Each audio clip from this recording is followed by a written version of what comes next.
The high-speed bike deftly weaved between cars, rushing through the streets of the city, which had already begun to plunge into the darkness of the coming evening for a couple of hours. Only adding speed, Alex at the same time was completely unaware of how fast he was driving and how often he violated traffic rules. This young man's thoughts revolved around the fact that the super abilities awakened in him turned out to be completely useless. Closing his eyes at some point, Alex mentally transported himself to the morning events of today. A huge number of people gathered in the place where the ceremony of awakening the power took place, as a result of which young people could count on entering a special educational institution. Several applicants were already on stage, where they had to undergo a simple procedure that would reveal the level of their abilities. Among the applicants was already Alex, who immediately noticed his friend and classmate Samantha in the crowd, who came to support him. The host of this event announced the beginning, saying that they would be ready to accept those whose level was from blue and higher, immediately after which Alex, who stood closest to the man, touched the ball with his hand. Literally a couple of seconds later, the ball turned white, which corresponded to the lowest level and excluded the guy from candidates for admission to a special educational institution. Watching how the rest of the participants touched their balls, the young man watched, not without envy, how most of the balls became blue, and one of the young people even turned purple. Standing among the crowd of observers, the young people who studied with Alex only laughed at how this test ended for their classmate, where the white level can be compared to a complete lack of ability. Alex himself stood and listened in horror to the ridicule coming from the crowd, where they predicted his future as an ordinary worker at the factory. The only one who was sincerely worried about the guy was Samantha, to whom Alex had already expressed his feelings and was waiting for a response to the offer to become a couple. Having opened his eyes in time, the young man managed to go around the truck driving out right in front of him. Adding more gas, Alex continued to rush into nowhere, where he was haunted by the thought that his abilities were absolutely useless. Once outside the city, the young man mentally concluded that at this level he could forget about fighting monsters. At some point, the young man's attention was attracted by a certain luminous object flying over his head. Looking up at the falling meteorite, Alex noticed that he was such an unlucky person that even if he stood straight along the trajectory of the celestial body, the meteorite would somehow go around him. But suddenly this luminous guest from outer space suddenly changed the trajectory of its movement, falling down right behind the back of the motorcyclist.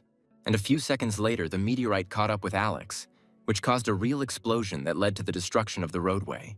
When the dust cleared a little, in the crater that was formed after the collision of the meteorite with the asphalt, lay the body of a motorcyclist, towards whom some substance was slowly approaching. And then something resembling a ball of water, reaching the guy's body, slowly sank into him. Some unearthly being instantly assessed the skills of the body it found itself in, determining that its only ability was luck. What followed was the process of uniting the new entity with the body chosen for its stay on Earth. After this, the unknown creature endowed the body it inhabited with special skills, where at that very second the young man's body began to be covered with small electrical discharges, causing his muscles to react and contract. When the process was completed, the unknown creature was pleased to notice that this body was now strong and capable of fighting. Sometime later, Alex, who had not regained consciousness, was discovered at the scene of the incident and was already in the hospital, connected to all life support systems. The doctor standing next to him noticed that in general the guy's body was fine, but because of the blow to his head, he could remain in a coma for a very long time. The nurse standing next to him had just promised to take good care of the patient when suddenly another girl entered the room, informing the doctor that he was being asked to look at the delivered essence of the monster. A few days later, Samantha also visited the young man, where during her visit the girl stood for quite a long time and simply looked at the unconscious body of her classmate. About a month after the girl's visit, several more of his classmates visited the guy's ward, where the majority sympathized with Alex's fate.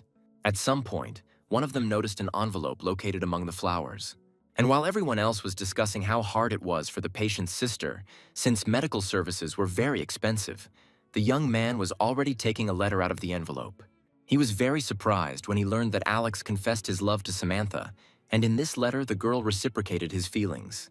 Deciding that the future fate of this guy was uncertain, where even if he woke up he could remain disabled for life, his classmate tore up the letter. From the moment Samantha's letter was torn up, a whole year had already passed, where the lives of all the other people in the city seemed to simply go on as usual. And then, on one of the same ordinary evenings, right in the middle of the roadway, a monster suddenly appeared from a sewer hatch. But as it turned out, This monster was not the only one, since within a few minutes warnings about the danger were heard throughout the city. The alarm did not bypass the hospital premises, where the loudspeaker announced the need for urgent evacuation. The nurse, hurrying after her colleagues, suddenly stopped, remembering that in one of the wards that student was still in a coma. And so the girl headed towards the room where Alex lay, not noticing that she had already been noticed by one of the monsters. Having reached the ward, the girl saw that everything was fine with the young man. Approaching him, the nurse was about to begin taking measures to evacuate the guy, when suddenly her heart sank. In the reflection of the window glass, she suddenly saw a huge monster appear right behind her. And now the monster has already approached the defenseless girl, preparing to enjoy the taste of human meat. But the guy's hand, which the nurse continued to squeeze, suddenly became stronger, where immediately after this, a powerful movement followed. Simultaneously with this movement, Alex assumed a sitting position, turning off all medical sensors, and his movement of his hand produced the effect of a cannon shot, where the released energy pierced the wall of the building, along which new monsters were climbing up. After this blow from the guy who came out of a coma, only half of the monster's body remained in the ward, and a nurse who had almost said goodbye to her life, who had not yet understood what had happened. When the first shock had passed a little, the girl cautiously looked back to where what was left of the monster lay on the floor of the chamber. And then Alex approached her, who asked if she was okay and offered to help her get to her feet. Immediately after which, the young man expressed his sincere gratitude to the girl for taking care of him all this time. Carefully rising on legs, still shaking with fear, Linda thanked her savior in return. And when asked where the mutant cockroaches came from in the middle of the city, the nurse explained to the guy that, according to the management, a certain substance got into the sewer system, which caused the mutations. Linda also explained that everyone else had been evacuated long ago, but she stayed because she was afraid that the monsters would eat her interlocutor. Alex again noted to this that the girl did not leave him from the very beginning when he ended up in the hospital. Replying to this that she was simply doing her job, Linda asked how the young man was able to destroy this mutant with one blow. Mentally saying that he had a whole year to practice his skills, out loud the young man changed the topic, saying that they needed to get out of here. While the young people were having a dialogue, the monsters climbing the walls of the building had already managed to crawl inside. And as soon as the young man looked out into the corridor, he immediately saw new opponents in front of him. Turning to his companion, Alex told her not to go out into the corridor yet, but to wait for him here. He himself, without fear and without doubt, went straight to the monsters that were getting closer and closer. It took the guy only a few seconds to concentrate and prepare for the strike, where he swept through the long corridor of the hospital like a hurricane, scattering scraps of mutated cockroaches on all sides. But the onslaught of the monsters was not over, and now Alex was already heading towards where new opponents were located. 2 powerful movements with his hands, and he had 2 less opponents. Another overgrown cockroach who was nearby tried to attack the guy, which for the monster ended with his body breaking into 2 parts. Suddenly, the young man's attention was attracted by the cry of his companion, to whom one of the monsters had quietly approached from the other side. The distance was quite large, and then Alex decided to use his special skills, noticing a jar of acid nearby.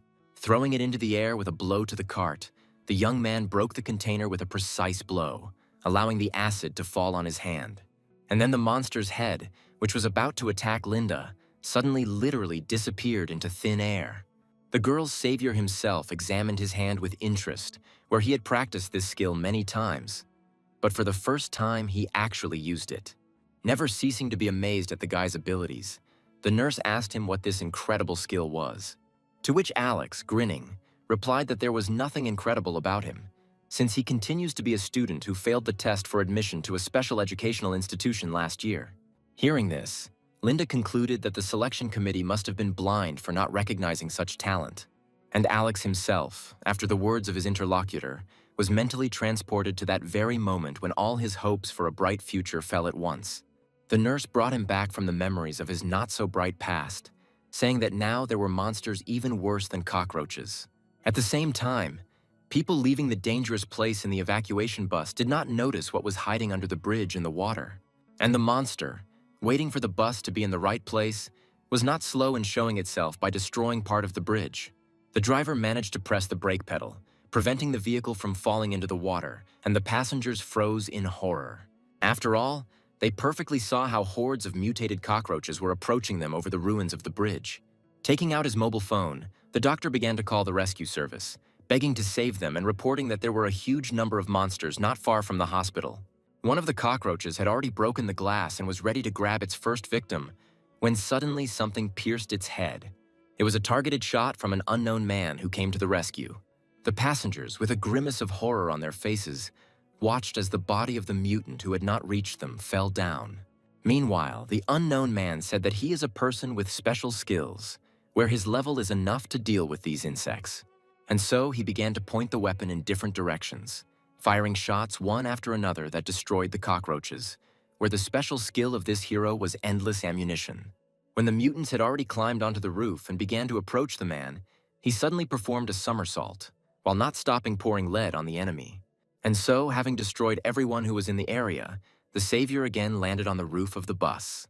And suddenly a new enemy appeared from the water, whose appearance the shooter had never expected. A second later, the roof of the vehicle experienced an incredibly strong impact, shocking everyone inside. And now the passengers could already see how a huge mutated rat was devouring the one who came to save them. Alex and Linda had already managed to get out of the hospital building, and, stopping, decided to check if the monsters were chasing them. At some point, the girl noticed the destroyed bridge and what was happening on it. She told the guy that this was an evacuation bus, where her colleagues were in mortal danger, and the young man suddenly noticed a walkie-talkie lying nearby, which reported an attack by a mutant rat. When he asked what the monster's weaknesses were, a voice from the walkie-talkie said that this mutant was afraid of fire. But when the guy introduced himself, a voice from the walkie-talkie loudly shouted that this monster was of a very high rank. The voice continued to demand that the guy not try to be a hero and just hide, but Alex was not interested in this advice. After all, the young man firmly intended to save the people who had been taking care of him for a whole year.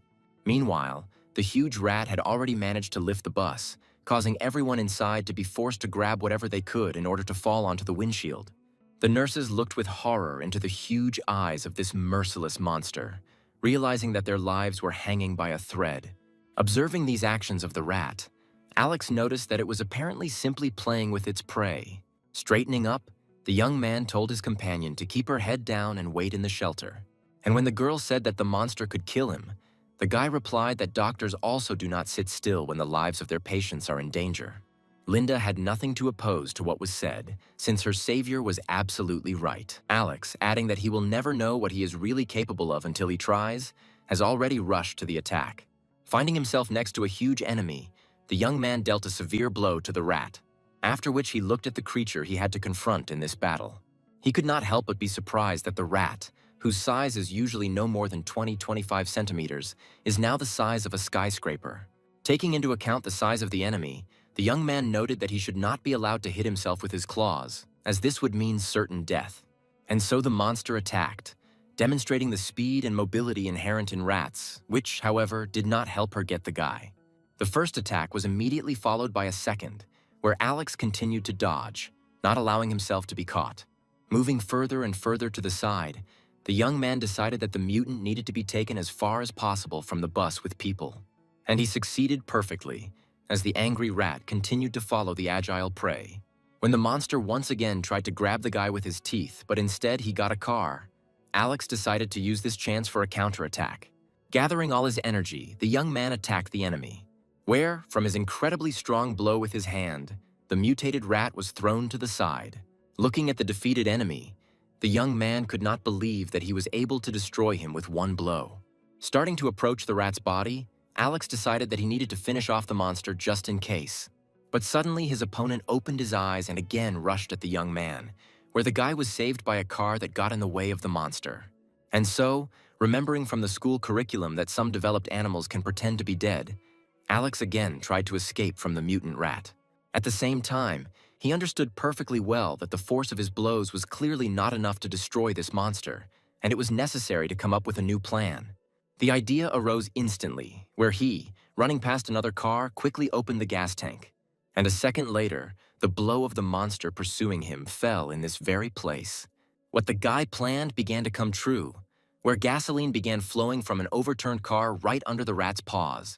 Alex himself suddenly stopped his movement, heading to the place where his opponent stood and preparing a lighter.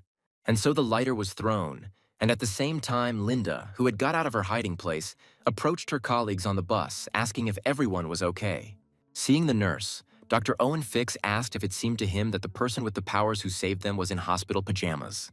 But the girl did not have time to answer the question, as a bright flash attracted everyone's attention, after which the entire body of the huge monster was engulfed in an equally bright flame. Alex remembered well the words of the unknown interlocutor, which he heard from the walkie-talkie, where it was said about the rat's fear of fire. The flame flared up more and more, and the young man, feeling it with his hands, knew that it would help deliver a stronger blow. And here he was, looking at the huge mutated monster, already gathering energy to strike again. The people he saved watched with bated breath the trajectory of his hand. The blow was truly incredible, and even the road surface was deformed. The hospital workers watching this action did not hide their surprise at how skillfully Alex dealt with the monster. Taking a closer look at their savior, some people began to recognize him as the same student who spent a whole year in a coma in their institution. Linda also looked at the guy with her fascinated gaze, telling everyone that this young man's name was Alex. Then she added that he didn't even qualify for a special educational institution a year ago. Having contacted the person sent to help the doctors, Helen reported that the monster had been destroyed, to which her interlocutor immediately responded with words of joy since all the people were saved. Receiving more and more new data, including in video format, the girl said that that zone had been cleared of mutants. Then Samantha, standing on the branch, asked her interlocutor about who killed the rat, explaining her interest with her desire to personally thank this hero. To which Helen replied that it was some unregistered person with superpowers. Then, changing the topic, she noted that the source of the spread of the substance causing the mutation would never be found, which means similar incidents could be repeated. Linda provided first aid to her savior, lubricating his burnt palms and tirelessly repeating that if not for him, the entire hospital staff would most likely have died.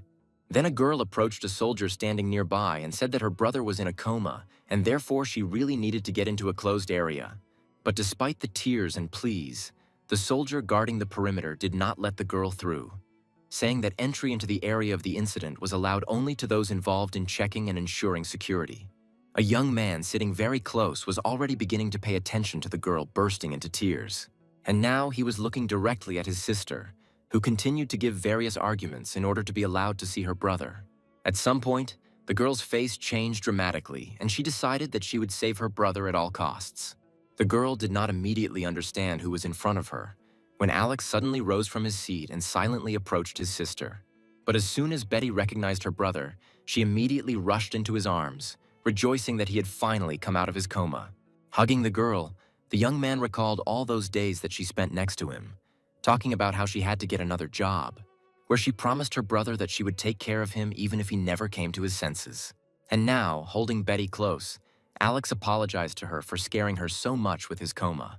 The girl's tears flowed freely again when the young man thanked her for everything she had done for him over the past year. The first morning came that Alex was able to face while conscious and at home, and not in a hospital bed. His gaze immediately fell on the note standing on the table tomorrow and placed under the plate. Lowering his feet to the floor, the young man thought that the bills for his stay in the hospital were simply huge. And in order to pay for all this, his beloved sister had to get 3 jobs. While eating breakfast, Alex thought that he somehow needed to help his sister pay off her debts and generally make her life easier. And then his attention was drawn to a news story on TV, where a high government reward was announced for discovering the source of the mutagen. As soon as the young man heard the announced amount, he immediately jumped to the TV, greedily absorbing all the information. It was also announced that the government was ready to pay for the destruction of emerging mutants. This was really useful information, where if the source was discovered, the guy could count not only on covering all his debts, but he could also safely talk about changing his home. And also about allowing your sister to live for her own pleasure and buy whatever she wants. But at the moment, the young man had no idea where the source of infection might be, where he decided to try to walk where mutants appeared, killing whom he could also make money. After finishing breakfast, Alex decided to visit the Monster Hunter Qualification Center. The girl who greeted him asked him for what purpose he came to their center.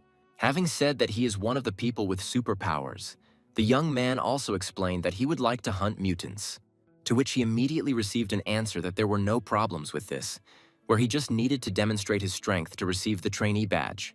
But to receive a more significant hunter's sign, It is necessary to pass a much more serious test. Alex was also satisfied with the sign of an intern, and therefore he asked to be escorted to the site for a show of force. Soon, the girl brought the applicant to a special area, which was filled with mannequins, among which other applicants walked. Turning to the young man, his escort asked him to tell him what skill he possessed. And when Alex replied that his strength lies in various blows, the girl led him to one of the robotic mannequins, saying that this particular device would help test his strength. The young man's task was to hit the dummy as hard as possible. Noticing a value of 800 kilograms on the monitor, the young man immediately realized that the force of his blow must reach this minimum acceptable value in order for him to receive a trainee badge. Shaking his wrist, Alex mentally noted that he was not at all sure whether he would pass such a test, but he decided to give it his all. The downside was that he lay in a coma for a whole year, where his muscles, of course, did not have time to recover in just one day. And so he struck the mannequin, where his action immediately attracted everyone's attention. After the impact, the robot began to spark and smoke heavily, which surprised Alex himself. And when the screen showed a force of 1,000 kilograms, he noted with a smile that his strength was barely enough to jump over the minimum threshold. But other applicants categorically disagreed with this statement, where one of them shouted at the guy not to talk nonsense, since he had just broken the record. This was confirmed by the girl accompanying him, saying that this record was set quite recently.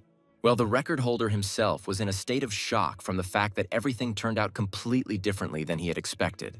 Another pleasant bonus was the presentation of a card to Alex on which he had a whole $1,000 at his disposal, which was a prize for a new record. Having received the prize, the young man asked what other ranks could be obtained in this center, to which the girl explained that here one could obtain ranks from 1st to 4th. After listening to the explanations, the young man thought for a while, looking at the unexpectedly received prize. And so he firmly set his sights on becoming stronger and increasing his rank as quickly as possible. After leaving the center, Alex came to where various hunters were recruiting team members to participate in the hunt for mutants. Making his way through the crowd of people with super abilities, the young man noticed that the promised reward forced many to start hunting. Then some guy approached Alex and asked him if he wanted to join his team.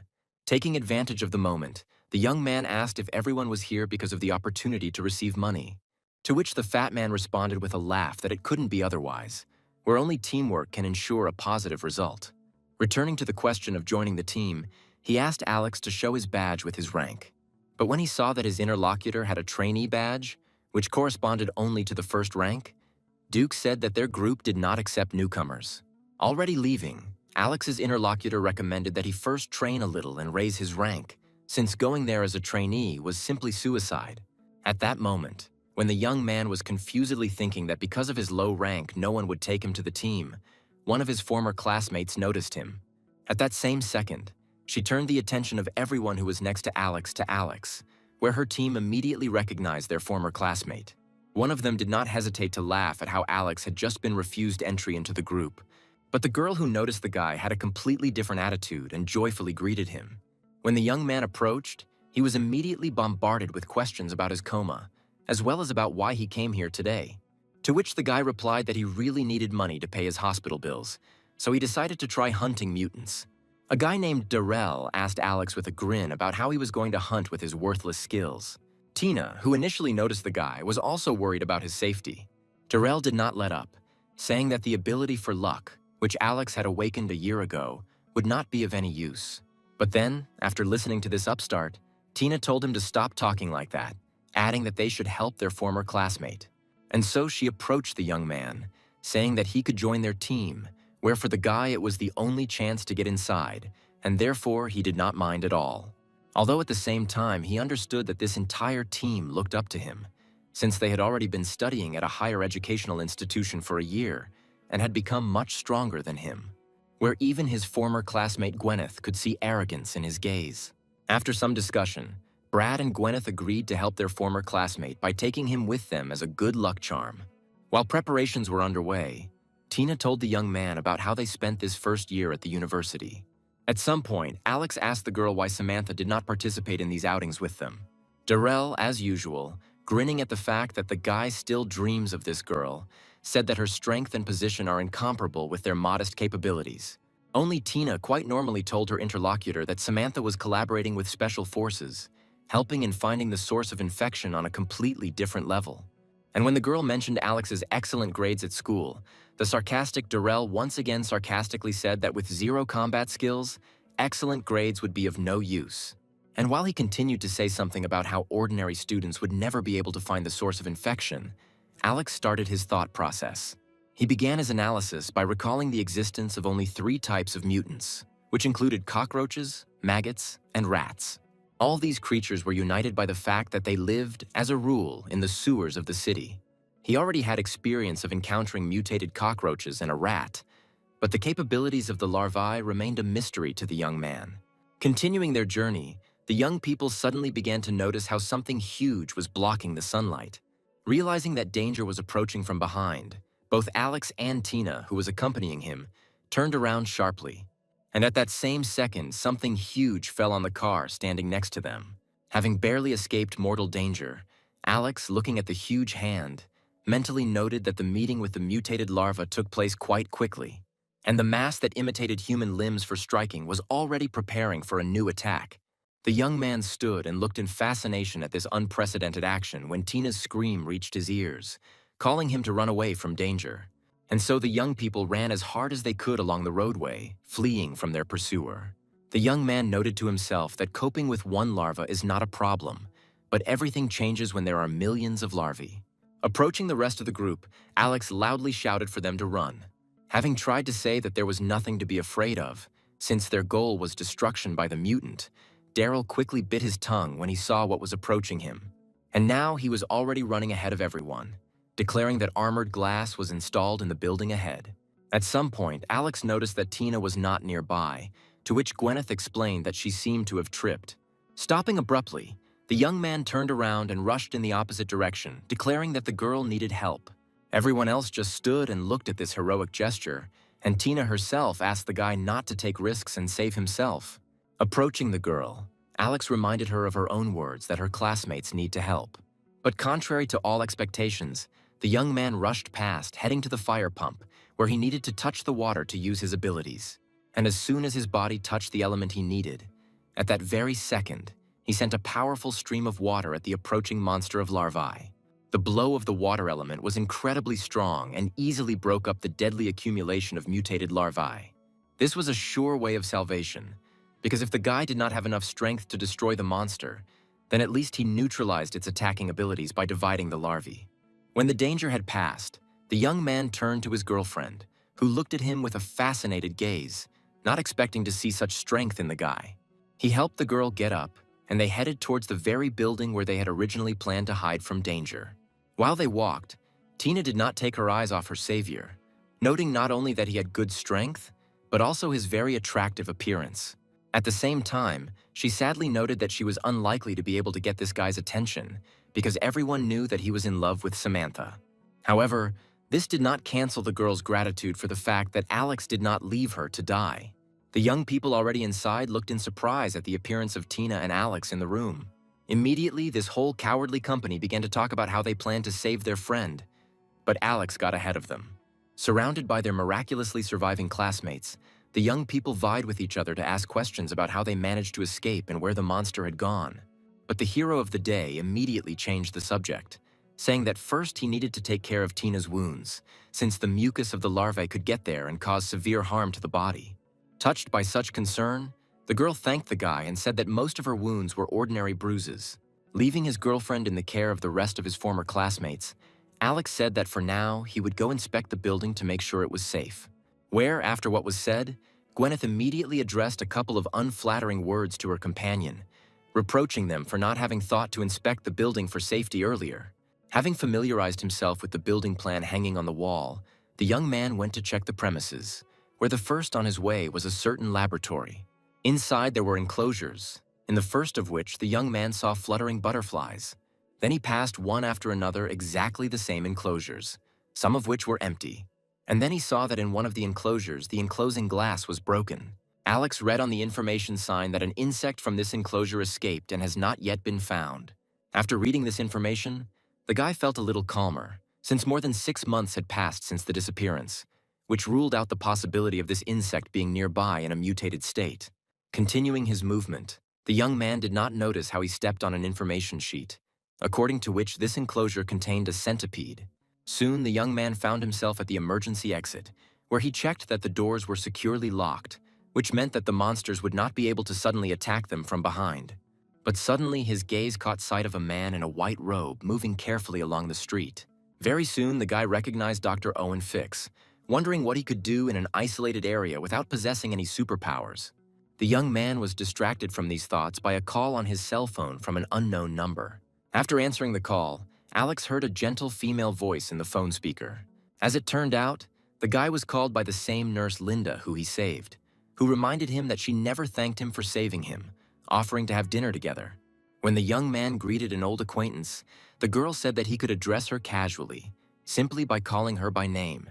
But when Alex said that he wouldn't be able to have dinner with her because he was in an isolated zone, his interlocutor's surprise knew no bounds.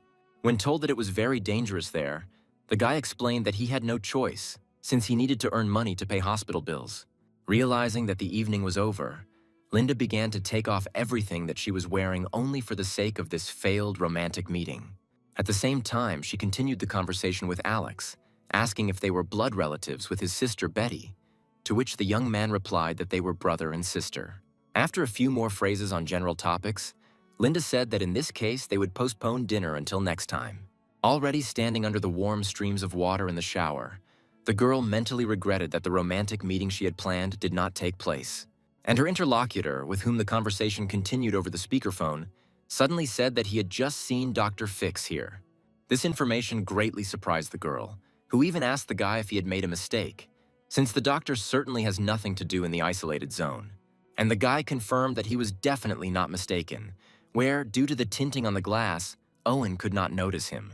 Linda had already finished taking a shower when she told her interlocutor that Dr. Fix had been acting very strangely all this year, leaving work early and making mistakes during operations. The girl also remembered that once the essence of a monster was sent to them so that Owen could study it, but it disappeared. As soon as the young man heard this information, he immediately remembered what was told in lectures about the essence of monsters, which can cause the strongest and fastest mutations in just a year. The guy's face changed, and he asked his interlocutor about when the doctor lost this substance, to which Linda replied that this happened about a year ago. As she remembers, this was exactly the moment when Alex ended up in their treatment facility. This led the young man to believe that it was this lost essence that was causing the recent mutant invasions. And he shared his thoughts with Linda, saying that this coincides with the time when the substance was lost and the incubation period. But then the girl reported that, according to Dr. Fix, he lost the essence after it was purified and could not cause mutations. But Alex, who really was an excellent student and knew the theory of how monsters work perfectly, immediately declared that the doctor was clearly lying.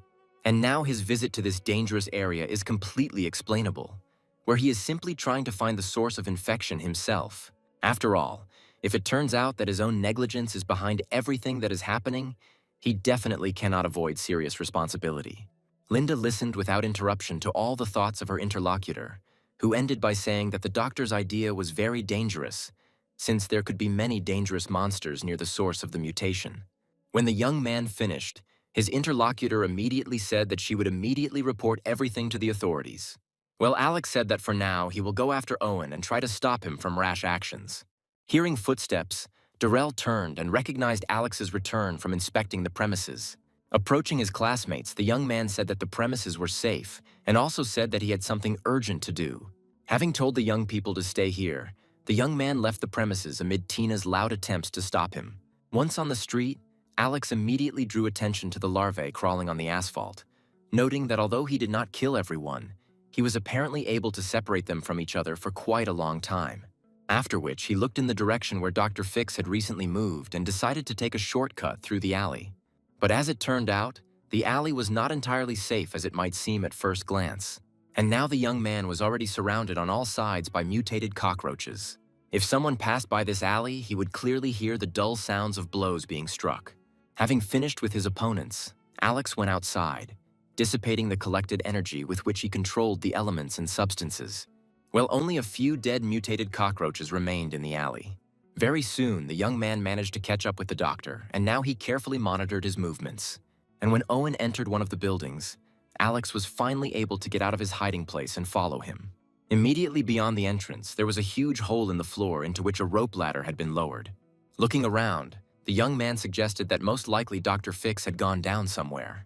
Wondering why the doctor came to this particular place, the guy jumped into the blackness of the hole in the floor. Having flown several meters, the young man successfully landed in some basement room. His decision turned out to be correct, since very soon he looked around the corner and saw the back of the retreating doctor. And Owen himself had already reached the place where he was heading, where a huge tank appeared before his eyes. The man was already climbing the stairs to the top of this tank when he suddenly heard a question behind him about what he was doing here. Turning his head, Dr. Fix was quite surprised to see a former patient of his hospital standing below. He was very surprised when the guy suddenly asked him if he really managed to lose the essence of the monster a year ago. But Alex did not satisfy his curiosity about how he knew this information, more firmly ordering him to answer the question posed. As he began to descend, the doctor suddenly said that he had indeed made a very serious mistake. And now he has already talked about the fact that he is a doctor, that he saves lives and never thought that his negligence would entail such consequences. Where today he came here to check whether the water that is supplied to the city from this station is contaminated. With an absolutely crazy face, the man shouted that he really wanted to correct his mistake. To this, his interlocutor noted that the doctor does not have any special skills, and to solve the problem he simply needs to contact the authorities. To which the doctor, clearly in a state of madness, immediately noticed that Alex had special skills. Grabbing the guy by the hands, the man remembered how he saved everyone who was on the evacuation bus and now asked them to save him. He said that he had a family, and if he told the authorities, he would not only be fired, but also put behind bars. And now Owen fell to his knees in front of the guy, begging him to help him solve this problem. Alex called on the man to remain calm, saying that his abilities were not so powerful. Trying to raise the doctor, the guy also added that with the help of a simple doctor and a trainee-level hunter, they definitely could not stop the spread of the mutation. And when Owen agreed that their abilities were indeed limited, his interlocutor suggested leaving this place and reporting everything to the authorities. But suddenly the doctor laughed evilly, asking the young man whether he had told anyone about what he knew. To which Alex replied that he didn't tell anyone anything, because he believes that the doctor should tell everything himself. After that, Alex looked around the room, asking if this was the very place where the lost essence could be located. To which Dr. Fix responded positively, but added that he did not actually lose her. After which, looking at the guy who turned around, the man added that he was still a student and was not able to understand much. And while the doctor was fully straightening up, the young man managed to turn to him, carefully peering into his face. He came to the only true conviction that there was clearly something wrong with his interlocutor.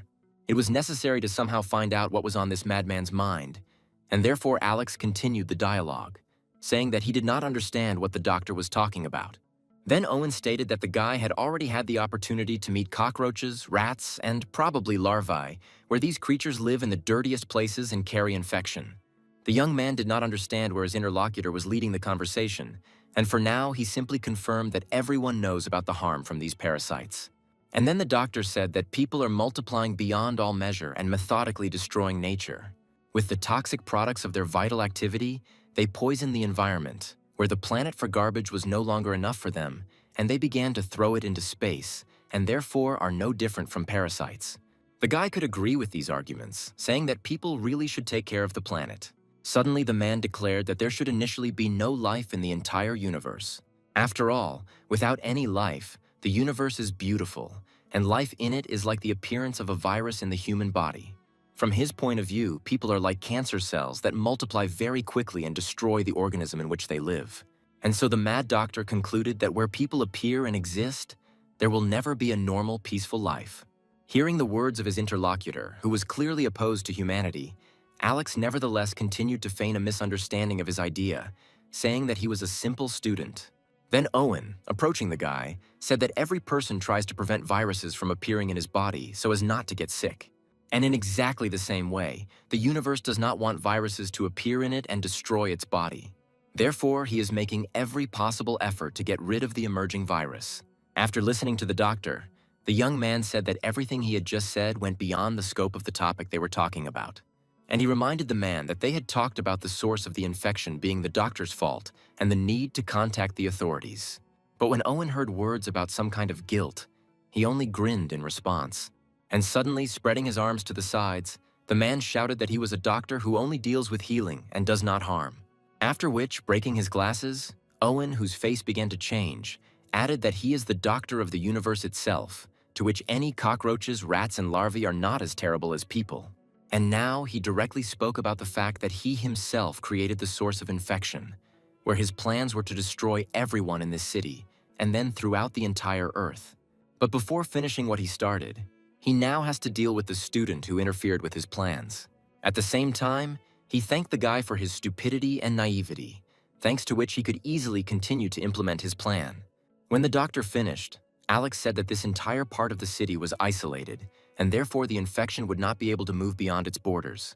However, Owen immediately countered this statement, saying that the authorities can block the entrances and exits, but they will never leave the city without water.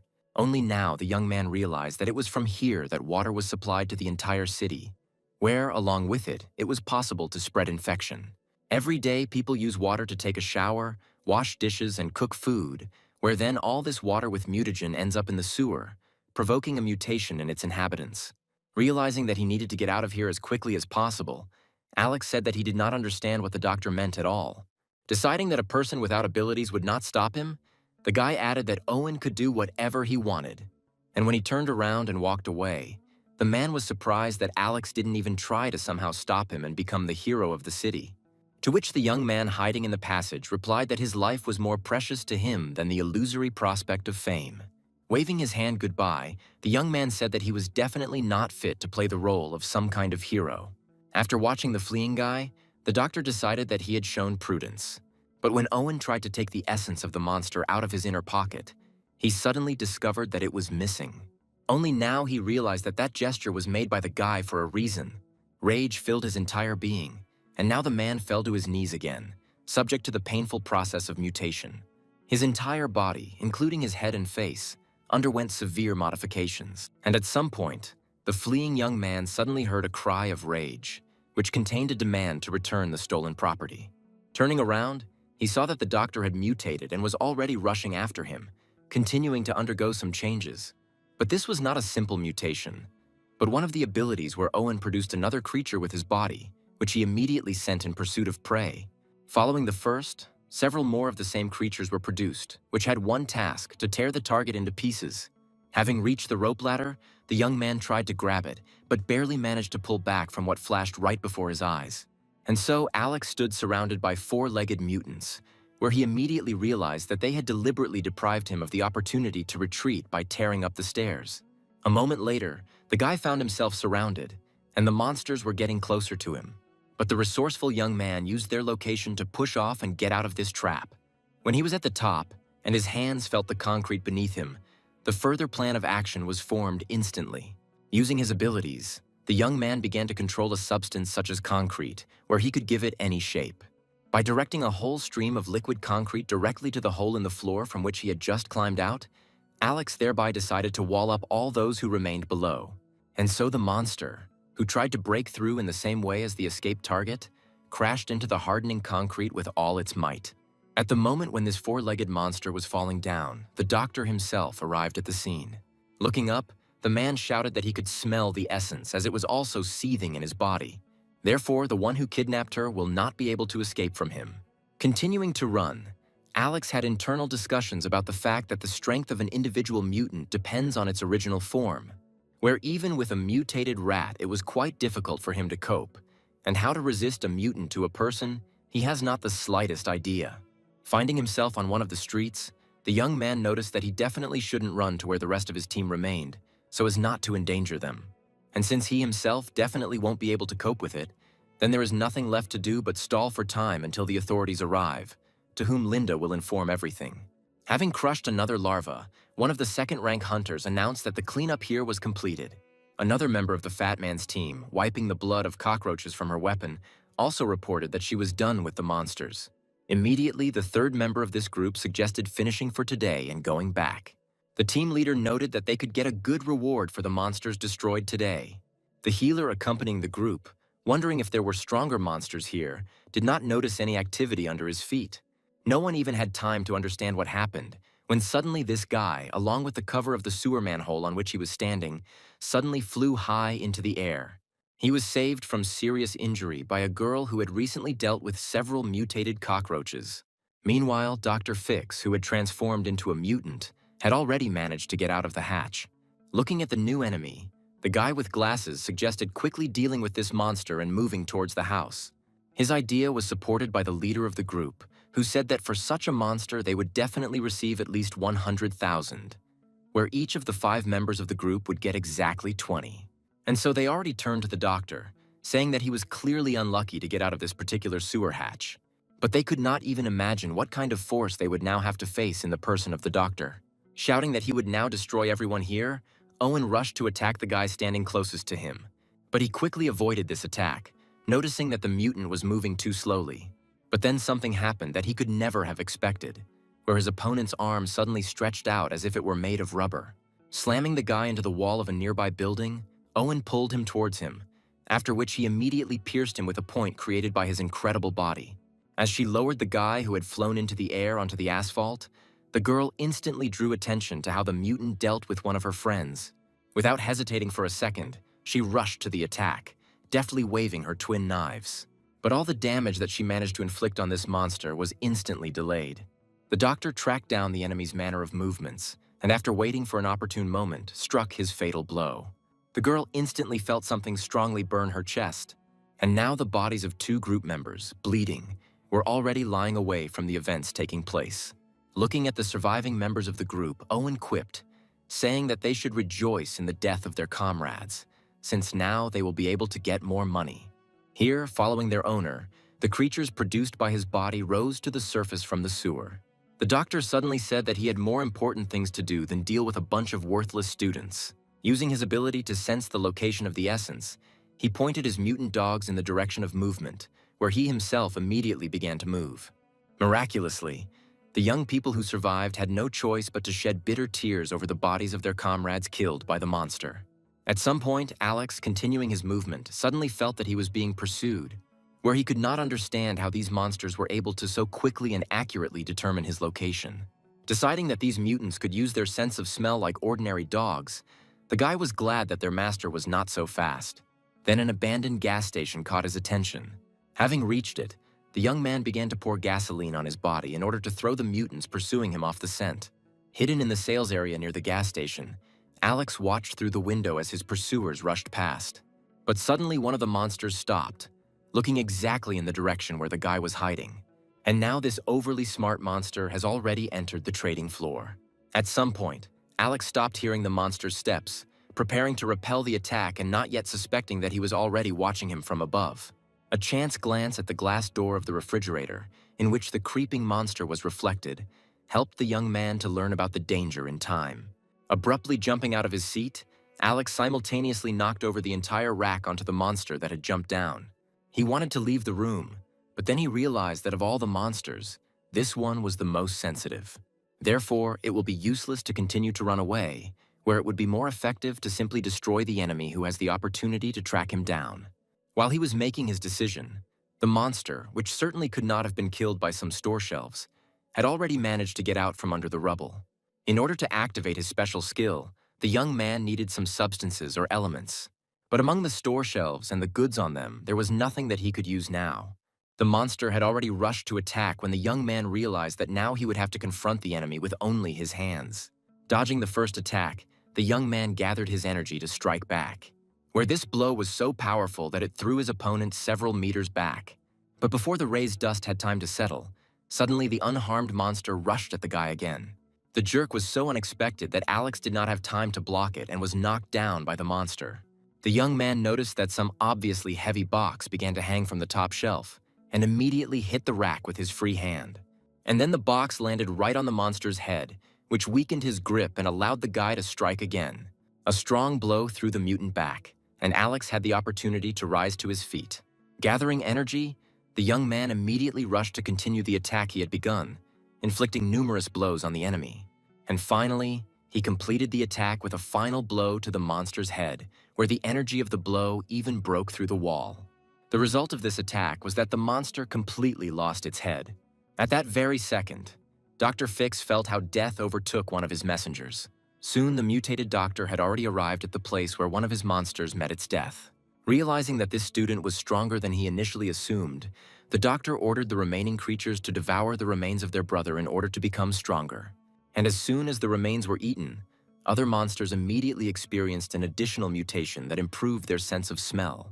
Then the doctor gave a new order, where his messengers were to find the guy and drag him to him alive. Hearing movement behind him again, the young man could not understand how they could find him, because he had gotten rid of a particularly sensitive creature. Suddenly, right in front of him, the young man saw an amusement park, which in the current situation could help him cope with the chase. First of all, he decided to wash off the remaining fuel from himself, since it did not help to reduce his sense of smell, since if he came into contact with fire, it could cause him to burst into flames like straw. But at the same time, he could not interrupt his movement for a long time, since the safe distance was shrinking very quickly. At the same time, it was necessary to come up with a plan in order to deal with the pursuers once and for all. But the critical moment still came, where the young man turned around at the sound behind him. He immediately noticed how much the monsters pursuing him had changed, becoming much larger in size. Having turned one of his paws into a huge axe, the mutant, seeing his target, rushed at the guy. The blow of this monster carried incredible power and strength. Alex, of course, managed to dodge, mentally noting that the monster had become much stronger. Well, the monster was not going to stop, rushing to the side where the young man had escaped from his attack. The sharp blade whistled through the air above the young man's head as he dodged another attack. The monster didn't stop, but Alex easily avoided his every move. And after another sweeping blow, the young man jumped high up, breaking the distance. Finding himself in relative safety, the young man noticed that along with the increase in size, the monster had also become significantly slower. This circumstance gave him hope that he could defeat him, and now the young man was already teasing the mutant, calling for an attack.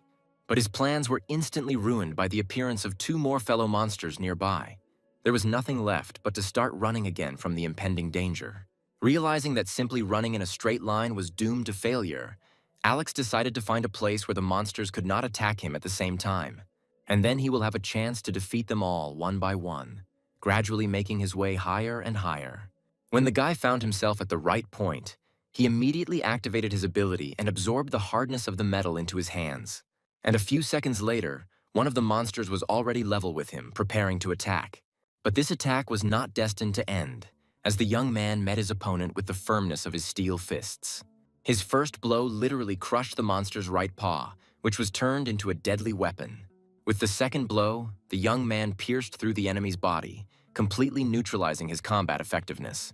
Watching the defeated monster fall to the ground, the young man marveled at how his physical capabilities changed after absorbing the metal. Meanwhile, two surviving opponents were approaching him.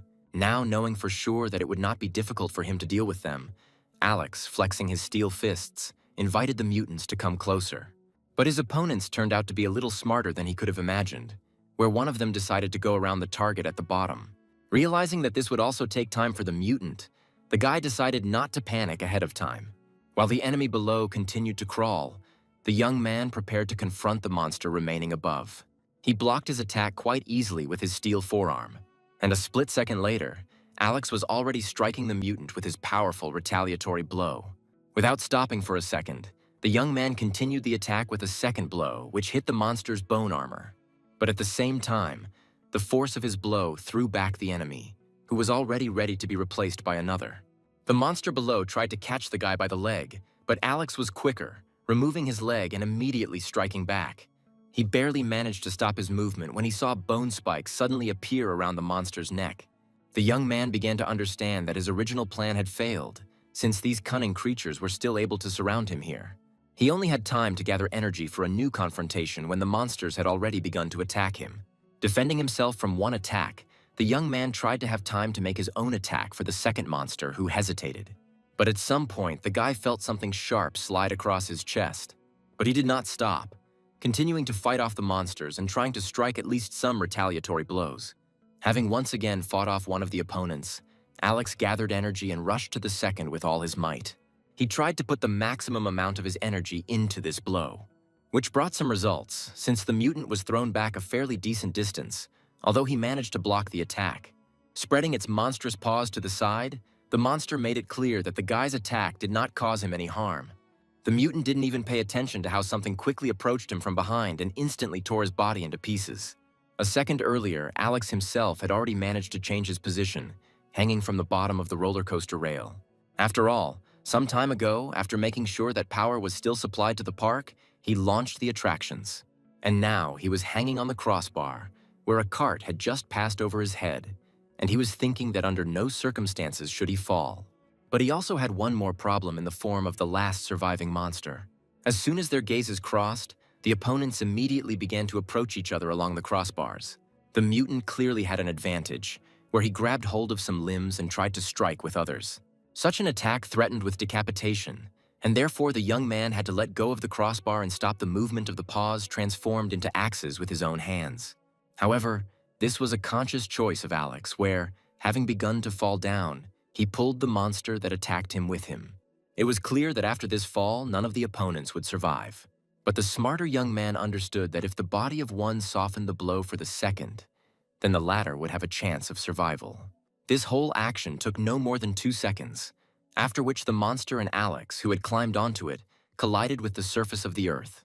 The young man's plan was realized, and now he was already on his feet, having defeated a total of his 4th opponent. The phone call found the young man while he was washing his hands after a violent confrontation. Concerned, Linda asked the guy why he did not answer her recent calls. Without bothering the girl further, the young man replied that he had accidentally put his mobile phone on silent mode. After this, the girl reported that government troops had already tightly cordoned off the territory, destroying the monsters they encountered, but could not find either her interlocutor or Dr. Fix. Shaking off his wet hands, Alex said that he was now in an abandoned amusement park. And then he told the girl about the doctor's plans to spread the infection through the tap water and infect the entire city. The young man also added that he managed to steal a flask with essence from Owen, which should contain antibodies that would help cope with the infection that was already widespread in parts of the territories. After listening to everything that the guy told her, Linda said that she would immediately inform the authorities about his whereabouts. The young man responded by saying that Dr. Fix had also mutated and was pursuing him, and therefore the authorities needed to send the strongest hunters. Realizing that staying in one place was dangerous, the young man continued moving, not noticing the close observation of himself from the outside. And then a familiar voice greeted Alex, adding that he was really looking forward to their next meeting. Stopping and turning his head, the young man saw Dr. Owen Fix a few meters away. Without further ado, the man invited the guy to raise his head and turn his attention upward, where at that same second, from the top of the attraction, Alex heard familiar voices begging him for salvation. These were all the members of the group that agreed to take him with them on a monster hunt. Most of the former classmates, of course, shouted that they had nothing to do with it at all since the monster's target was Alex. And only Tina begged the guy to save himself, since he would not be able to defeat this monster alone. The young man literally froze in place, trying to figure out what to do since he really couldn't count on defeating Owen. Of course, if it was only about Daryl, Brad, and Gwyneth, he could simply run away, but he definitely cannot leave his friend Tina here. As the doctor approached him, Alex decided that he just needed to stall a little more time until the authorities arrived. Meanwhile, the enterprising doctor decided to try to guess whether among these young people there was someone who was more dear to the guy than others. Where his choice, of course, immediately fell on Tina, who carelessly showed her attitude towards the young man by saying that he should save himself. Of course, the girl tried to deny the presence of any special feelings, saying that they were just classmates. But the doctor could no longer be convinced, where he noticed that they did not sacrifice themselves for the sake of a simple classmate. Implementing his plan to stall for time, Alex said that such a creature as the doctor had become could not understand all the intricacies of human relationships. But Owen did not agree with what was said, since he considered himself a being an order of magnitude higher than an ordinary person. The guy continued, saying that all this reminded him of the nonsense he heard from the doctor at the water station. And now he has already formulated his own opinion regarding life in a universe where it is not a virus, but the evolution of the universe. Such arguments of the interlocutor clearly caught the doctor, where he burst into laughter, repeating the word evolution. But the young man continued, saying that the development of humanity cannot be stopped, where the next stage in the evolution of the universe is the emergence of people with special skills. However, his opponent had a completely different opinion on this matter, where he called such people more adapted viruses. Because even in ordinary life, there are milder diseases, and there are practically incurable ones. Then Alex said that, apparently, their dispute could only be resolved by force. The only thing he didn't understand was what his opponent was and whose side he would defend. To this, the Mad Doctor replied that he represents the interests of the universe itself, where his calling is to destroy all life. Taking this position, the young man showed Owen the treasured flask, saying that if he defeated him, the essence would return to him. In response, the young man heard a statement that he was overly self-confident. Alex continued to tease him, saying that what kind of representation of the universe can we talk about when the doctor is not able to defeat some failed student? And now the young man was already directly calling his interlocutor a loser and a weakling. The doctor suddenly noticed that he simply had no need to fight with the guy, since if he did not give up the essence, then death would instantly overtake his friends. After these words, the doctor heard something completely different from what he expected, where the young man coldly said that Owen could kill them if he wanted. After all those young people are studying to become hunters, which means they have taken oaths to give their lives in the interests of the state, where some 4 lives are incomparable with the lives of the population of an entire city. As soon as the young man finished, the doctor, from whose hands huge spikes began to grow, cheerfully noted that in this case he would begin to kill the hostages. Having broken off the grown thorn, the mutated man, without looking, threw it to where Alex's team was. Darrell did not immediately understand what happened to his leg, where a spike suddenly appeared from the upper part of his thigh. But within a split second, he could feel all the hellish pain from his leg being pierced through. Alex, firmly adhering to his plan and realizing that there was no other way to save his classmates, turned around and walked away. And Dr. Fix continued his attempts to break the guy's will, preparing a new spike and saying that his next target would be his girlfriend's beautiful face. He made another throw, but his weapon only pierced the girl's shoulder. But this did not stop the young man, who was already beginning to pick up speed. Having prepared several spikes at once, the enraged doctor shouted for the guy to stop, where otherwise he would kill everyone at once. Alex, listening to the pleas of his classmates, did not stop, knowing that stopping him would definitely lead to the death of everyone. Looking after the fleeing young man, the doctor thought that it would not be easy to catch up with him without his pets. And suddenly, right in front of the feet of the fleeing young man, several thorns appeared from the ground. After which, Owen shouted that he agreed to the conditions proposed by the guy to fight. Gathering his energy, the man noted at the same time that he too had his own conditions for the upcoming fight. After the energy was collected, he struck the ground with incredible force. When the dust settled a little, the doctor said that he would like to prevent the guy from running away from the fight. Therefore, with his spikes, he designated the space available for battle, and if his opponent touched the spikes or stepped behind them, at that very second one of his classmates would die. The man also added that if Alex defeats him, then of course he will be able to save his friends.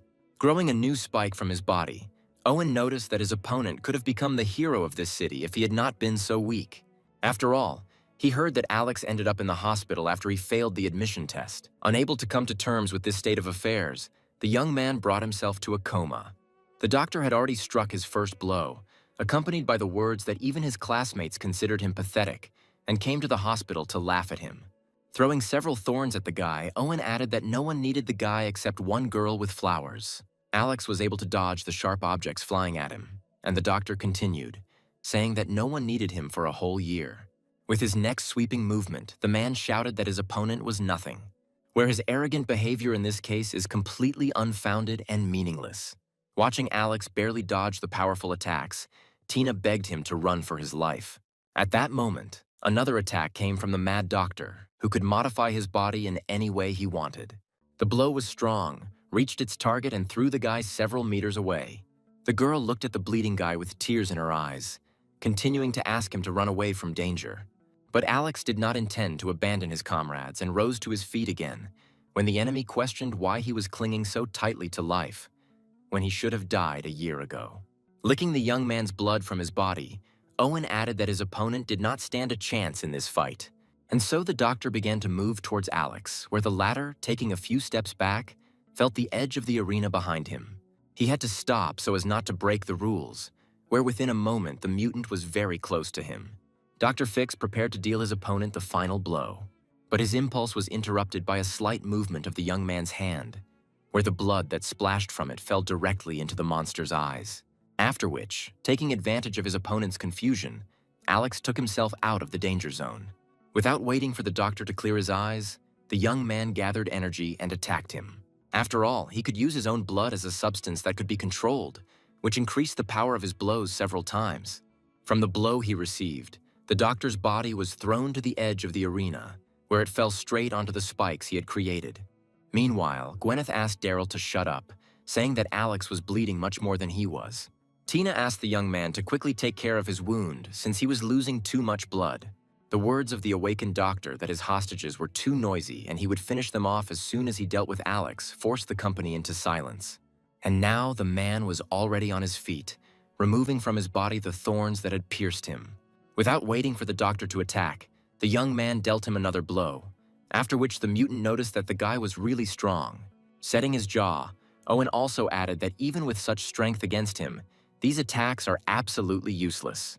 Where he also reminded the guy of how he used fire to destroy one of his creations when he was saving people from an evacuation bus.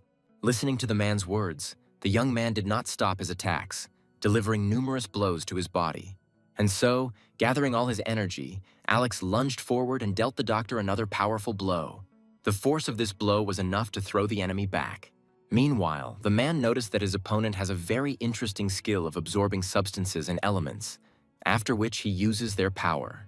However, against such a creature as he is, the guy's skill is absolutely useless. The young people watching the fight also discussed Alex's abilities, realizing that they did not correspond to the level that his ball showed last year.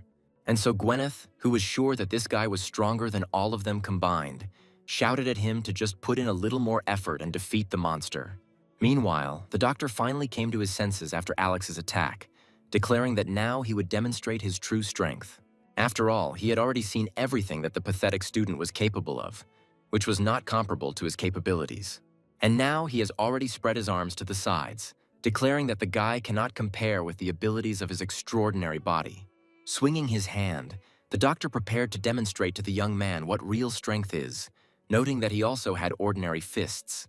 The young man did not block this attack, simply striking with his hand towards him. Where in this confrontation the doctor clearly won, the force of whose blow threw the guy back. But Owen did not stop there, showering his opponent with a hail of blows, where the young man immediately noticed that with such attacks with his hands, the speed of his opponent increases significantly. The doctor did not stop and rushed to attack again, and his lightning strike reached its target, which the young man was able to feel with all his internal organs. This incredibly strong blow literally threw Alex into the air, and while the guy's body was flying, the doctor continued to say something about the true power that he possesses, where he again created spikes with his body, which he literally shot in the same direction where his opponent was. He was extremely surprised that none of the spikes touched the body of the young man, who successfully landed on his feet. Alex tried to press the wound on his chest that was still bleeding, which he received almost at the very beginning of the fight. At this moment, Owen, growing a new thorn, noticed that the guy's talent of luck really worked. And apparently, only this ability helped him now avoid death. Getting ready to take the plunge, the doctor said that the guy's classmates were unlikely to be as lucky. Seeing this movement, Alex tried to stop his opponent, reminding him of the terms of the deal. Without even turning to the young man, Owen said that he kept his word and asked him to pay attention to where he was now. And while the guy realized that he had left the arena, a deadly throw was completed to the horror of the young people sitting above. A huge, sharp spike instantly covered the distance and quickly pierced Tina's body. The girl did not make a single sound. At some point, her eyes simply closed, her head dropped, and her body went limp. Alex couldn't believe what just happened right before his eyes and because of him. Cursing the doctor, the young man plunged into a state of true rage. But his opponent cheerfully said that from his experience as a doctor, he could say that the girl would not die until the thorn was removed from her body. But at the same time, he also cheerfully added that if help is not provided within 5 minutes, then death will occur in any case. Without saying a word yet, Alex approached the spikes that marked the edges of the arena. Having pierced his palm with one of them, the young man broke off its tip with a movement of his hand. Activating his special skill, the guy returned to the arena where his appearance was especially terrifying. Without hiding his rage, Alex muttered through his teeth that in this case he must destroy the enemy in the next 5 minutes. And so he struck, but was immediately hit back, which was accompanied by the words of the doctor that even using all his blood would not help the guy defeat him. Defending himself from numerous blows, the man noticed that he didn't even have to counterattack, since the young man would simply die soon from loss of blood. Having given the guy a slight retaliatory blow, The doctor said that now Alex looks as pathetic as after the suicide attempt that he made after the failure in admission. Without responding to these and other barbs, the young man continued to strike the man numerous blows. Owen finally said that Alex turned out to be so pathetic that he couldn't even take his own life, where they had to waste time treating him. He remembered the young man and his sister, who on her knees begged him to write down the treatment on credit, after which she had to do the most miserable and dirty work in order to somehow make ends meet. After these words, the doctor dealt the guy a much stronger blow, interrupting his incessant attacks. Towering over the enemy, the mutant added that he was ready to do him a favor and interrupt his worthless life. Immediately after that, his palms became covered with spikes, and now the man jumped high into the air, intending to make the final attack. Having gained maximum power, the mutated doctor quickly descended to where his opponent was. The blow he struck produced the effect of a powerful explosion or release of some kind of energy. But when the dust settled a little, Owen noticed that the guy was quite good at avoiding the blow. But since he had to leave the arena again to do this, one of his classmates must die in his place. But suddenly the young man said that he had never tried to kill himself, as his opponent incorrectly decided for himself. But the man was of little interest in this, where he found it important only that now another of his comrades would die because of the guy. Alex continued, now saying that his sister stepped over her dignity for the sake of a loved one, which only brings honor to her, not shame. She, unlike his interlocutor, knows and understands very well what caring for a loved one is.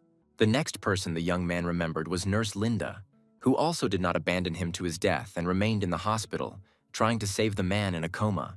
His classmates were also nearby, where it was Tina who organized a fundraiser throughout the school to help him. But after these words, Owen said that one of those who helped the guy would very soon die right before his eyes.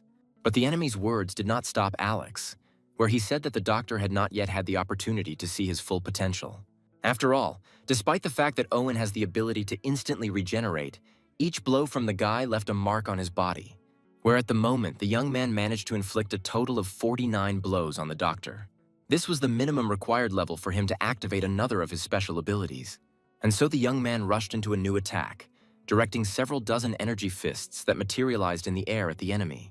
Raising his head, the mutated man could not believe what he was now seeing right before his eyes.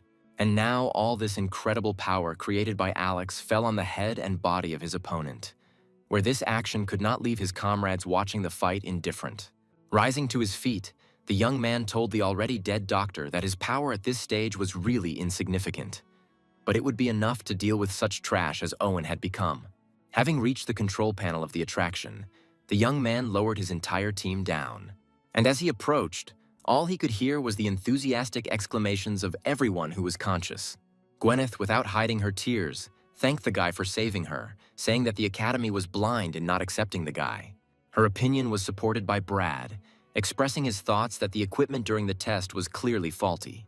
But Alex did not respond in any way to what his former classmates said, approaching first of all Tina, who suffered the most.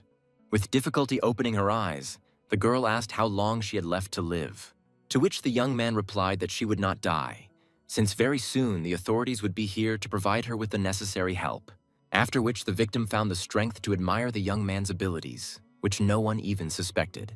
At some point, Brad saw people approaching, loudly announcing that help had arrived, and now everyone who could move already attracted the attention of the arriving authorities. Helen, walking ahead of everyone, told Michael, who was accompanying her, that while she was tending to the wounded, his task was to neutralize the danger. And now Brad was already pointing in the direction where his badly injured comrades were. The doctor who approached Tina immediately noticed some luck in the fact that the thorn remained in the body, since otherwise the girl would not have been saved. Helen drew attention to the badly injured guy who was standing next to her. The girl told him that he and his team were very lucky that none of them said goodbye to life when meeting the monster. And while the guy was bandaged, she asked if he could point out the direction where the monster had disappeared. At this moment, Michael approached and reported that there was no danger nearby. But Helen immediately said that there was no need to make hasty conclusions, since the monster could be hiding somewhere nearby. After all, right now this high-level mutant can observe their actions from cover, waiting for the right moment to attack. But all these speculations were shattered by one simple statement from Michael that the monster was already dead.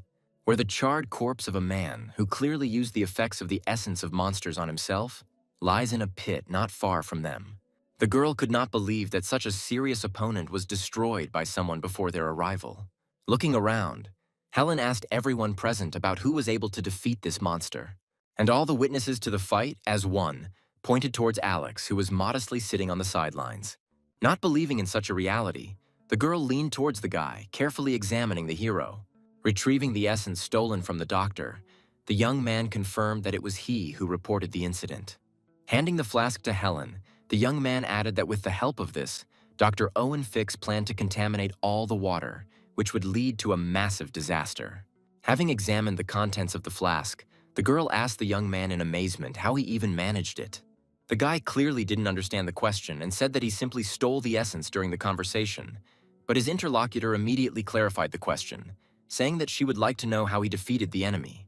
To which the young man cheerfully replied that he was just using his special skill, which significantly strengthens his hands. Then the stunned girl asked the guy what level and rank he had, to which Alex calmly stated that he had just received his first-level trainee badge today. In response, Helen asked him to stop being a fool since this monster had already killed a couple of second-level hunters today. But then Gwyneth joined the conversation and said that this guy really single-handedly defeated the mutated man. After which she added that he couldn't even pass the test last year to enter the academy.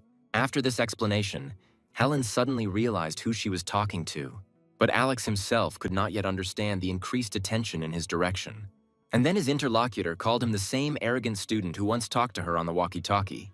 At that same second, one of the doctors came closer, recognizing Alex as the same guy who saved them from the mutated rat on the bridge. And so Michael, patting the guy on the shoulder, concluded that, apparently, standing next to him was a hero who saved their city from serious danger, where with his exploits he simply pushed them, the honored high-ranking hunters, into the background. To this, the young man replied that he was simply trying to stall for time in order to protect his team. Helen, not missing the opportunity, immediately invited the guy to join the organization of which she is a member, where not only decent wages and benefits await him, but also meetings with many girls as beautiful as her. The girl's last words were immediately noticed by Michael, who expressed something like doubt about what was said. But when he met his companion's gaze, he immediately said that she was the most attractive of all the employees.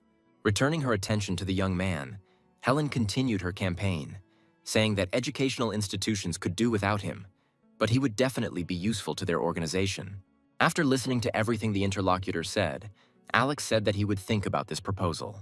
And suddenly his pupils rolled back and the guy began to lose touch with reality, falling down and continuing to repeat words about what he would think.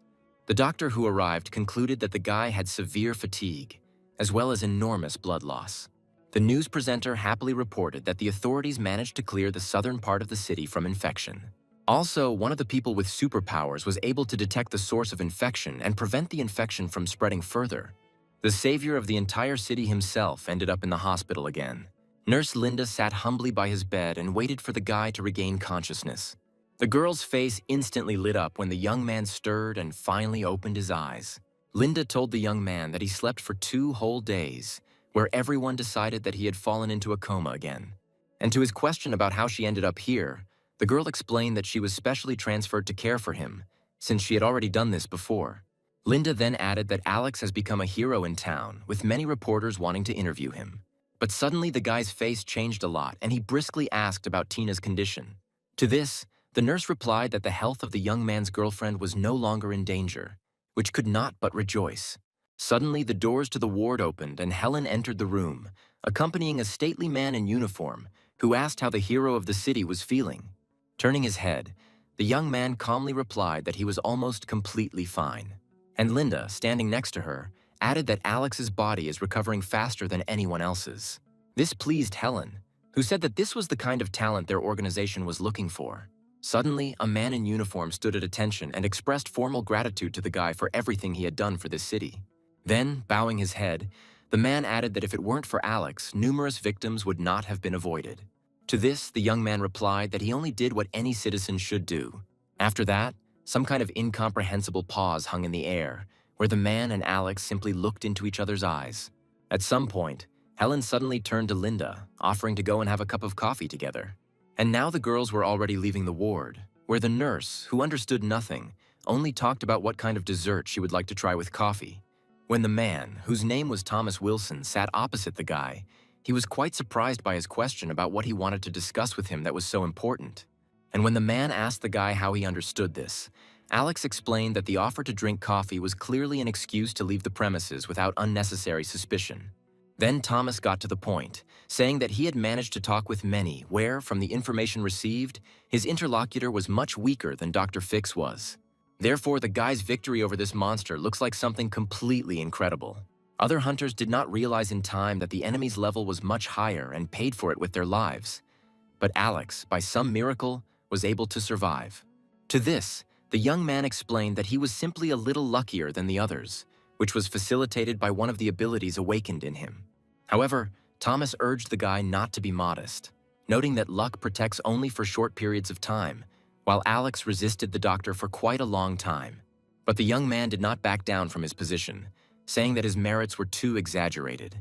Then the man turned the conversation in a different direction, asking the interlocutor whether Owen said anything before or during the battle.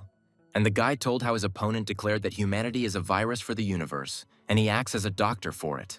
After which, Thomas noticed that not everything the doctor said could be considered the ravings of a madman, where such an unexpected statement from the interlocutor made the guy amazed. Then the man began to talk about how the invasion of monsters on the planet began after the fall of a cosmic body, where, along with the fragments of this body, some new living organisms arrived to them, the main instinct of which is definitely not survival. And when he asked the young man if he could guess what instinct prevails among alien guests, Alex immediately stated that it was the killing instinct. When his interlocutor confirmed what had been said, the young man wondered whether humanity could really be some kind of virus. Moving away from the bed, Thomas said that there is no clear answer to this question yet, where people apply their second basic instinct of cognition in this regard. But then the guy said that if the universe itself was interested in eliminating humanity, then there was no point in people evolving and gaining special skills and strength with which they could resist the threat. Having given the young man a glass of water, Thomas noticed that his train of thought in this part was absolutely correct. Therefore, everyone who has special skills and strength will always protect humanity from invaders. After listening to his interlocutor, the young man said that despite his strength, he was not able to protect humanity. But at the same time, he will make every effort to protect his family and friends. When Alex finished, Thomas said that he had 2 more questions that needed clarification. And so he gave him a secret report about how, about a year ago, a certain celestial body hit the Earth, which exploded after contact with the surface of the Earth. Where at the time of this explosion, Alex was near the epicenter, which is why he ended up in a coma. And now the man was very interested in what the guy saw there at the time of the explosion. The young man remembered this moment and immediately said that he saw a very bright light, as if the sun was approaching the planet. But as soon as the explosion occurred, he almost immediately lost consciousness and did not see what was happening there next. This greatly upset Thomas, who asked the guy to remember if any creature came out of the crash site. But Alex actually lost consciousness after the fall of the celestial body and could not provide any useful information. Moving to the window, the man began to explain that they have a tradition of dividing disasters by rank, where, for example, the most common tornado that destroys cities is classified as first rank. They assigned the incident with the appearance of monsters in the southern part of the city to the 3rd rank, and if the doctor's plan had succeeded, then the infection of the city would have been assigned to the 6th rank. Alex was amazed that such serious incidents were rated so low. But then the man thoughtfully threw back his head, starting to talk about the very incident that sent the guy into a coma. Having said that his organization assigned this incident to rank 9, the young man, already in a state of surprise, was shocked by such a revelation. Thomas continued, saying that the consequences of this incident could affect the life of an entire continent. He immediately recalled the tragic events of 8 years ago, where an 8th rank incident was accompanied by the appearance of an incredible monster, where some black market dealer hid the essence of this very monster, part of which the young man took from Owen. Only now the guy began to understand how the essence of a monster alone can change life on the entire planet. Thomas continued, saying that they examined the crash site inside and out, but could not find a trace, which determines the guy's value as the only living witness to the fall. After this, Alex apologized and once again said that he really did not have any significant information. And when he asked the man about the second question, Thomas said that it concerned the guy joining the ranks of members of their organization, where Helen highly recommends him. After all, the guy really had incredible luck, where, after being in a coma for a whole year, he was not only able to wake up, but also gain abilities comparable to the purple level. Therefore, he would like to know right now whether Alex is ready to join them. Without hesitation for a second, his interlocutor said that he must first talk to his sister, to which Thomas, naturally, did not object at all, saying that the doors of their office were always open for him. Deciding not to annoy the guy any longer, the man headed towards the exit when Alex suddenly asked him to stay. Burning with hope, he turned around, deciding that the guy had remembered something significant. But the young man embarrassedly asked whether he could count on receiving a reward for discovering the source of infection.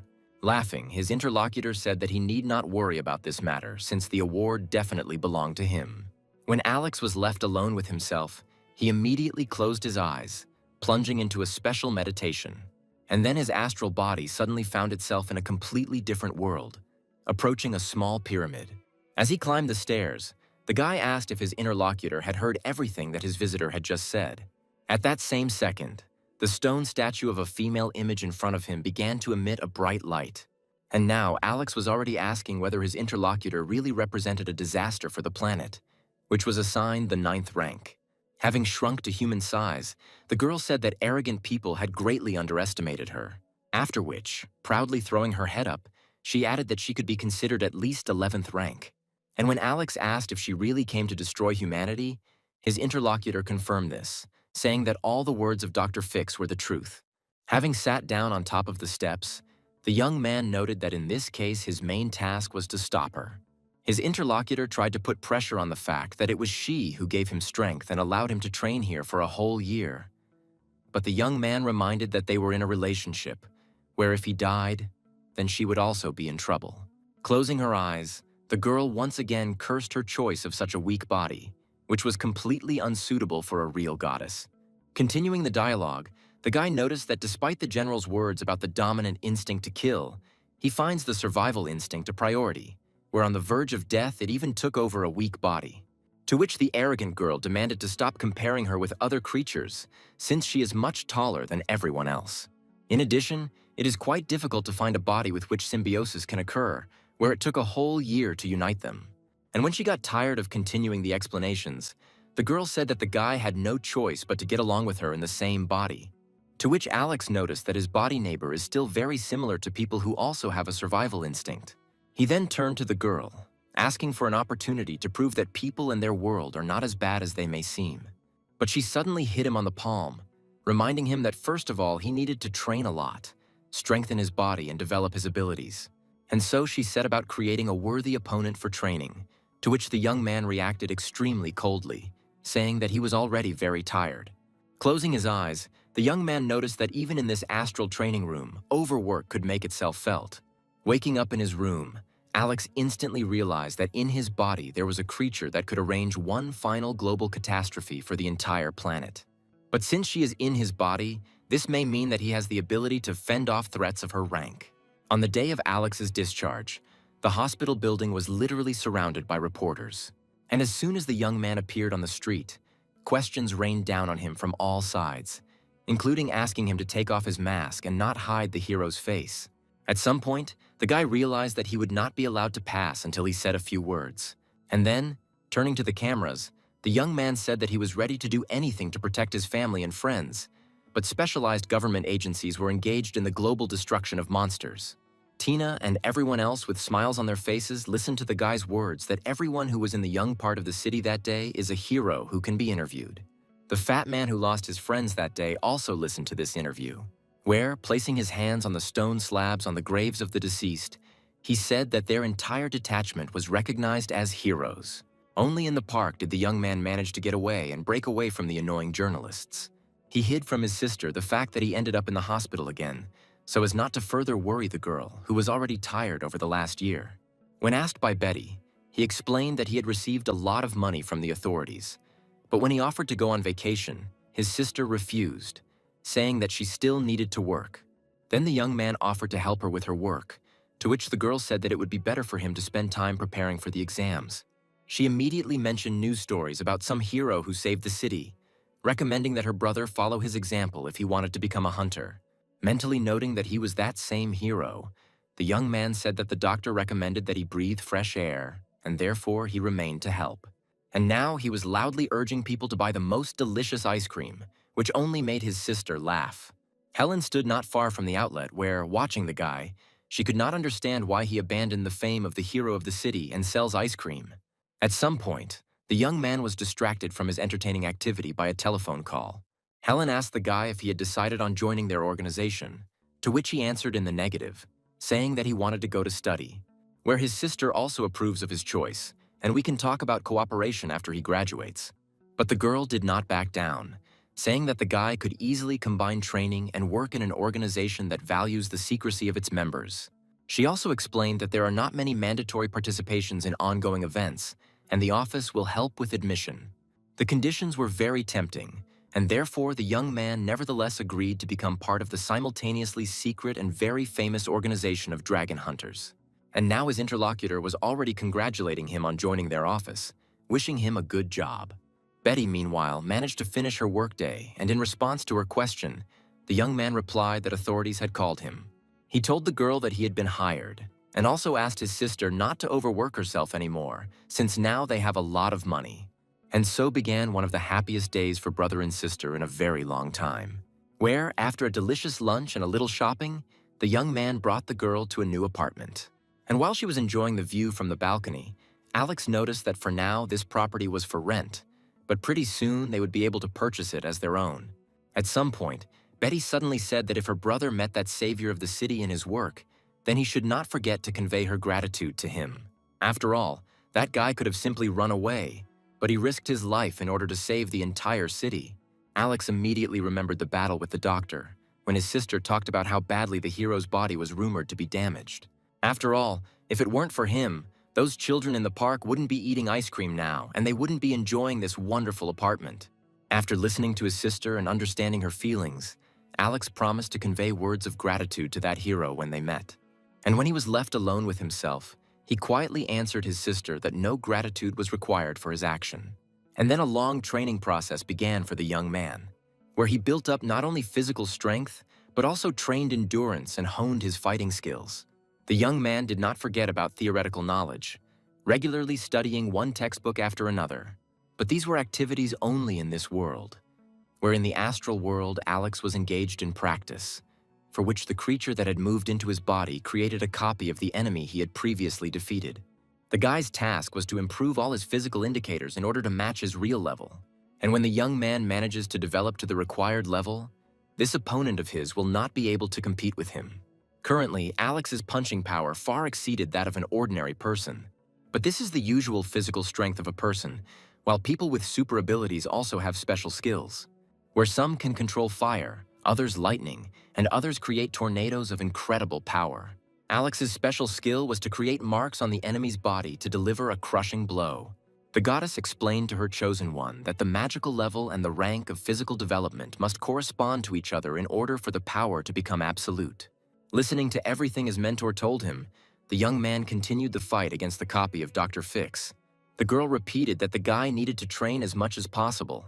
At some point, the young man remembered that he managed to defeat the doctor only by using his special multi-hit skill, asking whether this attack would be stronger if more than 49 marks were left.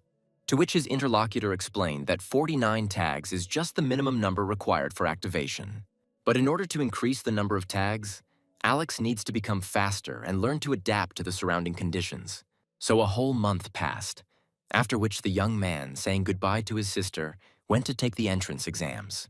A security guard moving through the park in the southern part of the city noticed that it was the first time he had seen such thick fog, and his partner suggested not to make another detour due to completely zero visibility. Having unanimously decided that the round could be postponed, the men began to return to their post. They had been walking for quite some time, but for some reason they could not get to the right place. At some point, one of the guards found it strange that his partner was not responding to his remarks, and turned around to discover the man had disappeared. Then his attention was attracted by an unusual sound behind him. Turning around, the guard was stunned with horror when he saw his partner being devoured by a huge spider monster. Without even thinking about trying to help his comrade, the man ran as fast as he could, away from danger. Once in one of the rooms, he took out his mobile phone in order to call for help, when he suddenly saw a woman's silhouette outside the door. Shouting to the girl to come to him quickly, since there was a monster nearby, the man opened the door, behind which it turned out to be not at all what he expected to see.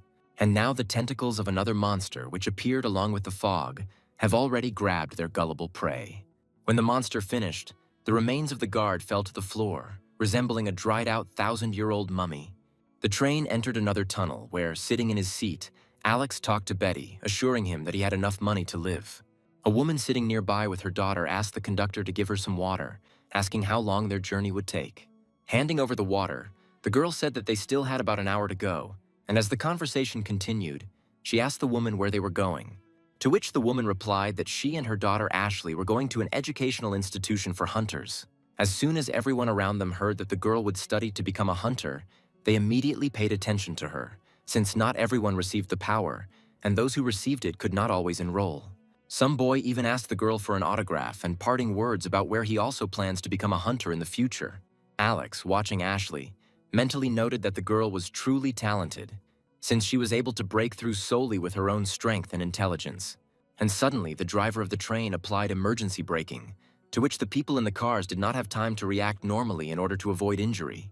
The young man intervened in the situation, placing his hand under the head of the child, whom his mother did not have time to catch, thereby saving him from getting a head injury. Ashley noticed this movement, greatly surprised by this guy's incredible reaction speed. After the train stopped completely, the carriage was filled with a roar, where some tried to understand the reason why the train stopped. Others complained of pain in bruised areas. Having heard several complaints about the lack of connection, Alex tried to raise his mobile phone, realizing that the higher you raise it, the better the connection begins to be received. The boy, who a minute ago asked for an autograph, looked out the window and attracted the attention of his mother, saying that someone was walking in the fog. Looking out the window and seeing nothing, the woman asked her son not to say anything stupid and not to scare her. And then the driver made an announcement, saying that they were faced with an unexpected situation and asking everyone to remain calm and remain in their places. After listening to several remarks about how it would be good to find out what was going on, Alex rose from his seat, saying that he would find out everything now. But his impulse was stopped by the conductor, who said that the crew was solving the problem and asked the young man to return to his place. But when the young man showed his hunter badge, the girl immediately invited him to follow her. But before they had time to start moving, Ashley suddenly approached them, saying that she was now a student at the educational institution, which means she was also listed as a hunter. Meanwhile, the driver and his assistant, having studied the information about the passengers and realizing that there were no hunters among them, stood and thought about what to do in such a situation. And then Alex and Ashley approached them, accompanied by a guide who said that she managed to find a couple of hunters. Delighted, the driver asked what rank the arriving hunters had, where Alex showed his trainee badge and Ashley showed his certificate of enrollment. At that same second, the rush of joy on the faces of the driver and his colleague quickly faded away, where the assistant driver expressed his doubts that the trainee and student would be able to cope with the unusual situation. But the young man said that it was better than nothing, where they could at least try to call for help by climbing higher. The driver agreed with the guy, saying that his assistant would go with them and asking them to exercise maximum caution. Meanwhile, the guy tried to tell the girl that she was only a student and could not go with him, but Ashley immediately said that her interlocutor was just an intern, and if he was going, then so was she. While they were opening the door, Alex told the girl to always stay behind him, as it could be very dangerous there. When they found themselves on the street, the young man instructed the conductor not to open the door to anyone but them. And so the doors to the carriage were again securely locked, and the hunters, accompanied by an assistant driver, went to investigate. While they were walking, the young man was interested in whether the train always stops in the fog, but from the answers he understood that the fog was not an obstacle to movement, and the train stopped because the system detected some kind of danger. Meanwhile, the assistant added that, as a rule, the reason for such stops is animals on the rails. The conductor who remained at the door of the carriage was very worried, hoping that everything was going smoothly for those outside. And suddenly she saw that there was a girl outside at the door. Reproaching her for leaving the train on her own, putting her life in danger, the conductor rushed to open the door. But as soon as she grabbed the handle, the girl suddenly remembered Alex's words that she should not open it to anyone except members of the reconnaissance group. But then one of the passengers appeared behind the conductor, who also saw the girl, and began to declare that she needed to be allowed in. He said that she could have gotten out of another carriage, but the conductor could not clearly see her face, and the persistent man had already begun to raise his voice, accusing the conductor of inaction and saying that the passenger could be very scared alone outside. But then the girl firmly stated that the doors of the train were blocked and no one could get out. In addition, the hunters gave her instructions not to let anyone in except them. But the man insisted, saying that it might not be a passenger, but one of the locals who got lost in the fog and came to ask for help. But the guide, blocking the path to the door with her body, said that she would wait for the hunters to return. However, her fragile, slender body was no obstacle for the overweight man, who simply pushed her aside, heading towards the door. Already grabbing the handle, he said that he himself would let the poor girl in, whose crying could be heard very clearly. And when the conductor tried to stop him, the man rudely pushed her away, saying that he would sort it out himself and file a complaint against the crew. And so, opening the door, he invited Miss to quickly come inside, noting his merit in the fact that the door opened. And as soon as he extended his hand to help her rise, he suddenly felt something tightly grab his throat, cutting off the flow of oxygen. And now the overly strong tentacles were already pulling the benefactor out of the carriage. And the frightened conductor watched with horror as his body dissolved in this thick fog.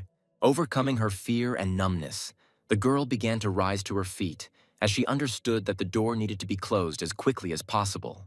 But as soon as she approached the door in an attempt to close it, at that very second, the same tentacles that had just dragged the man away began to wrap around her leg. And now the girl was already outside the train, desperately trying to cling to the open door.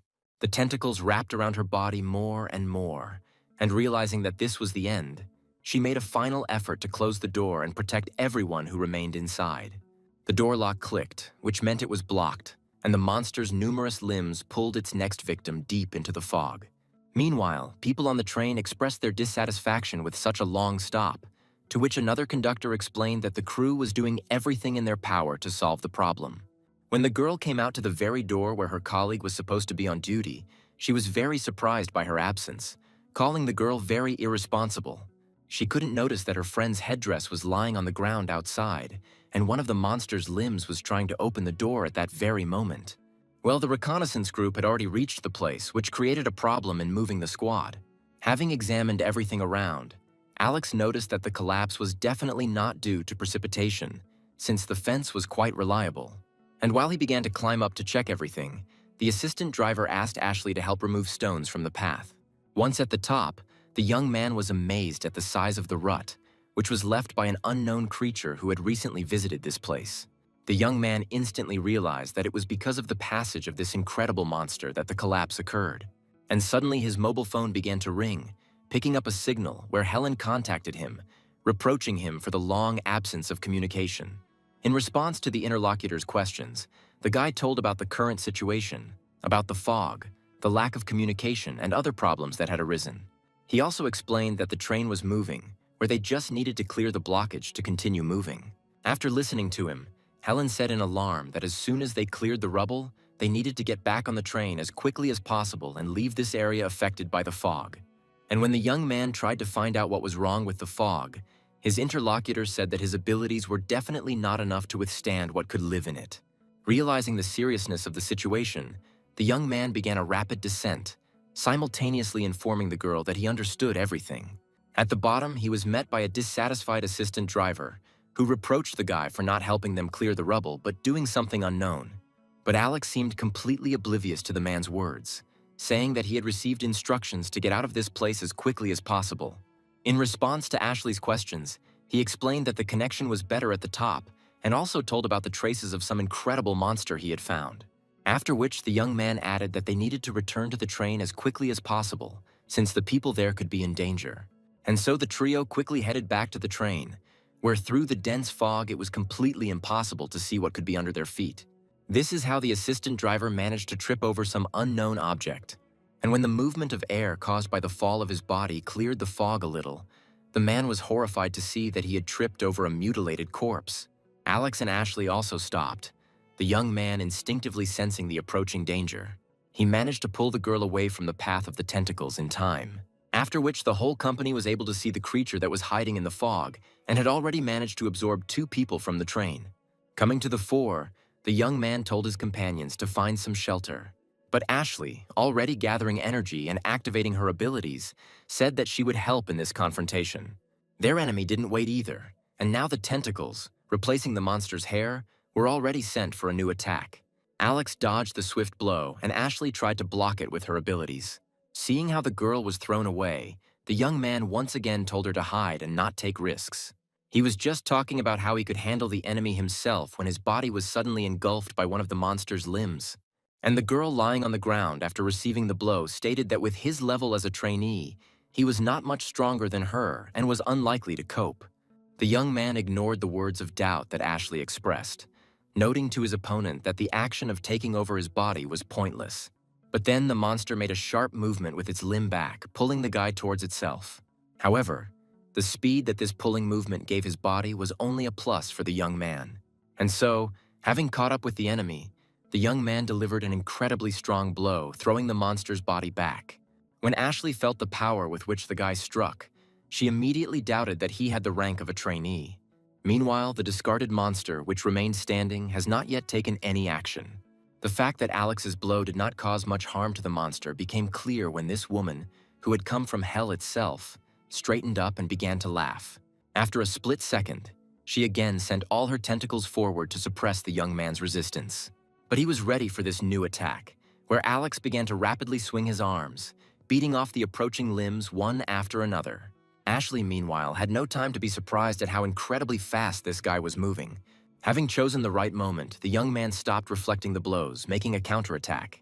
From this blow, the flesh of the monster's body parted, and the amazed young man suddenly saw a guide inside the monster. Without hesitation at all, Alex grabbed the girl's hand and began to pull her out of the monster's body, where at the same time he kicked the monstrous woman, which helped finally free the girl. The only question that now interested the guy was whether the conductor was still alive. Ashley arrived in time and said that the enemy was disappearing into the fog, which was good news, since there was an opportunity to help the girl. When the young man said that the conductor needed to provide first aid, his interlocutor could not get closer, since the mucus that enveloped the girl's body caused her gag reflexes. Realizing that there was no other way out, Alex, looking at the conductor, connected his lips with hers and began to breathe air into his lungs. After which, as expected, the young man made several pressing movements on the girl's chest. The resuscitation measures had their effect, as the conductor suddenly coughed and began to spit out the mucus that had accumulated in her lungs. At this time, another guide, seeing the returning reconnaissance group, had already managed to open the door so that people could go inside. Her colleague, who woke up, tried to say something about how she did not allow the monster to get onto the train, where these were her last memories before the monster absorbed the girl. When everyone was inside, the assistant driver immediately closed the door. Since there was no longer an obstacle, the train was able to continue its difficult journey, passing through the same dense fog. Moving through the thick fog, Michael listened to what Helen was telling him. The girl said that about a month ago, a meteorite was discovered in that part, but without extraneous life forms, where, however, some of its impact on the environment still took place in the form of fog. After listening to what the interlocutor told him, the man noticed that the fog was moving chaotically, but was mainly concentrated around the mountain. Helen continued, saying that according to new information, the fog had already caught part of the railway tracks, where some incredible monsters were hiding in it.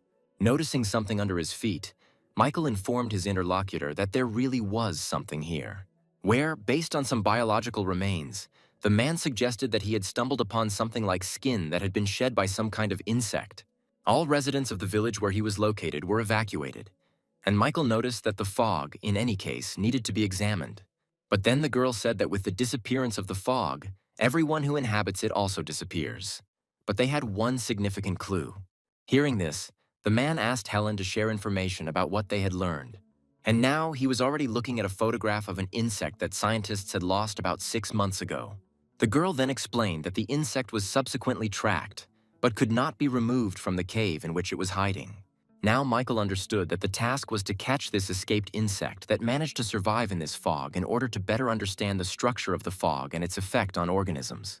Continuing the conversation, the man suddenly heard something happening not far from him. He had already drawn his weapon when Helen warned him that the scolopendra might have undergone some small changes during its time in the fog. While Michael was listening to his interlocutor, what was making the noise that he was moving towards finally appeared before his eyes.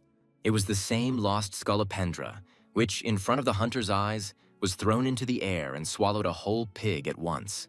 Examining this incredible monster, the man told his interlocutor that she had clearly missed the mark when she spoke about small changes. The train had long since arrived at the desired station, where Alex and the crew members accompanied the injured conductor to a medical facility. The men tried to praise the guy for saving them all, but he refused the glory, saying that the girl lying in front of them was a real hero. When all the formalities were over and the young man left the hospital, he noticed that lately he had been visiting institutions of this kind too often. He was distracted from these thoughts by a telephone call, where the subscriber number was not familiar to him. When he answered and asked who was in touch, the guy's eyes opened wider from the voice he heard in response. After all, the same girl to whom he confessed his feelings a year ago called him. The young man was incredibly happy to hear from Samantha, asking where she got his number from. The girl replied that she received the number from their mutual friend Helen, who informed her about Alex's arrival for admission. When asked by the interlocutor about the reasons for the delay on the way, the guy explained that they had some difficulties. After this, Samantha asked the young man where he was now in order to meet him, to which the young man explained that he was now heading to an educational institution where he and the girl could meet. Sitting in the taxi, Alex plunged into memories of the past, where she and Samantha did their homework together and often walked around the park. He also remembered the moment when he confessed his feelings to the girl, where she asked for a little time in order to wrap her head around what she had heard. A whole year had passed since that moment, and Samantha had not responded to his confession, and therefore the young man thought that this could be perceived as a refusal. Going to her friend, Samantha told her that she had agreed to a relationship with the guy who spent a whole year in a coma. But the girl clearly didn't like this idea, where she reminded her friend that many rich and successful guys were chasing her attention and affection. She also noticed that Samantha's actions are now most likely driven by the feeling of pity she feels for this guy.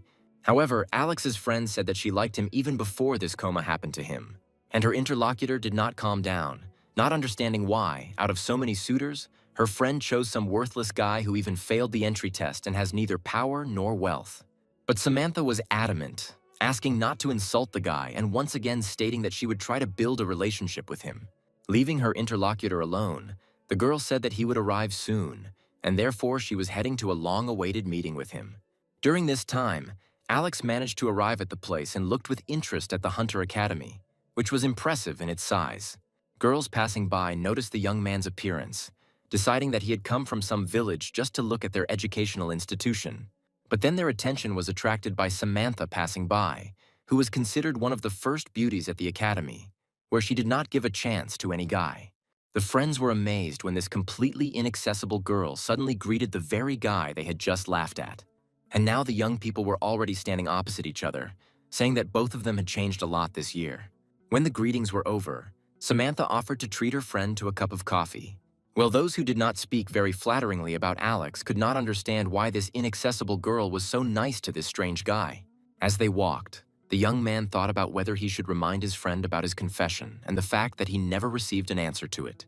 While the girl walking next to him thought that people in relationships should hold hands, not understanding why Alex did not take the initiative in this, because she responded positively to his confession a year ago.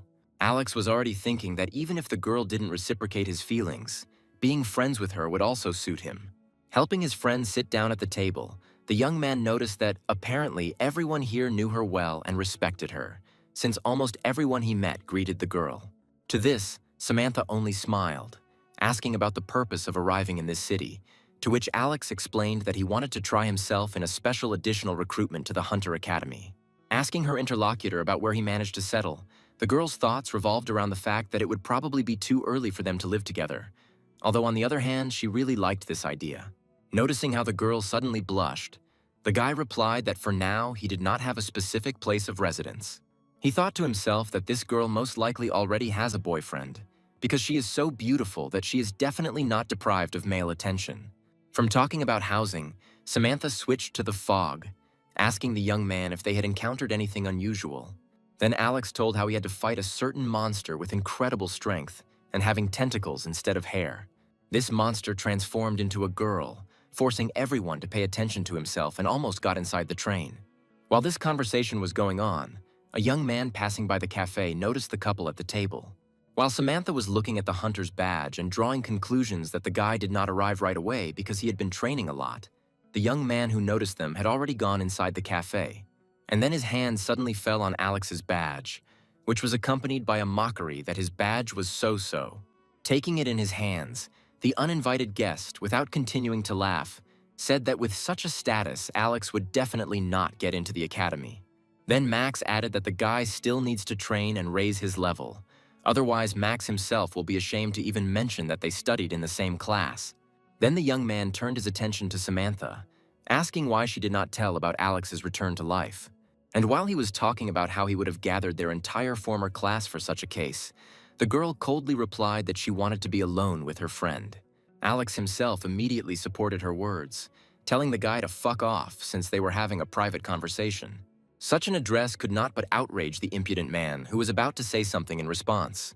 But his impulse was interrupted by Samantha, who asked for silence in order to answer the call. Frustrated, Max had no choice but to shut up and put the badge back on the table with a loud bang. Left with nothing, the young man headed away from the cafe. Already on the street, he, overcome by fits of rage, whispered through his teeth that a girl like Samantha should definitely go to him, and not to such a slug like Alex. Meanwhile, the girl ended the conversation by asking to be picked up from the cafe, after which she asked her friend for forgiveness for interrupting the meeting, which was necessary for an urgent matter. Having agreed to meet another time, the young people said goodbye, where Samantha promised to root for the guy at the entrance test. On the street, the girl was met by a handsome young man whom she called brother, asking what was so urgent. Having removed a leaf stuck there from his sister's hair, the man said that he would explain everything on the road, since they needed to be in a hurry. Alex, watching this scene from the side, of course, decided that this was his friend's new boyfriend, deciding once again not to bother the girl and not to get involved in this relationship. Two guys stood at the entrance test site, discussing how there were too many new students here today, despite the fact that the new intake to the academy ended several months ago. And one of them explained that this is a specialized additional set only for those who have a lot of money and for whom it is better to take the entrance exam separately so that no one sees the results being manipulated. The young man who left the cafe stopped at the entrance to the arena where the tests were to take place. And then some guy caught up with him, who, having learned that Alex was also participating in an additional special set, offered to go further together. The guy introduced himself as Jason Furley, also noting that his companion was somehow very modest in his clothes. And when they were inside, Jason asked how much money his interlocutor gave to pass the tests at the academy. Alex couldn't understand what his new acquaintance was talking about, and he was already boasting that his family donated $7 million to the academy, and therefore he came here today just to check in, since he's definitely going to do it. And when Alex said that he didn't pay anything and came just to try his hand, his interlocutor expressed his regrets to the guy, saying that skills and strength don't solve anything here today. Only now the young man realized that today's special enrollment is just a loophole into the academy for the children of rich families. And when he asked Jason whether he had any chance of enrolling today, he said that there was no chance, and it was better to start saving money for next year now. And then a certain man came to the fore and demanded silence, introducing himself as the curator of today's tests, Albert Doyle, after which he extracted a list of applicants, where, after each name and surname he named, everyone who arrived to take the tests responded in turn. Having finished with Jason, Albert wanted to start announcing the rules, but the guy shouted loudly that another contender named Alex Knight had not been named. Only now the man noticed the presence of another additional page in his hands. There he saw and named Alex's name, also reading that he did not make contributions, but came here on the recommendation of a government agency. Albert further explained that a total of 4 tests would be conducted for physical fitness and 1 for combat. The first was the impact force test, where the dummy used will be adjusted depending on the level of the test taker. Immediately after this, it was announced that Alex would be the first to go through the test, whose task was to demonstrate a blow with a force of at least 1,500 kilograms, where otherwise the test would be considered failed. After listening to Jason's guess that they had decided to fail him on the first test, the young man headed towards the dummy. Remembering that the previous time he managed to strike with a force of 1,000 kilograms, the young man prepared for a new blow, gathering all his strength in order to try to jump over that threshold. The impact was so strong that the mannequin was literally torn out from the place where it was secured. Both the other applicants and those taking the exam were shocked by the manifestation of such incredible abilities.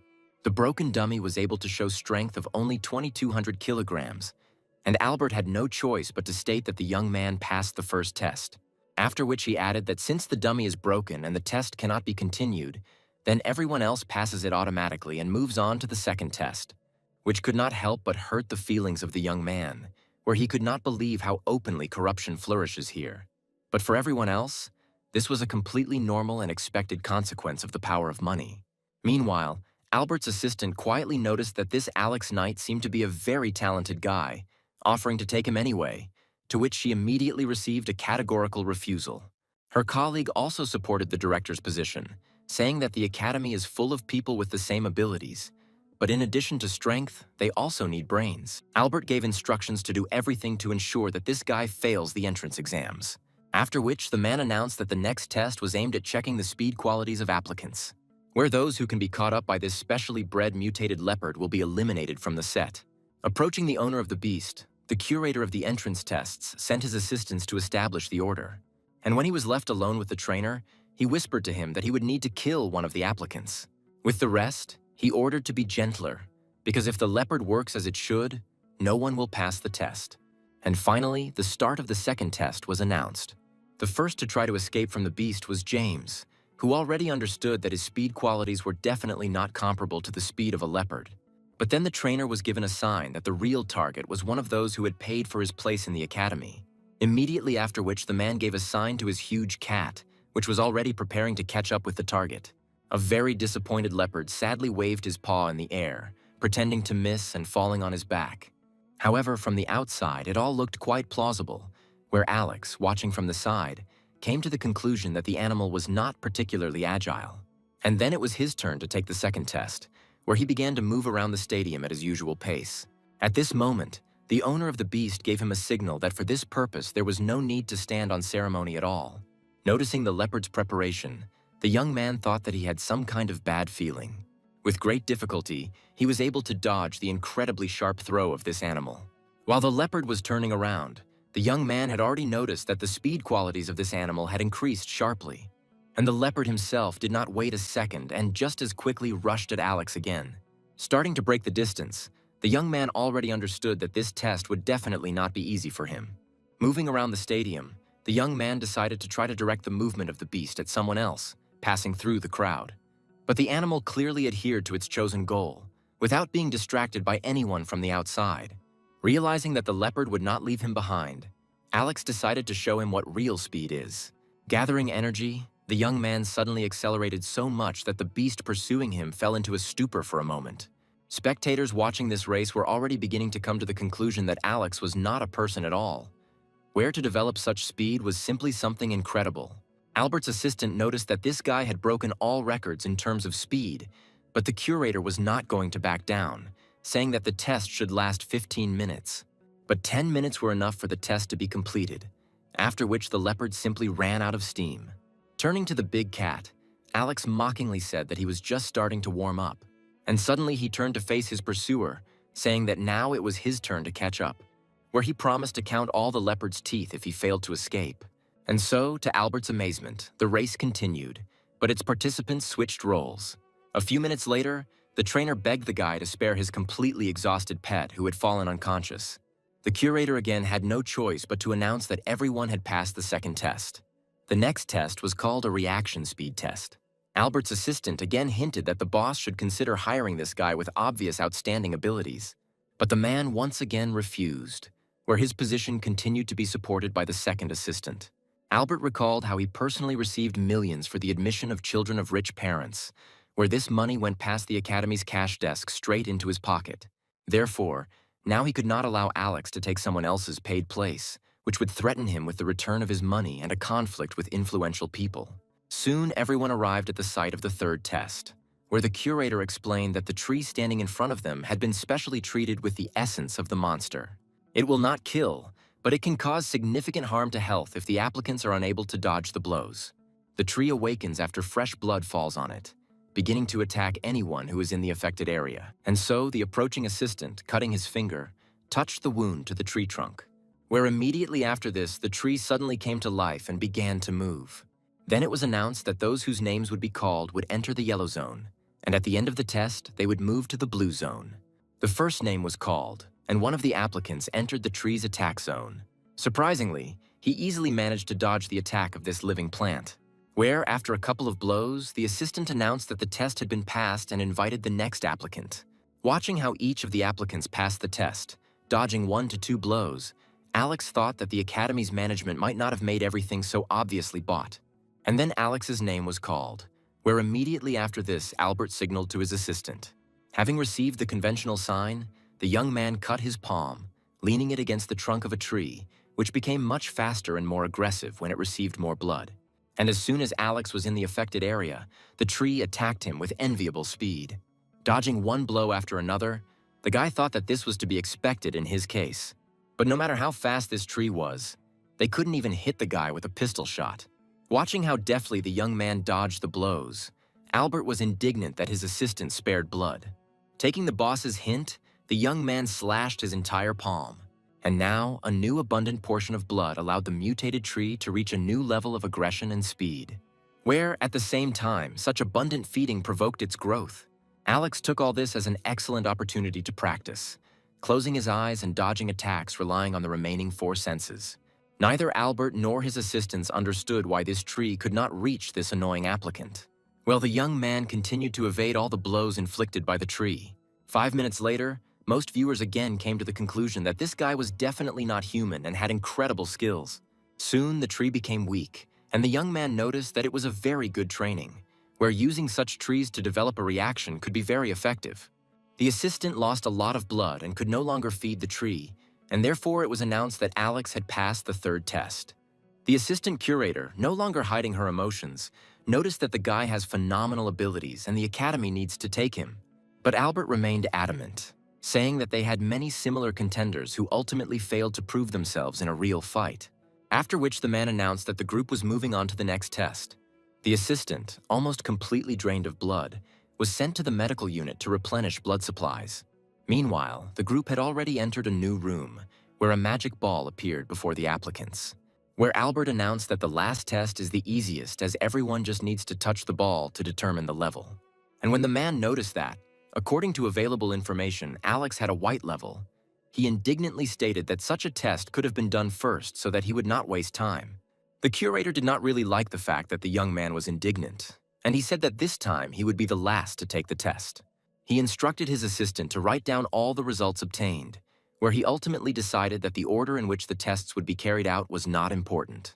After which, Jason volunteered to take this test first, heading towards the ball. And so the young man put his palm to the ball, where after a few seconds he had a purple level set. Alex, watching his new comrade, made it clear that he was happy for the guy. Then all the applicants approached the ball, where each of them had a purple level, which could not help but surprise Alex. Then Albert approached the young man, saying that he knew all the information about him, where a year ago the young man already tried to enter an educational institution, scoring the maximum score on written assignments and completely failing the system for determining levels. Looking closely at the man, Alex asked him what he wanted to tell him with all this, and the curator said that although his interlocutor studied well, he did not learn the most important thing, where there is a special type of essence extracted from the bodies of monsters, with the help of which a person can change his level and even acquire new super abilities. And if a person has enough funds, he can easily buy himself a purple level, even if he originally had a white one. This was completely new information for the young man, and while he was processing it in his head, Albert noticed that what was shown in the 3 previous tests did not matter, because now Alex would fail miserably. Of course, a person can have excellent speed, strength, reaction, endurance, and other physical indicators of the body. But all these indicators are nothing compared to the power that lies behind the use of special skills, the destructive power of which directly depends on the level. Listening to everything the man said, the young man chuckled imperceptibly, remembering the destructive power of his skill. Thanking the curator for all the explanations, even though they were a mockery, the young man headed off to take the 4th test. Approaching the ball, Alex whispered that a person's power increases when he not only has superpowers, but also increases the characteristics of his physical body. Reaching out his hand to the ball, the guy remembered how he failed exactly the same test last year, and everything inside him froze. Observing the actions of the young man, Albert stated that the guy still decided to disgrace himself once again by taking on this test. But the assistant noticed that the guy still had some abilities, since the ball showed a blue color. By this time, the assistant had also returned to the company of his colleagues, whose blood supplies had been restored. And a second later, Alex's ball was already showing a purple level, which led the curator to complete bewilderment. And when he said that this guy should have a white level, Jason standing next to him reminded him of his own words that the level could be changed. After which, the young man congratulated his comrade on passing the test. Alex, whose hand continued to rest on the ball, noticed that its color was beginning to change to red. Preventing the next level from being demonstrated, he quickly removed his hand from the ball. Where this action of his was completely approved by the goddess living in his body, who said that it is always better to hide your true capabilities. Alex had already managed to return to the others where, turning to the curator, he made sure that he had passed this test. After which, the guy, without hiding his satisfaction from a sense of superiority, stated that in this case, the points he scored today were the maximum among all applicants. But Albert was not ready to accept defeat, shouting that the guy was rejoicing early since there was still a fifth combat test left. And now he was leaving the room with a nervous gait, and his assistant asked Alex why he did not go to the regular recruitment, where he would have easily entered. Sitting in his office, Albert literally grabbed his head with his hands and tried to figure out how to solve the problem of weeding out this arrogant guy. Then Max Rogers entered the office, who said that he had heard about a combat test for participants in a special recruitment and proposed his candidacy for it. An assistant sitting nearby immediately noticed that the sophomore would be too strong for the completely new guys. But the assistant curator immediately remembered the chief's words that they must conduct every test with the utmost rigor. Seeing that the situation could turn in his favor, Max added that among all the second years, he is currently ranked 10th in skill and strength. Albert seemed to be just waiting for such a statement, immediately jumping out of his seat and telling the guy that he was suitable for them. Looking around, Alex tried to find Samantha, who had promised to come cheer for him, but the girl was nowhere to be found. The curator was pleased that the test was open, and therefore casual viewers could always say that there was no fraud on his part. After this, the man's assistant, taking the list, announced the names of future opponents. Some spectators were pleasantly surprised when they heard the name Max Rogers, and now half of the auditorium was already joyfully welcoming the arrogant sophomore. Going out to the center of the field, Max noticed that they had finally met their former classmate again, which Alex himself found to be some kind of incredible coincidence. Approaching, the sophomore told the guy not to expect mercy from him, to which the applicant replied that in this case he would not restrain himself. As soon as the start of the fight was announced, Max's body was immediately surrounded by powerful energy. By controlling airflows, the guy created a real horizontal tornado, which he directed towards his opponent. Alex, without leaving his place, waited for the right moment and struck the approaching opponent. The sophomore was quite surprised when he was suddenly thrown back and scattered through the air by the tornado. The applicant said that the previous 4 tests helped him warm up well, where he is finally ready to take revenge on the one whom he hated the most since school. Hearing this, the guy standing opposite got furious, loudly remembering that Alex couldn't even enroll in school last year. But Alex didn't listen at all to what Max was saying, remembering how he tried to fight off Samantha, how he organized other classmates against him.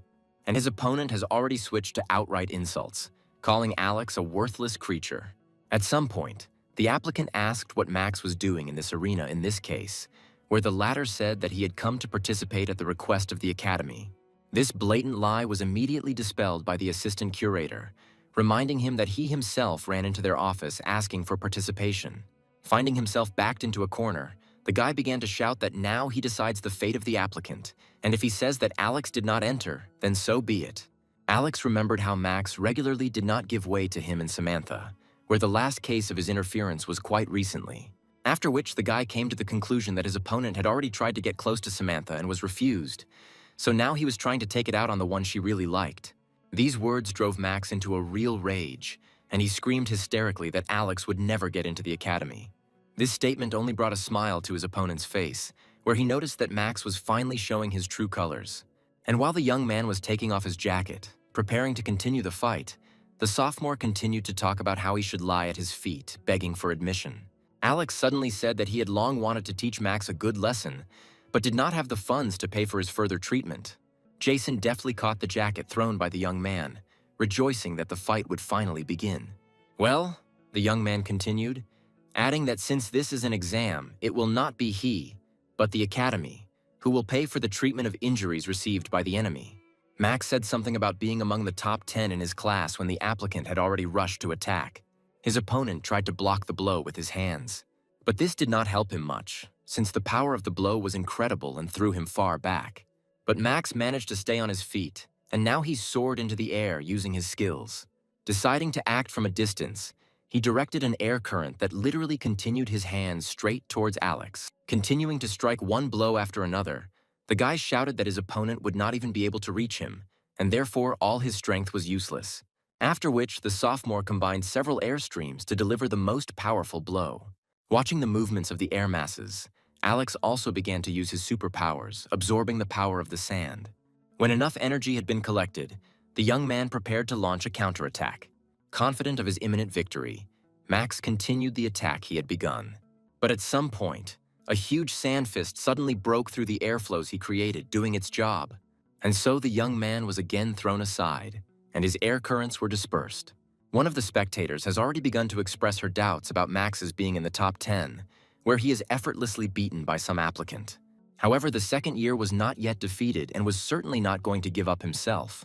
Starting to use his skills again, the guy shouted that his special skill was that the more furious he became, the more powerful his air currents became. Addressing the enemy, the young man added that he successfully managed to bring him to the desired state.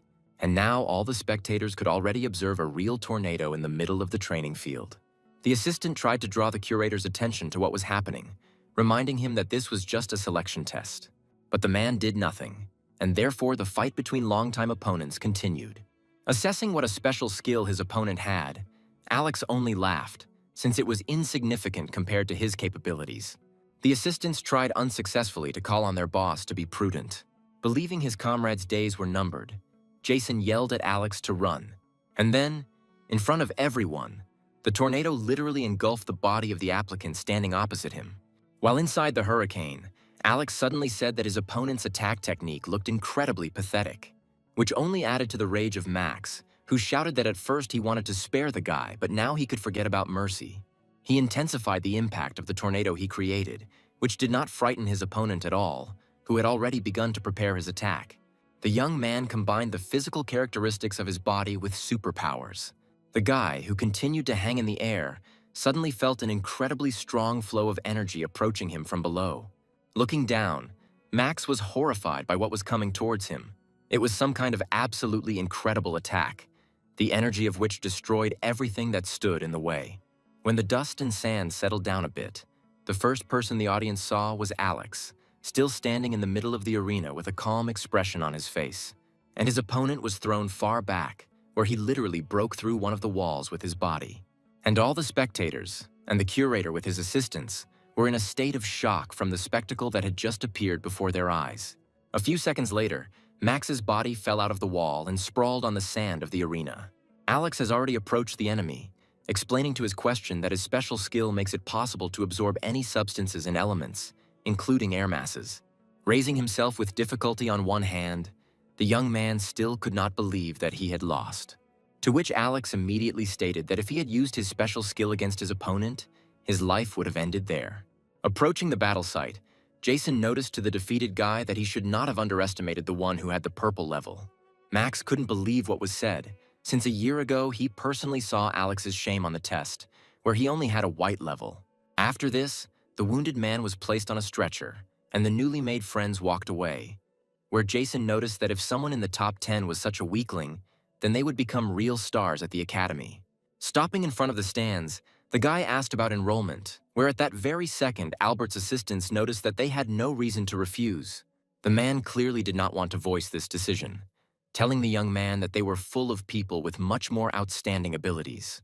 But then Alex said that the curator should think about his future reputation, because when everyone finds out about the results of today's fight, and the winner is not included, it will immediately become clear that Max simply bought himself a place in the top 10.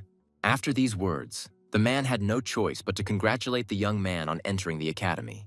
And when he spoke about the need to respect teachers, Alex, continuing to anger his interlocutor, noted that this would depend on the teacher himself. Then the curator and his assistants discussed the issue of Max's treatment, where they came to the conclusion that since he himself broke the rules and used special skills, then he should pay for his treatment himself. Meanwhile, James was the first to say goodbye to everyone, saying that it was time for him to go to a party in honor of his admission. While he was leaving, Alex's attention was attracted by a girl who came down from the stands. Having caught up with him, she offered to exchange contacts, and also said that she could show the newcomer everything here. And when Alex asked her to show where the hostel was, She joyfully stated that she was just going there. But then the attention of the young people was attracted by Samantha, who appeared from behind and told the girl that she and Alex were old friends, and therefore she would act as a guide. However, the persistent fan did not let up, offering to simply exchange contacts, to which she immediately heard from her competitor that the guy's phone was broken. Then she asked Alex to dictate his number to her, to which Samantha immediately stated that the SIM card was lost and he had not yet bought a new one. And when the annoying fan left, the girl was finally able to ask the young man about how his tests went.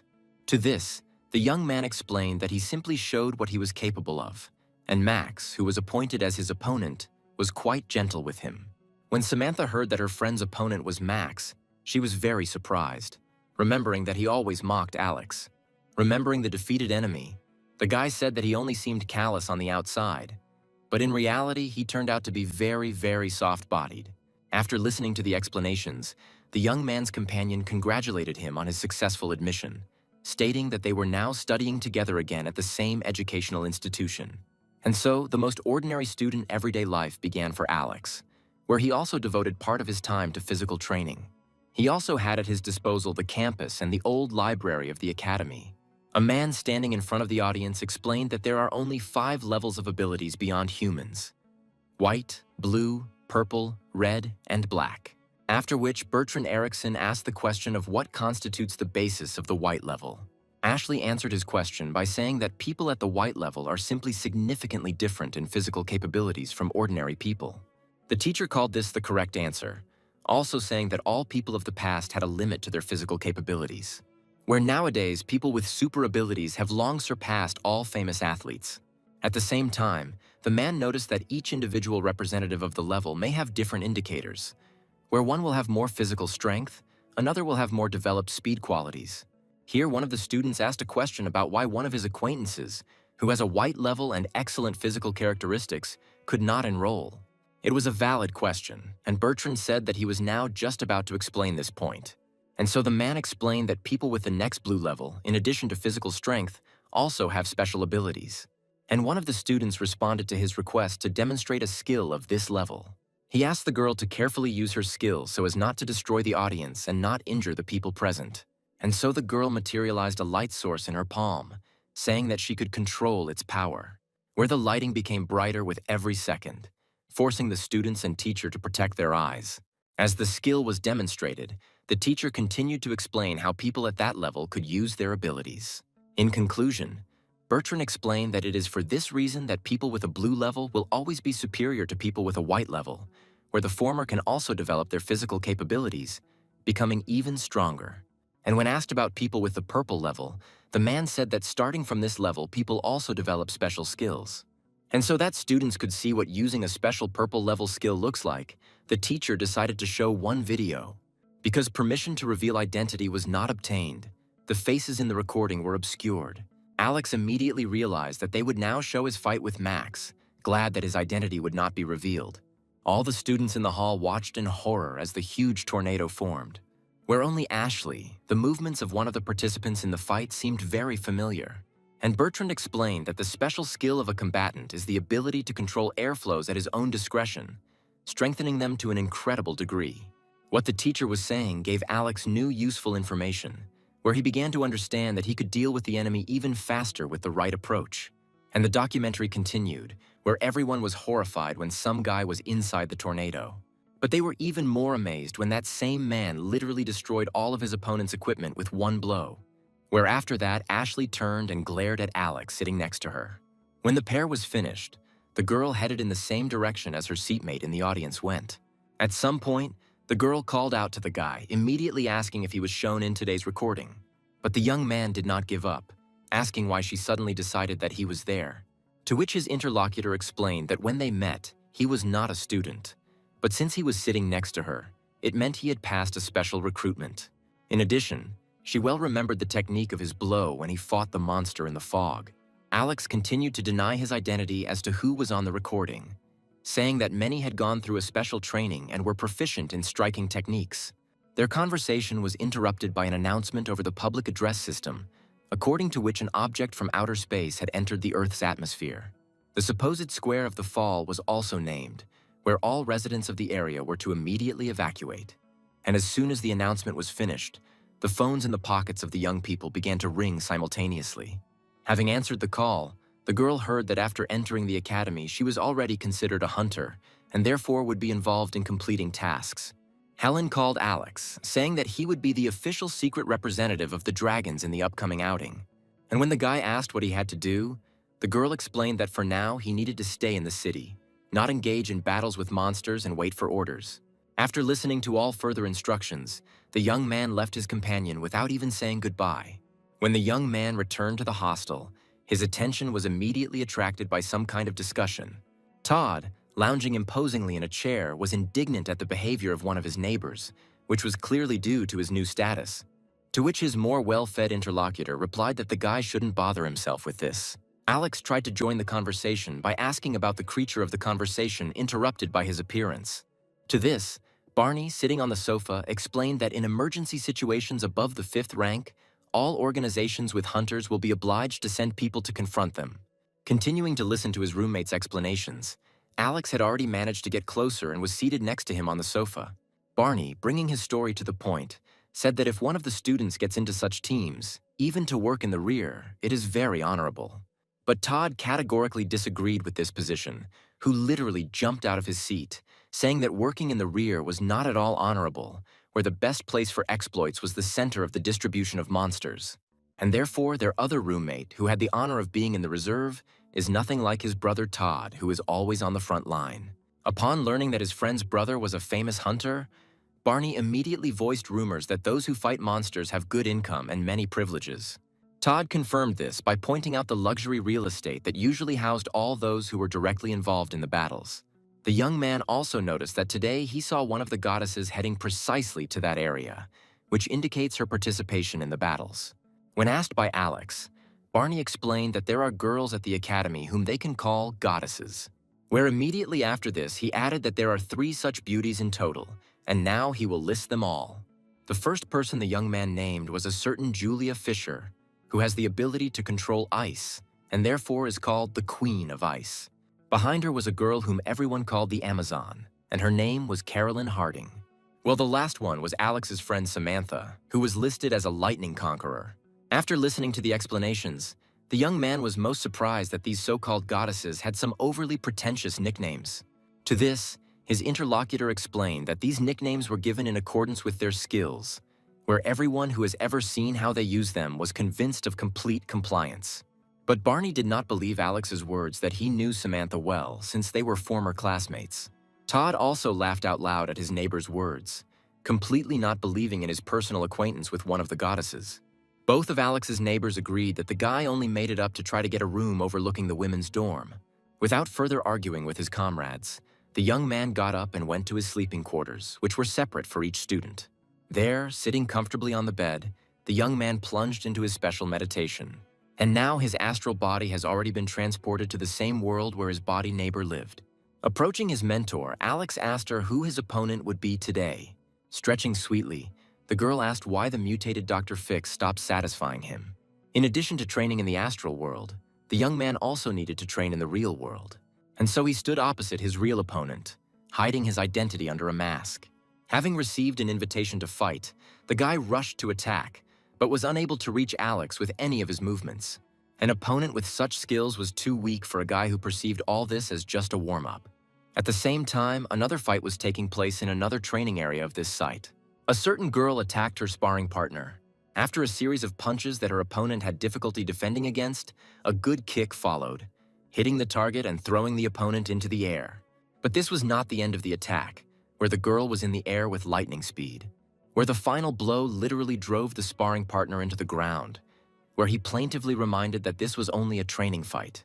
But Academy Amazon Carolyn Harding had little interest in these complaints, where she invited the next one to fight her. She looked at the guys standing nearby, who immediately made it clear that they did not intend to fight her. Then she tried to contact another group, which also instantly disappeared from the training field. In a matter of seconds, Area 3 was completely empty. Then the girl went to the assistant waiting for her, where, looking at the outstretched towel, she noticed that she did not even have time to sweat. Smiling, the man noticed that it was not for nothing that the girl at the academy was nicknamed the Amazon. However, Carolyn did not care what nickname she was given, where she expected to practice at least a little here today.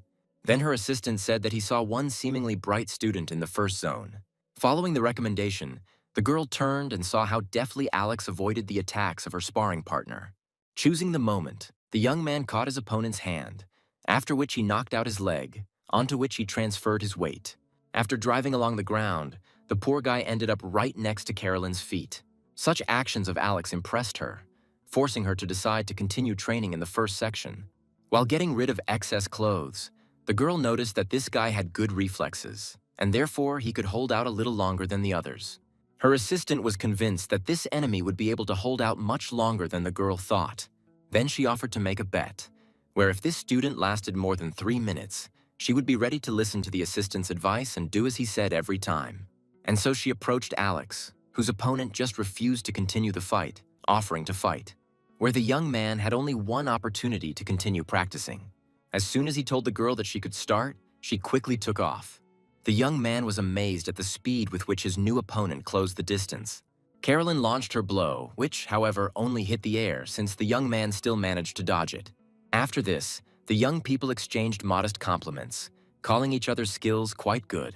Now it was Alex's turn to attack the girl, which he did with a lunge forward. However, the guy's attack also did not cause any harm to the opponent.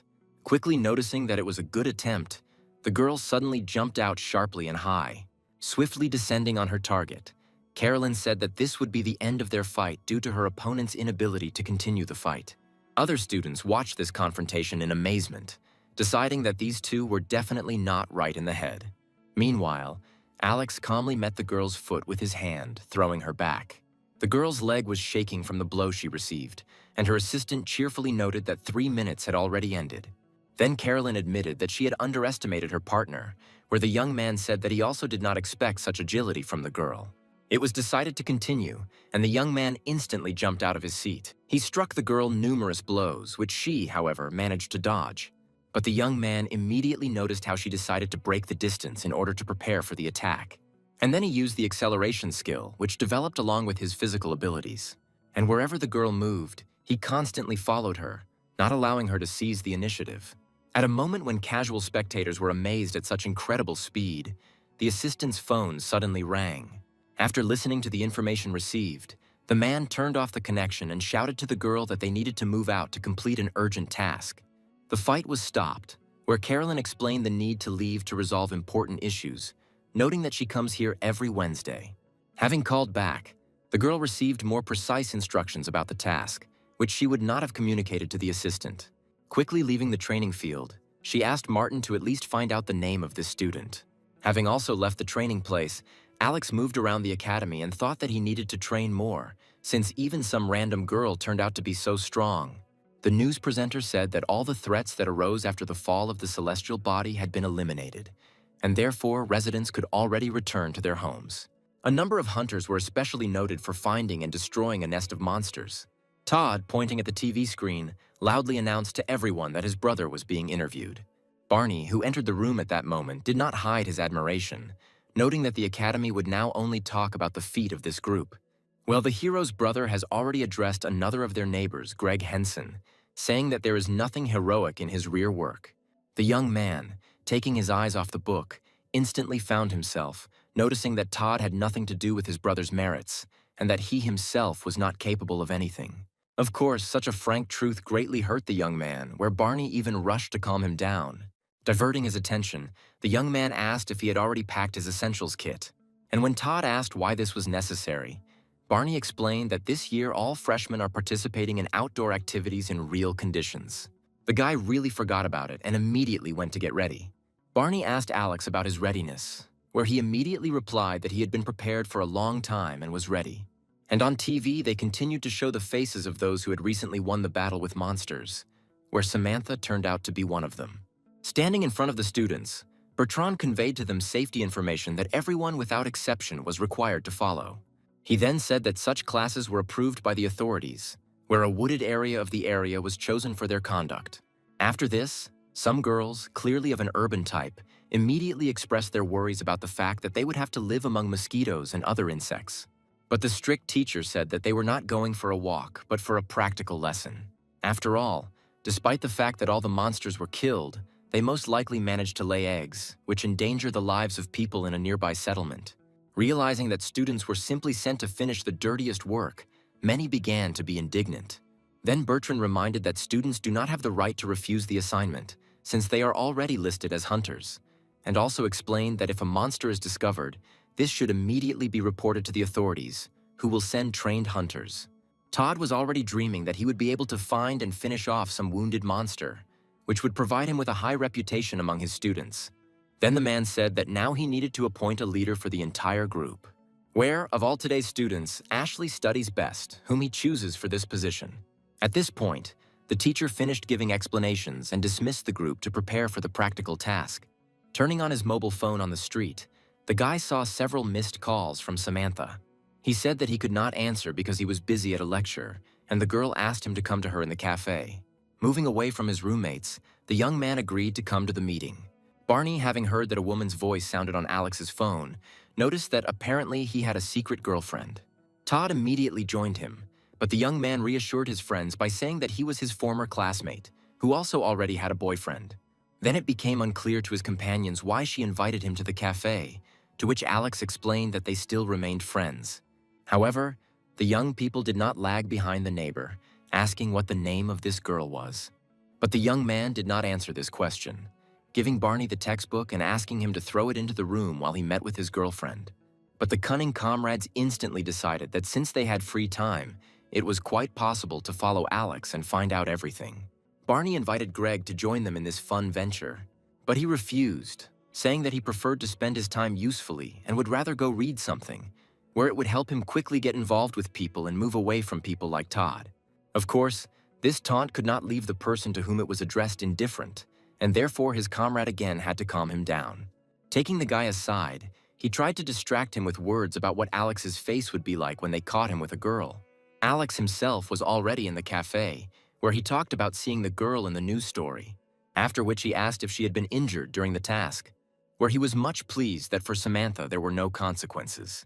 Then he got down to business, asking his friend why she called him to the cafe, where he assumed she had some important question. A little embarrassed, Samantha replied that in fact she did not have any important or urgent questions for the young man. Inside herself, she did not understand at all why Alex was acting so strangely on the most ordinary date. She said out loud that she knew about the freshman's imminent departure for practice, where she was also going to the same area, and the conversation of the young people from an improvised shelter was observed by Todd and Barney, who still could not believe that their neighbor knew one of the goddesses of the academy. Alex responded to the girl's words that he would be very glad to see his friend in practice more often and more. Continuing to be very embarrassed, the girl suddenly invited the guy to go to the cinema together, where the psychologist with whom she talked after the battle recommended relaxing the mind more. The young man's comrades could not believe that the goddess herself had invited him to go to the cinema. Without directly responding to the girl's proposal, Alex said that he could recommend some good films to her. She then asked him what he was going to do after their meeting, where the young man said that he planned to return to training. Upset, Samantha sadly stated that the guy would not be able to keep her company with his busy schedule. Alex's neighbors, who were watching the couple, did not believe that this unapproachable goddess suddenly became so humble in front of this guy. Meanwhile, the young man was already telling his girlfriend that, in general, he wouldn't mind going out to unwind.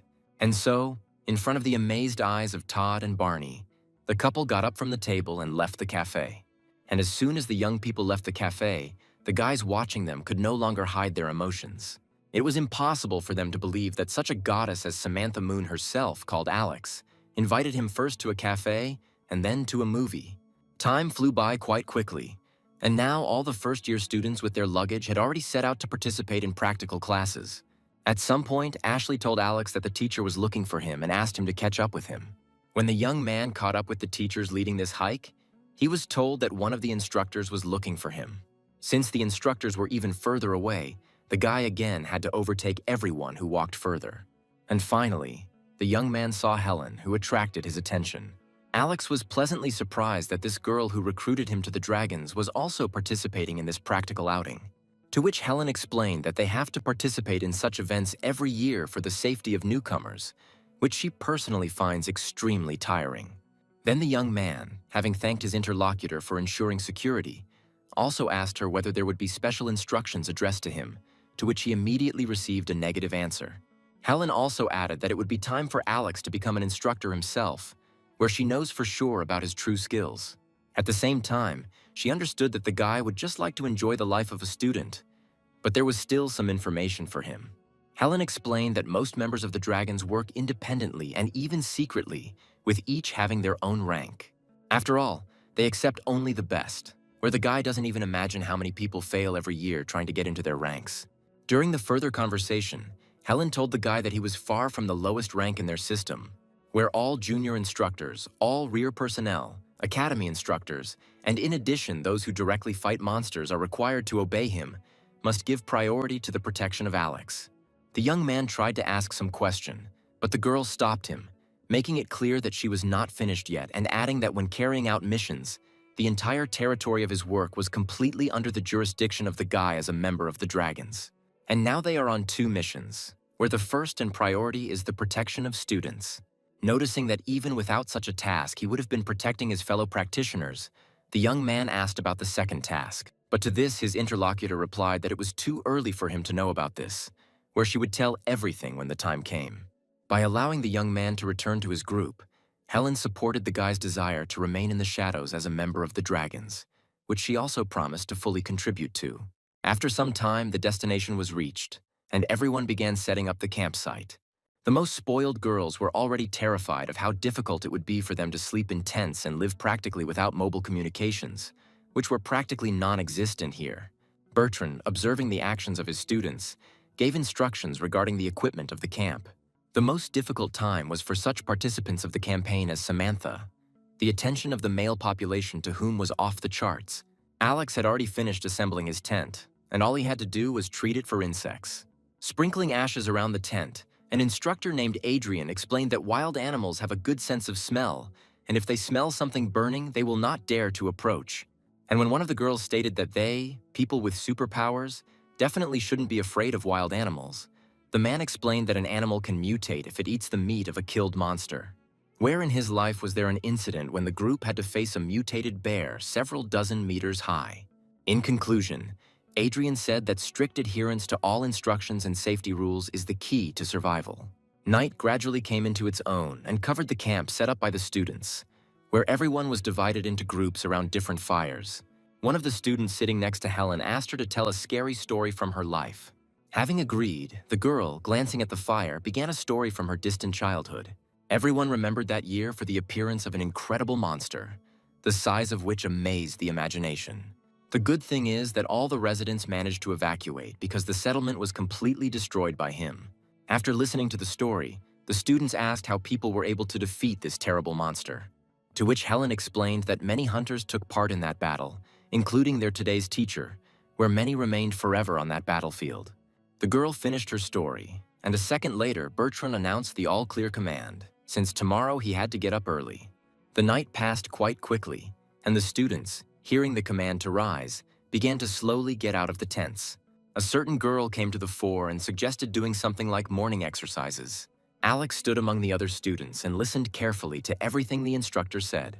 The girl, whose name was Mia, set the task of simply trying to keep up with her while jogging. When the students realized that they just needed to run, they immediately relaxed, deciding that it was not so difficult. But they realized that they were deeply mistaken only when Mia, announcing the beginning of the morning warm-up, quickly took off, leaving the crowd of students far behind. The quickest ones reacted quite quickly and rushed after the fleeing girl. But as the landscape changed, there were fewer and fewer of those who could keep up with her. Having overcome a rather high obstacle, the instructor successfully landed, where Alex was not far behind her. Immediately rushing further, Mia only laughed at how for some students this elevation had become an insurmountable obstacle. The next difficult obstacle was the river flowing across the group's route. And again, the most agile guy successfully overcame this obstacle, jumping over the stones sticking out of the water. But, as at the previous obstacle, not everyone was able to cross the river easily. Soon, Mia led the remaining students to the top of the hill, which offered an excellent view of the rising sun. Then she began to slow down, to which Greg said that there was no need to stop, since they still had plenty of strength. But the girl explained that those who were able to stay behind her for so long and not get left behind deserved a short break. Besides Greg, Alex, Ashley, and a chubby guy named Marvin were among the most resilient. After these 5 minutes of rest, all the other students who could not maintain the set pace began to pull themselves up to the resting place one by one. Todd and Barney begged to stop this mockery, saying that now they would simply collapse. But the instructor was adamant, looking at the students who had caught up with them and saying that the run could now continue. The morning warm-up was over, and the group of students had the opportunity to catch their breath a little before breakfast. Ashley noticed that in each individual group of students there were those who sparkled with talent. Greg supported her arguments, saying that it couldn't be any other way since the Academy accepts only the best. The fat man who sat down on the stone, who turned out to be quite nimble for his physique, also took part in the discussion of the students' abilities.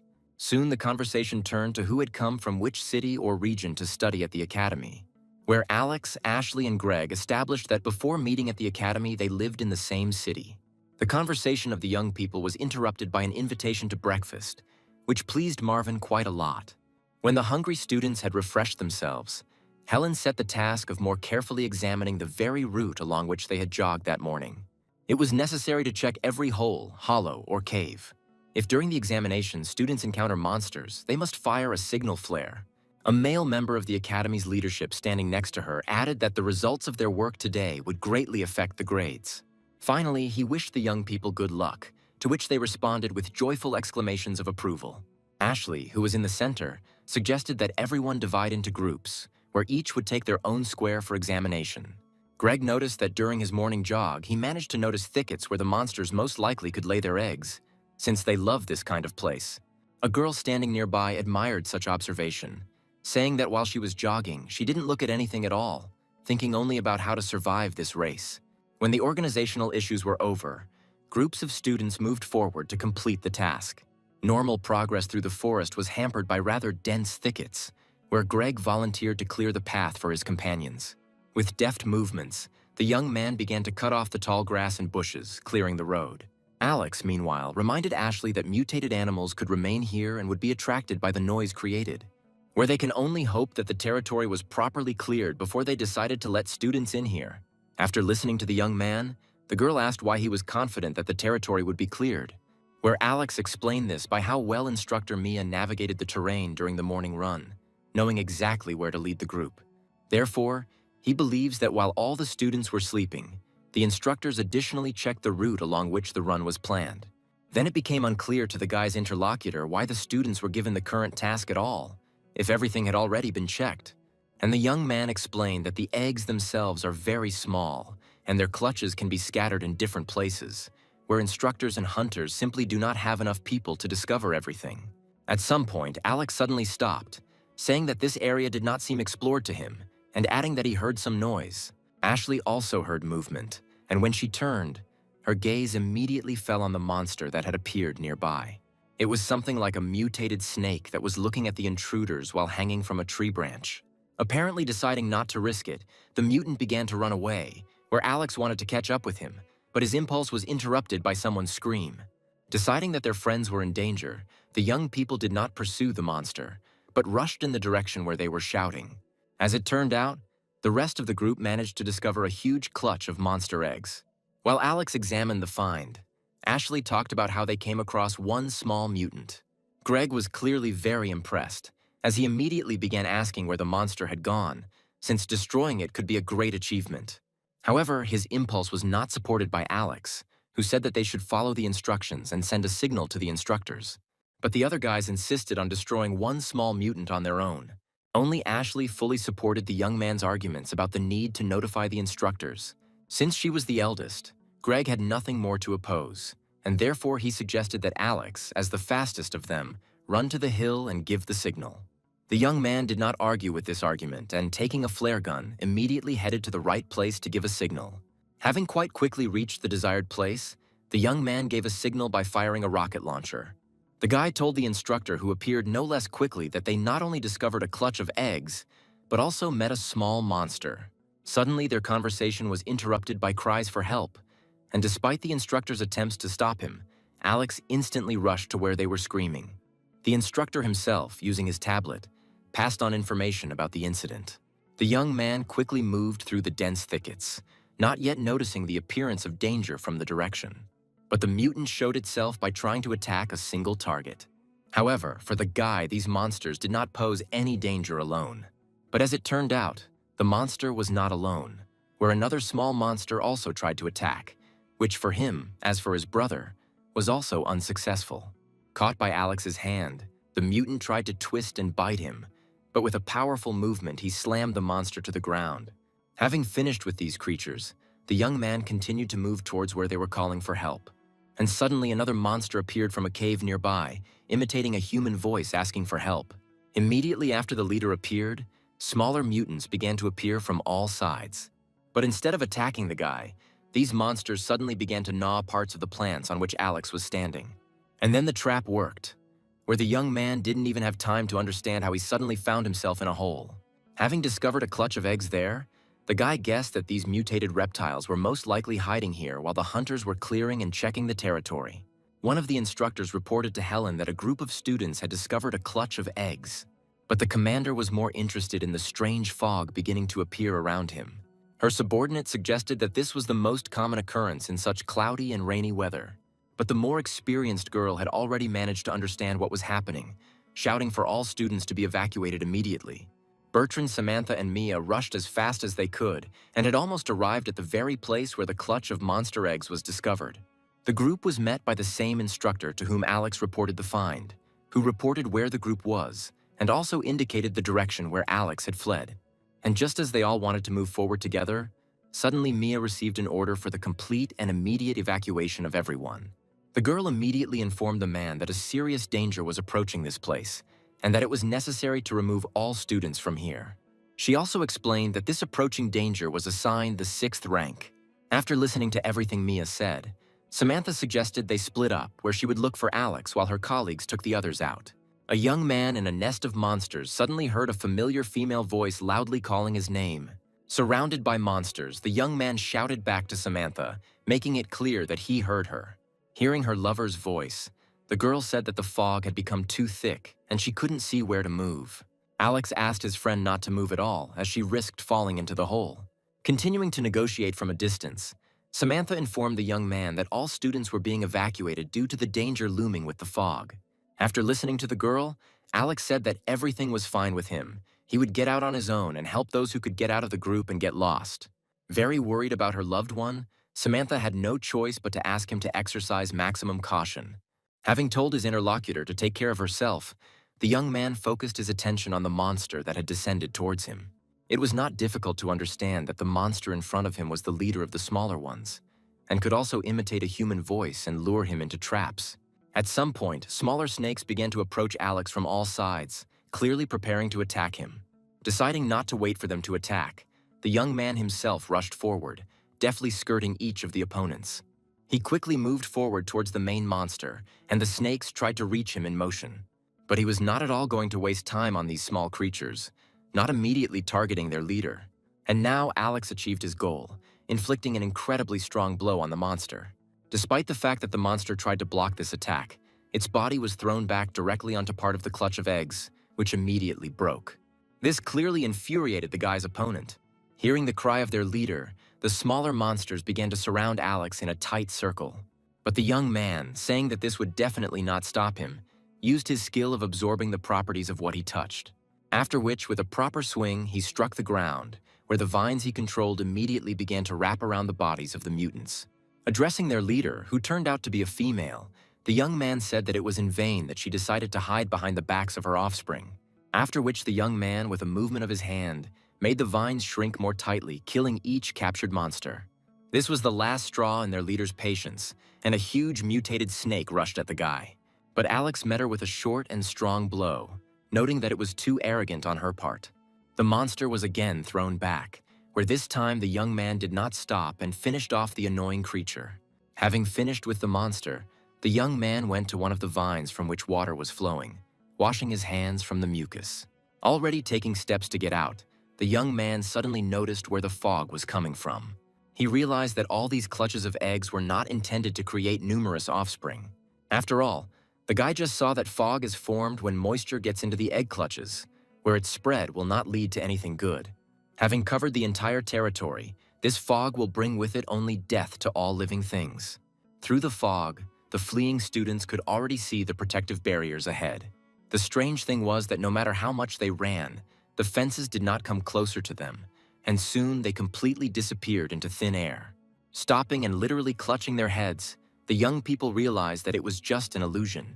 Todd immediately remembered his brother's stories about such a fog in which one could remain forever. Other students confirmed this, saying that they had heard about this fog that seemed to transport people to another world. Meanwhile, the instructors standing at the fences were surprised at where the students heading towards them had suddenly disappeared. Peering into the thickness of the fog, the men tried to make out at least something, because they could not understand why the guys still had not arrived. One of the instructors tried to orient the students to his voice by shouting loudly for them to go to the fence. When there was no answer, one of the instructors suggested we go and see what happened there, to which the girl standing next to her agreed only on the condition that the young man was tied with a rope. And now he was ready to move out, where, if any help was needed or danger was imminent, he simply needed to pull the rope. Having confirmed that all the instructions were clear to him, the young man began to move deeper into the fog. Those who remained roughly calculated the distance their colleagues should have already advanced. The rope continued to unwind, and then one of the men tried to establish contact with the messenger by voice. But even after waiting for several seconds, there was still no response. Realizing that the young man had moved no more than 200 meters away and should have heard a voice, the man ordered to immediately pull him out of the fog. The girl tried to pull the rope, but it suddenly gave in very easily, and a second later, everyone could already see its torn end. Having escaped from the monster's lair, Alex moved completely alone through the forest. And at some point, the young man finally came across his lost classmates. When asked why they did not evacuate, Ashley explained that they suddenly heard someone calling for help and wanted to help.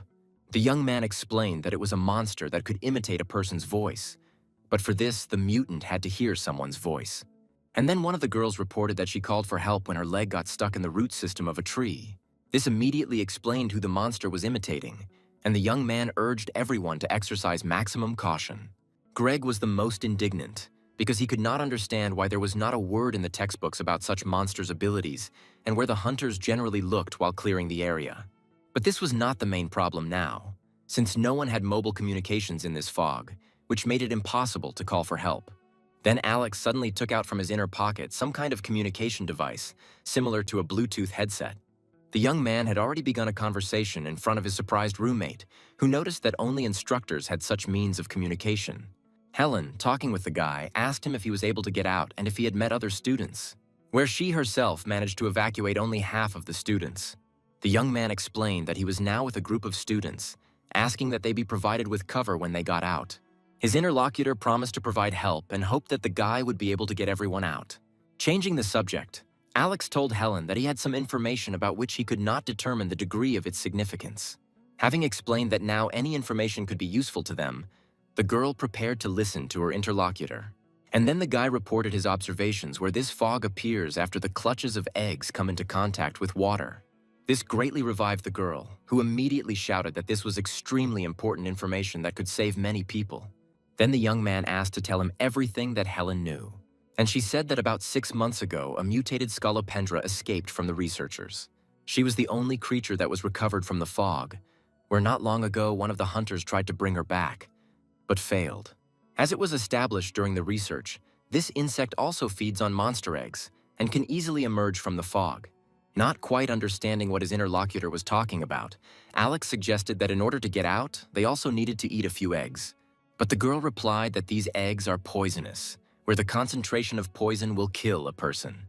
Therefore, in order to leave this ominous fog, the students will have to find this scolopendra. While this dialogue was going on, from the depths of the fog, someone began to approach the group of students. Turning, the young man saw Bertrand, who also recognized Alex. Everyone else around him was very happy to see the rest of the group and the teacher. In response to the students' questions, the man sadly noted that they might never get out of this fog, since even the best group of researchers had not yet been able to explain all of its properties. This teacher's argument greatly frightened Marvin, who did not want to spend the rest of his days in this terrible fog. Bertrand added that no one outside the fog would be able to reach them, and therefore they could not count on help either. At some point, Alex entered into this pessimistic dialogue, saying that Helen had already told him about one way to get out of here. And first of all, they need to collect as many monster eggs in one place as the students can find. While not understanding why this was needed, some of the students began to be indignant that the guy was proposing to engage in such nonsense in this truly critical situation. Then the young man explained that they use these eggs as bait for one creature that will help them get out of here.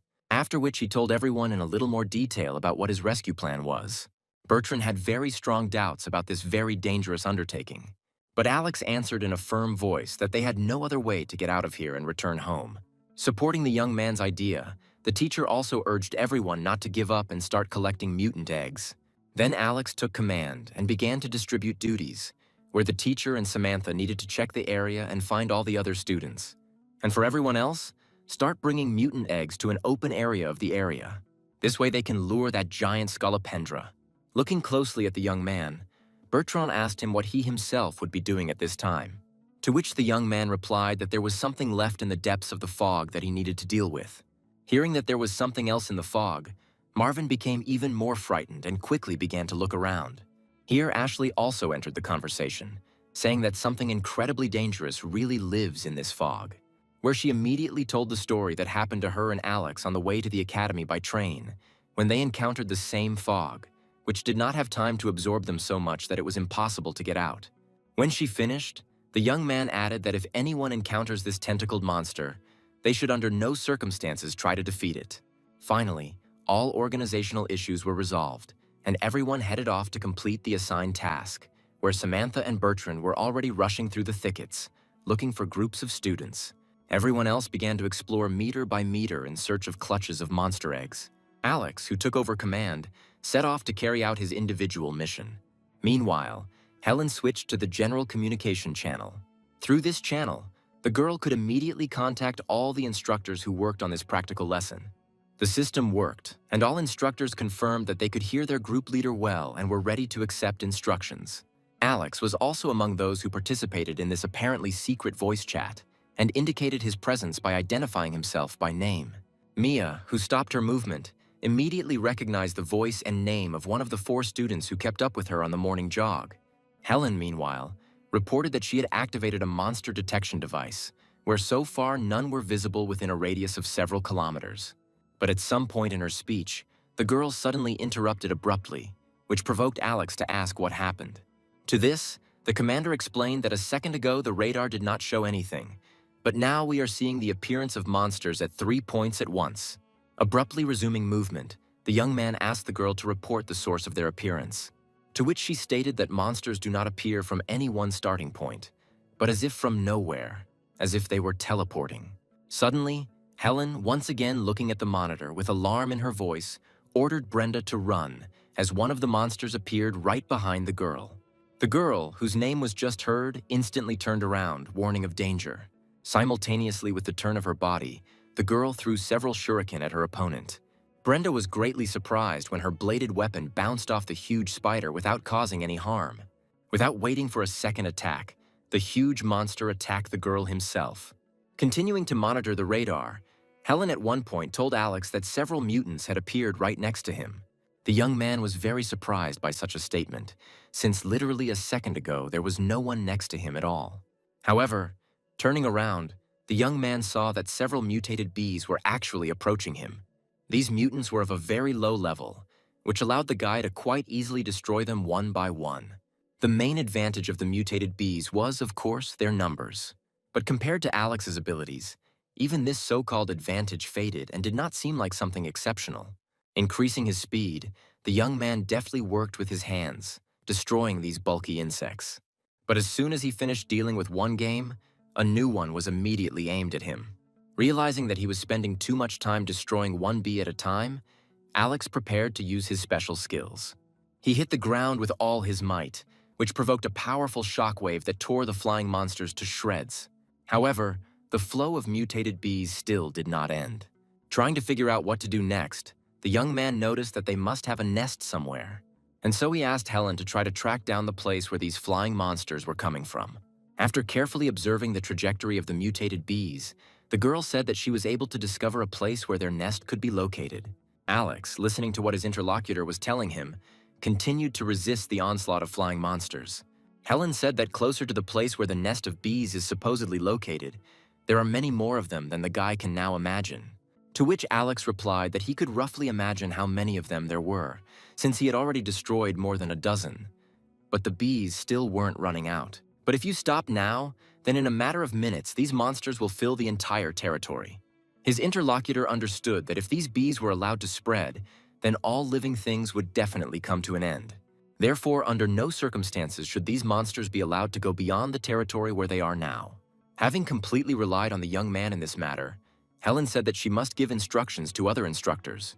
Having torn apart another mutant, Alex said that he would deal with all the bees that appeared. After listening to this statement, his interlocutor sadly noted that although he is a member of the Dragons, he is still also a student.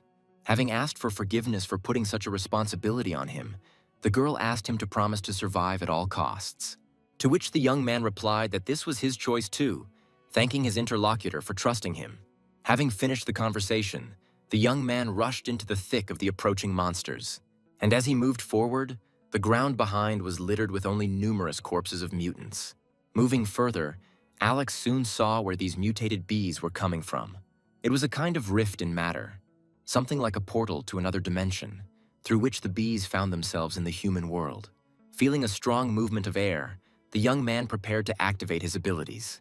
And so, having collected a sufficient amount of energy, he used the element of air to deal a crushing blow to the newly emerging bees. The blow was strong enough to tear apart another batch of insects. Once finished, Alex calmly walked towards the rift as pieces of his opponents fell to the ground around him. When the young man found himself in front of the rift, he carefully looked at this unprecedented phenomenon.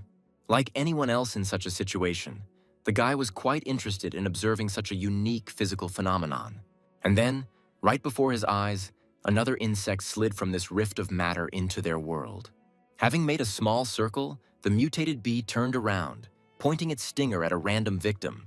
Noticing that there was definitely no place for someone like her here, the young man, with a deft movement of his hand, cut the insect into 2 parts. He then went back to thinking about this strange physical phenomenon that monsters use to enter their world. At some point, the guy made up his mind, because he was very interested in finding out what was on the other side of this portal. First, he stuck his hand into the portal, and as soon as he realized that it was really possible to get through, he boldly headed inside. It didn't take long to get to the other side, and now the young man was already observing in front of him some completely unknown new world for him. The first creature that attracted his attention was some kind of flying dragon. But after a couple of seconds, the young man realized that this was far from the most terrible creature that lives in this world. And while he was looking in fascination at the giant flying above him, the guy was noticed by mutated bees. And suddenly the young man heard a familiar voice in his head, where the goddess who had settled in him could not believe that the guy was in this world, demanding that he immediately run away from here. The confused young man tried to ask his interlocutor what kind of place this was, but she shouted at him, hastening his retreat. Only now Alex realized that the danger was really real, since the goddess herself demanded to leave this world and rushed back to the parish. And his body neighbor said that she would now destroy this formed portal. The guy was almost out of the rift into his world when the girl activated her abilities, where literally a split second after Alex's return, the rift in matter was closed. The tentacles slowly enveloped the body of Brenda, who was unlucky enough to meet a giant spider on her way. Pulling her towards him, the same monster that devoured the train conductor was going to do the same to Brenda. The exhausted girl watched in horror as this monster prepared to devour her.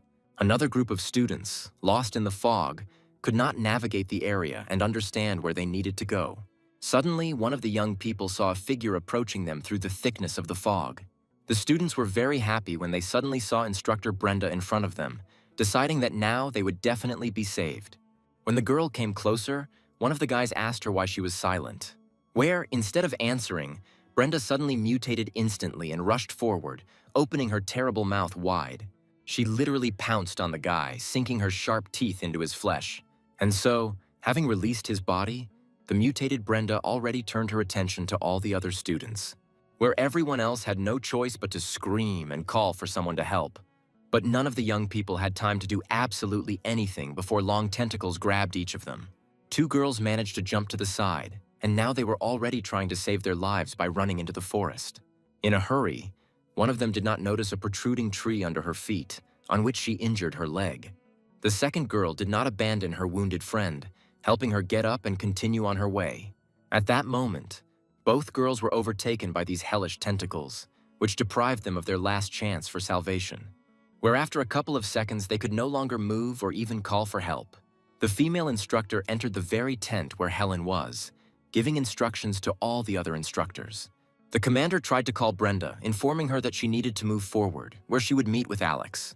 But then the girl who entered the tent noticed that just recently all of Brenda's vital signs were at 0, to which Helen immediately replied that now all the indicators are back to normal, which means everything is fine with her.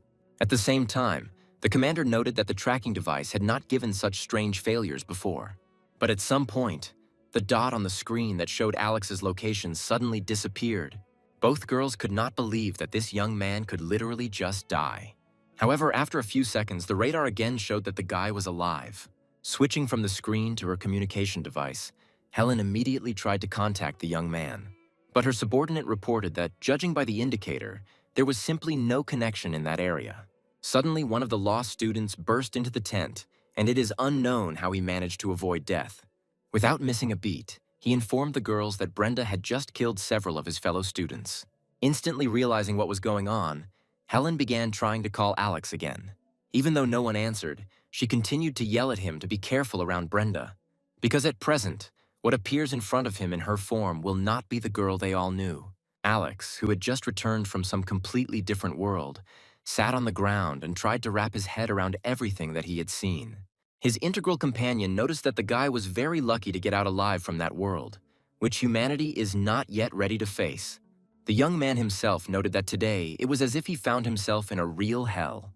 But his interlocutor had already relaxed, saying that as soon as the guy became strong enough, this world would not pose any danger to him. Rising to his feet, the young man admitted that he had not expected such a turn of events. Pulling himself together, Alex noted that he would not allow fear and doubt to take over his mind. Noticing a strange silence in the communication device, the young man decided that his short journey had somehow affected the performance of the equipment. He suddenly heard a noise behind him, turning sharply and relaxing as Brenda appeared before his eyes. The girl immediately said that she was seriously injured and asked the guy to help her get to a safe place. Suddenly, the young man noticed that blood seemed to be flowing from the instructor's eyes, where the girl herself quickly closed herself and continued to ask for help. Alex drew attention to the legs of the interlocutor, which for some reason were dry despite the fact that on her way here there was a river, which the girl would definitely not have been able to jump over due to her condition. But then the creature hiding under the guise of Brenda revealed its essence, rushing at the thinking guy. But the nimble young man managed to escape from this unexpected attack, noticing that his guesses turned out to be correct. Well, what was Brenda just recently has already begun to change its appearance, and Alex immediately recognized the same monster near the train, which did not have time to completely absorb the conductor to transform and penetrate inside the cars. Now it could be concluded that Brenda was already dead, since the monster was able to take on her appearance. He, too, would have fallen for this transformation trick if he had not paid attention to the bleeding eyes. Meanwhile, the monster, who had taken on her usual appearance, declared that this instructor was very tasty. Amazed that such a creature could use human speech, Alex at the same time noticed that his opponent might not expect mercy. Well, the mutant girl, shouting that the guy only had a few seconds left to live, began an attack with her constant tentacles. However, the young man dodged each attack quite easily, where it all reminded him of entering the academy in the tree test. But it was impossible to engage only in defense all the time. It was necessary to choose an opportune moment and attack. Jumping onto a branch of one of the trees, the young man noticed that it would be nice to also find a place to use a special skill.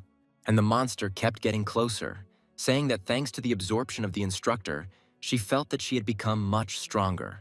With a quick and precise movement, she cut off the branch Alex was on with one of her tentacles. But the guy reacted quite quickly to this attack and all subsequent ones. The monster did not stop. Between attacks, he managed to say that this was just the beginning.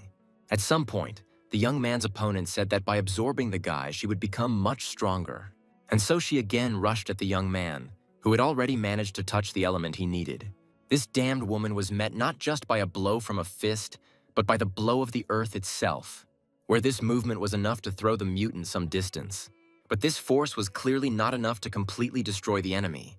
Noticing that the guy's skills were completely useless, which greatly disappointed his instructor, the monster rushed to the attack again. As the monster approached, the young man absorbed the power of the earth beneath his feet into his hands. what he needed to more effectively protect against fast and powerful attacks. Continuing her attack, the hellish woman noticed that all the movements of people in battles were completely predictable. Clearly using the knowledge gained from absorbing Brenda, the mutant calculated that the guy would now retreat back, where the young man was barely able to dodge the fatal blow of a thorn that appeared from the ground. Returning her tentacle, the young man's opponent noticed that he had a pretty good reaction. Licking the guy's blood from her tentacle, the woman monster noticed that he was much tastier than Brenda. Alex himself thought that out of the minimum required 49 blows. During all this time, he managed to inflict only 13 on her, but entering into close combat with such an enemy would be too dangerous. The young man also understood that his ability to luck would not save him from fatal blows forever, and he needed to look for some other solution to the problem. While he was thinking, his opponent tried to attack him again, but the guy was able to dodge a limb that had sneaked up underground. The attacks continued one after another, forcing Alex to move rather quickly to save his life. Continuing to defend himself, the young man suddenly remembered that somewhere nearby there were abandoned mines, which he was able to notice while jogging this morning. The main thing now was to understand in which direction he needed to move towards these mines, which was very difficult because of the fog, and so he took off, remembering the landmark in the form of a dried tree. Once at the height, Alex was instantly able to make out that same landmark, glad that he had a chance to win. The mutant woman did not lag behind him at all, screaming loudly that the guy would definitely not be able to escape from her. Continuing to pursue him, she asked the guy to stop this game of catching up and just let her eat him. Continuing to move, the young man soon found himself near the place he needed. Without hesitation for a second, he lowered his hand into the mound of ore and began to absorb its properties. At that moment, his pursuer appeared behind the guy. But it was too late for her, since Alex managed to do what was planned, endowing his body with the power of a new element. Looking at the young man's blackened hands, the woman declared that his fists could not harm her in any way, which her interlocutor and opponent immediately suggested testing in practice by delivering an incredibly strong blow to the ground. His opponent, before she was covered by a real explosion, didn't even have time to say anything. When the dust cleared, the body of this hellish woman was impaled on huge spikes made of ore. Raising her head at the approaching guy, she did not understand how he managed to instantly increase his strength. Without bothering with explanations, the young man said that it didn't matter to him who they were or where they came from, since the earth was the territory of people, and he would personally destroy everyone who tried to harm people. To this, the guy's opponent suddenly declared that none of the pathetic people would run away or be saved. Each of them will die here, since there is no escape or hiding from the fog. These words were the last for the monster, who froze for a second and finally gave up the ghost. Then Alex destroyed the spikes he had created, and when the woman's body fell, he suddenly saw something appear above him in the air. To the guy's question, the goddess, no less amazed by such a find, explained that this was life essence. It is this substance that can impart abilities or improve existing ones. After which the girl explained that Alex's opponent was a high-level monster who had not yet reached the peak of its development. Selecting the life essence, the young man noticed that he already felt its power at their first meeting, and today, he miraculously survived. But its high level fully explained the appearance of life essence. Alex's interlocutor said that before using it, this essence needs to be cleaned, which is what she will do for now. Wanting to hand this substance to his body neighbor, the young man suddenly stopped and asked if she was using it to destroy humanity, to which the girl smugly declared that she was much stronger than what was contained in this essence. The girl also reminded the guy that he wanted to show her the other side of humanity, where she has not yet changed her opinion. Meanwhile, the mutant woman's body had completely decomposed, leaving only Brenda's lifeless body lying on the ground instead. The goddess suddenly reminded the young man that they were helping each other develop, which means they should trust each other. Where Alex understood perfectly well that he definitely needed development, since today he had been in real hell, which he was not yet able to resist. His interlocutor noticed that everything the guy saw was really not an illusion and posed a serious danger.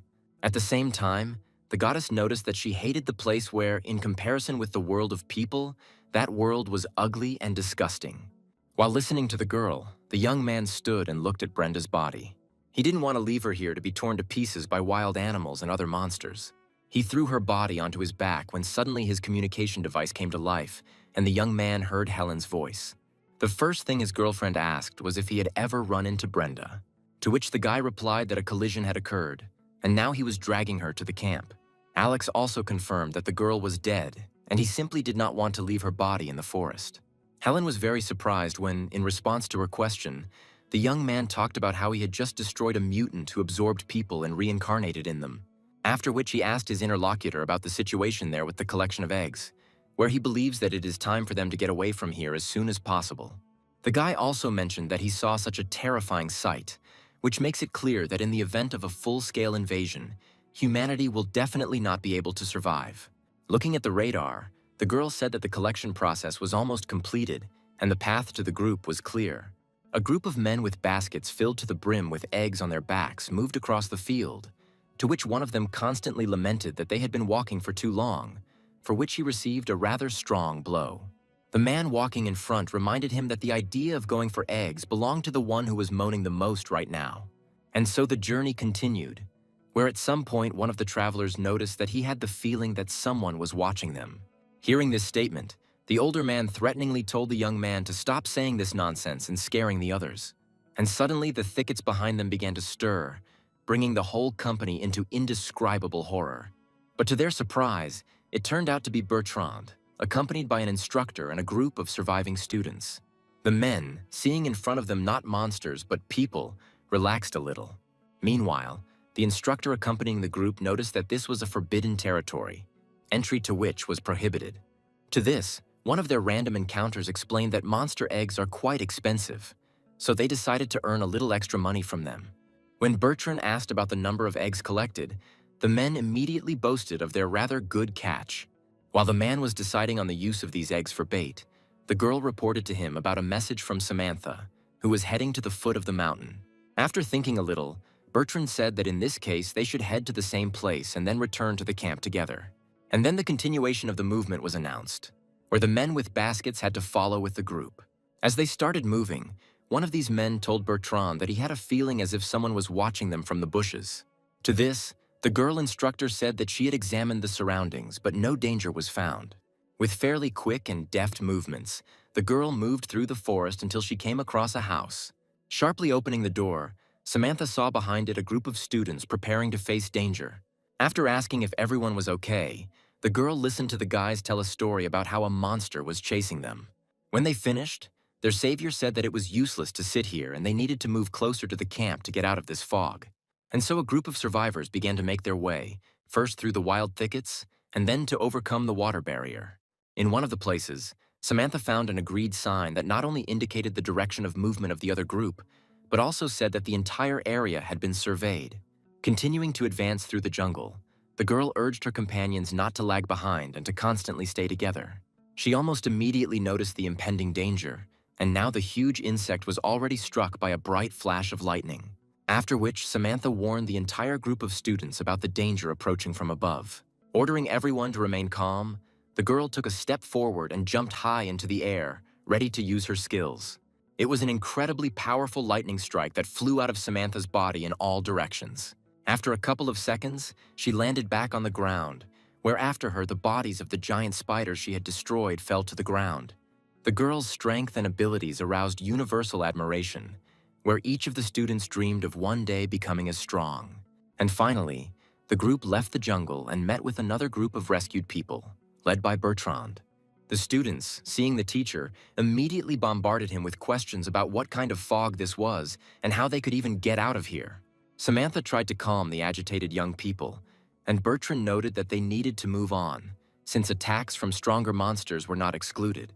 Looking at the students, the man said that all of them were now not just students, but real hunters. Therefore, they need to gather their courage and show maximum restraint and courage. These words had their effect, which immediately became clear from the changed expressions on the faces of the young people, and then the teacher suggested continuing the journey. Climbing the hill, one of the young men was shocked by what appeared before his eyes. The entire further path was simply strewn with the bodies of destroyed mutants. Carefully moving between the bodies, everyone was wondering the same question about who killed all these monsters. At some point, one of the guys suddenly saw the one who destroyed all these monsters. Where everyone saw in front of them the exhausted and seriously wounded instructor Marie, who said that the group needed to hurry back to camp. As soon as the girl tried to say that she was just a little tired, something suddenly pierced her beautiful body from behind. And now the giant mutated spider was already holding the girl's bleeding body in front of him. The spear fell from Marie's hands, and the spider was already preparing to begin to absorb her body. Samantha and Bertrand didn't even have time to understand how everyone who was walking in the group immediately rushed away. However, they were unable to run far as the spider used its web. The exits were blocked, where some young people were already trapped, entangled in the mud. Watching the spider block the last escape routes, one of the egg collectors said that he was right, and this creature was watching them. Then the girl instructor wondered why the spider did not attack earlier if it had been pursuing them for a long time. Bertrand gave an explanation for this, saying that apparently he was simply waiting for the moment when the two groups of people would unite. As an example, he cited the habits of an animal such as an anteater. Having discovered a group of ants, the anteater does not attack them, but quietly pursues them until they lead him to their anthill. There he will be able to eat normally, where, moreover, the ants have their own ways of transmitting information, and if they attack on the way, the others will be warned of the danger. Samantha noticed that this spider really showed the habits of an anteater and was simply waiting for the best moment to attack and destroy everyone at once. At the same time, the girl noticed that this smart spider did not wait until they got to the camp, where the most powerful hunters would meet him. And since the spider shows a feeling of fear, it means there is a real chance to defeat it. Moving towards where the enemy was, the girl instructed Bertrand and the second instructor to help those who were stuck in the web. For now, she herself will deal with this huge monster. Of course, the spider noticed the approach of the enemy and then began to take protective measures. But Samantha easily dodged each of his attacks. And while she continued to close the distance, Bertrand had already begun to help one of the students free himself from the web, hoping that such a capable student as Samantha would be able to cope. The capable sophomore herself continued to dodge the monster's attacks. Without hitting its target, the giant insect literally flew into a rage. It continued to strike one blow after another, trying to catch the nimble girl. Where this incredible confrontation was closely watched by Bertrand and another girl instructor, who was sincerely worried about Samantha. At some point, it seemed to them that the spider was able to reach the girl, but a second later, the man again saw her deft movements. Taking a break from this spectacle, the teacher said that they needed to hurry up and get the students out, where they must completely trust Samantha, who was covering their retreat. Meanwhile, finding herself very close to the enemy, the brave girl dealt him a powerful blow. Then, pushing away from his body, Samantha used her abilities by sharply lowering herself back and delivering a lightning strike. The spider fell on his back, and his opponent, doing a somersault, successfully landed on her feet a few meters away from him. But she didn't stop there, where, with the help of her powers, she forced Mary's spear protruding from the ground to move into her hand. Charging it with her electrical lightning energy, Samantha threw the spear at her opponent. It was an incredible attack, the power of which the spider felt literally with his entire body. And while the monster was coming to its senses, she moved closer again, inflicting another powerful blow on him. But suddenly the insect opened its mouth wide, throwing some substance into the air where, noticing this movement, Bertrand began to quickly approach Samantha. And so the man, using his skills, deployed protection, under which the girl managed to slip at the last moment. Drops of the toxic substance did not penetrate the protective fabric, and the girl, rising to her feet, reported that she was able to seriously wound her enemy. Turning to his interlocutor, the teacher apologized for not being able to fight with her, where he could only provide protection. While they were talking, hordes of smaller spiders suddenly began to fill the entire free area. But to everyone's surprise, they did not attack people, but began to absorb the bodies of the killed monsters. Watching this strange action, the girl instructor could not understand why they were doing this. At some point, the giant spider activated a certain skill, with which it called on smaller ones to come to it. And as soon as they approached, this mega spider began to absorb its own relatives. None of the group of people could believe what was happening right before their eyes, where the limb of this monster, torn off by Samantha, suddenly somehow magically grew back. And so it turned out that all the efforts of the girl who attacked the spider were in vain, since now there was not a single damage on it. What they saw plunged the entire group of students into a real shock, where none of Bertrand's beliefs no longer worked. He tried to encourage the young people to attack the spider altogether, but their psyche was greatly depressed, for which, in Samantha's opinion, they could not be blamed, where this state of theirs is a consequence of the influence of the powerful aura of a giant spider. Deciding what to do in such a difficult situation, Samantha told the teacher and the second female instructor to continue to lead the students out of the trap. She herself decided to stay and detain this monster, thereby providing cover for the rescue operation.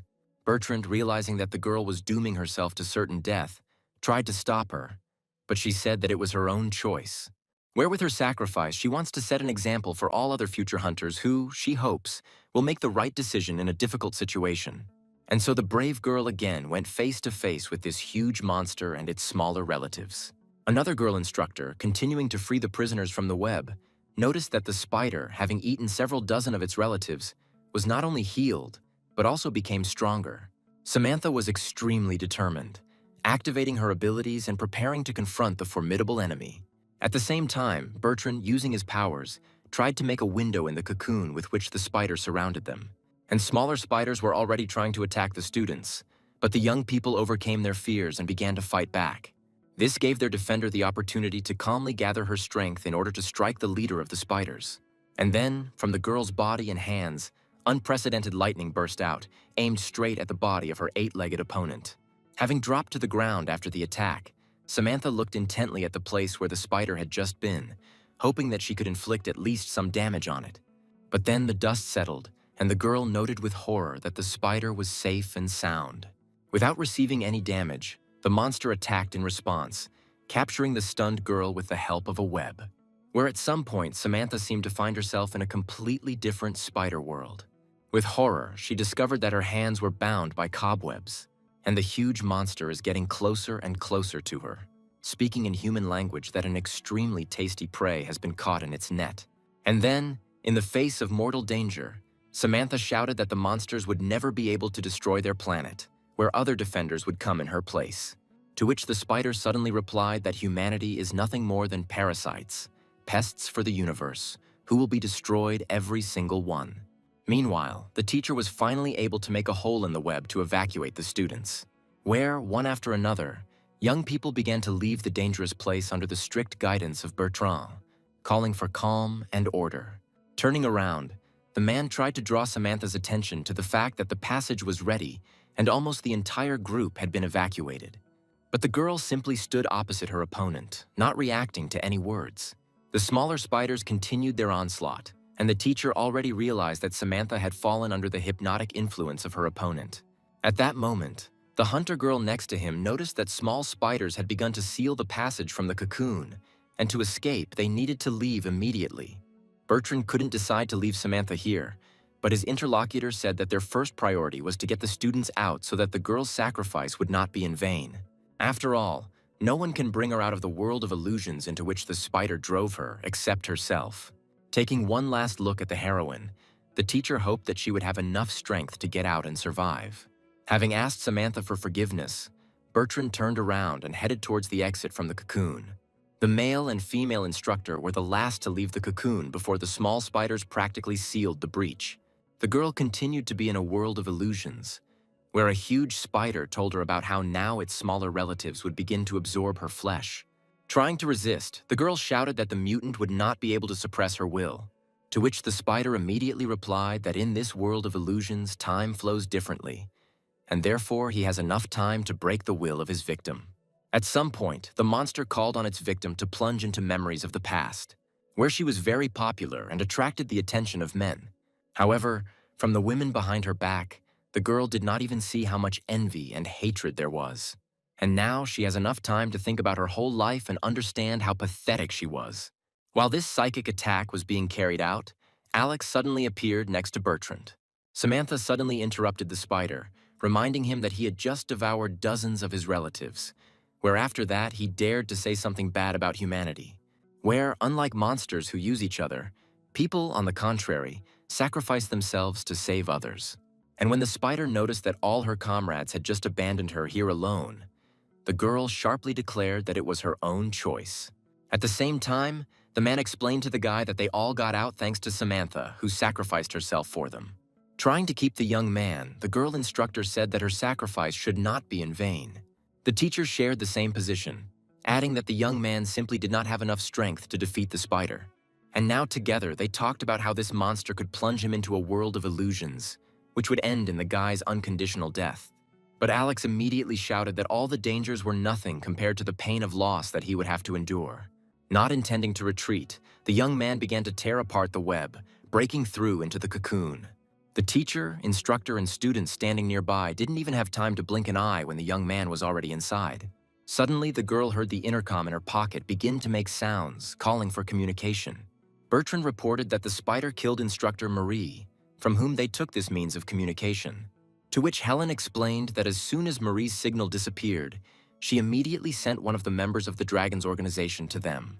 This was good news, but at the same time, the man noticed that besides Alex, there was no one else here yet. And then the teacher began to think about whether some freshman could be the same agent of the Dragons, which seemed completely absurd. At the same time, Alex was already moving inside the cocoon, rapidly approaching his friend. Having made a titanic effort, the young man found himself next to Samantha in one leap, beginning to destroy the small spiders approaching her. Having finished with them quite quickly, the young man turned his attention to their leader. From the very first attack, the spider was able to feel all the power of the blows of the angry guy. Alex did not allow his opponent to launch any kind of counterattack at all.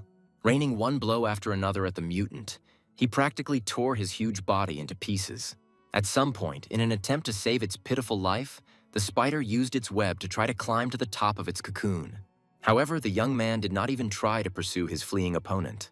After all, there were already enough marks on his body for the young men to use their special attack. And then several dozen huge energy fists rushed into the spider's body with lightning speed. After the end of this massive attack, all that was left of the monster's body lay in a huge crater. Once again, trying to recover, the monster called its smaller relatives to itself, preparing to absorb them. But Alex did not allow the small spiders to get closer, depriving their leader of his last chance. Having finished off the remnants of the small spiders, the young man prepared to deliver the decisive blow. The energy he collected was reminiscent of the fall of a huge meteorite, where, after this blow, there was no longer a trace left of the body of the giant spider, and the crater where it lay became much deeper. The spider's death was interrupted by its hypnotic influence, as a result of which Samantha's body went limp and began to fall to the ground. The guy's speed was enough to catch the girl in time. It seemed to Samantha that she was falling into some kind of oblivion, where, out of nowhere, the girl heard the voice of her lover. Alex took the girl in his arms and carried her away from this hellish place. At some point, one of the instructors suddenly came across him. Adrian reported that all the other students had been successfully evacuated to the camp, and also praised the guy for defeating the spider. To which the young man replied that Samantha did all the work, and he only dealt the final blow. After examining the girl, the instructor said that her mind did not have time to completely get bogged down in the world of illusions, where otherwise she would have remained in a coma forever. And when Alex noticed that the girl managed to whisper something before falling asleep, Adrian concluded that in this case she was definitely safe and would wake up soon. As they headed towards the camp, the instructor asked if the boy had heard anything about the missions, where the boy replied that Helen had told him about it earlier. Adrian then asked if anyone saw him defeat the spider, to which Alex replied that there were no witnesses to the battle. After listening to the explanations, the instructor suddenly announced that he had previously had doubts about his interlocutor's candidacy for membership in the Dragons organization. But the young man did not quite understand what Adrian was trying to say now, and then his companion revealed his identity, saying that he was one of the commanders of the Dragon Squad. Such a statement could not leave Alex indifferent, since he did not expect to meet among the instructor's members of the secret organization in which he himself belongs. The instructor explained that each member of their organization must hide their identity for as long as possible.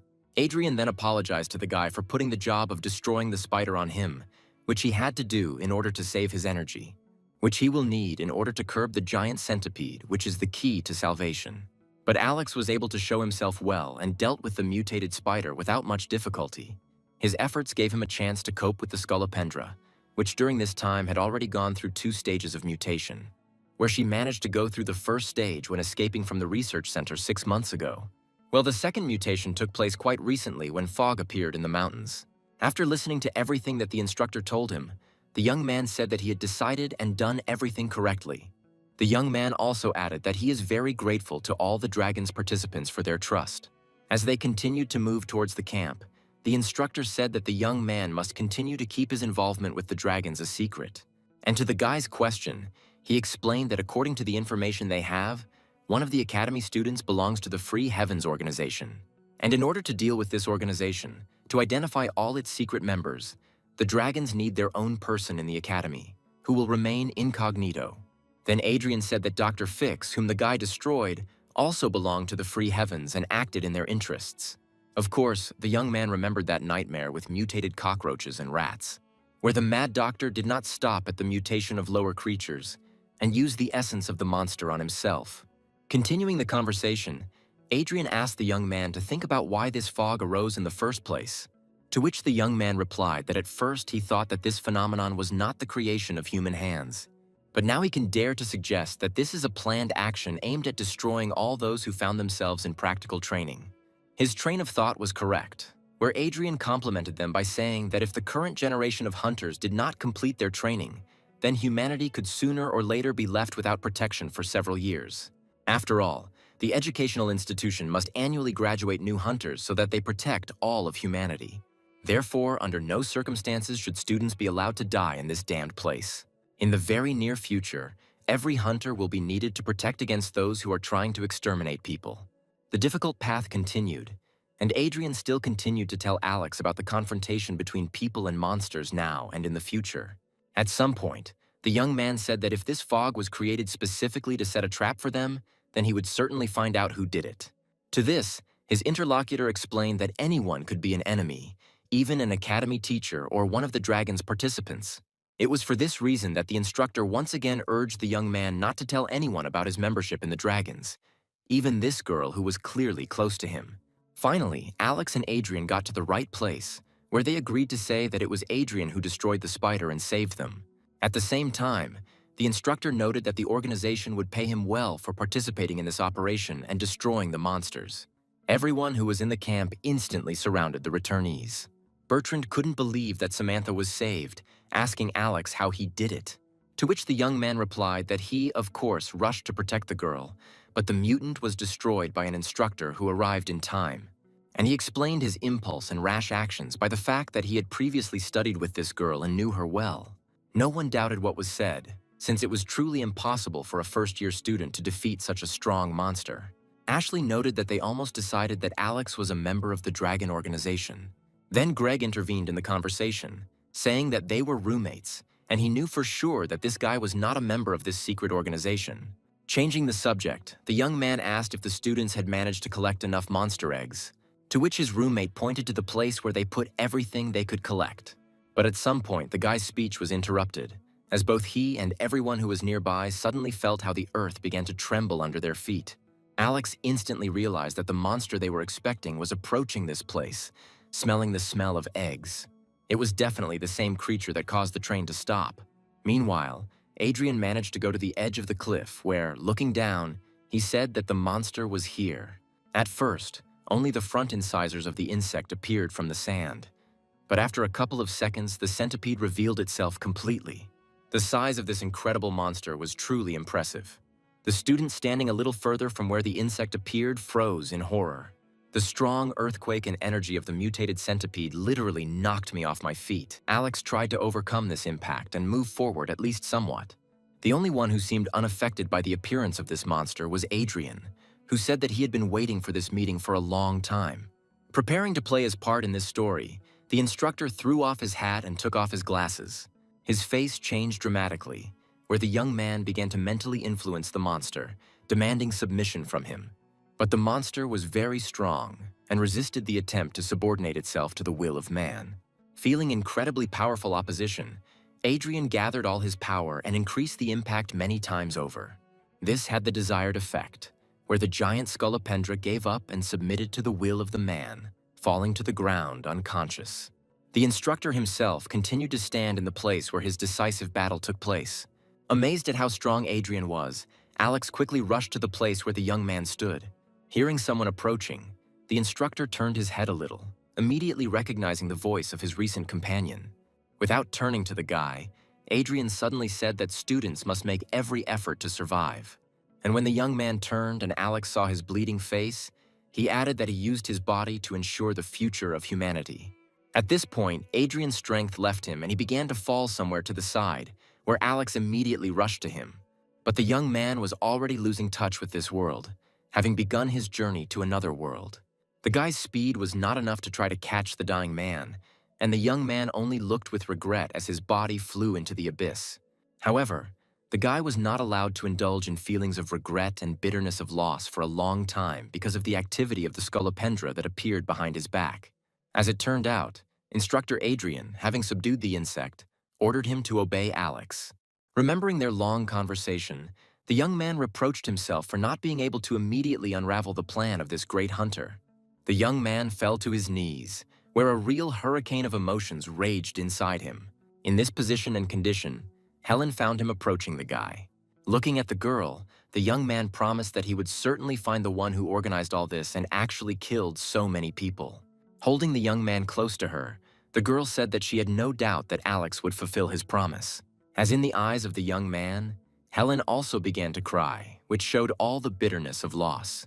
Two members of the dragon organization sat for a long time on a stone ledge with tears in their eyes and in the company of a huge mutated insect.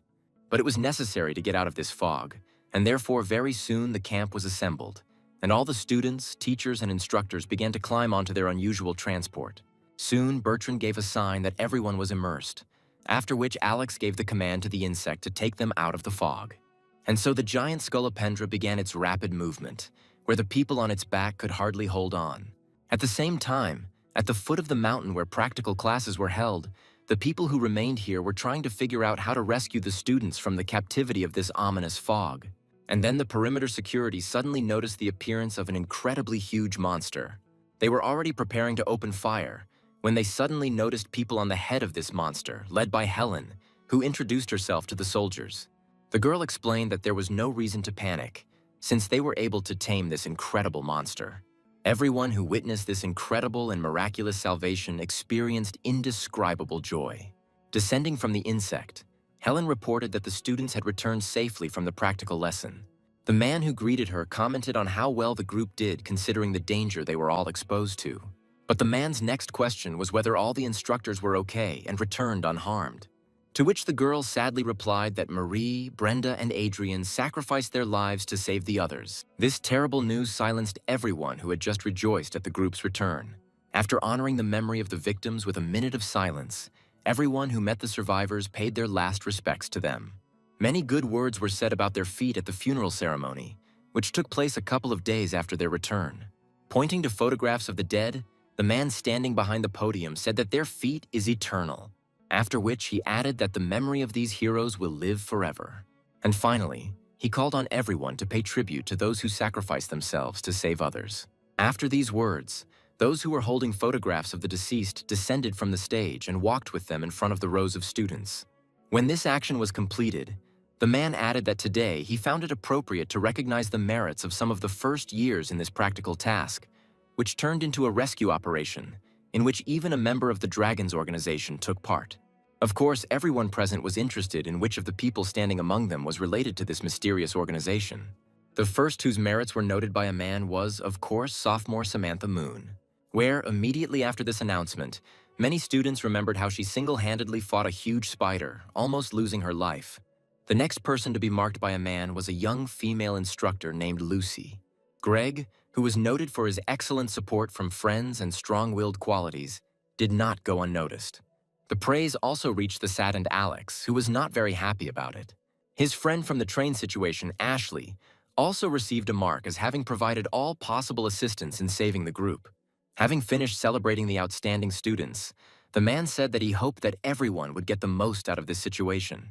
After all, in fact, what the young people experience this time is the daily work of an ordinary hunter. After all, it is the hunters who, at the cost of their lives, create a bright and safe future for all other people. But from the few students who are willing to give their lives to save others, he can say that the future of humanity will definitely be secured. With this, the man's speech was over and was immediately rewarded with thunderous applause. At the end of the ceremony, Samantha returned to her home with a bouquet of flowers presented to her. While she was moving around the room, her attention was attracted by the ringing of a mobile phone. Looking at the screen, Samantha was very happy about who was making the call. Answering instantly, the girl did not hide her joy and greeted her lover, where Alex, saying that he was at the entrance, asked permission to visit his friend. In less than a minute, the girl, beaming with happiness, was already opening the front door, letting in the guest dear to her heart. Having met his friend's gaze, the young man became a little embarrassed because he, too, was in love with the girl. Averting his eyes, the young man asked how the girl felt now after everything that had happened. Saying that everything was fine now, Samantha invited the guy to go into the room and sit down. And while the young man was settling in, she managed to get to the refrigerator. Handing the guest a soft drink, the girl directly asked him whether he was the secret member of the Dragon's organization.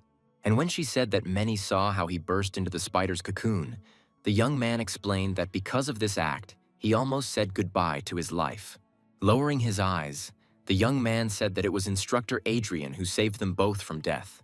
And when his interlocutor tried to say that she remembers the moment Alex saved her, he explained that this was most likely the influence of a spider that had taken over the girl's mind. However, Samantha could not be convinced, where she, saying that she did not care at all, suddenly kissed her secret savior. But after this outburst of tenderness, the girl abruptly moved away and, embarrassed by her own action, said that she just wanted to express gratitude. The training field was quite crowded as usual. Carolyn, who was also there, was beside herself with rage that her capable opponent was not here for the second Wednesday in a row. To this, the girl's assistant noted that last week the freshmen left for practical classes, and today the award ceremony took place. Lavushka did not quite understand what Martin was trying to say now. Then the man explained that if Carolyn's opponent was a freshman, then this would fully explain his absence. But to this, the girl shouted that such a strong young man definitely could not be a freshman, where otherwise she was ready to dance right in the center of this training ground. Filled with rage, Carolyn screamed that if he didn't show up next time, she would get him out of the ground. When asked to try to find another sparring partner, the offended girl responded with a categorical refusal. When Samantha saw her guest off, she literally grabbed her head, asking herself what she was even allowing herself to do. But after a moment, the girl began to come to the conclusion that for those who are in a relationship, kissing is the most common occurrence. Alex had thoughts about the same situation, where after kissing his girlfriend, he could not calm his mind. Trying to shake off the obsession with head movements, the young man convinced himself that it was just gratitude. Continuing to reflect on the current situation, the guy turned his gaze to the training field, where just now he remembered that he had agreed with that capable girl to meet at training every Wednesday. And since it was just Wednesday, the guy quickly rushed to the right place, hoping that it was not too late. Both Carolyn and Martin, who was accompanying her, were both surprised and delighted at his appearance. The girl experienced a real shock when the young man explained his lateness by participating in the ceremony, where, in response to his interlocutor's question, he answered in confusion that he was indeed a freshman. Immediately after these words, Martin burst into wild laughter, reminding the girl that she now owes him a demonstration dance. Carolyn now didn't care much that she had lost the bet, because the hardest thing was to come to terms with the fact that there was some freshman on the same level as her. When Alex asked whether they would train today, the girl answered with a categorical refusal, recommending that the guy not come into her sight anymore. Martin explained to the guy the emotions of the girl, who thought that he was older than her, since he stood on an equal footing in the battle. And to the young man's question, the man replied that Carolyn was now in her 3rd year. But most of all, Martin was surprised that the young man did not even know who his rival was. Reaching into his inner pocket, he noted that he could not imagine that there was at least someone at the academy who did not know Carolyn. Handing the young man his business card, the man said that the girl lacked such a strong sparring partner. Therefore, if he wants to practice, he can always contact him simply by telling him the price. When the young man asked about the price, Martin explained that he needed to know how much he was charging for the battle and whether $10 per minute would be enough for him. And while the guy was trying to wrap his head around this, his interlocutor decided for himself that Alex's power was really worth much more. The young man, without even thinking, agreed to Martin's next proposal, where he promised to pay him $1,000 for one battle with Carolyn. Delighted with the agreement reached, the man said goodbye to the young man until next week. Left alone, the young man took off his masks and looked again at the business card he received. He still couldn't believe that he was offered such easy and considerable money just for sparring.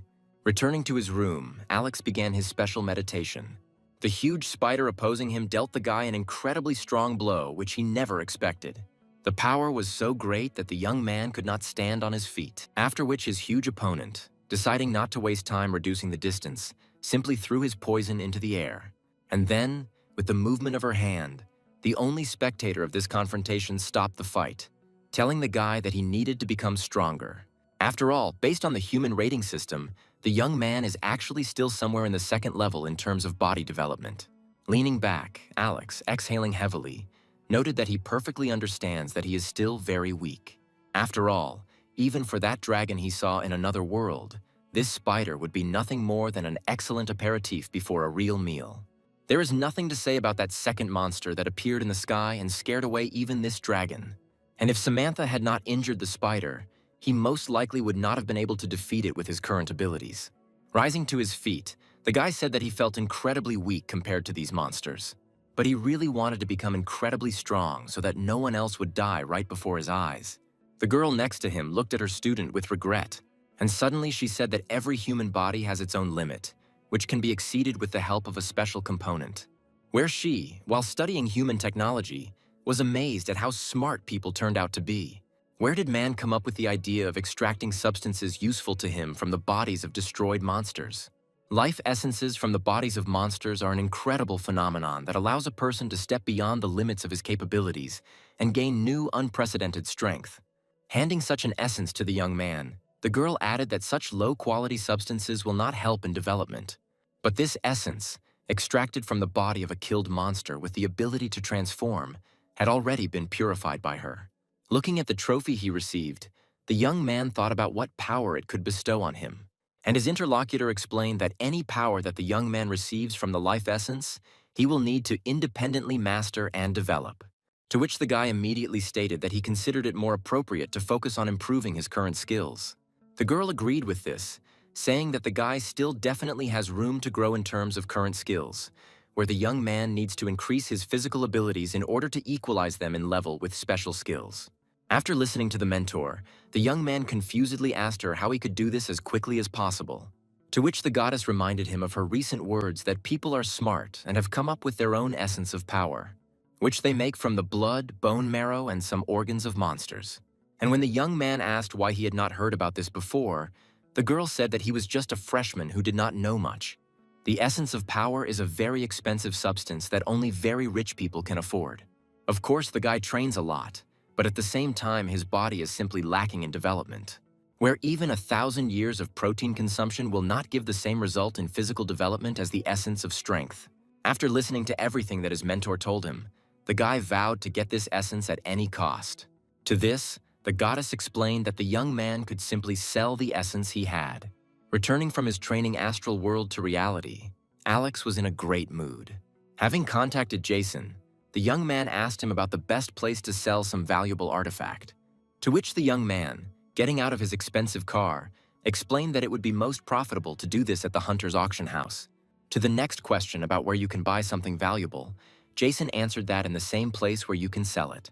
Greeting some girl, Alex's interlocutor explained that at the auction house, the guy should find an assistant for himself who will arrange everything. Listening to a classmate, the young man noted that this house was a very useful and comfortable place.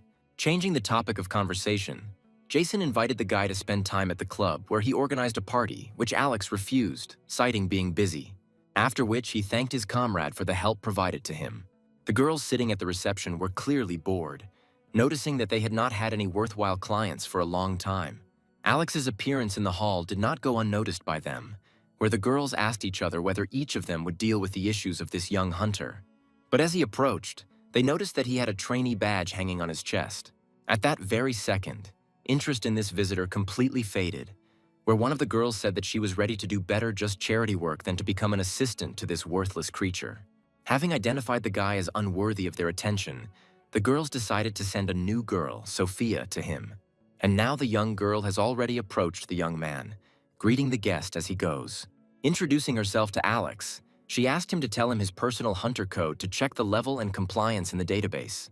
When the young man named his code, the girl immediately said that after successfully completing the last mission, they could increase his current rank. And when she explained that increasing her rank would allow her to take on missions of a higher level, Alex, of course, agreed. At the same time, he noticed that he came here not to improve his level, but for a completely different issue. Sophia was shocked when this trainee suddenly took out purple-level monster essence from his inner pocket. The girl at the reception was no less shocked than her less experienced colleague. And Sophia continued to consider the incredible value that she saw live for the first time in her life. But suddenly one of the girls, who just recently had not shown any interest in the guy ahead of her friend, literally jumped up to him, pushing her young colleague aside. Having introduced herself to a valuable client, the girl said that only she could secure the most profitable deal by offering her services as an assistant. But Alex, handing the precious essence to Sophia, said that he did not need anyone's services, where the first girl who approached him would suit him. And so the selfish, impudent man had no choice but to retreat. In response to words of gratitude from the young assistant, the young man said that he was not stupid, blind, or deaf, so as not to notice the previous attitude towards him on the part of those persons. Sophia added that she would immediately contact the appraiser, who would set the starting price for the auction. This suited the young man quite well, and he immediately moved on to his next question, saying that he would like to buy the essence of strength. And when he expressed misunderstanding of the girl's question about what degree of purification he needed such an essence, she invited him to go to a private room where she would explain everything in detail. When they were alone, the girl, placing tea in front of her dear client, said that very soon the price for his essence would be set. Then the girl added that the price of one bottle of power essence from the new batch is 900,000. The young man could not even think about how much the essence of power he needed was valued. Then Sophia explained that the price depends on the degree of purification, which consists of neutralizing poison from body parts and fluids from the bodies of monsters. But despite the length and thoroughness of the purification, some part of the monster's poison remains in the essence. Therefore, if you abuse the intake of such an essence, a lot of poison will accumulate in the body, which can lead to death. Almost with tears in his eyes, the young man thought that even if he really wanted to poison himself with this essence, he would not be able to afford it because of the cost. The assistant continued, saying that the higher the level of purification of the essence of power, the less the impact of the remaining poison on the consumer's body. But even at the highest levels of purification, it is not recommended to use this essence more than once every 6 months. At the same time, if you train a lot and often, the body will cope with the poison much faster. Having understood everything that the girl said, the young man asked about how the essence with a low degree of purification works. To this, the girl explained that the lower the degree of purification, the longer the poison is eliminated, where the values range from 3 to 4 to 10 years. The price of such an essence varies from 200 to 400,000, and there is also a danger of causing irreparable harm to the body. After listening to his interlocutor, the young man noticed that in his case, in order to grow as quickly as possible, he needed the essence of the highest quality. And every time he takes it, the power will increase exponentially. And so the young man told Sophia to tell him when the essence with the highest degree of purification would go on sale. The delighted girl immediately handed the young man her business card, saying that he could contact his personal assistant at any time. The conversation of the young people was interrupted by an appraiser who appeared in the room, who confirmed the high quality of the essence, which can grant the ability to change appearance. Bowing her head, the man said that he was offering 2 million as the starting price. Alex did not expect such a turn, completely not believing that this was only the starting price of the essence he had extracted. He was completely satisfied with the stated price, after which Sophia announced that she would put the item up for sale at an orgy in the very near future. She also said that transactions closed through their house give the guy rating points, where after 2 transactions he will again be able to raise his rank, after which he will only need to pass the strength assessment in order to receive the 3rd rank. To which the young man replied that his physical characteristics had not yet reached the required rank. It was for this reason that he came here in search of the essence of power. Having reached the academy, the young man mentally noted that after everything that had happened, he could finally calmly return to his student life. And for him, this desired life continued in all its glory, where he played sports and attended lectures.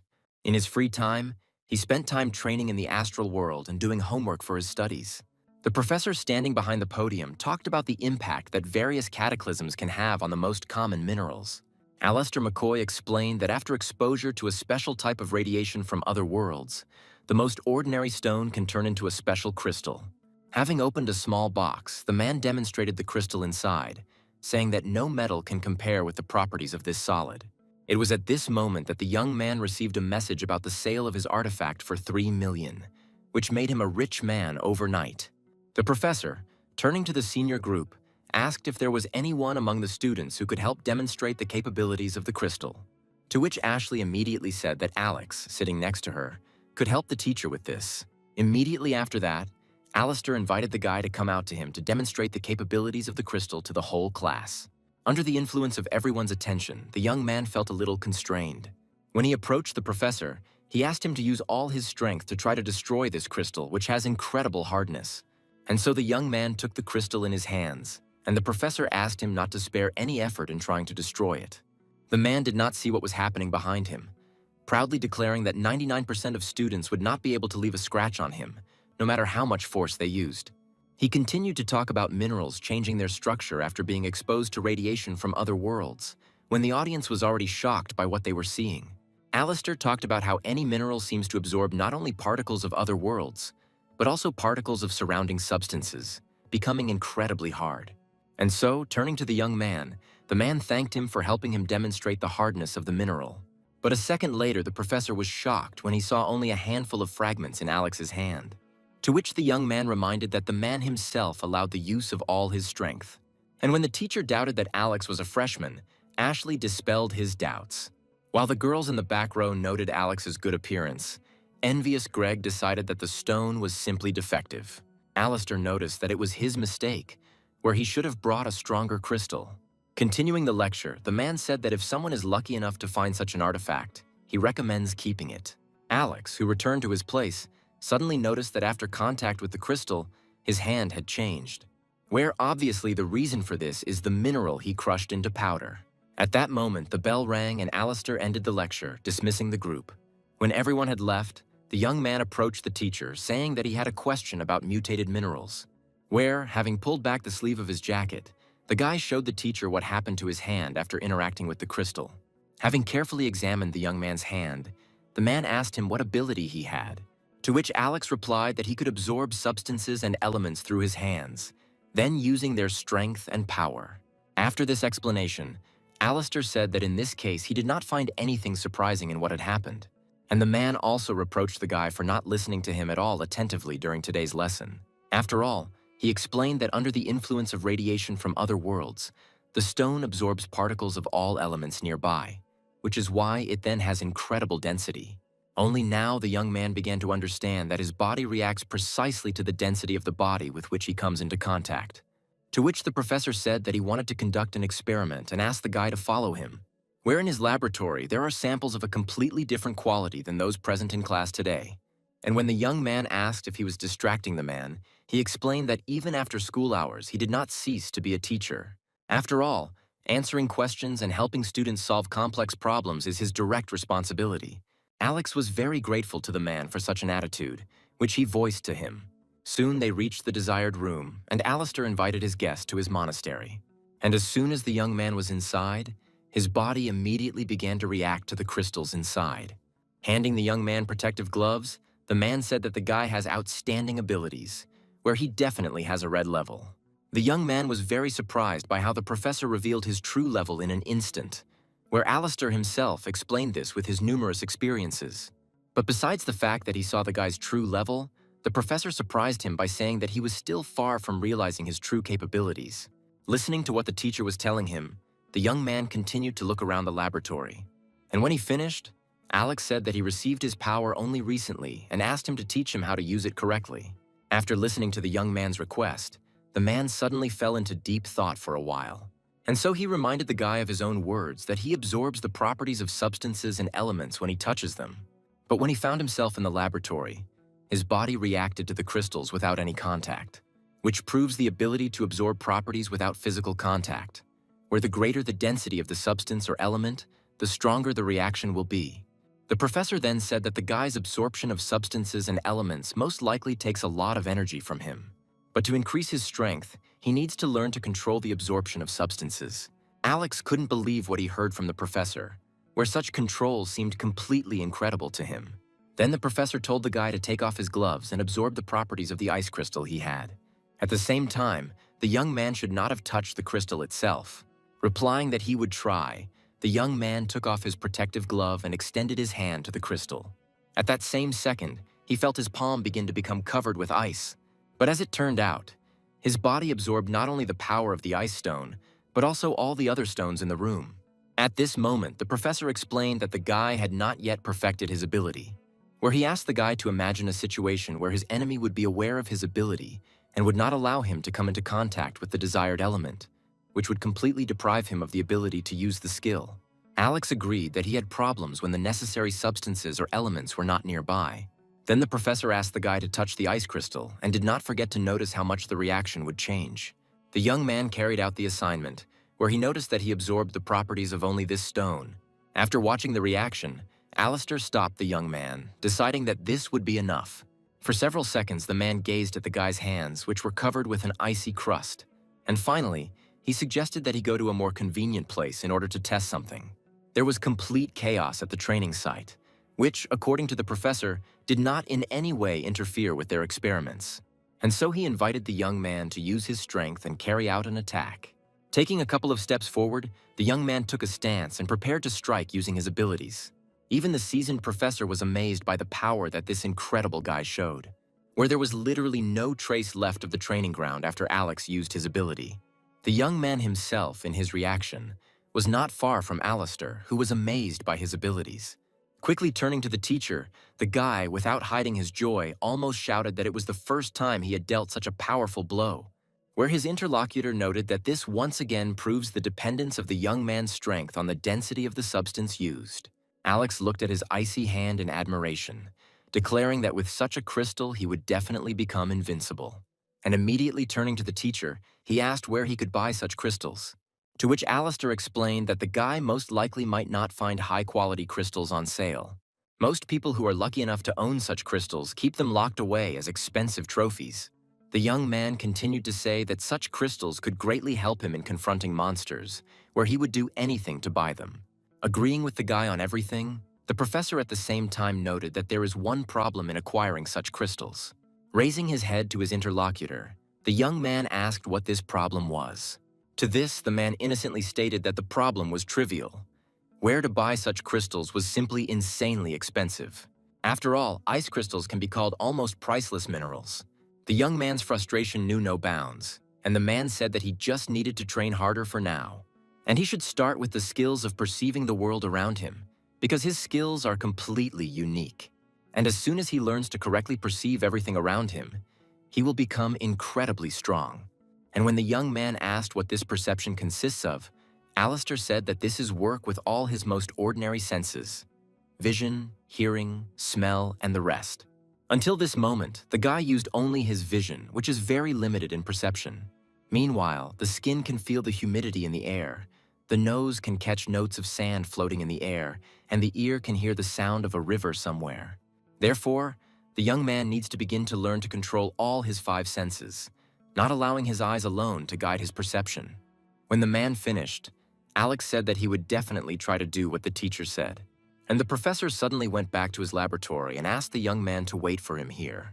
When he returned, he handed the young man a vessel with crystals inside, saying that the guy could start by trying to feel the difference between the crystals, which currently seemed exactly the same to him, which once again confirmed the need to work on your perception, without relying on your eyes alone. Alex promised the professor that he would definitely start practicing perception in order to increase his level as a hunter. Alistair continued, saying that perception is only the first step. The next step is the ability to absorb a substance or element that will be located several tens or hundreds of kilometers from Alex. The young man simply did not believe that his abilities could grow to such a level that he could absorb the power of something that was so far away from him. To which his interlocutor replied that the guy simply underestimates himself, because he believes that someday Alex will be able to absorb the power of lightning flashing in the sky. Therefore, the guy has every chance to achieve the most incredible results in his development. Listening to what the professor said, the young man remembered his short visit to another world and its terrible creatures, against which he was simply a non-entity. He also remembered the state of helplessness that he experienced after Adrian's death. All this only added to his determination to become stronger every day. After parting with the professor, Alex retired to the roof of his dorm, deciding there to begin practicing perception. Having laid out several different crystals in front of him, the young man tried to feel the difference between them. Continuing to concentrate stubbornly, he suddenly began to feel the energy emanating from them. It was as if the young man saw before his own eyes some true essence of each of the crystals, and literally jumped up with joy. Deciding to try again, he closed his eyes again, trying to concentrate on the elements floating in the air. The first thing the young man felt was the most ordinary wind, which carried with it some particles. Then the young man decided to try to expand the scope of his perception. At some point, he felt that wind currents from a certain direction had a special humidity, which may indicate that he was on that side of a body of water. Then he decided to try to absorb what he had just discovered, but the first attempt was a failure. Nevertheless, the principle of concentration worked perfectly, where already now the guy understood that in the future he would not have to worry at all about finding the necessary substances or elements to use the power. Suddenly, the young man's attention was attracted by a girl who appeared below, which, when asked by Alex about what she was doing here, explained that she got what he needed. Finding this news excellent, the young man shouted that he would go down now, simply jumping down from the roof. Watching his meeting with a new beauty, Todd and Barney watch how beautiful girls stick to this guy. Sophia, meanwhile, began to remove the box, saying that Alex was lucky, since the seller urgently needed money, and therefore he did not want to wait for the auction. And then, handing the essence of power to Alex, the girl said that she managed to buy it for only $850,000. The young man thanked his assistant, and she noted that she could not even think that her best client was an ordinary student. After which the young man asked the girl to maintain confidentiality about the transactions he had made. Having said that maintaining the client's secrets is their main task, Sophia asked what else she could do to help the guy. Then he asked the girl to track the appearance on sale of crystals with the properties of such elements and substances as ice, fire, metal, stone, and others. Making notes for herself, the girl said that she would certainly fulfill this request. The young man was already rejoicing that very soon he would be able to become much stronger. Having retired, the young man took out a vial of the essence of power, deciding that he would simply drink it. As the liquid was transferred into his stomach, Alex closed his eyes in anticipation of the coming effect. And then he felt his heart begin to beat faster and seemed to become very hot. Some unknown energy literally filled the guy's entire body, where at some point it was even released. Opening his eyes, the young man immediately noticed that the essence of power clearly had a positive effect. Having picked up his jacket, the young man headed back to the academy, being in an excellent mood. On the way, he received a call from Martin, who offered to conduct a training session with Carolyn today, during which the use of skills would be allowed. After listening to the proposal, the young man doubted, saying that it could be very dangerous. But his opinion instantly changed when the interlocutor doubled the usual price for training. While warming up, the girl noticed that if she used her abilities, that first-year student had no chance against her. But Carolyn's assistant reminded her that she had already lost arguments about this guy twice, where she still owes a debt for the last argument in the form of a dance.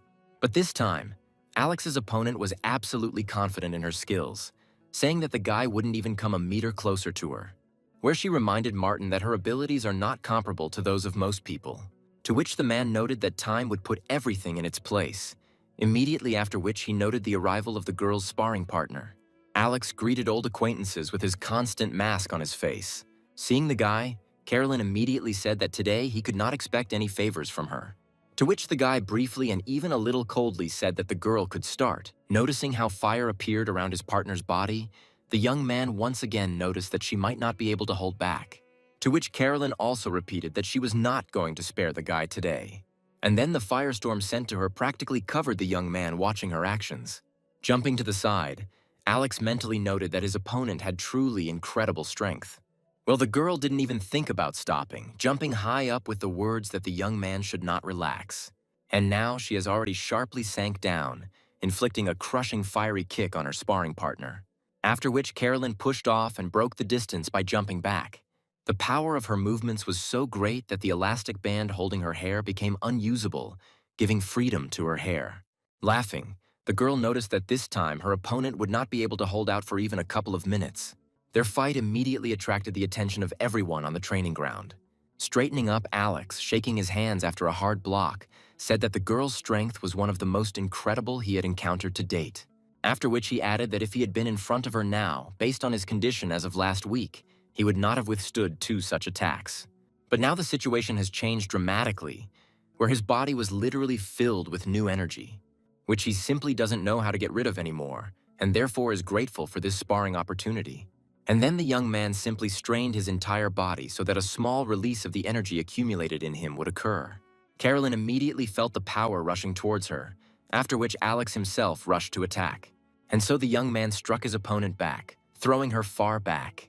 Without stopping, the young man closed in again and continued to attack with a series of blows. But Carolyn chose the right moment and launched a very effective counterattack, where the blow of a fiery palm made the guy's body move in the opposite direction. The young man felt how his chest burned, mentally noting his opponent's skillful actions to seize the initiative. Looking at his burnt forearms, the guy also noticed that at this rate he would be left without arms at all. The girl herself said with a smile that her opponent was strong enough and perhaps could hold out for some time.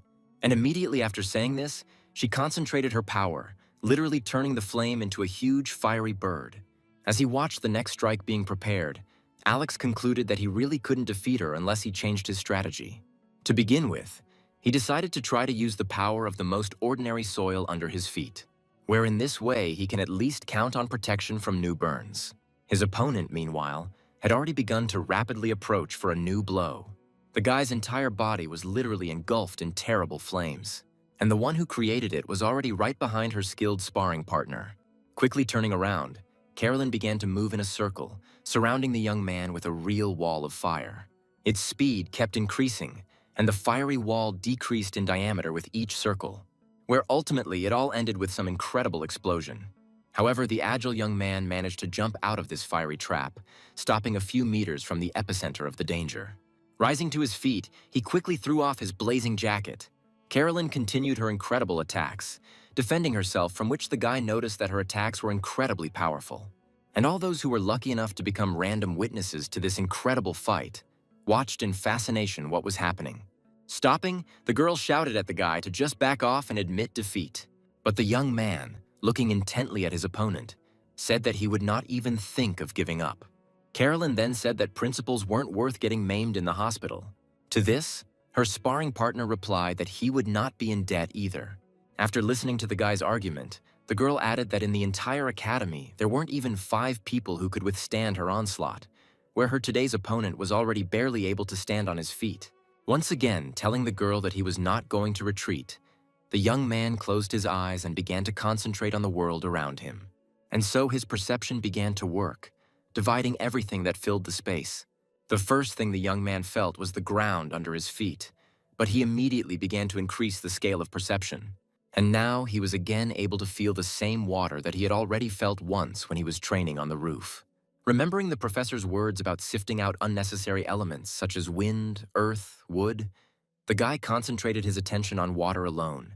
Meanwhile, his opponent stood looking blankly at what her opponent suddenly decided to do.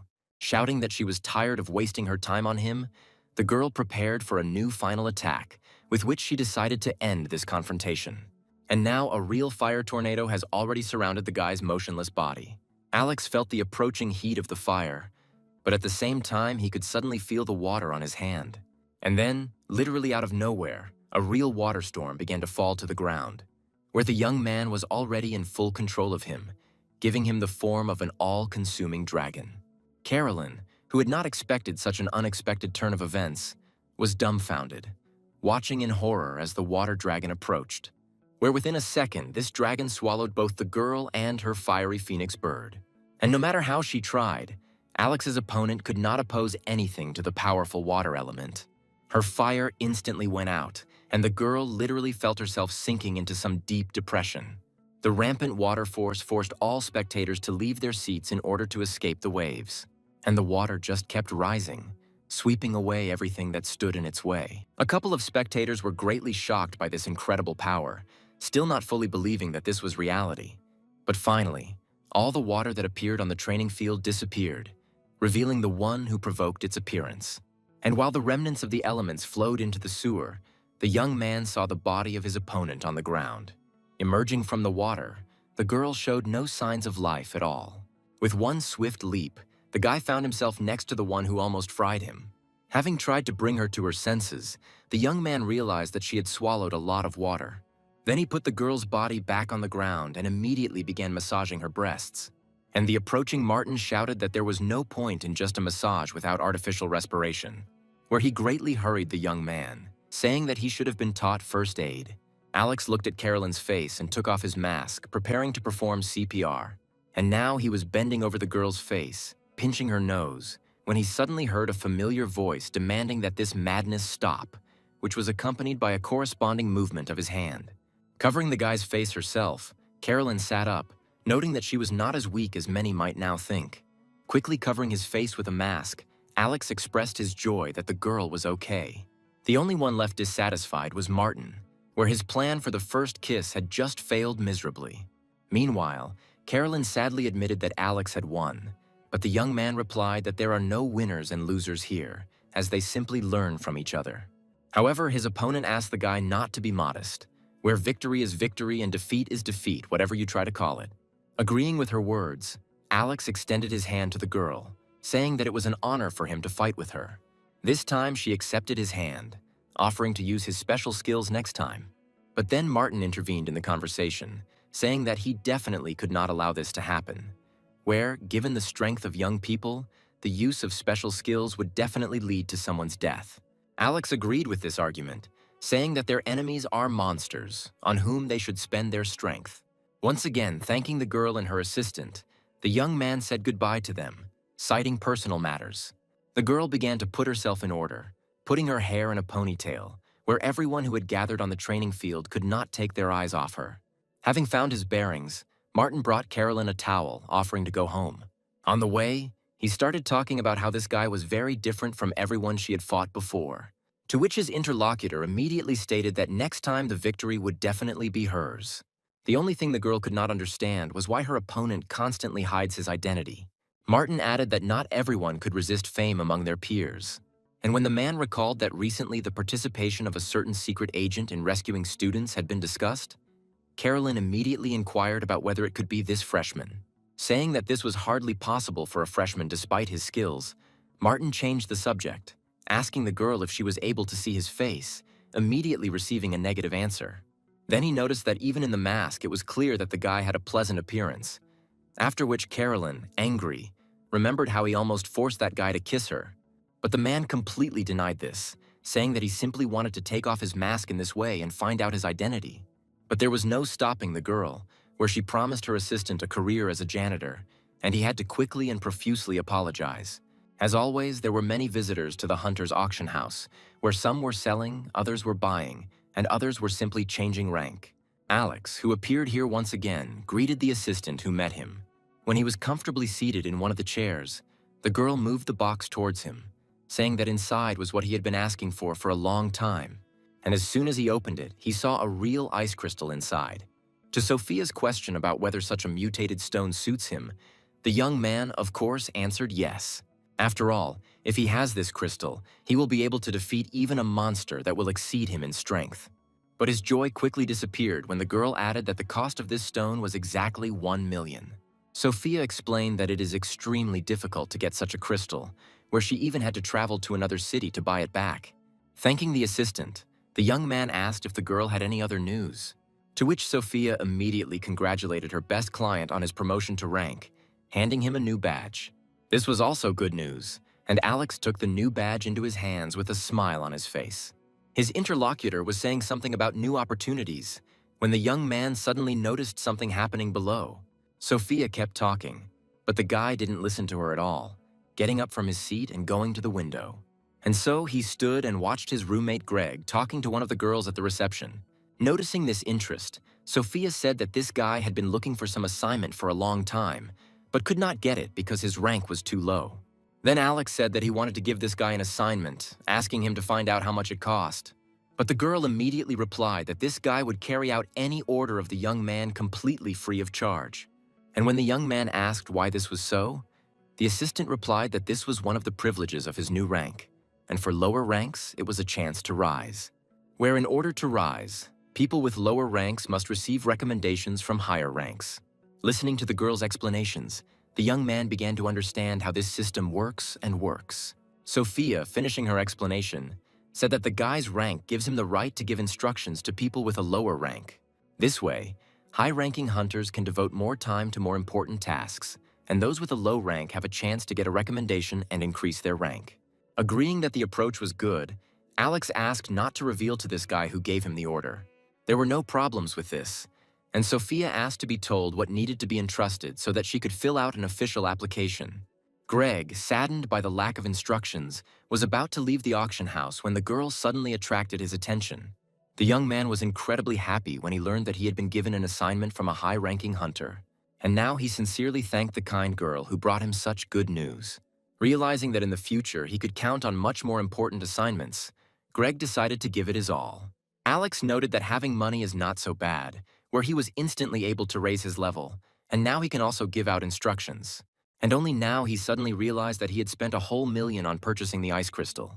For such crazy money, he could afford to buy several properties.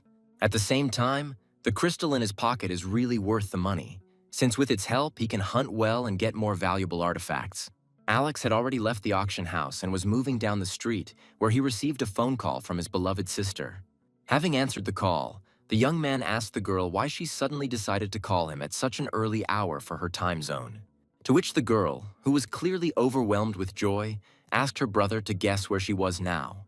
The only thing the guy could guess was the same ice cream kiosk where Betty worked, which to some extent hurt the girl, where she recalled that she was receiving an education, where she put her studies on hold only while she cared for Alex during his coma, but doesn't want to spend her life selling ice cream. Then the young man said that the girl didn't have to work anymore, since he could now provide for both of them. To which his sister immediately said that she was not disabled in order to be provided with everything. She then proudly announced that she had been invited to an interview with the research group, which shocked the guy. And even though this is just an interview for now, she has a very good feeling that everything will work out. After listening to words of praise from her brother, Betty told him not to forget to meet her where she was already on the train. Having finished the conversation, the young man mentally noted that he had completely forgotten about his sister's outstanding mental abilities. Overall, he was very happy that Betty would now be very close, and they would be able to see each other more often. Time flew by quickly, and now the young man had already met his dear and only sister. After mutually affectionate greetings, Alex invited his sister to simply spend this day together. For most of the day, the young people simply drove a car along the city streets, where along the way they managed to stop for a bite to eat at one of the fast food cafes. And when late evening came, after a delicious dinner, the brother and sister took a night walk on a river bus. Tired, but quite happy, Alex and Betty, having arrived at the hotel room, fell onto a soft and very comfortable bed. Of course, the girl who really enjoyed this carefree day had the most emotions. She was already dreaming of buying a house here, but was shocked by the cost of the property that her brother told her. Hearing these terrible prices, the girl realized that she would have to work hard to afford to buy a house here. But there was another option, where she could simply find herself a wealthy man, where such an idea did not really inspire her brother. The next day, Alex again visited his sister, whom he decided to take for an interview at the research group office. The building in which this group was based was located outside the city in a cozy and somewhat isolated place. At the entrance, the young people underwent a full personal search and document check. And when the brother and sister were inside, the girl was quickly invited to the desired office. Left alone, Alex began to examine the spacious room in which he was located. Seeing CCTV cameras everywhere and a lot of security, the young man noticed the high level of security of the research group. One of the responsibilities of this group was to observe space, which made it possible to predict the emergence of new threats. Comfortably seated to wait, the young man reflected that the research group could be called the eyes of all humanity. At some point, the young man saw a man coming down the stairs, to whom one of the military men gave a military salute. But this man suddenly put his finger to his lips, thereby calling the soldier to silence. And now he had already approached the place where Alex was sitting in a chair with the words that his head would soon explode from these calculations. Having opened the men's magazine he had with him, the man suddenly looked at the guy, asking how long he had been working here. To this, the young man quickly replied that he was just accompanying his sister to an interview.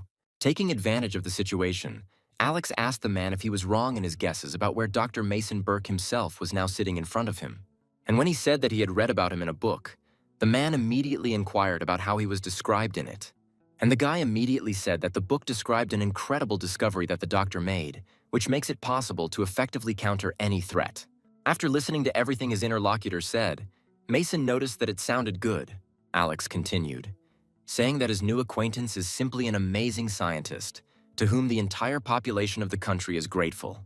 When the young man finished his short story, he asked the scientist for a joint photograph, where Mason did not deny the guy this pleasure. After which Dr. Burke returned to his journal, asking him not to disturb him anymore since his break was extremely short.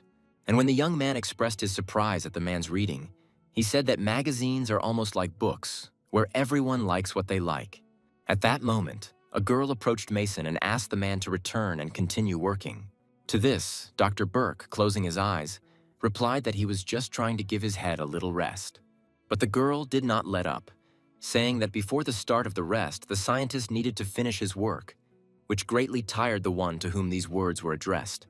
Covering his face from the annoying girl with a magazine, he said that there was no pattern in the mutations that had recently occurred, which he had already checked many times. But the girl still insisted on one more check, where the man still had to get up from his resting place. When leaving, Mason threw his magazine to Alex, saying that it would be a pity to just throw it away, for which the guy thanked the man. And as soon as the doctor left, the young man immediately saw Betty heading towards him, who joyfully announced that she was being taken on for a probationary period of 3 months.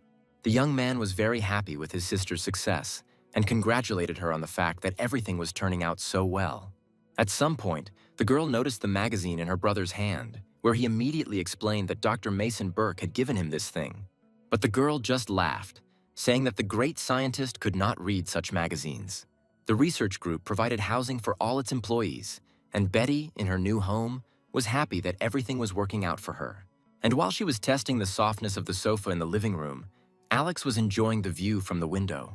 Looking around, the young man remembered that his little sister always loved flowers, where he proposes to liven up this place a little. The girl, of course, liked the idea and agreed to go to the flower shop immediately. And just as the young people were about to leave the apartment, Alex's attention was suddenly attracted by a phone call from an unknown number.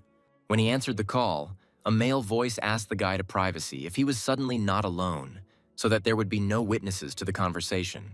Where, immediately after this request, the young man asked Betty to go to the flower shop on her own, citing the fact that he had work. When the girl left, the young man told his interlocutor that he could talk calmly. Then the man said that he worked with Adrian, and he received the guy's contact from his friend Helen. Realizing that his interlocutor was clearly aware of the situation and most likely had a direct connection with the dragons, Alex made it clear to him that he was ready to talk. Then the man, who allowed himself to be called Carl, continued, saying that Helen spoke very highly of the guy's work and gave the best recommendations. And then the young man heard that from today he was recognized as a full member of the Dragon Organization. Carl continued, saying that today they have reason to believe that some of the Dragon agents have been exposed.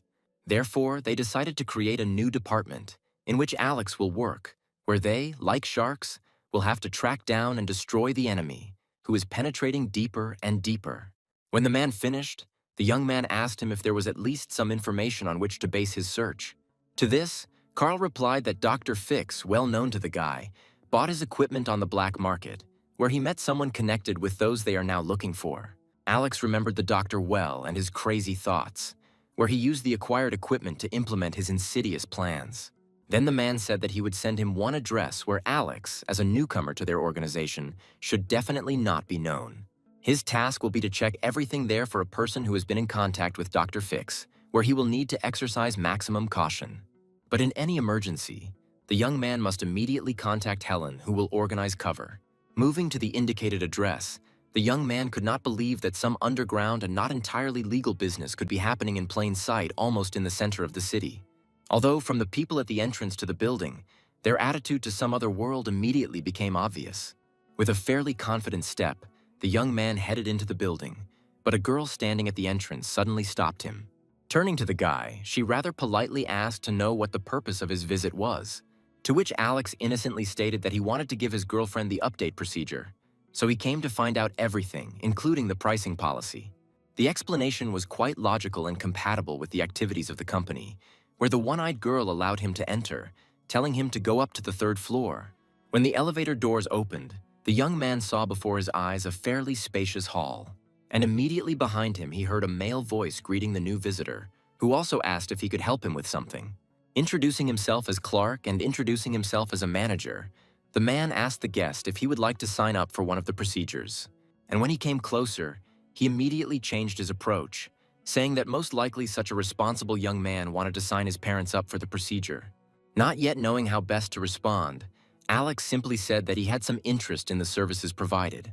But then his interlocutor said that when they come for the first time, everyone doubts until they see the result. Starting to test the waters, the young man asked whether these procedures could really prolong life, to which Clark explained that the company is fully responsible for the quality of service provision, where he invited the guy to go with him and see everything with his own eyes. Having said that they would need to go higher, the man prepared to call the elevator.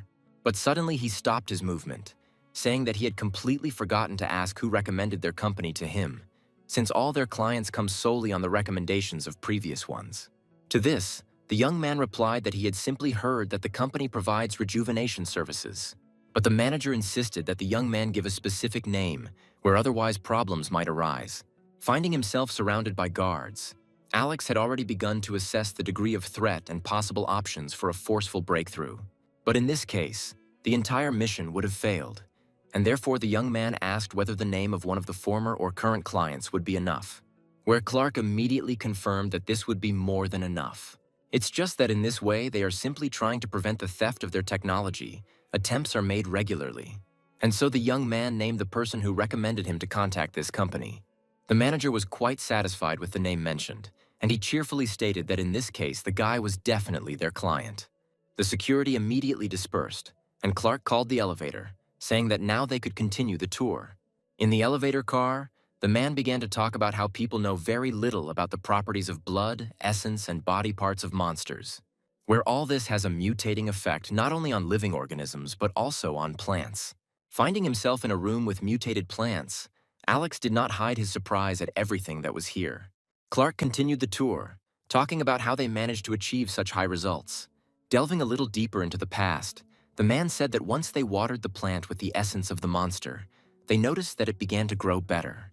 And based on this experience, they began to create cosmetics from the corresponding plants, which gave amazing results. Continuing to be amazed, the young man asked his guide where they managed to get the essence and other parts of the monster's bodies, to which Clark mysteriously replied that they have their own suppliers of everything they need, where today they have absolutely any part of the body of monsters, from the skin to the internal organs. This gave the guy an explanation as to why the activities of this company belong to the Shadow Sphere. And while he was thinking, the man invited him to follow him further. He led the young man to a small glass enclosure containing many mosquitoes, where, right before the guy's eyes, something like a piece of lard was thrown to the mosquitoes. And while the mosquitoes swarmed around this piece of fat, sucking it into themselves, Clark said that a lot of overweight people would sincerely love mosquitoes that suck not blood, but fat. Approaching the glass, Alex began to carefully look at how the mosquito absorbs fat instead of blood, which was accompanied by explanations from the manager, who said that this was better than any liposuction. Having finished demonstrating their fat removal method, Clark suggested moving on. And while they walked, the young man came to the conclusion that the late Dr. Fix had definitely taken all the technologies for mutations from this company. Soon the manager led Alex to some kind of huge screen separating them from something that was of considerable size. Opening the passage, the man said that now the guy would be able to see something completely unimaginable. Walking inside the room, Clark began to talk about how people's lives should be much longer than the average 60-70 years, and the young man who followed him was already asking him what it was that was right in front of his eyes. After a short pause, the attendant explained that these were nothing more than eggs. Their peculiarity was that these fruits combined the DNA of humans and monsters. After all, monsters have a unique immunity from any earthly diseases, where their company is trying to instill the same in humanity. Throwing his arms to the side, the man literally shouted that, in fact, they had invented a real elixir of immortality. Showing the guy a flask with a certain serum, Clark explained that he held in his hands the key to human evolution. Looking at what was in the flask, the young man tried to understand what the people from this company were really up to, hiding behind such lofty goals. He recalled a training course about monster embryos, where they themselves had some incredible ability to recover even if the shell was damaged, where it could even get to the point that when death occurs in some conditions, DNA particles could come to life in other conditions. But the people in this organization did not understand at all that their experiments could end very, very sadly. After all, as soon as they try to introduce their serum into the human body, the monster cells will find themselves in an ideal environment for them. While inside a person, they will live and grow, feeding on the resources of his body until one day they come out. Even if out of 1,000 monster cells that enter the human body, Only one can take this path. Tragedy cannot be avoided. While Alex was thinking about the possible consequences of the activities of this organization, he and the manager managed to reach the new premises. There, Clark noted that he would like to prove to the guy that all their products are completely natural and not some kind of fiction, for which he will even deviate a little from the usual rules, where many would be willing to pay a lot of money to watch what Alex is about to see. And so the manager instructed 2 guards to open another screen so that they could see what was behind it. And then the young man saw in front of him a huge glass vessel filled with liquid, in which there was an equally huge monster. Standing directly behind him, Clark immediately noticed that the expression on his companion's face had noticeably changed. Examining this giant, the manager added that the most remarkable thing is that this monster is still alive. After thinking for a while, Alex suddenly asked if the company was afraid of problems with the law and authorities because of what was located and what was happening in their building. To which the manager immediately noticed that they were not the only ones interested in these studies. And when the young man recalled the existence of a court ban on such research, Clark added that every rule has exceptions, and where there are none, there are always some other loopholes. Then the man said that the most important thing for the client is to understand that the products are of excellent quality, after which he asked the guy if he was ready to start cooperating with them and buy something. Then the young man, playing his role, said that he could not even imagine how much success the company was able to achieve in its developments, after which he stated that he was ready to purchase a sample for testing, asking whether non-cash payment was possible here. But Clark stopped the guy's impulse to get a card, saying that for the sake of general security and maintaining the confidentiality of transactions, the company only accepts cash. Having said that there were also no problems with cash, Alex asked whether he would have problems with the law if he acquired and began using their funds, and whether it was possible to obtain any guarantees of protection, which made the manager think for a while. But after a few seconds, he invited the guy to go further with him where they could resolve his issue, where he quietly reminded him that they had some unofficial opportunities. Alex was shocked when his interlocutor added that among their people there are even those who hold official positions, for example in the Hunter Academy. For these reasons, he did not find any reason for the young man to worry about where they could provide him with the safe use of their products. Having received the necessary information, the young man said that in this case he was calm and ready to proceed to payment. To pay, Clark invited the young man to return to the same place where their excursion began. And while the elevator car was moving, the observant young man noticed that it took them a little longer to cover the distance between the 9th and 10th floors compared to other floors. Analyzing his observation, the young man noticed that the speed of the elevator is always the same. Therefore, the only reasonable explanation was that there was another floor in the building, hidden from any prying eyes. During these thoughts, the young man did not notice how they managed to reach the desired floor. When they left the elevator car, they met a certain girl with whom Alex broke up without paying any attention to her. But suddenly Clark turned to him and asked if he had seen the woman who had just passed him. Not understanding the question, the young man replied that he had seen her perfectly well. Then his interlocutor suddenly announced that, according to Alex's own explanations given at the beginning of this excursion, it was this girl who recommended their company to him. The guy immediately realized that his lie had been exposed, and the manager was already demanding an explanation. And so the guy was surrounded by several guards, which was accompanied by Clark's words that the thing they hate most in their company is spies. Watching the guards surrounding him prepare to attack, the young man also prepared for the fight, removing an ice crystal.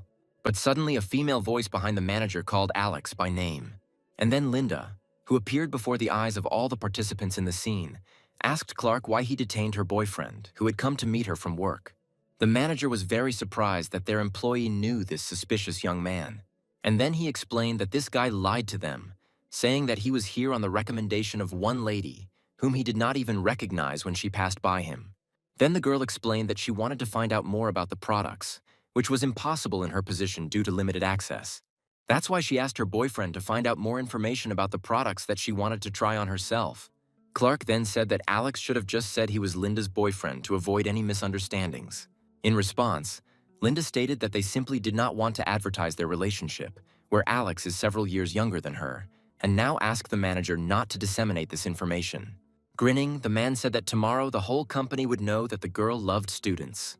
But after a second, he said that it was just a joke, promising to give Linda a discount on their products. On this positive note, the girl, taking the guy away, said goodbye to the manager, wishing him a good day. She didn't know then that Clark didn't believe this whole made-up story. Quite quickly, Alex and his savior found themselves outside the dangerous place. Watching them go, one of the guards at the entrance noticed that it was too early for such a beauty to think about rejuvenation procedures. Having reached one of the cafes, the young people took a table where Alex was already interested in how the nurse ended up working in this company. The girl replied that she was well aware that it was risky, but nevertheless wanted to figure it out. Her plans were to find out as much information as possible and then contact the Dragons organization. Going slightly off topic, the young man thanked the girl for saving him from an almost hopeless situation. To himself, he thought that Linda helped him save the crystal, which was destroyed after several uses. Saying that there was no need to thank her, the girl offered to tell the young man what she had learned during this time.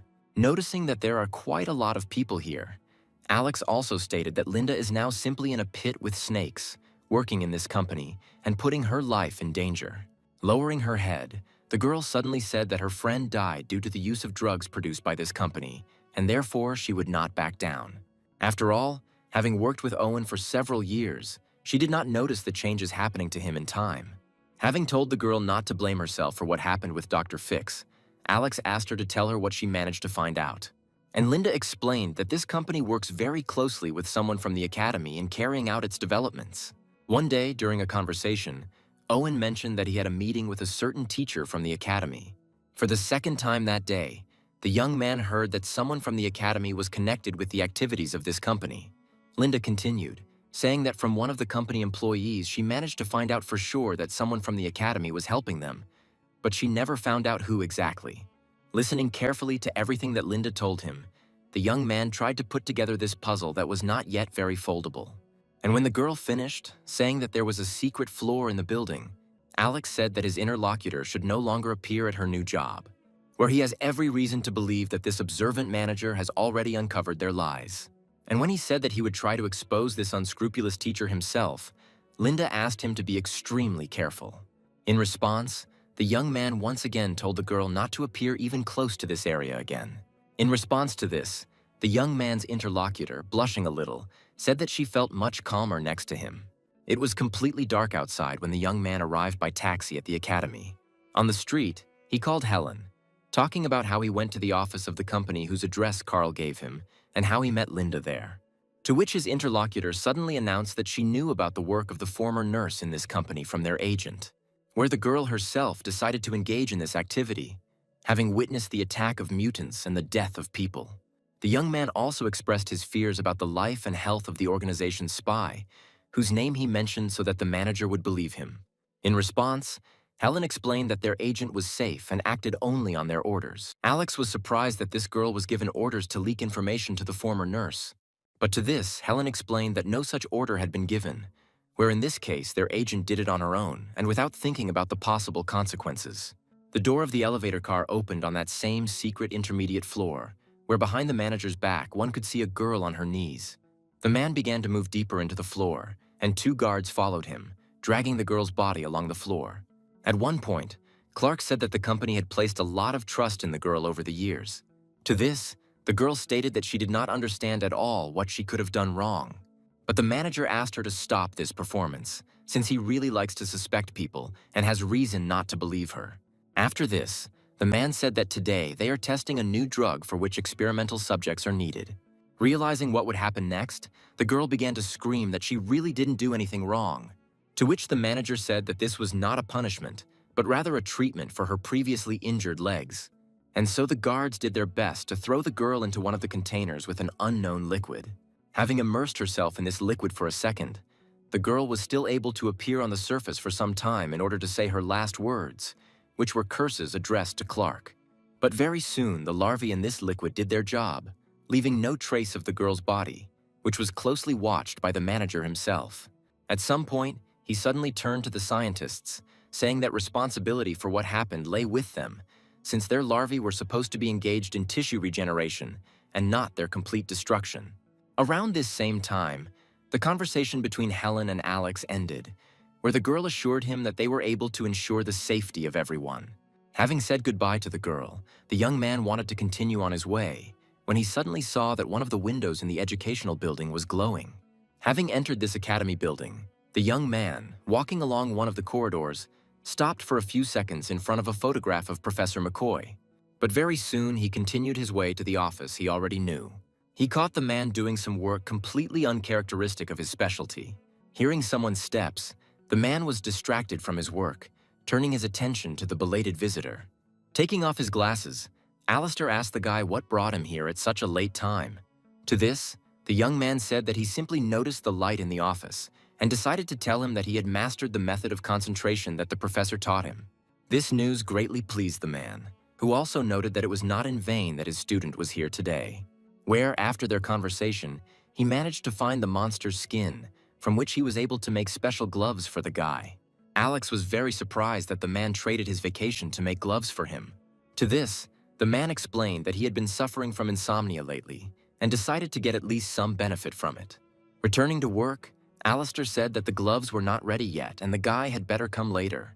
And when the young man asked the man why he was so kind to him, he said that it was simply his duty as a teacher.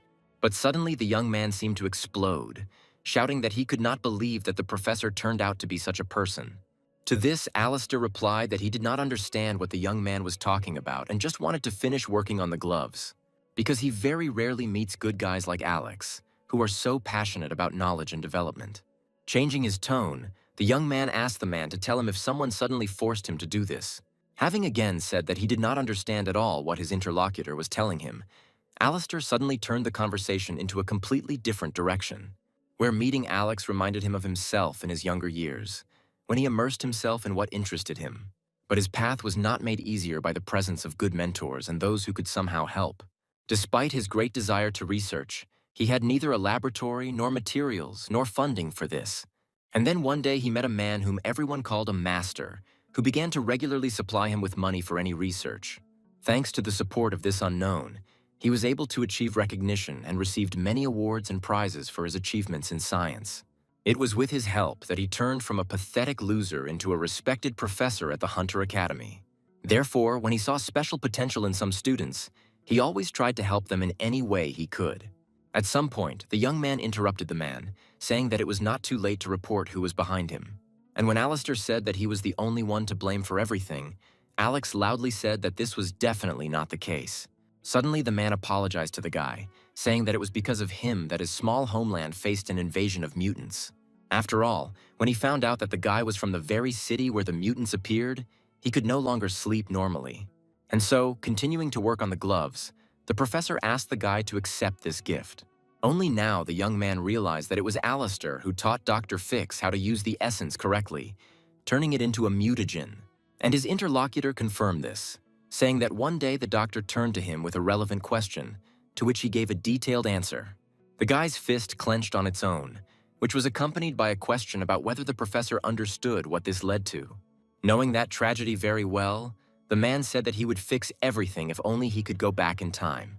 And then the young man shouted that the research he supported by the Power of Youth organization would also lead to a real disaster. And when Alistair whispered that there was no turning back, Alex once again asked to reveal to him the identity of that same master. But the professor said that this was impossible, since he never knew and does not know who is hiding behind the pseudonym Master. Of course, the young man did not believe the man's words, suggesting that he was simply being manipulated. And his interlocutor suddenly announced that he had always considered himself a talented person, but compared to this master, he was simply a non-entity. The one who directed his life path is incredibly wise, and Alistair himself would have been dead long ago if he had learned anything about the identity of this man. The guy could not believe that in all this time, the professor had never met the one who literally arranged his whole life. Then the young man asked the man to help him find evidence that the tragedy with the mutants was not his fault. To which the man replied that there was no such evidence, since everything was arranged in such a way that he would be found guilty. Immediately after these words, the room was suddenly illuminated by a very bright light, noticing which the professor seemed to drop his gloves from his hands. Simultaneously with the appearance of the helicopter, a special forces group quickly burst into the room, whose commander ordered no one to move. Presenting the warrant, the man said that the professor was accused of illegal research that led to the death of people, and therefore he would now be arrested. Raising his hands, Alistair said that when he watched the news about the tragedy in Alex's hometown, he suddenly saw a wounded defender of the city who was ready to sacrifice himself for the sake of others. He is very grateful to this defender for trying to correct his mistakes, and therefore wants to give him gloves. And now the professor was already handcuffed and led to a car on the street. And while Alistair walked, he did not stop asking Alex to accept his gift. The men who detained him asked him not to resist, and the former teacher continued to beg the guy to accept this gift. Left in the room completely alone, the young man stood for some time and looked at the gloves left by the man. After leaving the academic building, the young man did not immediately go to the dormitory, but decided to take a short walk. Having reached the city pond, he sat next to the water and looked at Alistair's latest gift. And then, right in front of him, a clot of energy began to appear, which slowly formed into a human body, where the goddess who had materialized in his world had already lightly touched the water surface with her fingertip. Looking at the young man, the girl expressed her misunderstanding as to whose side Professor McCoy was on. Looking sadly at his mentor, the young man said that this is the same as asking whether a person is completely good or completely bad. Where, to the reformulated question of the goddess, the young man answered that he himself did not know whether Alistair was a good person or not. Sometimes a person's intentions are completely impossible to understand, even though he himself repents of the mistakes he has made. Then the girl said that the man's act was unforgivable because it was he who taught Owen how to use the essence, which killed people. In general, the guy agreed with this statement, but he called this mysterious master the real villain.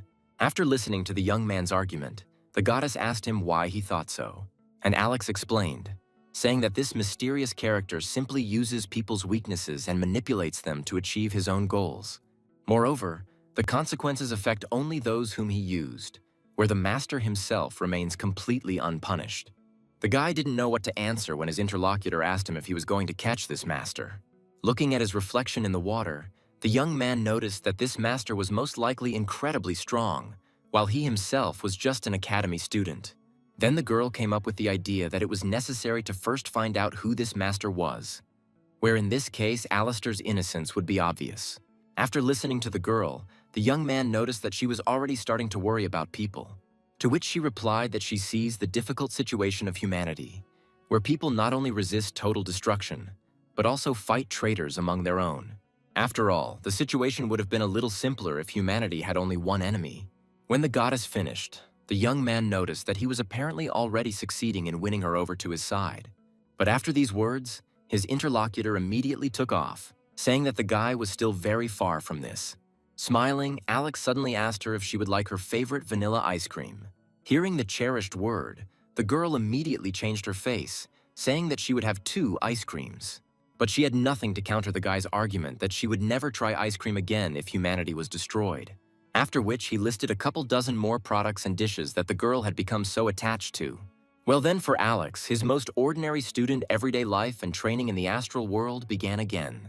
The young man sat in the common room, reading and listening to the eternal arguments and discussions of his neighbors. Todd was outraged by Greg's luck, who recently received an assignment from a high-ranking hunter, where, in response to Barney's question about whether this could bring any real benefit, the guy very emotionally answered that what else?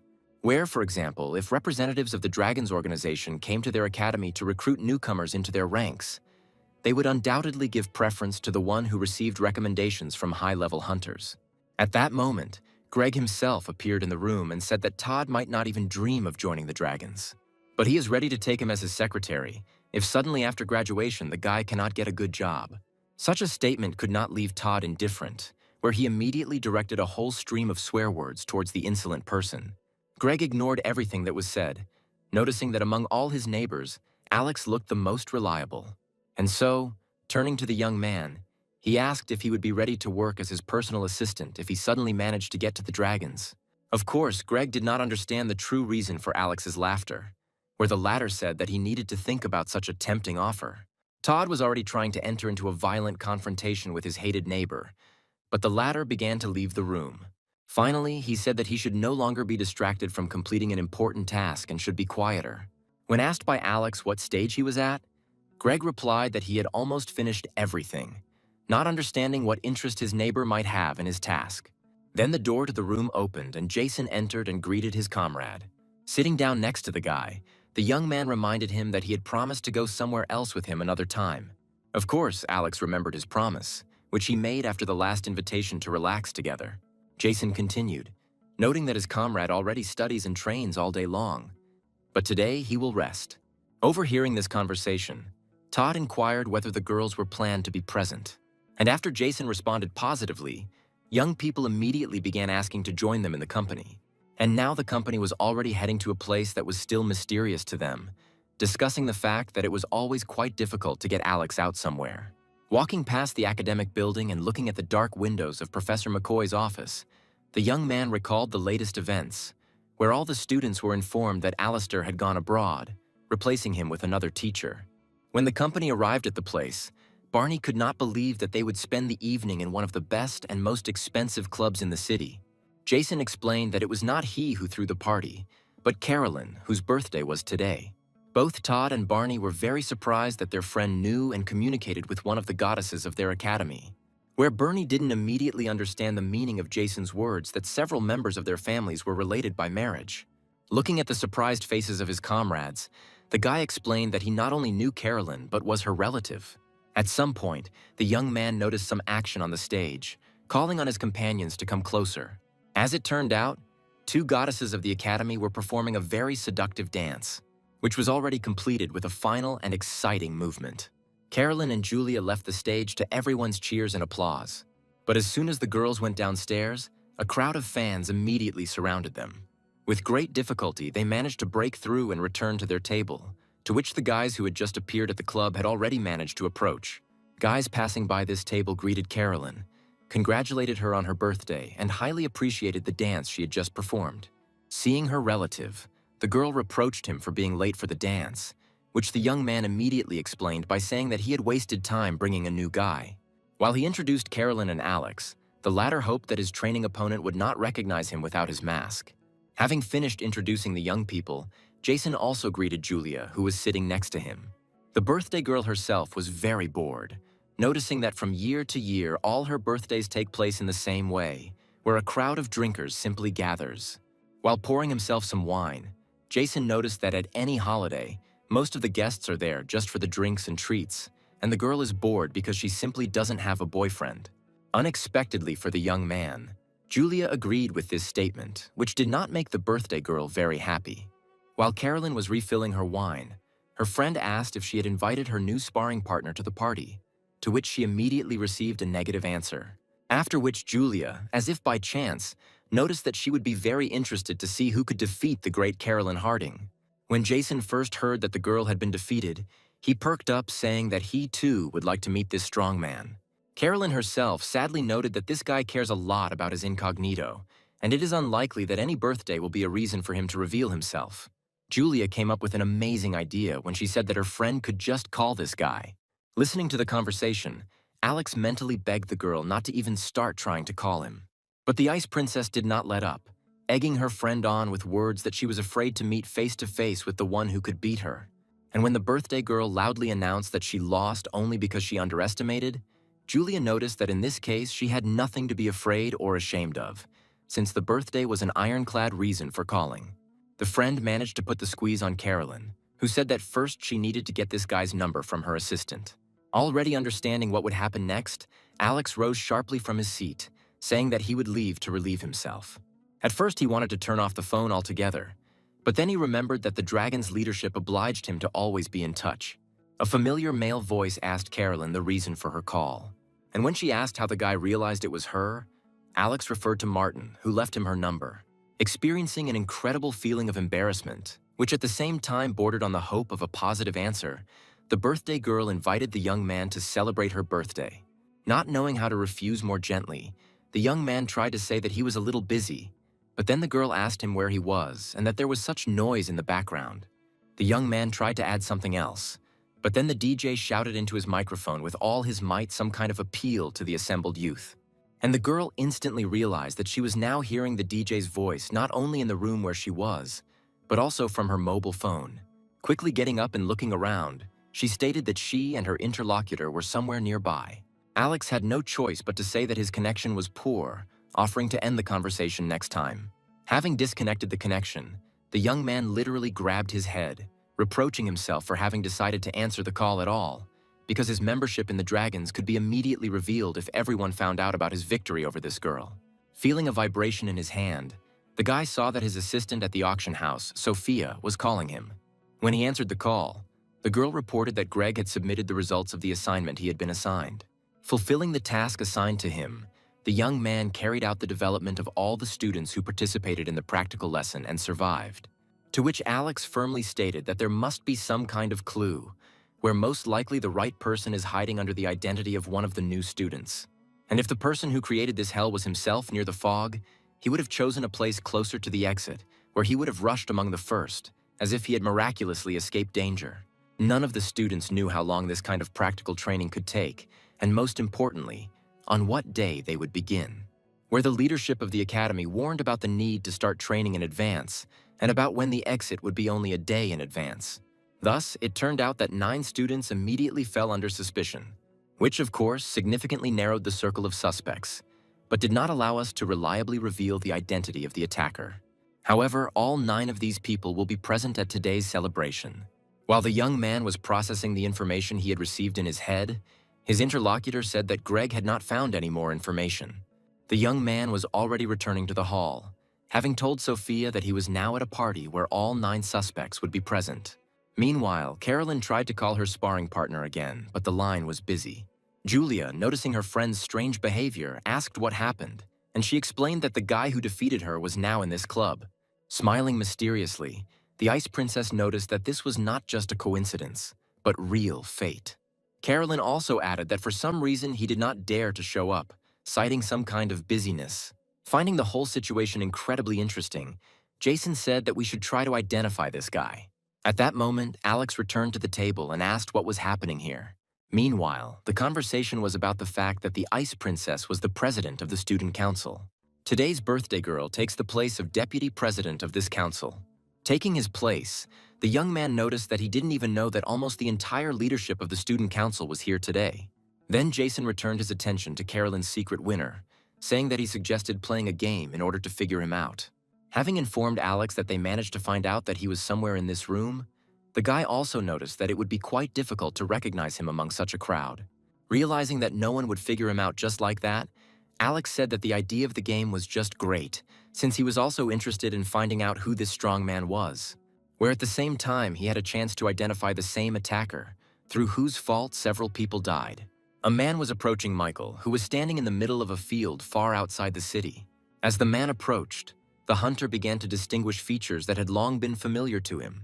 Receiving papers from him, Michael asked if he had managed to learn anything from the arrested Professor McCoy, to which Carl, disguised as an ordinary hard worker, replied that they simply made the professor out of the extreme, without devoting him to important details. His interlocutor did not believe that they were unable to obtain any information at all, including about the power of Youth Company.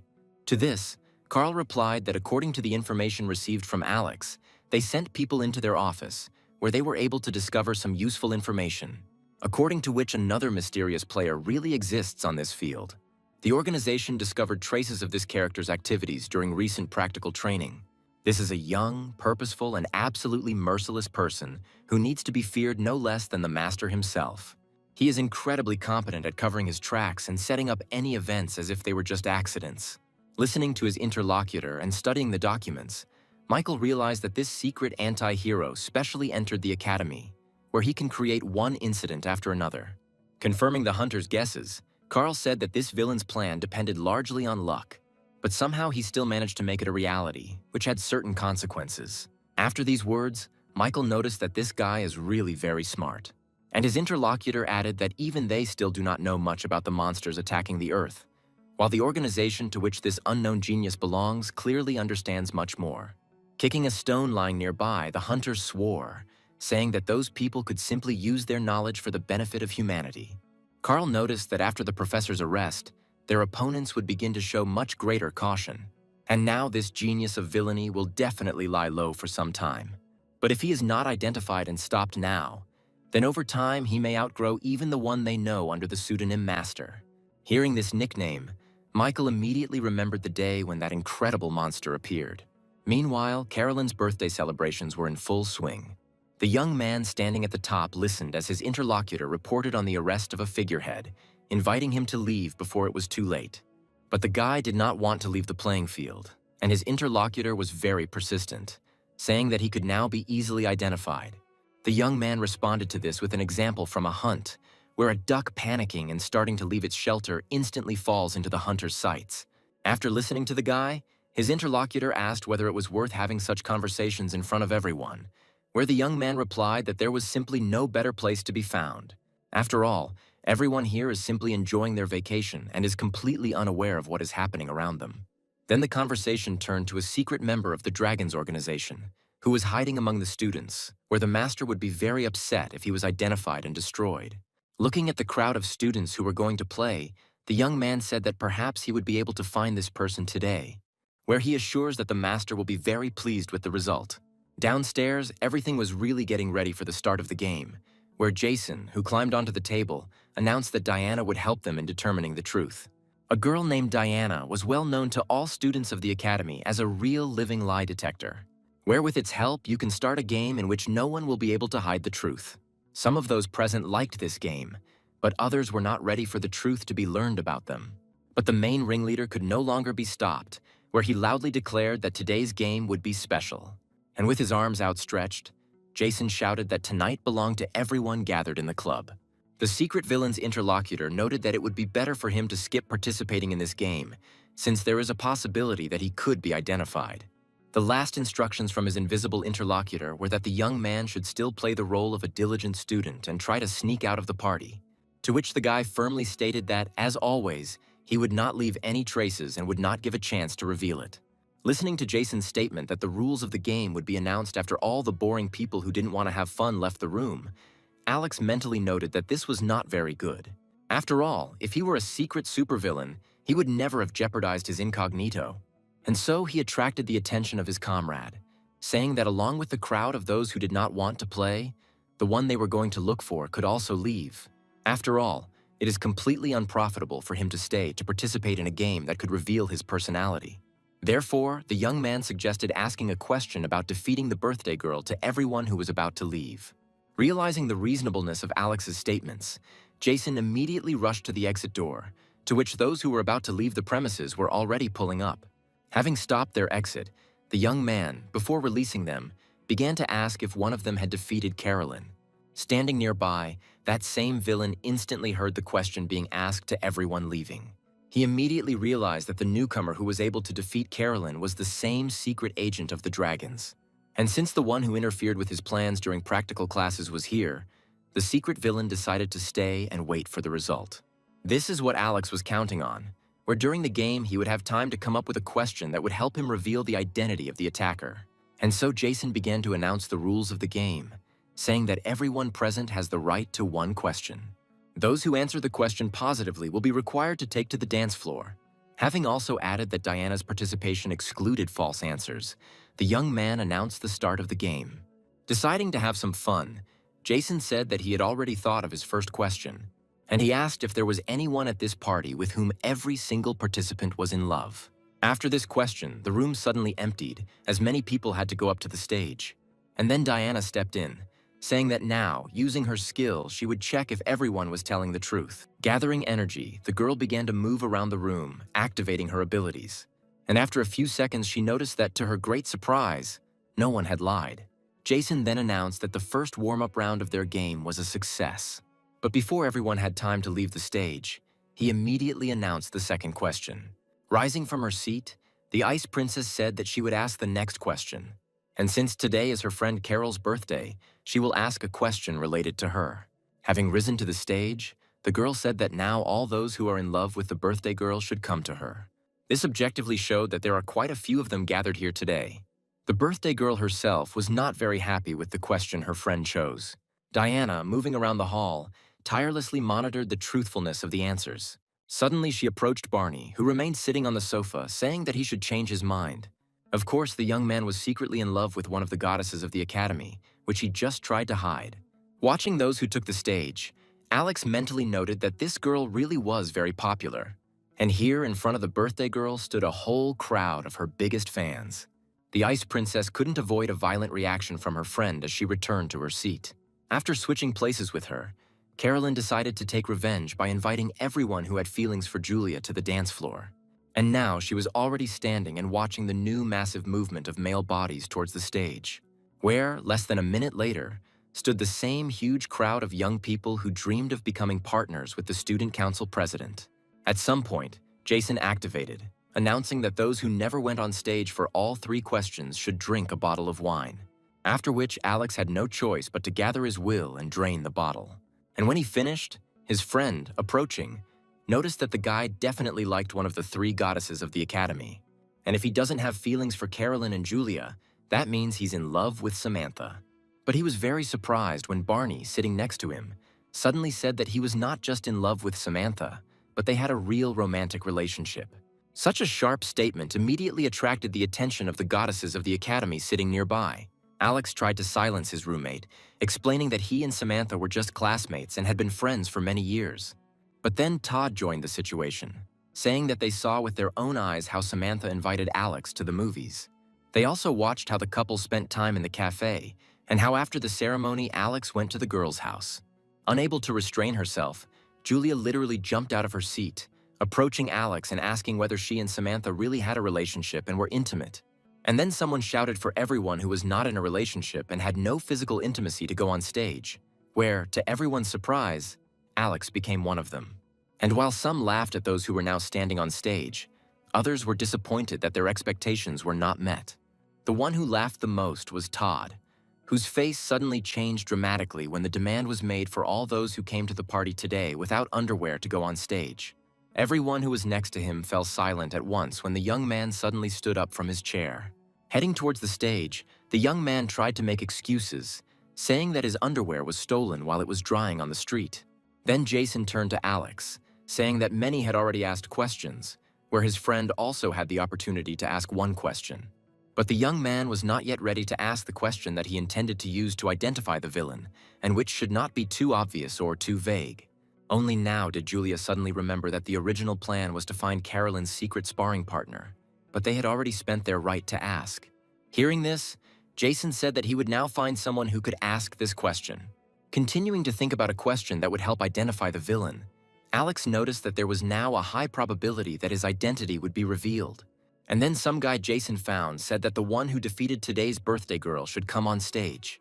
Immediately after that, whispers began in the hall that hardly anyone could defeat this girl.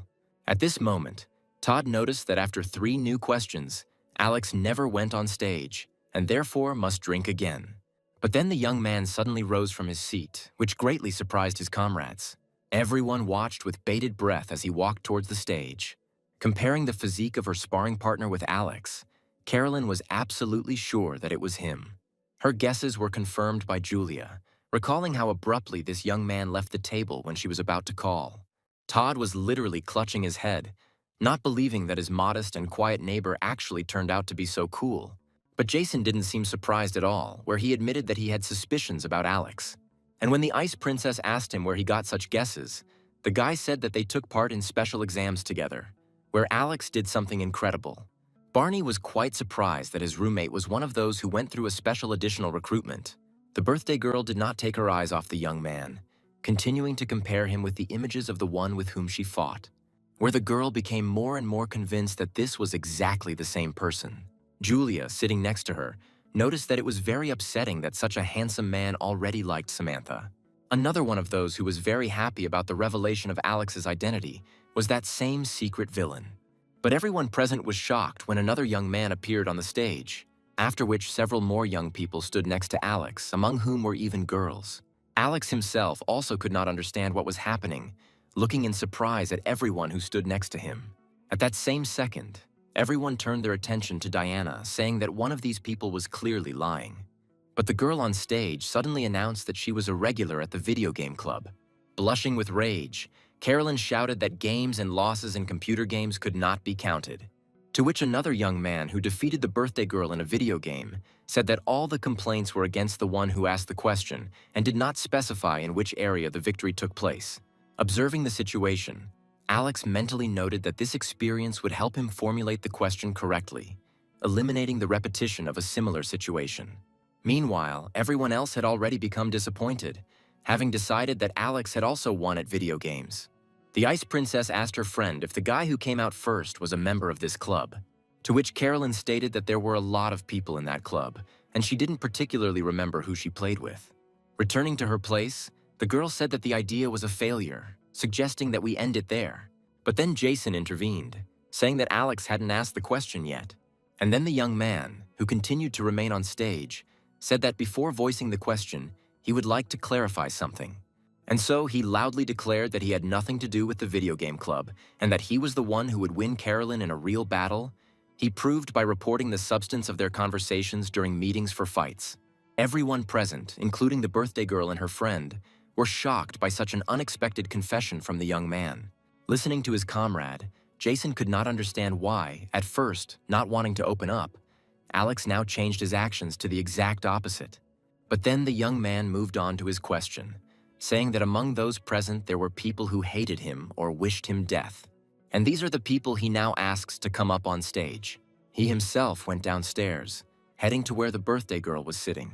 Handing the girl his cell phone with a list of names and surnames, he asked Carolyn to help him determine who would now be on the stage, where, as the deputy president of the student council, she should know everyone by sight. However, the guy's expectations were not met, as the girl stated that she did not know everyone by sight. Hearing the guy's request, Julia offered her help, saying that she definitely remembered everyone's face. And so, reading the list, the girl carefully looked at all the Alex haters standing on the stage, and the young man himself also carefully examined each of them. At some point, the girl handed the guy his cell phone, saying that among those on stage there was no one from this list. The young man had never expected such an unexpected turn, not understanding who could have made the mistake. At this point, the game was over, and many of those gathered began to disperse, congratulating the birthday girl one last time. Among others, the secret villain left the room, who was very glad that he could so easily detect the dragon agent. Alex returned to his place, where he lamented the fact that he not only failed to reveal the villain, but also gave himself away to him, which endangered the lives of his loved ones. Out of a feeling of hopelessness, the young man took the bottle standing on the table and drained it in one gulp. Carolyn watched the actions of her sparring partner with interest. The young man could not calm down, blaming himself for having just missed the one who killed several instructors. Not understanding the guy's condition, the birthday girl apologized for causing him trouble, but the guy replied that she had nothing to do with it. At the same time, Jason saw off the guests, saying that they should all get together one more time. Then, turning his attention to Alex, the young man noticed that he was a good drinking companion, where if he had known about this earlier, he could have invited him to the coolest parties, where many of the special set attended. Hearing about the special recruitment, Todd asked what it was, and Jason explained that this was how he and Alex entered the academy. Then turning to his friend, the relative of the birthday girl said that everyone from their special set was here today, to which the upset young man replied that he didn't even notice their presence, since he didn't really know them. But a second later, his bright head was suddenly visited by an equally bright thought about a special exam. After all, he could already have met this man, who may not have had the desire to kill him. After all, like Alex himself, this villain simply did not know his enemy by sight, and therefore the question asked did not work. And so he showed his friend the list, asking which of these 9 participated in the special exam.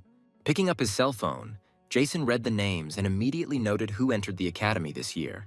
The ice princess who approached the guys said that she also remembered him very well, since he managed to become a member of the student council. And to the guy's question about who set the time for practical classes, the girl explained that this was determined by the academy's management based on the proposals of the student council. But nevertheless, everyone from the student council was the first to know what day the internship was scheduled for. Having finally become convinced that this freshman was the secret villain, Alex practically attacked his comrade, asking where Carter Brooks had gone. Having learned that he should still be in the parking lot, the young man quickly rushed to the exit. The secret villain, meanwhile, was already sitting in his car, thinking that he now has 1,000 ways to deal with the one who ruined all his plans. Having started the engine, the young man wanted to move away, but immediately froze when he suddenly saw his enemy in the headlights. Nevertheless, Carter decided to continue and pressed the gas pedal to the floor.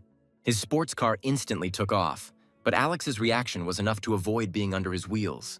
Looking at the retreating car, the young man gathered all his strength to rush after it. But at some point, Jason caught up with him, only laughing at the fact that his friend was going to try to catch up with the sports car on his own 2 feet.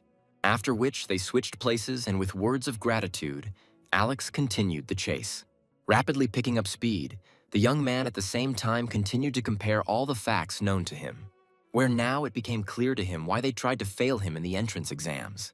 After all, Carter probably paid a bribe to become a student and implement his hellish plans, but Alex's assertiveness could leave him without a place.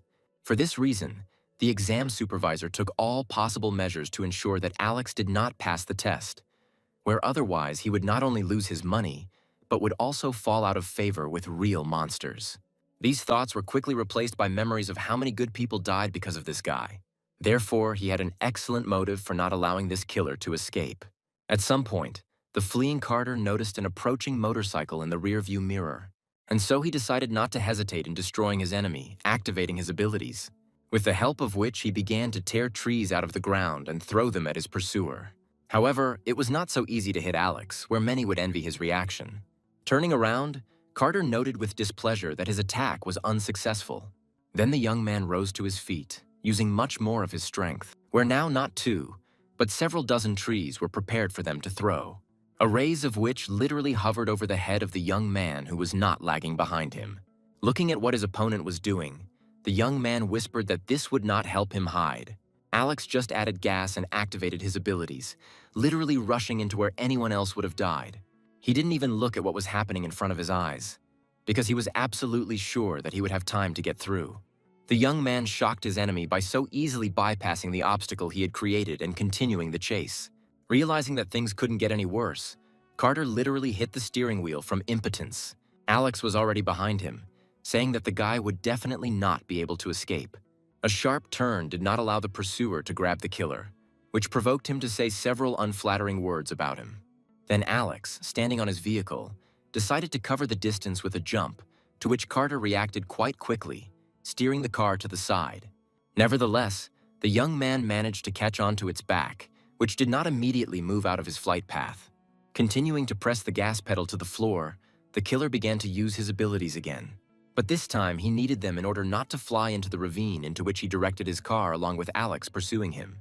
Watching his car explode, Carter just laughed, saying that this time the victory was his. Leaving the scene, the guy called his curator, reporting that he had identified the dragon agent and had already managed to deal with him. And when he was asked to provide the name, surname, and other details of this agent, Carter replied that it now does not matter. He was talking about how he now needed a new place where he could conduct his activities, when he suddenly noticed a terrible silhouette standing right in front of him. It was Alex, who declared that he would now send the killer to the world where all those whom he managed to kill were located. Carter was quite surprised that his enemy remained alive after such a fall, but he was not going to give up just like that, declaring that his opponent's abilities were definitely not comparable to what he could do. Having prepared for battle, Carter added that Alex was too weak for him when delivering his first blow. The attack was good and knocked the young man back a few steps, but this force was clearly not enough to even knock Alex off his feet, knocking him to the ground. Looking at his opponent, the assassin said that he was well aware of how his ability worked. Where there is nothing worthwhile around, the properties of which could be absorbed by the enemy's body. Starting to activate his abilities again, Carter said that Alex definitely couldn't handle him with his bare hands. After this, trees began to rise into the air throughout the area, following which the soil and the stones on it also appeared in the air, where all of this, through Carter's efforts, was preparing to deliver a terrible blow. And so, having collected a sufficient amount of power, the killer directed it at his opponent. But Alex didn't care at all, where he, clutching an ice crystal in his hand, was already ready. His opponent's attack was met with an incredible blow from the ice dragon. Noticing how some other element was absorbing everything that was directed at Alex, Carter tried his best to suppress this growing power. But the ice materialized by his opponent was getting closer and closer. But this was only the first, holding attack, where it was immediately followed by a second. Having turned everything the killer wielded into shards of ice, Alex prepared to defeat his opponent. Feeling truly horrified, Carter watched as his entire body gradually became covered in ice. When the young man finished, there was only one huge block of ice in front of him. Approaching the immobilized enemy, Alex asked him who allowed him to control other people's lives. Along the way, the young man tore off the remnants of his clothes, torn after falling into the ravine. The helpless killer looked with horror in his eyes as the Punisher raised his hand. And so the young man made a lightning-quick movement, lowering his hand onto the frozen hand of the Carter. Looking at the silently screaming enemy, Alex told him to never dare to harm anyone again. When asked by Carl Helen explained that she did not even know for what purpose Alex asked them to gather in the memory hall. Then the man noticed that it must be very difficult for him, because he was very young, but had already gone through a lot. The man's interlocutor understood the feelings that the guy recruited by her might experience. Deciding to somehow cheer him up, members of the Dragon's organization headed to the memory hall. When they were inside, they found a young man in some strange half-naked form and in the company of some guy on the floor. The first thing Carl did was pay a sign of respect to the deceased. And Alex, who heard his colleagues appear, turned and said that he had fulfilled his promise and caught the attacker. Pointing to the young man bound by his ice, the young man said that this was the culprit in the tragedy that occurred during practical classes, and the Master's new hope. Neither Carl nor Helen could believe that the guy managed to identify and capture such an important figure alive. And Carter, who had already lost one arm when he saw strangers, seemed even glad to see them, where he tearfully prayed that they would quickly take him away from the hands of this abnormal person. After such a statement, the man and the girl exchanged meaningful glances. And now Carl was already reporting the detention of an important person involved and asked to send a group. And Helen was interested in the condition of the young man. Wiping the blood off his face, the girl praised the young man for what he was able to do today. She also said that it was not worth taking such a big risk, but Alex responded that he simply wanted those who died to rest in peace. A minute later, Carl returned to them, reporting where the group had already set out and would arrive soon. Immediately after that, he stood at attention in front of the guy, saying that he wanted to thank him on behalf of their entire organization. The killer Alex caught was placed in one of the arriving cars. In the second semester, he himself, where Helen said goodbye that the guy would be patched up a little in the hospital. When the cars drove away, the girl suddenly turned around and headed back to the memory hall. Standing in front of the portraits of her fallen comrades, Helen said that their sacrifice was not in vain, since the surviving Alex is now capable of much. Turning to Adrian's portrait, the girl agreed with the words he once said that they were all too weak to change this world. But they have enough strength to give their lives so that the next generation can correct their mistakes. Paying a sign of respect, Helen added that now she knows for sure that her comrades did not die in vain. Clutching a textbook and notebook in his hand, Alex headed to one of the next classes. Ashley caught up with him in the corridor and asked him what class he was heading to. In response, the young man named the first and last name of the teacher who was teaching the lesson he needed. And now his random acquaintance was already keeping him company, saying that she too was heading to the classes of this particular teacher, since she considered him one of the best in the academy, where only the departed Professor McCoy was his equal. As soon as she uttered this surname, a picture of the professor's detention instantly flashed in the guy's memory, which none of the students, of course, knew about, after which he also expressed his regrets regarding his departure, where in his opinion, Alistair was an excellent teacher and could teach them a lot. During this conversation, the young people did not notice how they found themselves in the audience they needed. An elderly man who appeared in front of the students introduced himself as Jonathan Gray, and he began his lecture by calling on everyone to question everything and always, even seemingly obvious facts, where he cited the example of great scientists of the past who comprehended the truth and made discoveries only by questioning the known. Whoever created them gave them an excellent body with arms, legs, and a head, thanks to which they explored life itself step by step and have now created a great civilization, where man is the only species on Earth that, in principle, can create civilization. But if the one who created them would have created someone else, who would also have the same inquisitive mind as a person, who could also learn to make fire, create weapons, and evolve. Having asked a rhetorical question about what could happen to this world then, the teacher turned on his laptop. And when the picture loaded, the man said that in this case, a completely different species could dominate the Earth.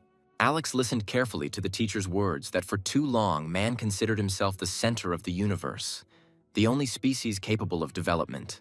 But no one has ever thought about why they rise so significantly above other species and dominate the planet. Then the man said that there are already other species on the planet that are no worse developed than humans. And there are others, passing through all eras of human development, which is the subject of research by many scientists, where what took people hundreds of years to do took them only 10. In this regard, everyone should think about how far these species will be able to advance in 30 years. And so Jonathan concluded that in about 70 years, a person for these creatures will become nothing more than labor or food. After these words, one of the students asked the teacher whether such incredible assumptions were supported by any research data. To this, the man replied that his arguments were not supported by anything, and therefore everyone could consider it just words. But after a second, he added that, like most people, he is not unable to observe what is happening in order to draw conclusions. Another student said that man cannot be destroyed by any other species. Approaching the guy, the teacher said that he believed with all his gut that no one could really defeat them. He hopes that humanity still has enough time to learn and prepare for the attack. Here, Ashley also asked her question, where she was interested in what they would do in class, to which Jonathan explained that both theoretical and practical classes await them. Answering another question, the man explained that they would have to go to practice, where the Hunters Association would provide cover. He also noticed that little attention is paid to his subject, and therefore the budget for practical outputs is very limited. Where after these words, another student said that this subject is very important, where they can even make a new discovery. The young man cited Dr. Mason Burke as an example. The name immediately brought to mind the image of the head of the research group in the man's memory. And now another student also stated that they have every chance of revealing some secrets and thereby saving humanity. After listening to all the remarks, Jonathan expressed his hopes that the Academy will find the necessary funding, where the student council will not remain on the sidelines. Classes were over, and the young man was walking in the fresh air. The goddess who appeared next to him noticed that humanity had finally realized that other species could develop like them. In response, the guy said that the new teacher, Mr. Gray, is really very talented. And while the young man said that he wanted to learn more from him, his companion expressed obvious satisfaction that at least one of the people understood something. Since most other people, and in particular the teachers of the Academy, do not care about other species at all. Then Alex asked the girl whether other species could actually overtake them in development in just 70 years. Taking stock, the goddess estimated that it took humanity about 200 years to develop slightly more improved weapons. Development can also include the emergence of people with super abilities, where, against the general background, humanity is developing very slowly. After listening to his interlocutor, the young man said that it would be very nice if all species communicated as well and loved each other as they did with the goddess. Where the words about love hurt the girl the most. Returning again to serious topics, the young man once again asked the question of why humanity is being exterminated. To this, his companion gave the example of a computer virus and an antivirus program operating against it, which simply takes and erases lines of harmful code. But the young man did not see this as an answer, saying that there was no evidence that humanity acts like a virus. Then the goddess said that she would now try to explain something else to the guy. The first thing she reminded him of was the theory of evolution, according to which man descended from apes. But at the same time, dolphins live in the seas and oceans, which are much smarter than monkeys, and who for some reason do not turn into sea people. The monkey turned into a man only because he learned to use his hands wisely. However, the young man did not agree with this theory, considering it simply stupid. To this, his interlocutor replied that all this is not so important, because she wants to tell the guy something completely different. And when he showed interest, the girl suddenly announced that people were originally not a virus, but the immune system of the planet, where before the advent of humanity, this function was performed by another species, dinosaurs. Having finished his walk, Alex came home to his beloved sister. Walking into the room, he thanked the girl for helping him pack his things. Continuing to get ready, Betty sadly asked her brother why he needed to go somewhere again. Then the young man explained that this trip was required as part of his training, where he needed to collect samples and conduct independent research. Realizing that this was a learning practice, the girl asked her brother to be very careful and, in case of danger, to simply run. Throwing some candy into her dear brother's backpack, Betty talked a little about her work, where she does very boring things every day in the form of sorting out papers. Alex encouraged her sister, saying that this is always the case at internships. But when she fully joins the staff, she will be entrusted with much more serious work. Their conversation was interrupted by a knock on the door where, going to open it, the girl explained that it was most likely her colleagues from work. There were actually 2 girls standing on the threshold, asking Betty if she was ready. Seeing Alex, they immediately assumed that this was her boyfriend, but the girl immediately put everything in its place, introducing her brother to her friends, after which the girls did not hesitate to notice that Alex was still a handsome man, whose presence she could have told about earlier. Embarrassedly scratching the back of his head, the young man greeted his sister's friends, where one of them was not at a loss and immediately invited the guy to join them. But Betty stopped this attempt, saying that her brother had a lot of things to do and inviting her friends to move forward. When leaving, the girl asked her brother to call her more often and again told him to be careful. Left alone, the young man noticed that Betty quickly made friends, after which he took the backpack, deciding that it was time for him to move out. The guy reached the walls of his native academy quite quickly, where he stood and waited to board the buses. At some point, the young man saw Samantha, around whom his longtime enemy Max Rogers was spinning. Having also noticed her lover, the girl, paying absolutely no attention to Max, headed towards Alex. Addressing his former classmates, the young man asked where they were going, to which his opponent rather rudely stated that they were going to exterminate monsters. In response to a counter and similar question from Samantha, the young man explained that they had regular practical classes. And when he told the destination, the girl was very happy, since they were heading to the same place. Max couldn't help but chime in with his remark, proudly declaring that the freshman would only clean up after people like him. But the young man did not pay any attention to these words, or even to the guy himself. Max was very angry, but could not do absolutely anything, remembering how he had disgraced himself in the confrontation with this guy. Samantha asked Alex to be extremely careful during these sessions. Looking down, the girl thought about whether she should hug the young man now. While she was thinking, Alex also told the girl to take care of herself, where he would come to her aid at any second. At that second, a student passing by accidentally pushed the guy with his huge backpack. Having lost his balance, the young man automatically took a step forward directly towards the girl, where Samantha interpreted this movement in her own way and clung to her loved one with great pleasure. For Alex, these hugs seemed more than an unusual phenomenon because the girl had a boyfriend. And then it was announced that the student combat group was landing, and the girl told Alex that it was time for her to go. Feeling completely awkward, the young man wished his girlfriend a good journey. After which, Samantha turned around and quickly headed to her bus, into which all the other members of her group had already boarded. A couple of minutes later, it was announced that freshman boarding had begun. Walking up the stairs, Ashley was quite surprised when she saw who was sitting in the very front seat. As it turned out, the Ice Princess Julia Fisher herself is going on this trip with a group of freshmen. And when Alex got on board the bus, the girl immediately recognized the one who was able to defeat her friend. Noticing the girl, the young man greeted her cheerfully. Jason followed him into the cabin, immediately noticing that fate itself was pushing them all together. Moving deeper into the cabin, Carolyn's relative noticed that the journey would be much more fun, since the Ice Princess herself was with them. Julia, on the other hand, was not so optimistic, saying that she was tired of looking after the freshmen, where this statement was heard by the teacher putting away his things. Smiling, he looked at the girl and said that even first-year students and their lessons make a huge contribution to the salvation of humanity. And when the Ice Princess made some kind of inarticulate sound in response to Jonathan's words, he added that she would definitely understand everything.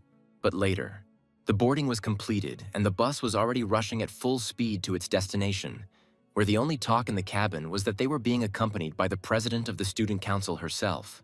Marvin noticed that an equally famous student was going with them to practice, where he meant the guy sitting by the window, who was famous for his special accuracy and bore the simple but sonorous pseudonym Strelock.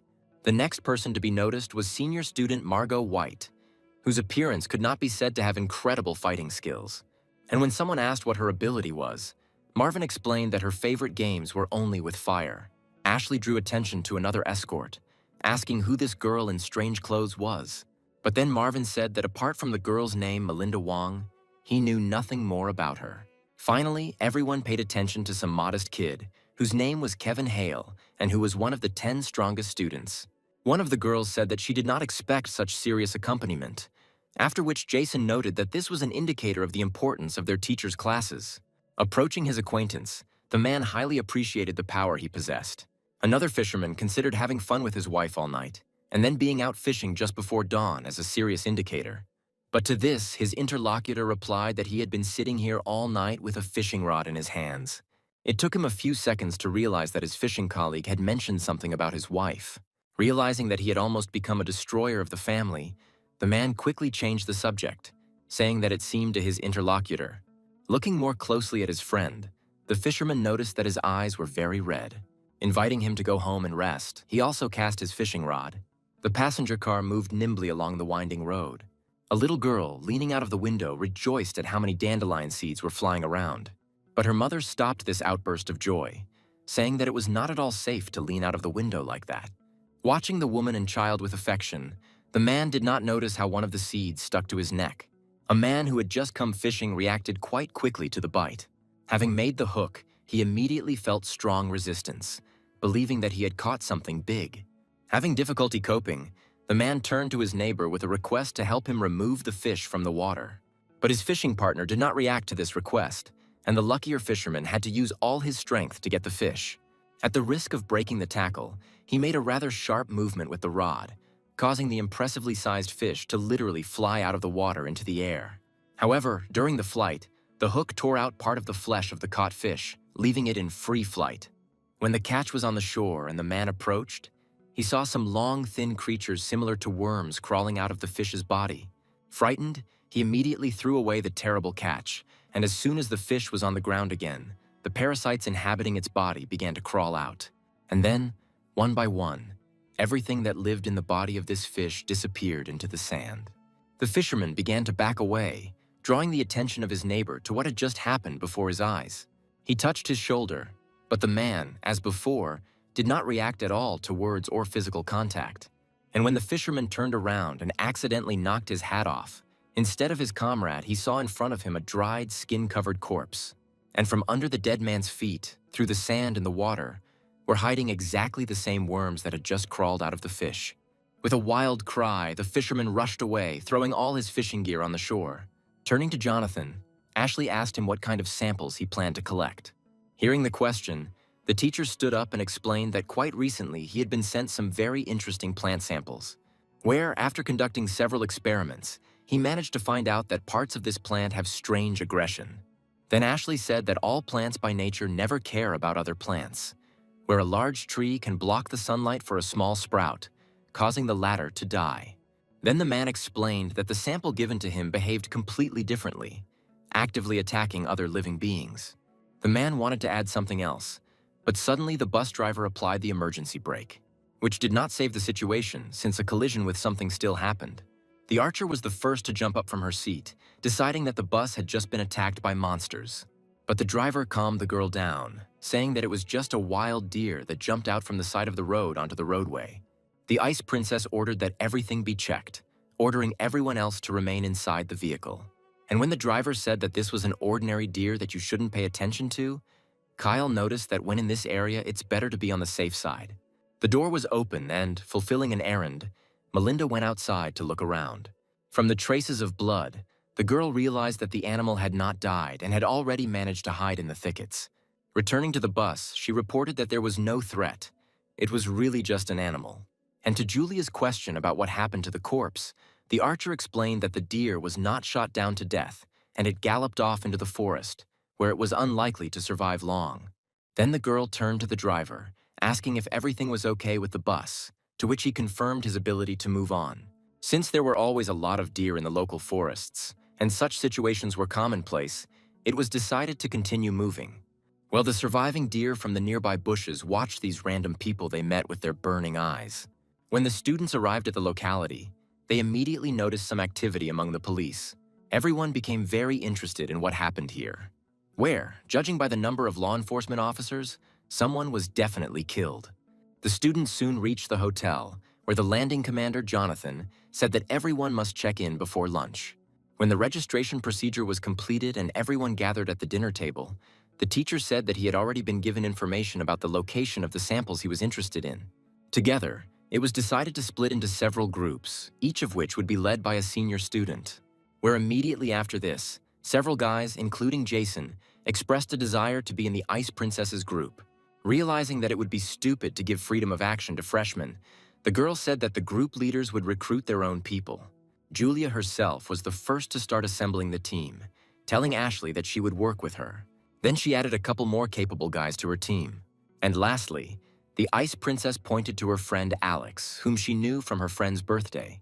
When the first group was formed, Jonathan instructed this group to find out the reason for the work of so many police officers, and to retreat if the situation had nothing to do with mutants and monsters, where the full investigation must be carried out by first-year students, after which Kyle invited his colleagues to also start forming their own groups.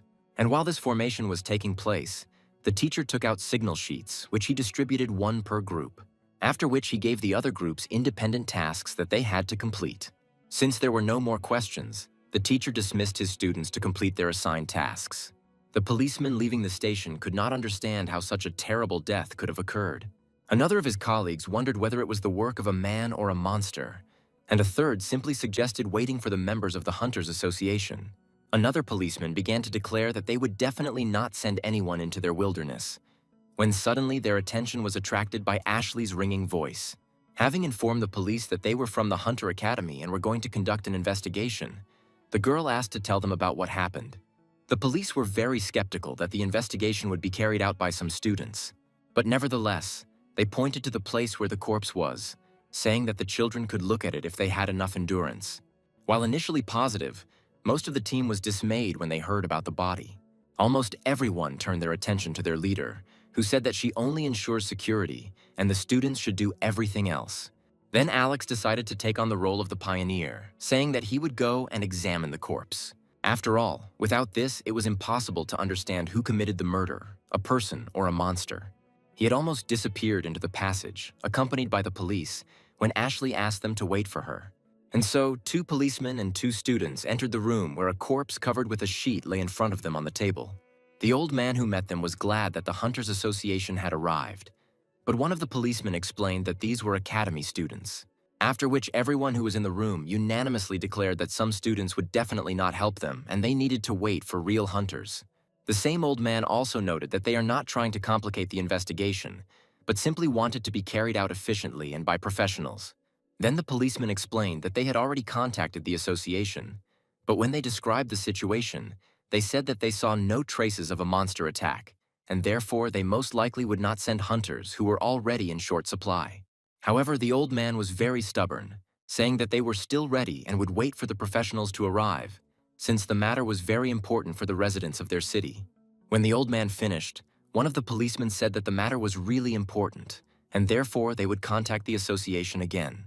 Turning to Alex and Ashley, the other policeman apologized to them, saying that people have the right to count on professional help.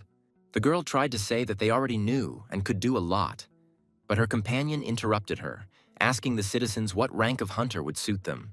Looking at the young man, the old man stated that they needed a hunter of at least the 2nd rank.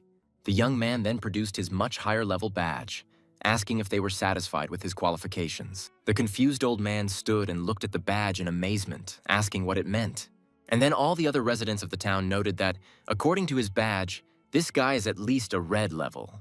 A few seconds later, all residents and police officers apologized to the young man, and the police also said that if the guy needed any help, he would just have to say so. Thanking everyone for their trust, Alex asked first to be allowed to examine the corpse. Ashley was horrified when one of the policemen removed the sheet and a terrible and seemingly dried body appeared before the eyes of the young people. Alex also stared at this very unusual-looking body of a dead man. The policeman standing next to him explained that they had already conducted an autopsy, where the cause of death was quite unusual. His entire body, all the internal organs, muscles seemed to be placed in an oven and completely dehydrated. According to the witness, he talked to this man, but after a few minutes he was already in this state. Another policeman immediately remembered that there was also a video recording that showed how the deceased had been fishing all night and felt quite normal, where for all the time no monsters approached him. That's why the version of their involvement was discarded. And while the policeman was asking whether there were signs of a monster attack, the young man was thinking about this truly unusual death. If this is an attack from a monster and it was not caught on camera, then perhaps it has some kind of camouflage ability. Local residents nearby, panicking, began to build versions that these were some kind of vampires who did not drink blood, but generally sucked all the moisture out of a person. One of the old men remembered huge bats living in the mountains, which could well have done this. Listening to these absurd statements from residents, the policeman understood that they would only interfere with the guy's investigation. Then he turned to the residents, asking them to leave the premises and not disturb the hunter, where they would definitely inform them about the first results. Meanwhile, Ashley suggested that the man could be under the influence of some kind of poison, which was activated at dawn. But Alex found this unlikely, where the poison injected into the body would definitely have an effect on the body overnight. This was confirmed by the policeman, who once again said that, according to the witness, everything was fine with the man when they met. Then the young man said that if this was an attack by a monster, then either he had some kind of disguise or was very small in size, where its size is no larger than the size of some insect. In any case, It was necessary to inspect the scene of the incident where, after this request, the policeman said that he would escort the hunters. Meeting their friends, the remaining group members on the street were interested in the results of the examination of the corpse. To which Alex explained that for now, it is impossible to completely exclude the monster's attack, where next they should inspect the scene of the incident. Another girl who was part of the group noticed that every day there are more and more varieties of monsters, and therefore they must make sure that this is not one of them. The guy standing next to her mentioned the locals' conversations about some kind of bat, suggesting that they go in search of it. But Alex disagreed with this, saying that even if it turned out to be true, it would be unwise to rush to destroy a monster they knew nothing about.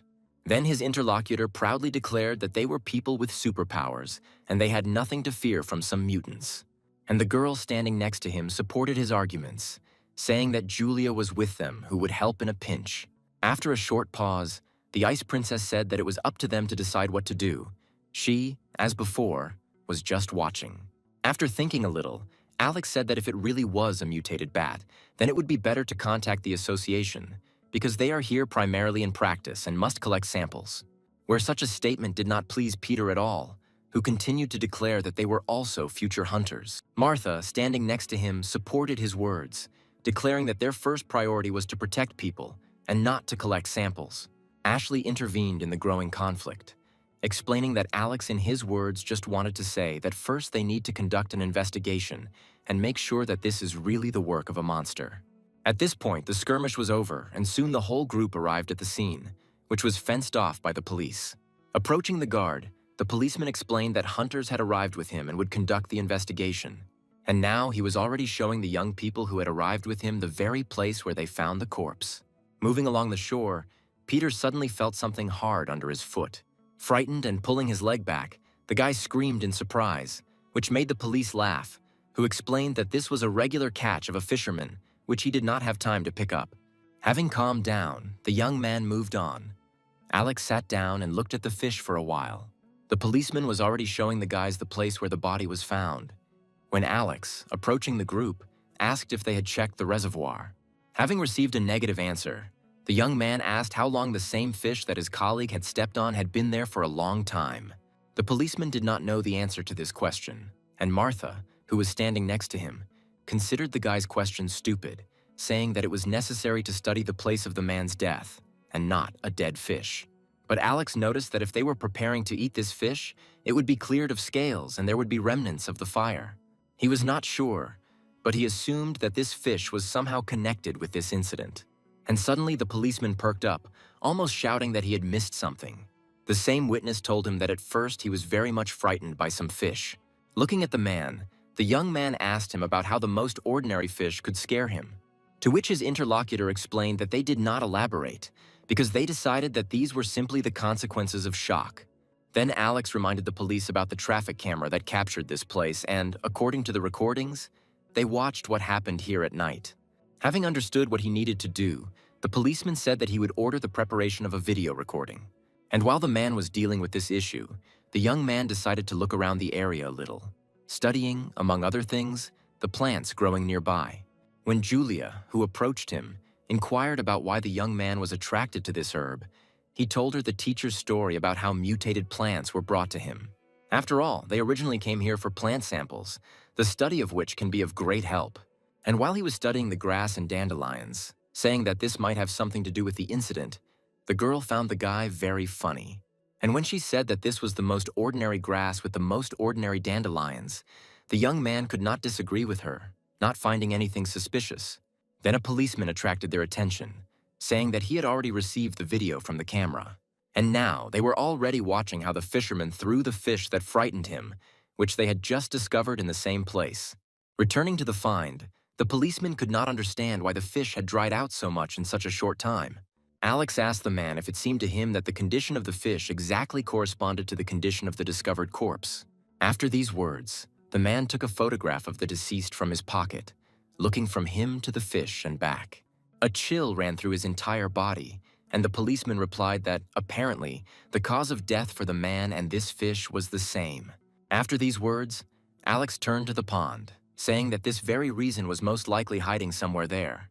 A group of divers were preparing to dive, already in a boat in the very center of the lake. When the final preparations were completed, the dive to explore the reservoir began. Alex and the policeman watched the progress of this dive on the monitor, where when the man asked what he hoped to find there, the young man replied that this would be shown by studying the samples, where he needs a group of divers to obtain as many different samples as possible for research.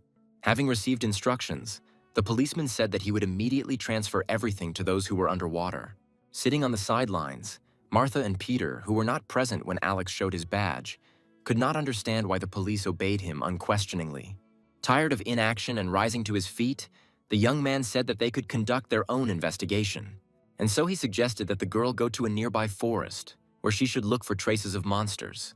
And just as they were about to move forward, their path was suddenly blocked, where Julia appeared in front of them and said that all members of her group should be nearby, where she would not be able to protect them if they split up. But the young people were clearly not very happy that they were wasting time here, and also did not want to listen to the commander here, Alex. Noticing the outbursts of his classmates, Alex told the princess not to detain them, since the police still asked to check the surrounding area. Hearing this, the girl was confused, once again trying to say that in this case she would only be able to protect part of the group. Then her interlocutor reminded her that he was strong enough, saying that she could calmly go with Martha and Peter. Julia remembered that this guy was able to defeat her friend, and therefore agreed with his proposal. And so the group split up, where one part went to explore the surrounding area, and the second remained in the coastal zone. Alex carefully watched the progress of the dive, where at some point, while swimming out of the underwater thickets, the girl diver suddenly came across a whole mountain of bones.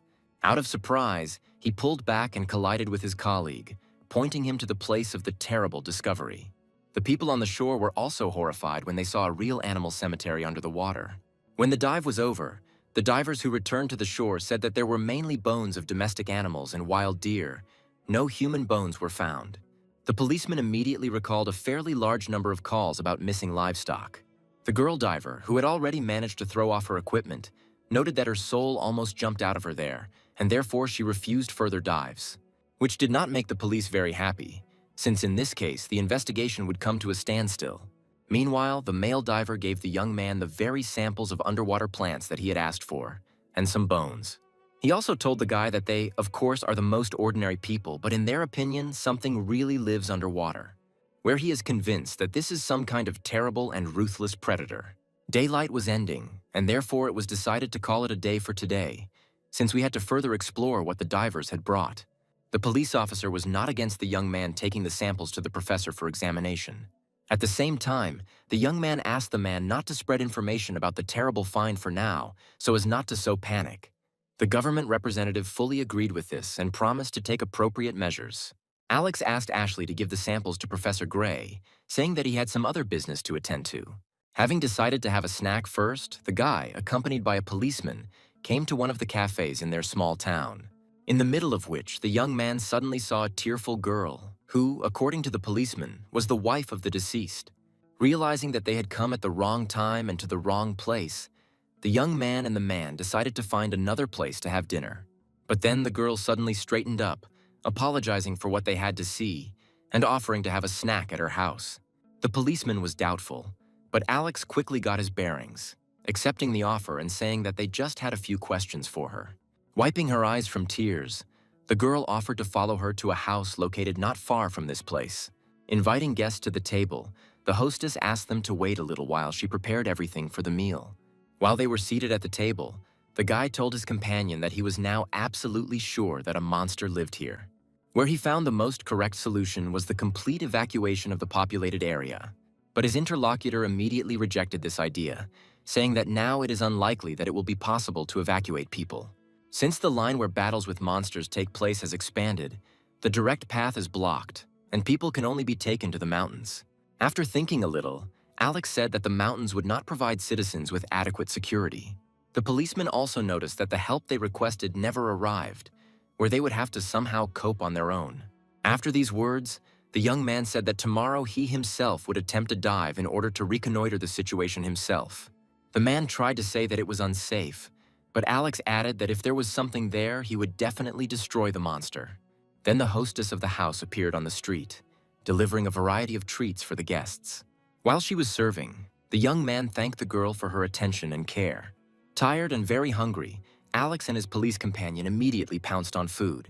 But after the first piece that fell into their mouth, they realized that this food was completely inedible. Monsters literally overflowed one of the cities they captured, in which no one had lived for a very long time. And literally 10 kilometers from this breeding ground of monsters, a group of divers was preparing for a sabotage operation. Fastening his scuba suit on himself, the man told Samantha standing next to him that if action is not taken now, the number of monsters inhabiting the destroyed city will only grow. And when the girl expressed her doubts about safety, her brother Larry said that water was the only way to get through unnoticed. Nevertheless, his sister was very worried about this idea, which carried great danger. To which the man replied that his team was the best, and therefore they would not give up without a fight. Having told Samantha to think about her mission, Larry also noticed that the monsters of the group do not know at all what tactics and strategy are, which gives an advantage to the human team. Looking at the city visible in the distance, the man added that if they managed to get through and gain a foothold there, it would be a big step towards victory. If everything is left as is, this could threaten the chaotic spread of monsters and the death of millions of people. After listening to her brother, Samantha said that in this case it would be better for her to go with her brother, where in this case their chances of winning would increase. But Larry said that her level and rank were not enough to participate in such an operation, where the weakest members of their group were much stronger than her. The man had already been called, and in parting he told the girl to get busy fulfilling her mission here. Realizing that she had no chance of going with her brother, Samantha said that he promised to return from this mission alive. To this, Larry said that it couldn't be any other way, where he would never allow himself to miss his sister's birthday. The other hunters present nearby looked in fascination at the elite unit of hunters leaving to complete the task. One of the girls with the most positive emotions expressed her confidence that these people will definitely return with victory. Among them was Max, who noticed that the strongest of this team was Samantha's brother. After all, Larry is already listed as a 5th-rank hunter. After listening to this explanation, some hunters had a hard time accepting the fact that they were 3 ranks weaker, realizing how much they still had to grow and grow. The difficult day was over, and Alex returned to his hotel room. Before he even had time to close his door, he noticed that the light was still on in the professor's room. Deciding to check if everything was in order, the young man knocked, where he immediately heard an invitation to enter since the door was not locked. Once inside, the young man immediately drew attention to the so-called creative chaos present. When asked why the man did not rest, Jonathan explained that he would not be able to sleep on such a terrible bed, and therefore he decided to spend time studying the samples. Already now the professor noticed that the samples that the guy got were quite interesting, after which Alex added that he planned to dive in himself and get some more material. Where, after these words, the man immediately perked up and said that the samples obtained were quite enough. And when the young man asked whether he had managed to discover something, the professor suddenly reminded him of what he had said in his lectures. Then Alex explained that he had already encountered monsters that developed at incredible speed and had completely unimaginable abilities. After which he described to the man how he met and fought with a monster that transformed into its victims. When the guy finished, Jonathan asked him to tell him everything again, only more slowly and in detail, which the young man did. At some point, the professor concluded that this creature would be very useful to him in his research, regretting that it was killed by the guy. Returning to the topic, the young man once again asked whether the man managed to learn anything from the samples he received. Then his interlocutor said that apparently some highly developed creature, similar to the one described by Alex, was involved here. After showing the guy several bones of different animals, the professor asked if he noticed any oddities. Having brought the samples closer, the young man began to carefully examine them. Finally, he said that the remains of a bird had been underwater the longest, followed by those of a dog a little less, and most recently the bone of a cattle.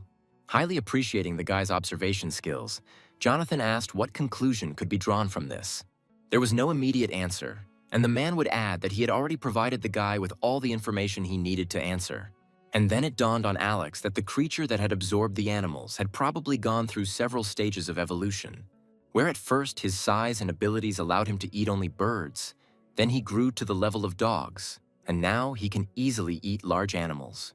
The young man's conclusions were noted by the professor as completely correct, where the man added that the biggest problem is that now this monster can switch to eating people. The young man was already beginning to realize the scale of the possible tragedy, where in the city there is not a single person with superpowers. Jonathan noticed that judging by the deposits of bones, the The creature had been living here for a long time and very soon could switch to people. Immediately after these words, Alex informed the professor that it would not be possible to evacuate the population due to the expanded line of battles with monsters. There was nothing left but to try to understand what kind of monster they had to confront, for which the man asked the guy to collect more bones.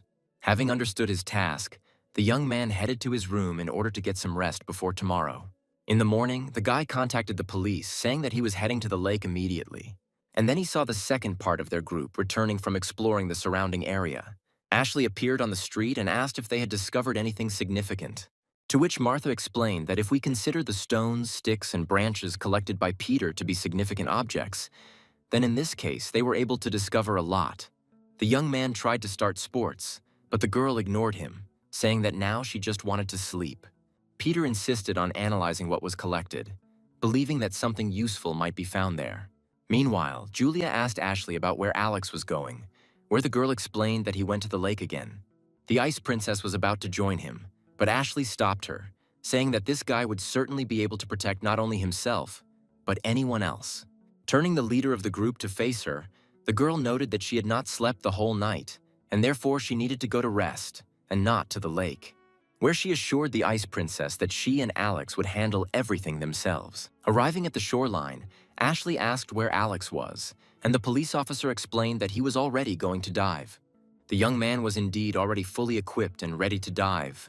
He only leaned back a little, and now he was under the surface of the water, sinking to the bottom of the reservoir.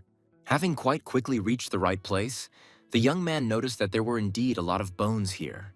Having taken out the grid, he decided to collect as much material as possible for the study.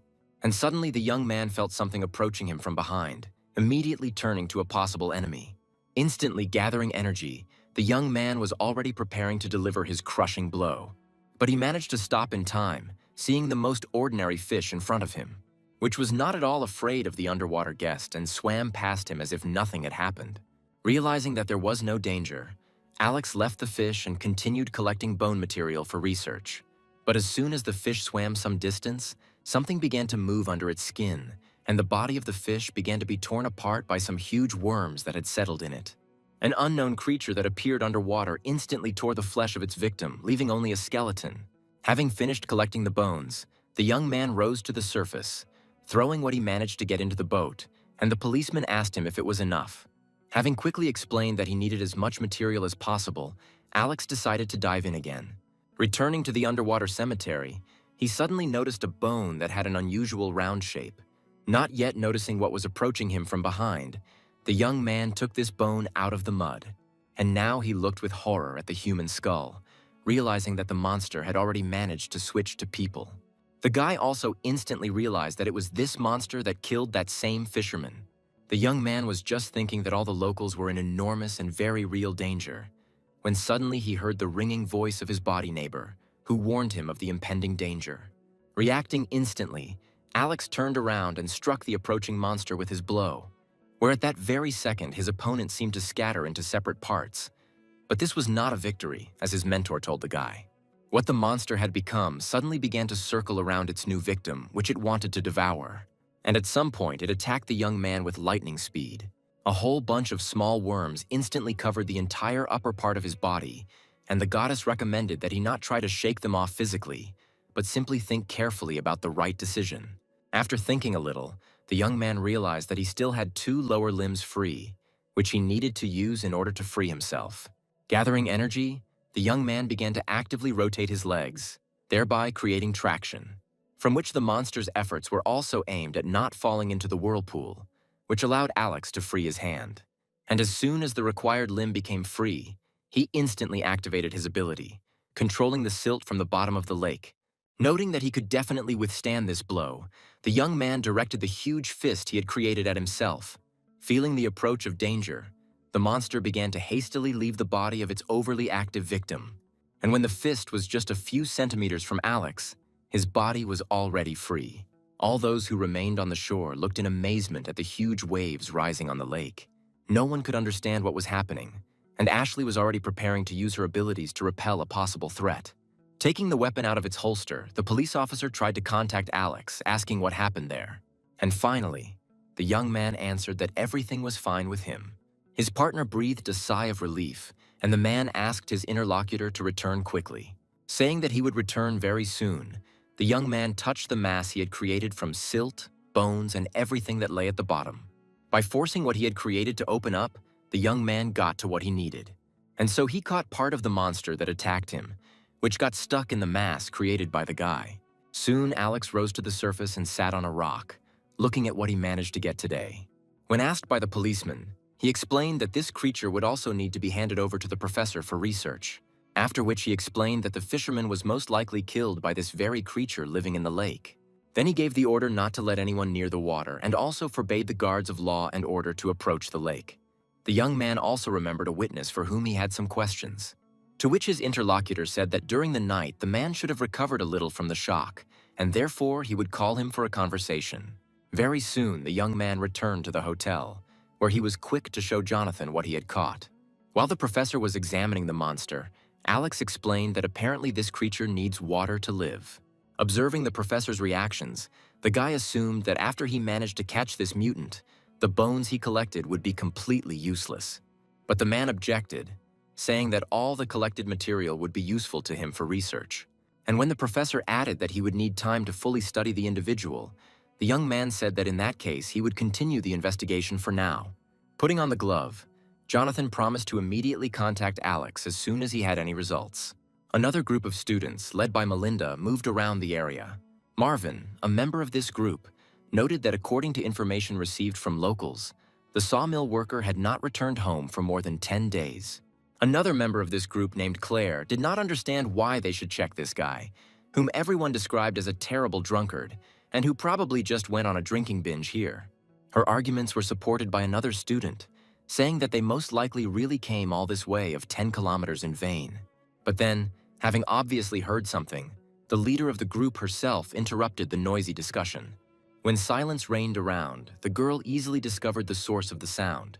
Without making any noise, she moved behind one of the trees, where she began to remove an arrow from the quiver. But when she looked out to estimate the distance to the target, she discovered that the source of the noise was only a forest deer. When she reported that there was no threat, Marvin breathed out a sigh of relief, noticing that during this time his heart almost stopped beating. And as they continued to explore the sawmill, the deer turned its head in their direction, half of which was torn into meat. Watching the people retreat, the animal turned, revealing its exposed ribs and something protruding from its neck.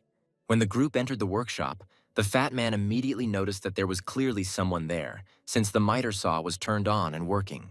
Melinda noticed that there was a strong smell of alcoholic beverages in the room. Having opened the door to another room, all members of the group could feel a pungent odor escaping from there. In the corner of the room on the bed, they saw the employee of this enterprise himself, who, apparently, was very drunk. Marvin had already reported a false alarm on the part of the residents, while Drake decided to check on the drunkard's condition. The man did not react in any way to the guy's words, and then he decided to try to turn him over to wake him up. But as soon as he tried to do this, he immediately saw the withered face of a sawmill worker. Frightened, the young man began to back away and fell, and at that moment the overturned corpse's eyes suddenly opened. Baring its many teeth, the monster rather abruptly jumped out of its place and sank its teeth into Drake's body. The group leader reacted instantly, jumping up to the monster and kicking it. And while the monster was flying to the side, Marvin tried to somehow help his comrade, from whose throat blood was pouring in a stream. Grabbing the guy by the hand, he tried to pull him aside, but the monster had already managed to recover from the blow he had received. He tried to attack again, but Melinda blocked his path, placing her weapon under his teeth, where, just a second later, the brave girl struck the enemy with another kick. And as soon as her striking foot was on the floor, she quickly drew an arrow and prepared to shoot. And so her arrow, charged with energy, was released and landed right in the frontal part of the monster attacking her group. When Claire asked why she killed the man, the girl explained that he was no longer a person at all. Marvin attracted the attention of the older group by saying that Drake was unconscious and the bleeding from his neck was not stopping. The guy urgently needed to be taken to the doctors, where it was decided that the guy would drag him and the girl would close the wound. But before they had time to take even a few steps, a new obstacle blocked their path, where the same deer was approaching right at them, which, judging by its appearance, should have long been rotting in a ditch. From the shard of glass sticking out of its neck, Melinda immediately realized that this was the same animal that had hit their bus on the way here. Looking at the terrible monster, Claire did not believe that it was the same deer that was supposed to be dead. Without waiting for this monster to attack them, the leader of the group shot an arrow at it, which the animal, to everyone's surprise, dodged. Noticing a good reaction from the enemy, the girl ordered everyone to be attentive and careful while she was fighting this monster. She wanted to shoot again, but the agile animal began to weave very quickly from side to side, making it impossible to aim normally. Then the quick-witted girl decided to take a different approach, moving towards the working saw and aiming the next arrow at the animal. Of course, the deer dodged the attack, continuing to rapidly approach Melinda. But at the very last moment, the girl jumped sharply upward, where the animal rushing towards her no longer had time to react. Next came the sound of deforming metal, where after a collision between a deer and a miter saw, the deer won. Students watching the confrontation noticed that his horns seemed to be cast from titanium. Meanwhile, the leader of the group of students again decided to attempt to attack the enemy with arrows. Gathering all her energy, the girl took aim for quite a long time and waited for the right moment. And so the shot was fired, where the deer seemed to be preparing to reflect it without leaving its place. And with the help of those same incredible horns, he was able to redirect the movement of the arrow in the other direction. After looking at how this animal acted, Melinda concluded that there was a high-level monster in front of them. Checking Drake's condition, Claire said that they needed to hurry, but Marvin understood that the deer simply would not let them pass further. Here, to the student's misfortune, the seemingly destroyed mutated sawmill worker came to his senses. Watching me lower the water, Ashley noticed that the bottom would soon be visible. At the same time, no monsters were visible, but Alex insisted on continuing, saying that the reservoir needed to be completely drained. After some time, the water was completely drained, exposing the bottom of the very lake where Alex met the monster. Inspection of the surface was carried out using quadcopters to which cameras were attached, and one of the policemen reported that the entire bottom area was examined, where no monsters were found. When the young man suggested that the monster had gone with the water, his interlocutor noted that in that case it would be difficult to find him. The advantage was that now the monster had nowhere to return to, which was much safer for the local residents. At that moment, one of the police officers and nearby residents saw accumulations of bones at the bottom. While the police were deciding how to clean up this underwater cemetery, Julia approached Alex. Sweetly stretching after a good sleep, the girl asked the guy what he could find in this lake. And when the young man spoke about the worm-like monster, the girl was very surprised at how many different animals he managed to devour. Then a woman attracted everyone's attention, saying that their establishment was open and you could have dinner there. Asking if she would go to dinner, Alex heard that she had already eaten, and the professor instructed her to keep an eye on the place during the night. After which, the Ice Princess added that the guy could go and rest, where she and those two useless students would ensure safety. Sitting down at the table, the young man again asked the policeman about the witness. The man said that he had not yet had time to call him, offering to go straight to his house, where Alex thanked the interlocutor, deciding that he would go there alone after dinner. As evening fell, the same witness reached his deceased friend's house by knocking on the door. The wife of the deceased was busy with water procedures, asking the uninvited guest what he needed. Trying to discern what was happening inside, the man said that he just wanted to give the girl a little support due to her recent loss. The girl told the man that he could go ahead and wait a little while she finished. Having finished her water procedures, the girl went into the room where her late guest was waiting for her. The appearance in which this seductive beauty appeared before him did not leave the fisherman a single chance. Blushing deeply, the man began to say that that night when her late husband was fishing, he heard some strange sounds and screams here. To this, the girl replied that nothing strange or scary had definitely happened here. And when he offered his help to a lonely girl, she said that she was very scared lately being at home alone. The man, already having difficulty restraining himself, jumped up from his chair, saying that he could join her in the girl's bedroom. A little embarrassed, she tried to play hard to get a little more, noting that it might not look quite right. But the man almost attacked the girl, saying that he heard everything perfectly that night. And now he was already whispering in the widow's ear that if she refused him, then everyone would know about her betrayal. And now he began to caress the girl's neck with his lips, who asked him to stop his actions. Saying that he always liked her very much, the night guest instantly left her and himself without clothes. And when he was on top of the girl, she suddenly stopped him, saying that she herself wanted to be on top. When they changed position, the lady of the house asked the man to close his eyes for a while. Anticipating all the most interesting things, Her guest obeyed and noticed that apparently the girl had a lot of experience and knew how to please a man. But contrary to his expectations, the next action he saw from the girl was her transformation, which was also the last thing the fisherman saw in his miserable life. Having finished with the night guest, the mistress of the house threw on her immodest outfit, noting that judging by his dying cry, he liked everything.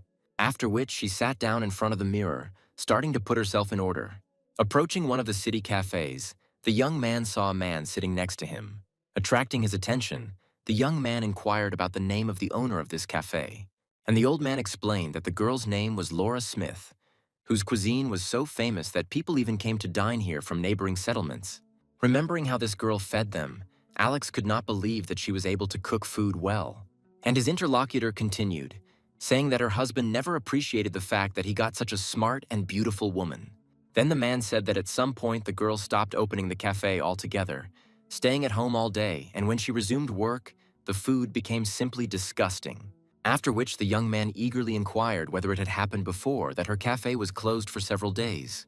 To this, the old man replied that this had never happened before, where even on such a holiday as New Year she was at work. When the man finished, Alex asked him to tell him if anything strange was happening in their town. And the old man said that in the forest there lives a one-eyed man who never picks fruits when they are ripe and loses a lot of money on this. A very strange girl works in one of the stores who can't learn to count properly and makes mistakes with change when shopping. He ended his story with some men playing cards in the same place, day after day, year after year. Deciding not to offend the talkative old man, Alex noticed with a smile that all this was really very strange. Thanking him for his help, the young man continued on his way. Having reached the home of the fisherman who witnessed the murder, the young man discovered that he was not at home. Then he decided to turn to Laura, the house which was just nearby where she could see where he had gone. The girl met another late guest in the same outfit in which she had previously seduced her neighbor. But the guy was of little interest in what she was wearing, and he asked if she had seen her neighbor whom he did not find at home. To this, Laura suddenly announced that he was visiting her now. This statement greatly surprised the young man, who could not understand what a man could be doing at such a late hour in the house of a girl who had just lost her husband yesterday. And the mistress of the house explained that he was scared after what he saw, so he came, since she and her husband were great friends, where he often stayed overnight with them. This explanation was more or less reasonable and calmed the young man a little, who asked to call the guest. To this, Laura stated that she had food cooking on the stove, which she could not leave for a long time, and therefore the guy himself could go and wake up the neighbor sleeping in the back room. And while the young man walked into the house, the girl invited him to have dinner together later. Immediately remembering the taste of the food she was preparing, Alex refused the offer, saying that he had already had dinner. But Laura insisted, noting that nothing else could compare with the taste of her food, in response to which Alex promised to think about it while talking with her neighbor. Having reached the kitchen, the girl began to deftly wield a wide kitchen knife. The guy, meanwhile, reached the back room where he turned to the man lying on the bed. Walking into the room, he said that he just wanted to ask him a few questions about what happened. The man did not react at all, and then the young man began to throw off the sheet from him, where the person lying under it suddenly grabbed the guy by the arm. Turning to Alex, something that was definitely not Laura's neighbor suddenly said that it had finally caught the scoundrel. Not at all expecting such a stormy meeting, the guy with a sharp movement freed his hand. Examining the monster, he asked him what it was all about. At that moment, tentacles suddenly crawled out of the former man's mouth, after which the monster said that they had already met at the bottom of the lake. The young man immediately realized that in front of him was now the same monster that was hiding under the water. Hearing the word monster, the monster did not agree with this definition, saying that they are higher beings, not humans. After these words, the young man suddenly heard a familiar female voice behind him, who suggested that they still have a snack first. Turning around so that he could see both opponents, Alex once again asked them who they were, to which Laura calmly replied that they were ordinary people, just like him. Having prepared to use his abilities, the young man shouted that jokes were not particularly appropriate now. Here a monster with tentacles intervened in the conversation, asking his girlfriend to give him the opportunity to thoroughly gut this hunter, to which Laura affectionately replied that her partner should wait a little, as she needed to ask him a few questions. Having placed a plate with a dead rooster and some kind of liquid inside on the table, the girl said that it was just chicken stew, which should not be afraid. Coquettishly straightening her hair, Laura, remembering the guy that he had already tried her food, asked him to evaluate its taste. But the young man did not understand at all what this monster was talking about, expecting a trick. But then the girl said that she was a perfect copy of the former owner of this body, where even her closest people did not notice the substitution. But at the same time, there are some things she cannot copy and learn to do. And therefore, she has one question for the young man: why people are so good at cooking and how she can learn it. Alex couldn't believe that the monster was asking him about how to learn to cook. Trying what she had prepared, the girl noticed that she did everything as it was written in Laura's recipe, but the taste was completely different. She really wanted to completely copy this girl, open a restaurant and own it, but she just couldn't do it. But most of all, she was enraged by the guests who did not like her food, where she could not stand it, and finished off one of such guests, throwing his remains into the river. And then the guy said that the essence of the life of monsters is to kill, where there is no talk of any cooking, which is a creative process, and there is no question of it. Noting that in general the young man was right, Laura added that she must reveal the nature and essence of people in order to copy them perfectly. And when Alex once again called them monsters, the girl suddenly gave the example of dishes where there is still live fish in the frying pan, and livestock that are fattened only to be slaughtered for meat, where it never even occurred to a single person that a cow considers the person who raised her to be her family. And this ruthless creature is ready to trample even the most ordinary plant for no reason. In conclusion, the girl said that for this reason she probably cannot cook, where she is much kinder than people since she does not torture, but simply kills her victims. But the young man said that all the goodness of the monsters can be seen at the bottom of the lake in the form of a pile of bones.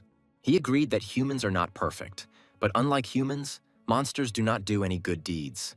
And if there are truly good people among people, and evil ones appear only due to the appropriate attitude, upbringing, and environment, then all monsters are one complete evil. After these words, the monster in a male body said that he did not intend to wait any longer and would tear out this guy's tongue immediately. As Laura began to mutate, she noticed that she might become better at cooking if she tried using human meat. And so the male tried to attack the guy, but he deftly dodged this attack. Looking at the young man in surprise, the monster noticed that the young man was quite fast. And then his head suddenly split into two, and when numerous tentacles appeared, the monster shouted for Alex to try to dodge it. But the young man was ready for this confrontation, already clutching an ice crystal in his hand. Laura, who had not yet completely mutated, managed to notice that the guy's hand was changing. And now the guy easily repelled the attacks of his opponent's numerous limbs. The creature in Laura's body warned his fellow man that the guy had incredible power. Alex had already managed to touch the enemy's tentacles 49 times and began to use his special skill. Stopping its movement, the monster in the female body raised its head, watching as a huge number of ice fists descended, breaking through the roof. And so, one after another, these icy fists began to crash into the bodies of Alex's opponents. What was once Laura watched in horror what was happening, realizing that he simply did not have enough time for any defensive reaction. When the attack was completed, both monsters found themselves in real captivity in ice. But then his body neighbor turned to the guy, saying that both monsters were still alive, and therefore he needed to get away from here as soon as possible. Having listened to the advice of the goddess, the young man quickly began to move away from the ominous house and its inhabitants. While he was moving, the girl noticed that his blow, although strong, could not destroy these creatures, which have a very high level, where the creature that is in the girl's body is much stronger than the one in the man's body, where without the use of an ice crystal, the guy would be doomed. Continuing to run, the young man wondered what kind of species this was, which would be impossible to distinguish from ordinary people. To which his interlocutor explained that all intelligent beings evolve and adapt to the environment in which they find themselves. Then Alex noted that these monsters somehow evolved too quickly and adapt to life on Earth. The goddess called it luck that they showed up and showed themselves recently, where otherwise humans, as a species, would no longer exist. But with the very next remark, the guy's interlocutor urged him to think about how to get out of this situation, since the ice will not hold the monsters for long. Without stopping his movement, the young man tried to assess his chances against these two mutants, where the result of his thoughts was that he decided to turn to senior students for help in confronting these monsters. The goddess supported his idea, saying that the Ice Princess should have enough strength to cope with a powerful individual in a female body. At the same time, Professor Gray noticed how his subject was once again trying to break through the jar in which he was placed, where, after looking at the cracked vessel, the man decided to place it in the safe just in case. after which he contacted Alex, inquiring about where he was now. To this, the young man replied that he had recently visited the wife of the deceased fisherman Laura. After these words, Jonathan recommended that the guy not come into contact with the wife of the deceased, since his research showed that the creature he caught could enter into symbiosis with other living organisms. Grinning, Alex noted that it would have been nice to have had this information about 30 minutes ago. Only after these words did the professor notice that the young man was somehow breathing a little heavily, as if he was experiencing physical exertion. And then the young man explained that he had just met with those same monsters, including one that had settled in Laura's body, where he hurriedly left the meeting place so as not to die. The young man also added that these monsters are incredibly strong, and in order to resist them, he will certainly need help. At some point, Jonathan's interlocutor's speech suddenly stopped abruptly. Worried about the guy's fate, the professor literally shouted into the microphone of his mobile phone, hoping to hear Alex's voice again. The young man himself also tried to get some kind of answer from his teacher, constantly calling him by name, thereby trying to understand whether a connection had emerged. Meanwhile, Jonathan looked at the screen of his phone, seeing that he had simply stopped receiving a signal at all. The mobile phone screen of the guy who continued to run showed exactly the same thing. His companion, invisible to outsiders, noticed that most likely the monsters deliberately destroyed mobile phone towers so that no one could call for help here. According to the information available to the young man, the only mobile phone tower was somewhere near the local sawmill. The members of the group, led by Melinda, met with horror the new enemy approaching them, where another mutated person, right before their eyes, destroyed the only antenna that receives a signal from a satellite for mobile communications. Standing in front of everyone, Melinda ordered the others not to advance any further.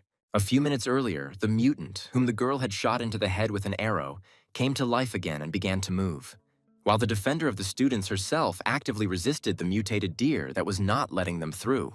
Drake, who was helped to move by Marvin, was able to open his eyes a little, seeing danger approaching them from behind. Since the monster severely damaged his throat, the guy could not warn others about this threat. Realizing that he needed to somehow save his friends, the young man gathered his remaining strength and pushed off from the back of his comrade, anticipating the monster's attack. This was enough for the rest of the group to turn around, noticing the danger. The guy himself, who committed this heroic act, fell right in front of the one who bit his neck, where this was quite enough for the monster who thirsted for flesh and blood, and he again sank his sharp teeth into the guy's body.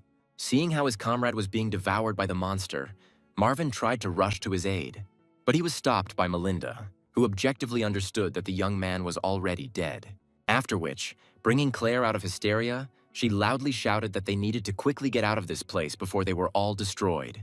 And so, a group of young people quickly took off, leaving the sawmill, which met them so unfriendly.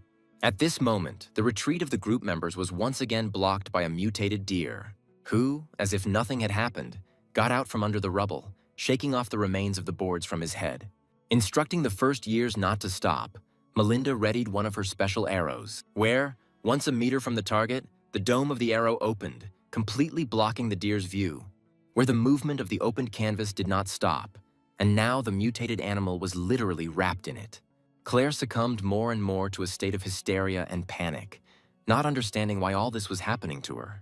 At that moment, the same mutant who destroyed the mobile communications tower appeared in front of the young people. The group leader was out of arrows, and a new enemy was inexorably approaching. However, after watching his movements a little, the girl realized that he was not as fast as the deer that had previously opposed her. She easily managed to dodge this monster's attack, which at the same time created an explosion effect. Thrown back by the wave, Melinda noticed that although he was not fast, he was incredibly strong, and without arrows, she definitely could not cope with this monster. Marvin, assessing the situation, understood that very soon their two previous opponents would begin to attack them from the other side. Claire, meanwhile, managed to completely fall into hysterics, crying and wailing that they were all dead here. And then, opening his backpack, the guy suddenly told Melanie to take Claire and save herself while he detained the opponents. The girl tried to object, but Marvin had already taken out one of his devices, saying that he was a very skilled fatty. And now he has already folded some kind of huge boomerang, threateningly declaring that now he will show everyone how cool he is. Swinging, the guy launched his incredible weapon at the monster with an axe standing opposite him. The boomerang's blow was strong enough to throw the mutated man several steps back, and Melanie watched in admiration as this fat man, who at first glance seemed very clumsy, deftly caught his weapon, When the guy once again said that he would detain the opponents, she did not object, asking the young man to exercise maximum caution. The girls ran, and Marvin quietly whispered that he would survive, after which he took the girls to the cinema and cafe. These pleasant fantasies were interrupted by the monster, who was on his feet again. The student opposing him, launching the boomerang again, noticed, not without surprise, that despite the direct hit, there was not a scratch on this monster. But this time, the result of his throw was completely different. Not believing that the monster was able to stop the movement of his weapon, Marvin decided that it was time for him to retreat, allowing the enemy to keep this boomerang. This mutated man's weakness was speed, but he didn't need to give chase as the half-decomposed deer reappeared in the foreground. The distance between Marvin and his cloven-hoofed pursuer was rapidly closing, and a cliff was visible ahead. Having pushed off strongly from the surface of the earth, the young man instantly found himself over the abyss, drawing another boomerang from his backpack. Continuing to fly forward and now a little down, the young man attached a carbine with a rope to his weapon, which he threw, catching it on one of the tree branches on the other side of the abyss. The guy's body first went down, but after a second it rose up in an arc. Having successfully landed on the other side of the ravine, Marvin cheerfully noted to his pursuers that in order to capture him, they would have to grow wings for themselves. Immediately after which, the mutated deer suddenly used something like an acoustic attack. Alex, meanwhile, moved through the streets of the settlement, noticing along the way that there was completely no electricity here. Suddenly, someone appeared on his way, and the guy was already preparing to confront the new enemy. But as it turned out, it was the same old man who told him about how strange Laura behaved. The young man said that all residents of the city need to hide, but his interlocutor said about a long-standing tradition where just today the entire settlement has dinner together in one place. And to the guy's question, he replied that people are in the hall of memory of their ancestors. Then Alex asked if there was any shelter here, and the old man, indicating the direction, explained that there was a bunker there in case of bombing. He was about to ask his interlocutor to warn people about the danger when he suddenly remembered that the old man walked very poorly, saying that he was running away on his own. But the resourceful grandfather cheerfully said that he didn't need legs, since he had a means of transportation. This pleased the young man, who now did not need to waste precious time warning people. And now the fighting old man has already started his beast, remembering along the way his distant youth, where he was almost the best racer. And a second later, his small vehicle took off, carrying the old man to complete the task. As he was about to continue his journey, the young man suddenly heard some noise in one of the courtyards. He was very surprised to see the girl there, because according to the old man, everyone was supposed to be in the hall of memory of their ancestors. As he approached, the guy said that it was dangerous to stay here, inviting the girl to go with him to a safe place. But when he saw that she was gutting a dead chicken with her teeth, he immediately said that perhaps he would not disturb her and would go about his business. Then his strange interlocutor jumped up from her seat, noticing that she was already eating her fifth bird, but could not satisfy her hunger. At some point, she threw her wild look at Alex, saying that he smelled delicious. Screaming wildly that she would devour him, the mutated girl rushed at her new victim. The guy was barely able to dodge this attack, which was as swift as a cheetah's throw.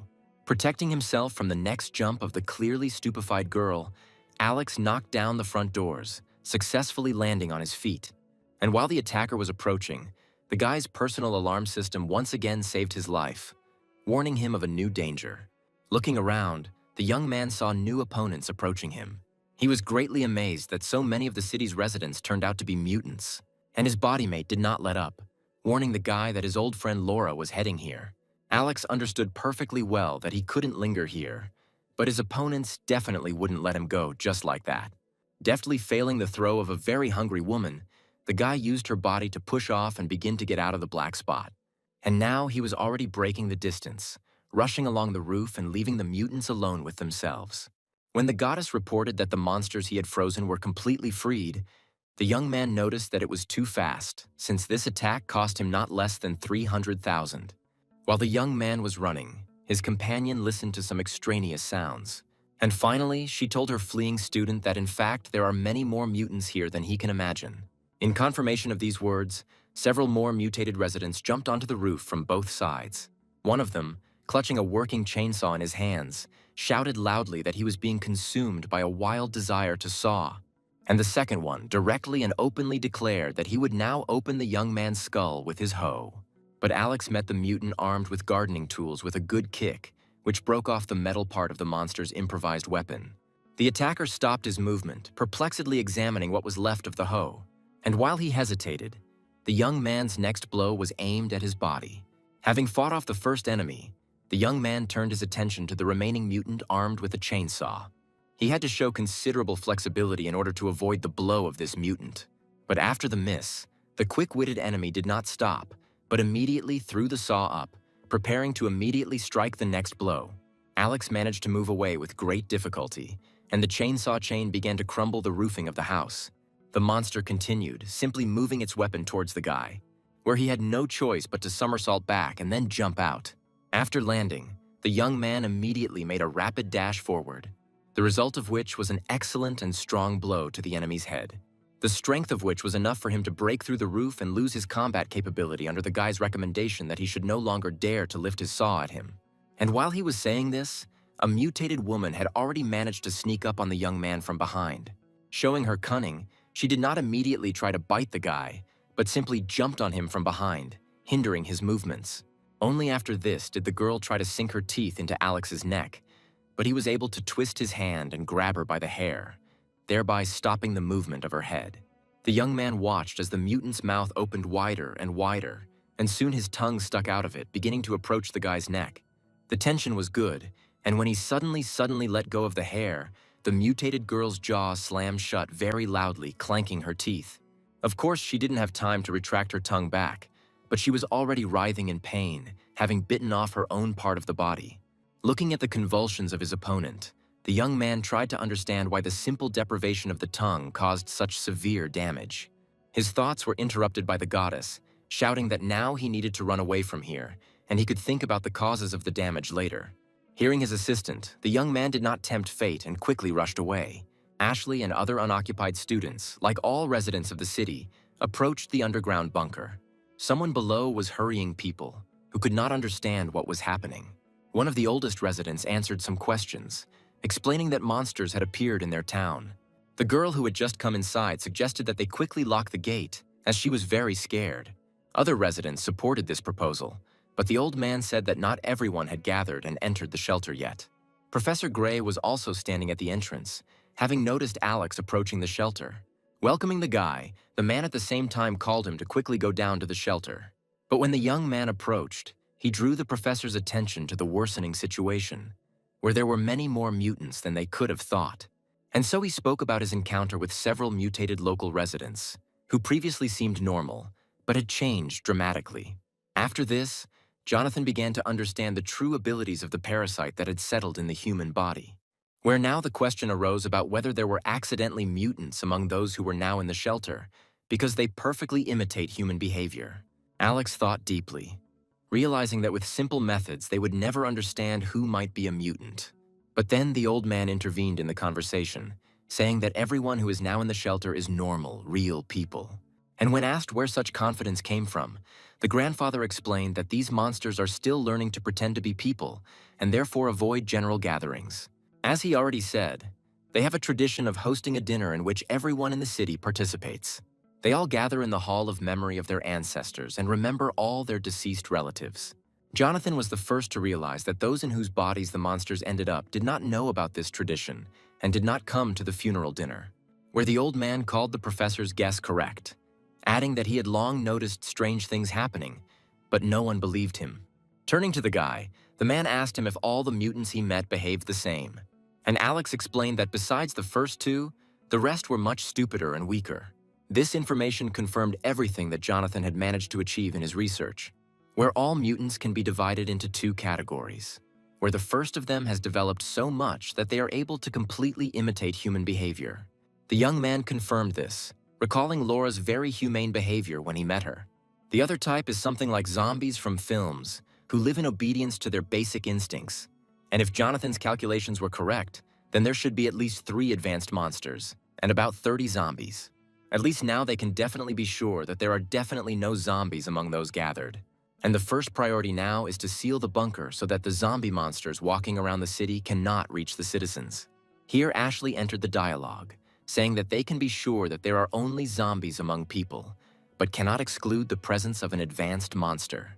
where the girl recalled the words of the professor himself that there should be 3 especially developed ones, where the first 2 are Laura and her neighbor. In this connection, the 3rd developed monster may well end up somewhere among those who are now in the bunker. At that moment, mutated zombie people began to appear near the bunker, seeing which Jonathan quickly pulled the student inside, closing the door and saying that now they have no choice but to close the bunker. The security gate was closing as several monsters rushed forward, trying to get inside. The door closed, having managed to crush one of the monsters right in front of the residents. Shocked by such a spectacle, who were only now beginning to understand that these monsters lived right among them. Once relatively safe, the students and the professor had to figure out what to do next. The leader of another group of students who was wandering around the outskirts of the city was the first to hear the sound of the early warning system. One of the young people asked him very emotionally what they should do in this situation. To this, Kyle explained that they needed to meet with members of other groups, evacuate and call for help. And when the students reminded him that their friends were still in the city, the shooter noticed that the siren went off to warn of danger, and not so that they would climb into a death trap. The monsters that filled the city really didn't like this shrill sound of the early warning system. But then one of the monsters with its entire mass fell on this device, completely disabling it. When silence reigned, his companion noticed that all the residents of the city were in an underground bunker. Immediately after which, Laura noticed that they were deeply mistaken in thinking that they would be completely safe there. And when her brother asked how she intended to get there, the girl reminded them that they had another advanced companion. Only now did the individual in a male body remember that the 3 of them came to this strange world, where at the very beginning even an ordinary cockroach caused them great fear, but now they are strong and powerful. Observing the insects running under his feet, the man noticed that people have always been mistaken about their exclusivity, where even their method of reproduction is very impractical. Taking a step forward and crushing a couple of beetles, he added that now all people, compared to them, are nothing more than the most ordinary cockroaches, which can and should be destroyed. Opening its not-so-pleasant-looking mouth wide, the monster shouted that they were now the dominant species on Earth. But suddenly Laura said that it was in vain that he spoke so much about people who had helped them a lot, including by making their bodies available to them. Meanwhile, all the people gathered in the bunker sat and waited, where mothers reassured their children, saying that the hunter who was here would save them. At some point, Jonathan handed Alex a bag of dandelion flowers that the guy had collected earlier on the shore. And to his question about how they are related to mutations, the professor explained that these are not flowers, but the disguised pores of mutants. Prolonged contact with the bodies of living beings allows them to settle in the body and gradually take over it. Then the young man wondered if these parasites could have killed that same fisherman on the lake. But Jonathan explained that most likely he only picked up this infection there, which he then unknowingly passed on to his wife.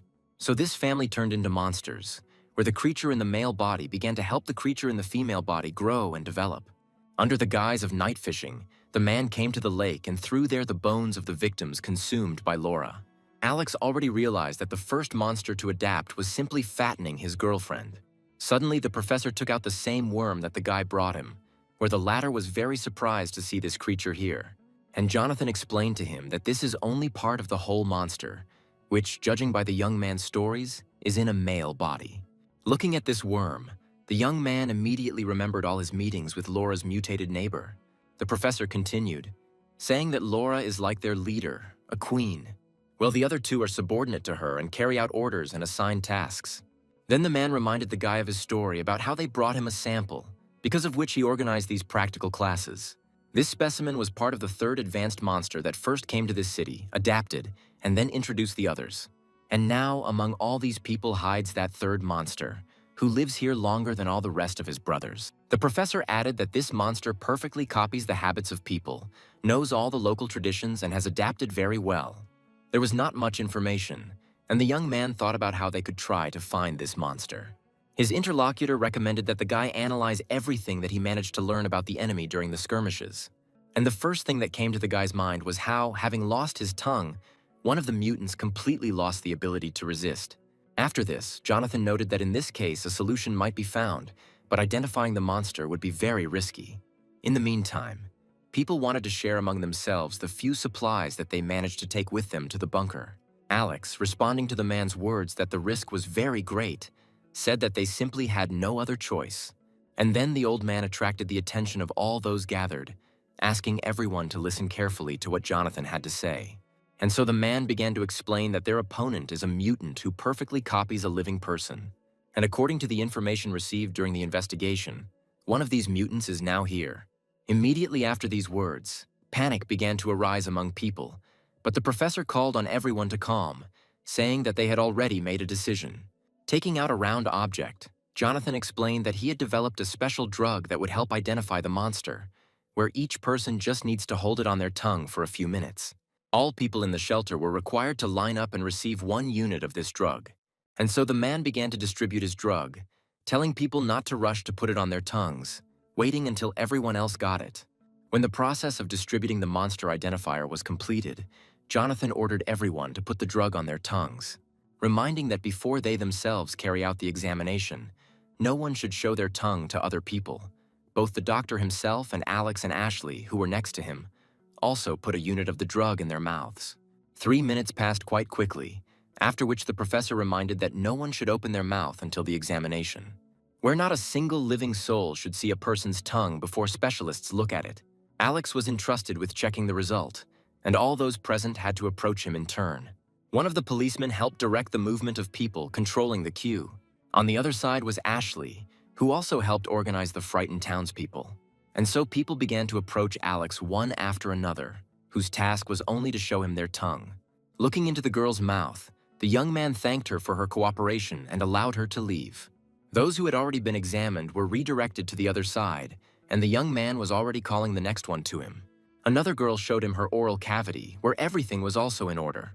Watching the process, Ashley was worried, noticing that about half of the people had already been examined, but there was still no result. The next man to enter was a man who was greatly frightened when the lattice door slammed behind him. Having explained that this was necessary for safety, Alex asked him to come closer and show him the oral cavity. When the man did this, the young man also thanked him for his cooperation, saying that his tongue was fine. When leaving, the man expressed his doubts that the doctor's drug worked, since it tasted like the most ordinary candy. And when Alex said that it was just an ordinary candy, the man grinned and headed towards the exit. But when he approached the bars, he encountered a very strange look from Ashley, who for some reason was in no hurry to open the door. The man was interested in what it all meant, and the guys standing behind him showed with a hand sign that their experiment was over. No one could believe that the man who had lived next to them for so many years suddenly turned out to be a monster. But the man shouted that this was complete nonsense, once again showing everyone his tongue and drawing attention to the fact that he had not changed at all. But Jonathan, standing right in front of him, asked the mutant to stop this useless performance. Here Alex intervened in the situation, who told the monster to look at what the tongue of an ordinary person should look like now.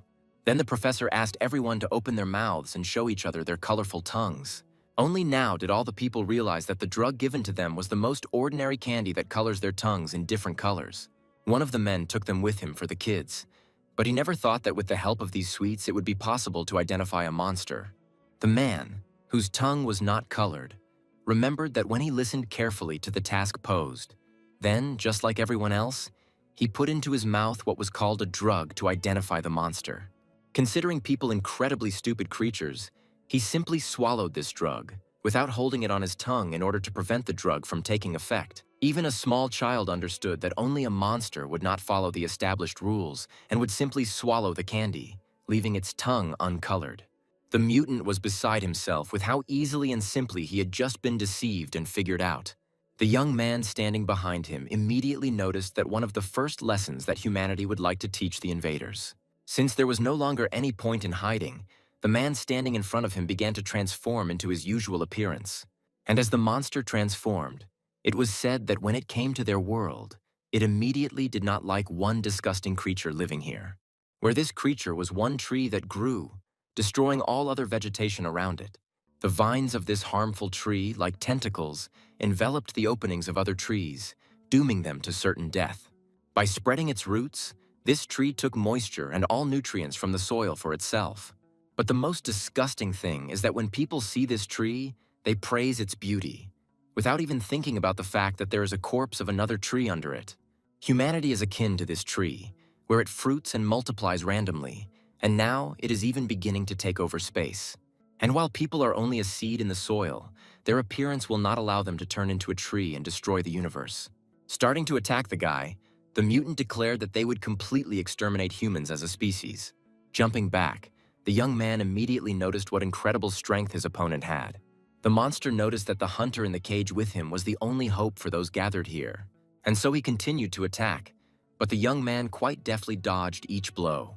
Looking at his clothes, torn by one of the blows, Alex mentally noted that the monster was not only strong, but also quite fast. He had only one chance left to use the ice crystal, and two more opponents of the same or even stronger opponents were waiting for him outside. Deciding to try to defeat the monster using the properties of improvised substances, the young man began to envelop his hands in concrete.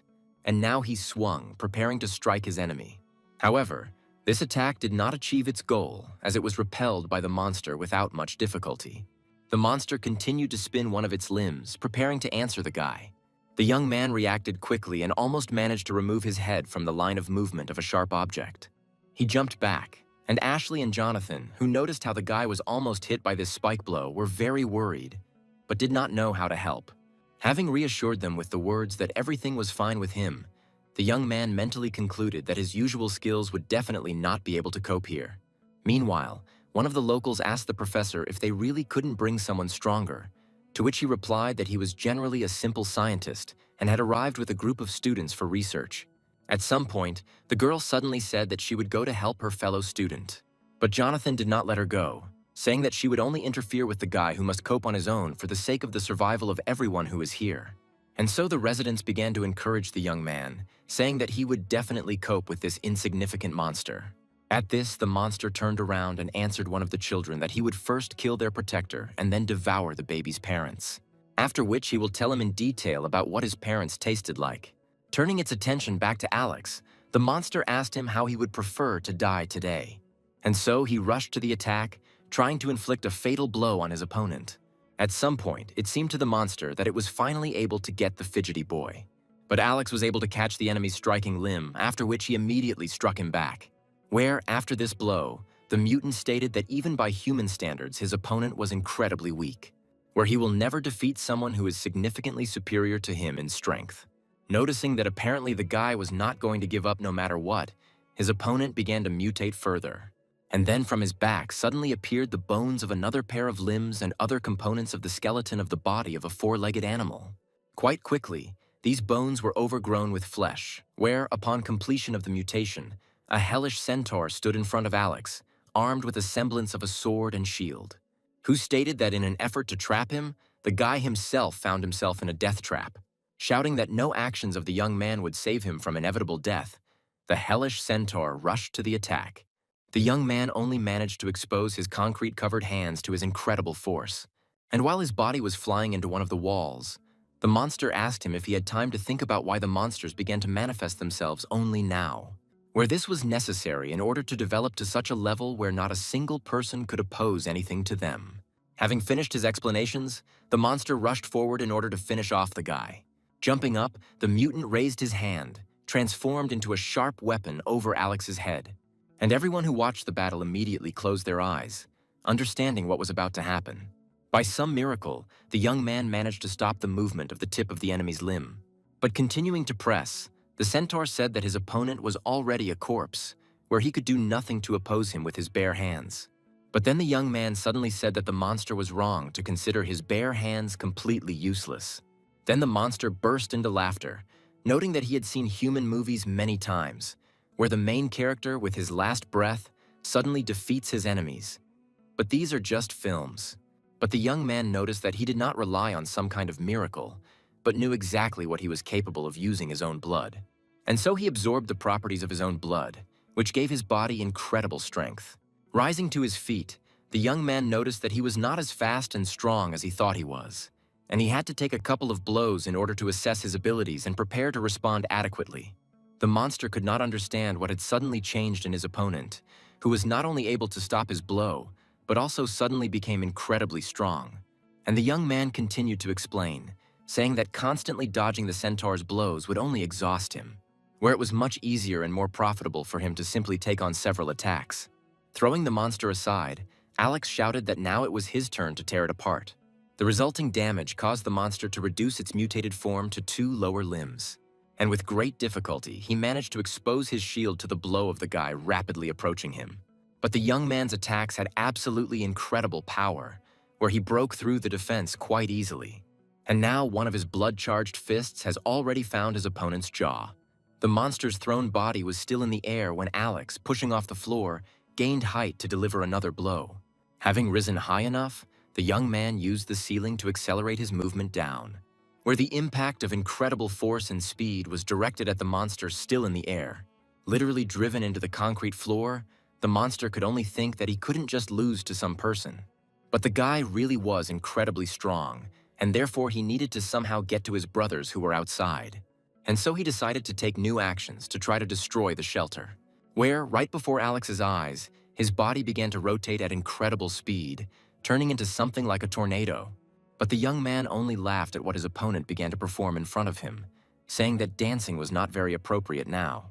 Having rained down a hail of blows on the monster, the young man said that no amount of dancing would help him escape. Martha and Peter did not believe that their fellow student would possess such incredible power, deciding that in the future they should not be rude to him as before. Jonathan and Ashley watched his actions just as closely, already convinced that he could win. The children among the people joyfully waved their arms, imitating blows and wishing the hunter victory. And then another powerful blow from Alex finally interrupted his opponent's dance. When the monster fell next to the grate, Ashley recommended that people step back, as now it might try to break through. But the mutant suddenly again took on an ordinary human appearance, showing no signs of life. And the young man approached him, throwing off the remnants of his torn clothes. The exhausted monster suddenly laughed quietly, saying that the guy was deeply mistaken in thinking that he had won. The guy noticed that monsters also have the right to the last word before death, where this was the fact that he inhabited the body of one of the cooks and managed to complete his mission. After these words, some kind of tree-stick insect appeared from the man's mouth. Ashley and the professor watched with surprise and very wary the appearance of some new creature. But literally a second later, Alex simply crushed this monster, saying that problems need to be solved as they arise. When he finished, his body mate recommended that he search the body since there was definitely something in it. Then the young man squatted down and began stirring up the decaying remains, where he discovered the presence of another special monster essence. Looking at this substance, the professor noticed that it was formed when a monster was in the human body and has crystal purity, where it can be consumed right now.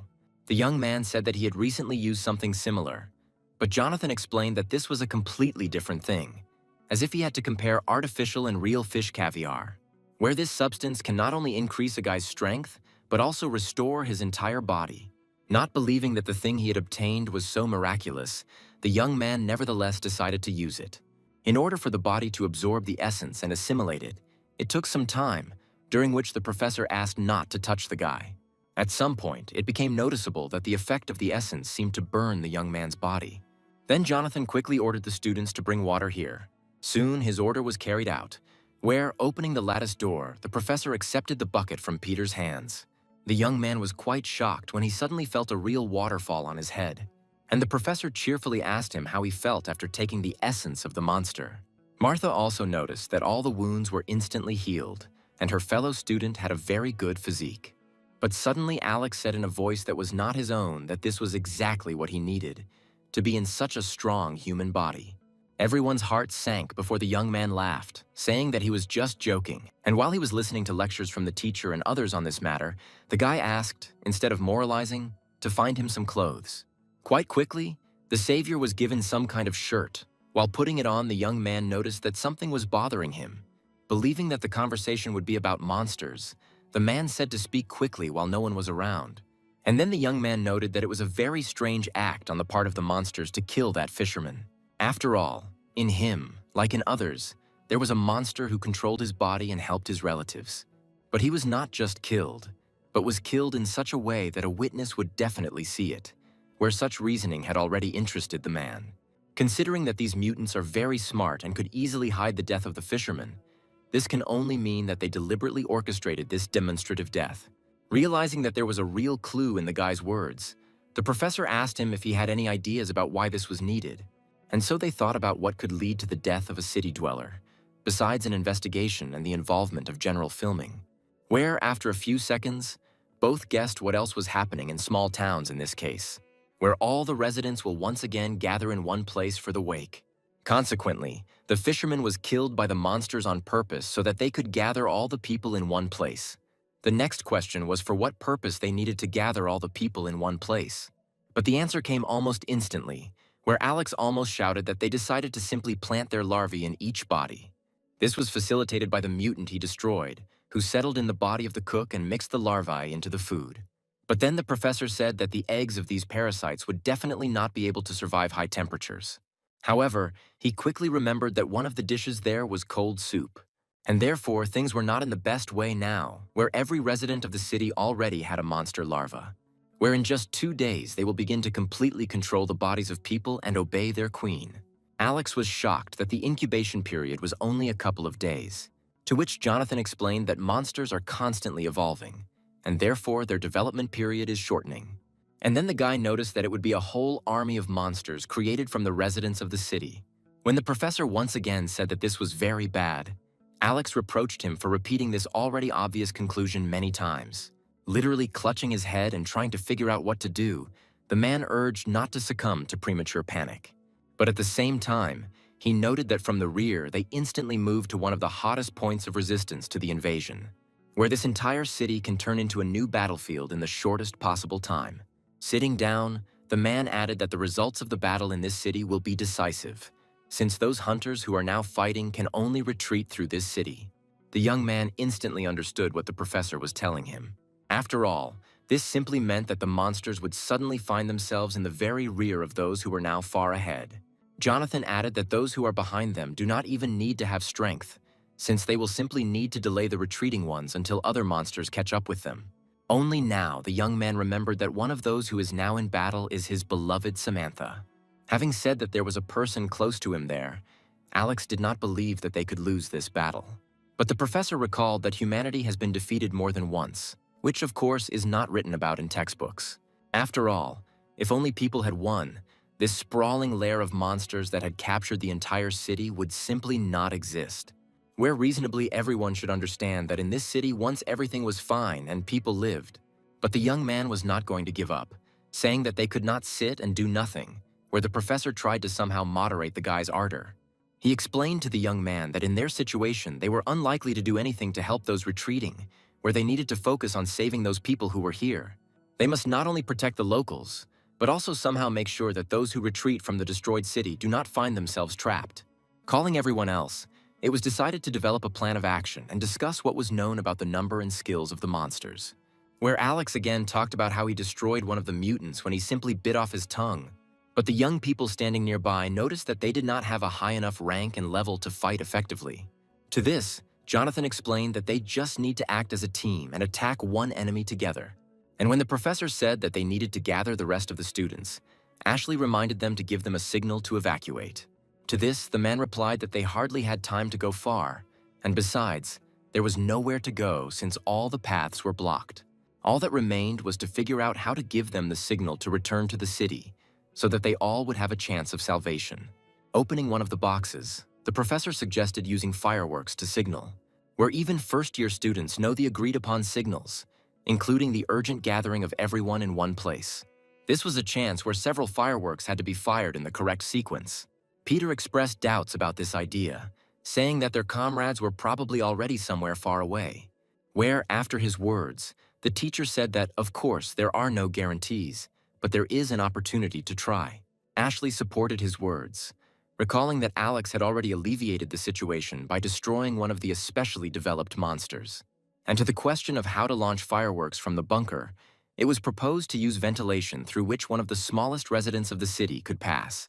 When the child was already inside the ventilation, one of the old men noticed that the monsters would not be able to catch him since the ventilation was well hidden. And then the square, through which the mutated inhabitants of the city were slowly moving, was suddenly illuminated by a bright flash. She was followed by another, and then two at once, where Julia, who was nearby, immediately recognized the signal for a general gathering. Heading to the place from where the signal was launched, the girl did not notice what was approaching her from behind. But the hunter's instincts and hearing did not fail the Ice Princess, where she still managed to catch some movement. The girl managed to jump back, avoiding a rather strong attack from the monster. And so the mass that struck the blow began to form into a human body. The monster noticed that his opponent was quite good in confrontation. Julia, having prepared her ice weapon, said that her new opponent would be the 8th who would go to heaven today thanks to her efforts.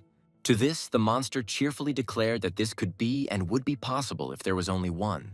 And now the monster was already giving orders to his relatives who arrived in time to tear the victim into pieces. Where at least 24 zombies targeted the Ice Princess. Realizing that she had little choice, Julia used the skill, encasing her own body in an ice shell, which was of incredible size and did not allow any monster to get close to it. The leader of these zombies, cursing dirtily at the girl, tried to break the shell, striking it numerous blows. Along the way, he told the Ice Princess that with this action she had signed her own death warrant. After all, its protective shell will not stand here forever and will sooner or later collapse. Deciding to move on, the monster instructed some of his subordinates to guard this victim, ordering the rest to follow him. Once on the street, Alex noticed that quite a lot of evil spirits had bred here, noticing also the leader of these zombies, on one of which she sat as if on a throne. Clutching a knife in her hand, Laura noted that the guy had killed one of her comrades, who, however, she didn't particularly like. Licking the blade with her nasty tongue, the queen of local monsters noticed that she really liked Alex's body. And now she has already begun her attack, shouting that first she will absorb all his insides. Dodging blows from a piercing and cutting object, the young man instantly jumped to the side, where he simultaneously warned everyone not to let their guard down. But while he was avoiding the queen's blows, another monster was approaching him from the other side. He tried to reach the guy with his scythe, but Alex reacted in time by blocking the movement and turning him into a counterattack. He decided to use the powers that he had summoned using his blood and which were still active. Leaving behind a less significant opponent, the young man decided to try to deal with the queen with one blow. But the cunning monster girl protected herself by placing herself among her less developed brothers. Alex immediately understood this maneuver, where the queen of monsters apparently understood that now her opponent was too strong for direct confrontation with him. But while his strength was with him, the young man tried to break through the crowd of other monsters blocking his path. Some monsters flew to the side, having experienced the guy's blows, while others only approached, trying to attack. At some point, the young man stopped the progress of the two mutants by simply grabbing them by the throat. And they, without hesitation, immediately released their tongues, trying to reach the head of their enemy. At that moment, both tongues were shot off by a bullet whistling between the head of Alex and his opponents. Ashley was indescribably happy, immediately realizing that this bullet was fired by Kyle, who probably saw the signal after all. Alex drew attention to the monster rising to its feet, which he had thrown away earlier, thinking that even his blood-enhanced fist could not defeat it with one blow. The shooter was ready to cover the guy breaking through to the leader of the monsters. And Alex, realizing this, immediately rushed to the attack again. At the same time, some of the monsters continued to be near the ice block created by Julia. Realizing that her defenses were about to collapse, the girl decided to act proactively by blowing up her protective dome. The fragments that scattered to the sides threw back some of the monsters, but at the same time did not cause much harm. After being in the ice, Julia could not instantly recover and immediately continue the battle, which the mutants took advantage of by attacking the girl. She was already preparing for the fact that her body would be torn into pieces, when suddenly a flame that appeared from somewhere interrupted the progress of the approaching monsters. And Margot White, who conveniently appeared here, noticed that she did not even expect to find the president of the student council in such a deplorable situation. When Julia asked why the girl did not evacuate, she explained that she could not forgive herself for the death of her comrades.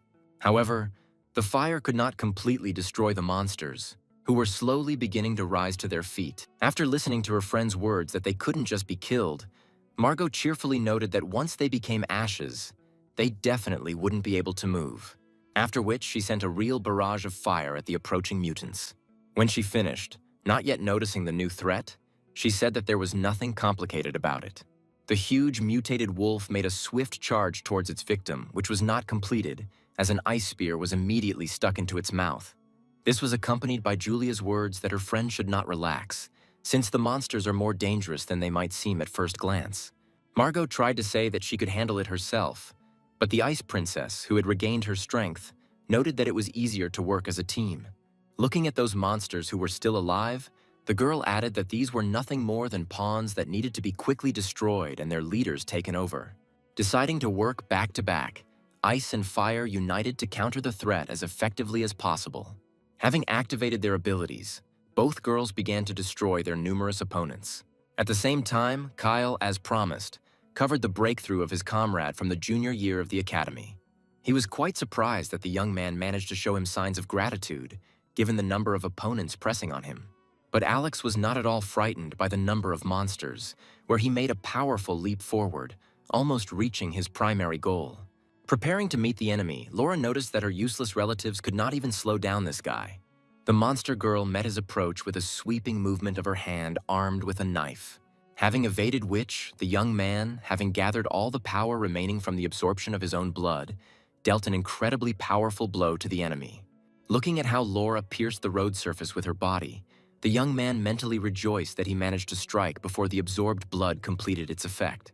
But contrary to his expectations, the opponent was not destroyed, rising to her feet and noting that the guy had gained strength since their last meeting. But from what she managed to feel, the monster girl assumed that the guy's energy was gradually weakening. Alex replied that she could take the blow really well since she could still talk after such an attack. His interlocutor added that this body is very weak, but very soon she will replace it with another. To this, the young man said that what awaited his opponent was not a new body, but the decomposition of her dead carcass among the garbage. And so he again rushed to the attack, where other monsters again began to block his path. However, it was not difficult for him to remove these minor obstacles from his path. And now he was already on the line of attack to strike the mutated evil woman, when his path was blocked by another monster already familiar to him. Shouting for him to get out of his way, the young man struck the individual in a male body with his blow, but his attack had no effect at all, where the monster leaned towards him, showing his tentacles, cheerfully greeted his old acquaintance. The next second, he tried to knock his opponent into the ground, but the young man managed to escape from under this blow. Looking at what his opponent had turned his limb into, Alex mentally noted that monsters were evolving incredibly quickly, literally becoming stronger before our eyes. In such a situation, it was necessary to think carefully about the tactics and strategy of your actions. Laura's relative thought that she had some new recipe for cooking when she asked him to fight the guy so that he would not bleed. But the Queen of Monsters explained that by using his blood, this guy increases his strength.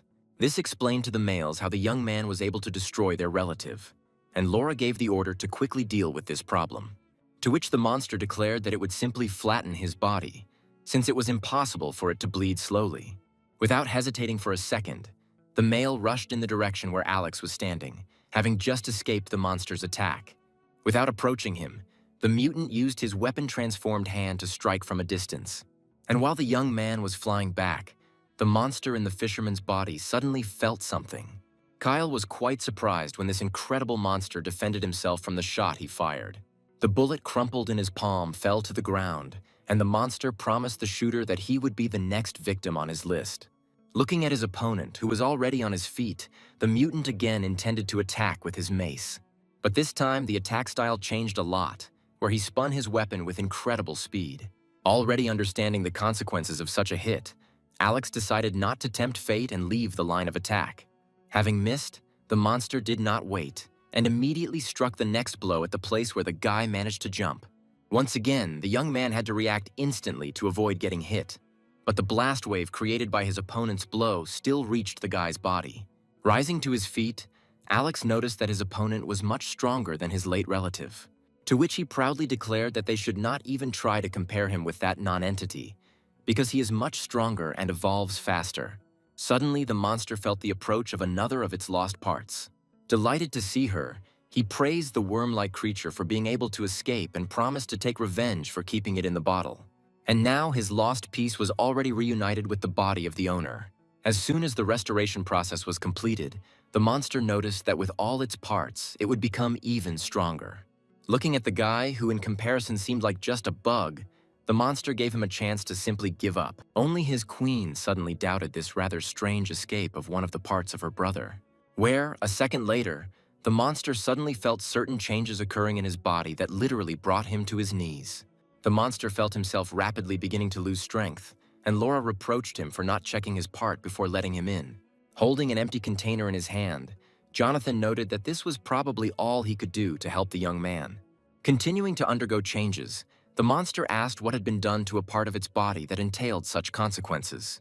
where, in response to this question, the professor explained that he simply added the function of rapid decomposition to its genetic structure.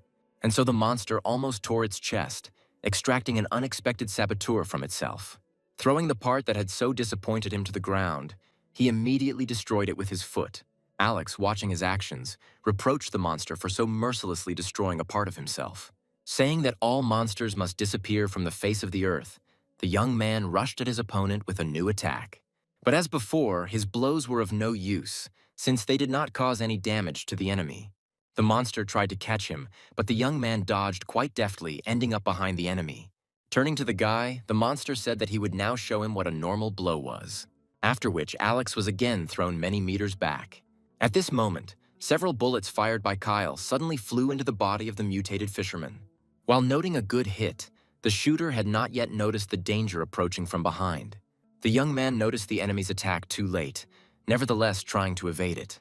Left without one arm, the guy mentally reproached himself for being too relaxed and not noticing how this creature had sneaked up on him. Knowing full well that she was much stronger than him, Kyle decided to flee.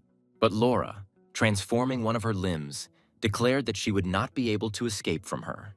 The guy instantly felt how his body was engulfed in different parts by powerful tentacles. Having lifted her prey into the air, the mutant girl noticed that people like him must be very tasty. Anticipating this incredible delicacy, Laura did not notice how something fiery was approaching her from the side, which caused a real explosion, interrupting the monster's plans to have dinner. Margot dealt the blow, and her companion Julia helped the young man stop the bleeding, listening to his arguments that no one except the Ice Princess had a chance to cope with this monster. After listening to the guy, Julia recommended that her friend be very careful in confronting this enemy. And then the mutated Laura appeared, who noticed with satisfaction that everyone she needed had gathered in one place. As she approached, Margot told the Ice Princess to take the seriously wounded Kyle away from here. Immediately after which, activating her powers, the girl began to attack her new strong opponent. But the monster girl didn't mind these attacks at all, and she repelled them quite easily.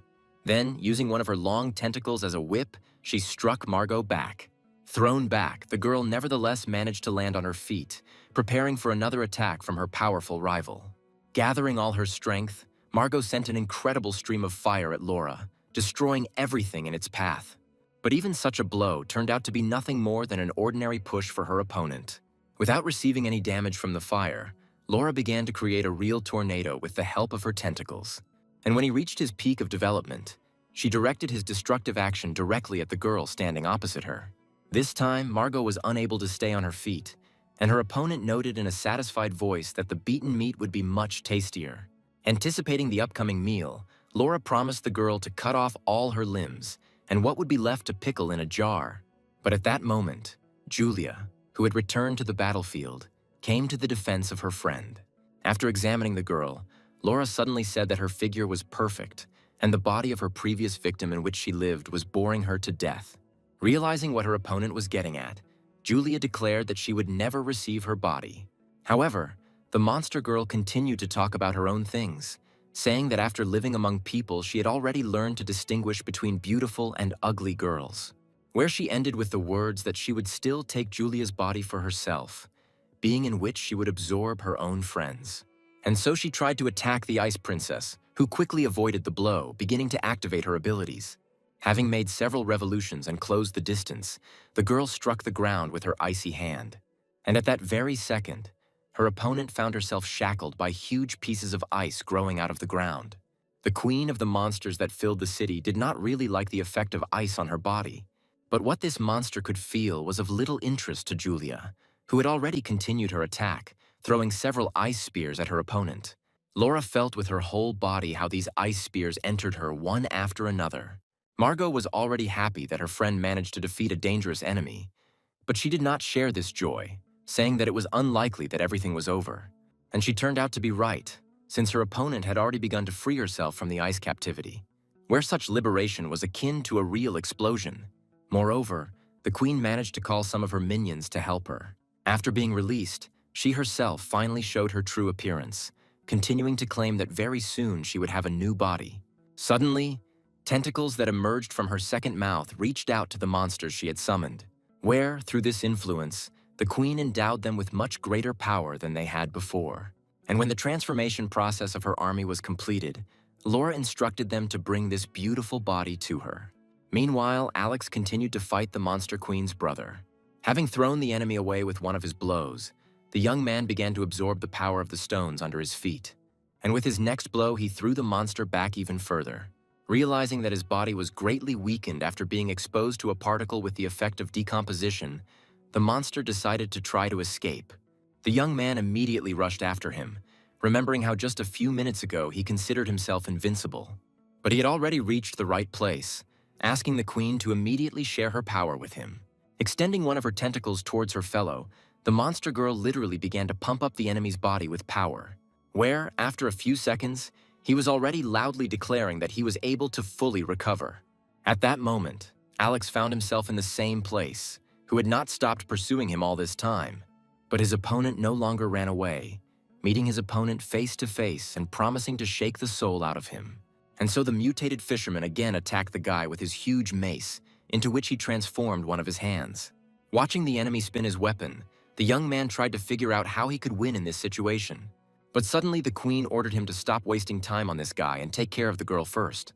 And when her brother tried to say that Alex was also dangerous, Laura added that the girl among them was the strongest, and therefore without her they would definitely have no chance.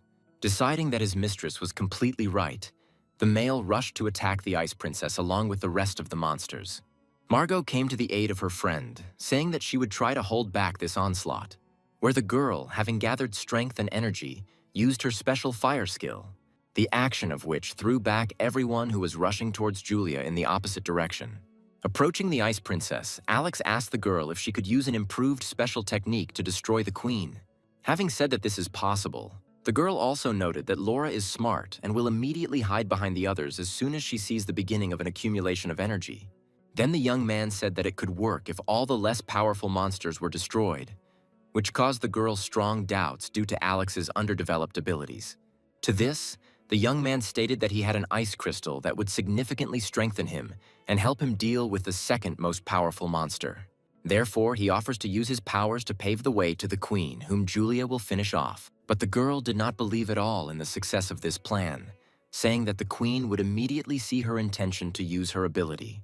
Already having difficulty holding back the onslaught of monsters, Margot asked her friends to hurry up with the decision. Alex continued to insist on trying, suggesting that the girl use an ice crystal to speed up the process of using her abilities. At that moment, the fire shield created by their friend was destroyed, where she herself, falling down, said that they no longer had time. Nothing else stood in the way of the crowd of monsters, and they immediately rushed in to tear the young people to shreds. There was no time left for doubt, and the Ice Princess decided to try to use her special skill. And so the girl pulled out an ice sword, after which she transformed into an ice goddess. Deciding to pave the way for her friends to advance, the ice goddess quickly rushed forward, straight into the crowd of monsters. The girl instantly destroyed everyone who stood in her way, where only the queen's closest brother managed to jump back, thereby saving his life. He asked the queen what they should do now in such a situation, and Julia was already raising her sword over her opponent's head. To defend herself from the divine ice blow, the queen used the body of her closest relative. He said that he didn't want to die at all, but when his body crumbled into small pieces, Laura noticed that he was better than her. Julia understood that she had spent too much energy on the breakthrough and this blow, and the queen, who began to attack the girl, understood this too. She was unable to do anything, and the monster's tentacles began to penetrate the body of the ice goddess. And now the wingless girl has already become a prisoner of her opponent, who could not stop admiring this beautiful body. Margot was horrified by what was happening and didn't know what to do, but the young man standing next to her had already activated his ice crystal. At the same time, the queen had already begun to absorb Julia's body, indicating that now they would become completely united. With the last of her strength, the Ice Princess threw her tiara to the rapidly approaching Alex, where all hopes of victory now rested on him. And as soon as the treasured object was on his head, the guy's body began to change, where, a few seconds later, a new ice god appeared before the mutated girl. Unlike Julia's divine form, Alex's form did not use weapons, since the basis of the guy's strength was his hands. And now the gigantic ice fist created by the young man was already hanging over the head of the Queen of Monsters, which quickly descended on her, creating a real ice explosion. Alex's fellow students, who did not see what was happening, at the same time heard an incredible noise and decided to go and find out what was happening there. When they got there, they found a real ice mountain there, in which they tried to find their friends. In one of the recesses, they saw a young man fidgeting with the remains of the monster. Working intensively with his hands, the young man was finally able to tear the required part of the monster's flesh, under which he found the girl, where the goddess accompanying him suggested that her airways were filled with liquid. Without hesitation for a second, the young man pressed his lips to the girl's lips, trying to draw out the liquid, but his mentor was not very pleased, where she screamed in horror that this liquid was poisonous. The guy had already managed to spit out the first portion of the poisonous liquid when his body mate said that he was unlikely to be able to save the girl, since the poison would simply burn his body. But this did not stop the guy at all, where he certainly wanted to save this girl's life, not allowing her to die in his arms. And so the young man continued to pull the poison out of her, spitting it onto the ice cover surrounding them. And his actions were crowned with success, where after some time and to his joy, Julia began to cough and opened her eyes. Margot was also pleased that her comrades in the battle remained alive, and the professor approaching the scene of events was already carrying a drug that, by drinking, the young people could neutralize the effect of the poison. Looking at the frozen head of the Queen of Monsters, Peter noticed that he still could not believe that Alex was able to destroy such a powerful individual. The young man tried to say something, but the work of his speech apparatus was disrupted by the action of the poison, where the professor's medicine had not yet managed to return everything to normal. Ashley, who was nearby, added that Julia's injuries were also quite serious, but her life was no longer in danger. Jonathan, looking at the guy, noticed that he remembered that his loved one was among those retreating, where now she was not in danger of being trapped. Noticing how the color of the water gradually began to take on a red tint, Max shouted for everyone to prepare for battle as the riverbed was full of blood. Seeing the fins of the approaching monster, the group defending the position prepared for a fight, but the tension instantly subsided when Larry suddenly appeared from the water. Samantha was very happy when she saw her brother, who was badly injured. He said that the monsters somehow figured out their plan and the group ran into an ambush where only he could survive. The young people recommended that the tired and wounded young man rest, where they would cover the retreat. With difficulty containing his feelings, Larry said that he should have stayed there with his friends, but they pushed him out of this meat grinder so that he could talk about what happened. And when the girl said that it was not his fault, the young man suggested starting a retreat. Everyone supported the miraculously surviving member of the sabotage group, saying that they would ensure a safe evacuation. Several cosmic bodies were rapidly approaching the Earth's orbit, bringing with them a new threat. To repel this threat, a defensive complex based in one of the deserts was activated. And now the newest weapons developed by people fired their first salvo at real targets. Residents of cities who witnessed the destruction of yet another uninvited guests on their planet experienced an incredible sense of joy. Several buses stopped at the academy, finally returning students from yet another practical assignment that culminated in incredibly difficult tests. Coming out of the transport, the young people reported the news that had already spread that Dr. Mason Burke's project had been successful, and a new attack on the ground had been repelled. This was called a small but very important victory, since now it was possible to talk about the destruction of the very source of these threats, where people over time will no longer be afraid that monsters will come down to them again. Then people will simply have to clear the cities captured by monsters and completely return to normal life. Having finished with these discussions, the young people loudly praised Dr. Burke and his entire research team. A young man watching all this madness at some point heard a familiar female voice calling him by name, where he turned and saw Samantha. Sincerely rejoicing at each other's return, the young people quickly rushed to meet. Dissolving in the arms of her lover, the girl was very glad that he was able to survive. Alex also did not hide his emotions, expressing feelings of joy that everything was fine with his girlfriend. Watching this couple, Jonathan finally saw the reason that made this guy fearlessly move forward to accomplish the impossible. And when Julia, standing next to him, noticed that he was not the only one who made an effort, the professor added that thanks to the two of them, everyone was able to return back today. Then the conversation turned to the fact that Jonathan had previously worked with Dr. Burke, where the idea of the defense mechanism belonged to him, and where Professor Gray gave all the laurels to his former colleague, since it was he who implemented the idea. The man sadly noted that he almost ruined this whole endeavor, and therefore it was better for him to be the most ordinary unknown teacher. The city's top officials gathered to congratulate Dr. Burke on his well-deserved victory. where Mason stated that this is the merit of everyone who gathered here. Literally bowing at the feet of those gathered, he thanked them for their support and faith in him. After which he suddenly said that now, after completing the mission, he would like to rest and sleep, and therefore he would not be at the gala dinner. Soon the man was already sitting in the cockpit of a helicopter, taking him away from the festive event. Betty, moving around the room, suddenly felt the effect of a strong air draft. Having picked up and handed the girl the papers that had fallen from her hand, the man noticed that he was not the only one working here late into the night. But Betty responded to this that the great doctor works hardest of all, where, passing by, the hero of humanity recommended that the girl take a good rest. And she sincerely thanked him for protecting people and saving all of humanity from further invasions. Having disembarked from the bus, the young people quickly left the academy and walked together in the evening city. Samantha thanked the young man for accompanying her to her brother's house, who was seriously injured, and therefore she had to live here and take care of him for some time. Alex was very surprised when he learned that his girlfriend had an older brother, and now the girl was already introducing the young people to each other, where Larry greeted the young man quite affably. And when Alex asked how Samantha's brother knew so much about him, he explained that his sister only talks about him. Then, changing the subject, Larry suddenly noticed that, according to his command, they had a chance to retreat normally only because a group of students had coped with the threat. And now he sincerely thanked the guy for being able to provide them with an escape route and actually saving their lives. He wanted to invite his dear guest inside, but his condition did not yet allow him to be very active. Alex said that he would come visit another time, where Samantha immediately reminded the guy that she would have a birthday in a couple of days, inviting him to come to the celebration. Leaving the girl and her brother, the young man went to his place, mentally rejoicing that the one he mistook for her boyfriend actually turned out to be her brother. At that very moment, the way Samantha behaved with him at every meeting flashed through his memory, where this suggested that she really was not indifferent to him.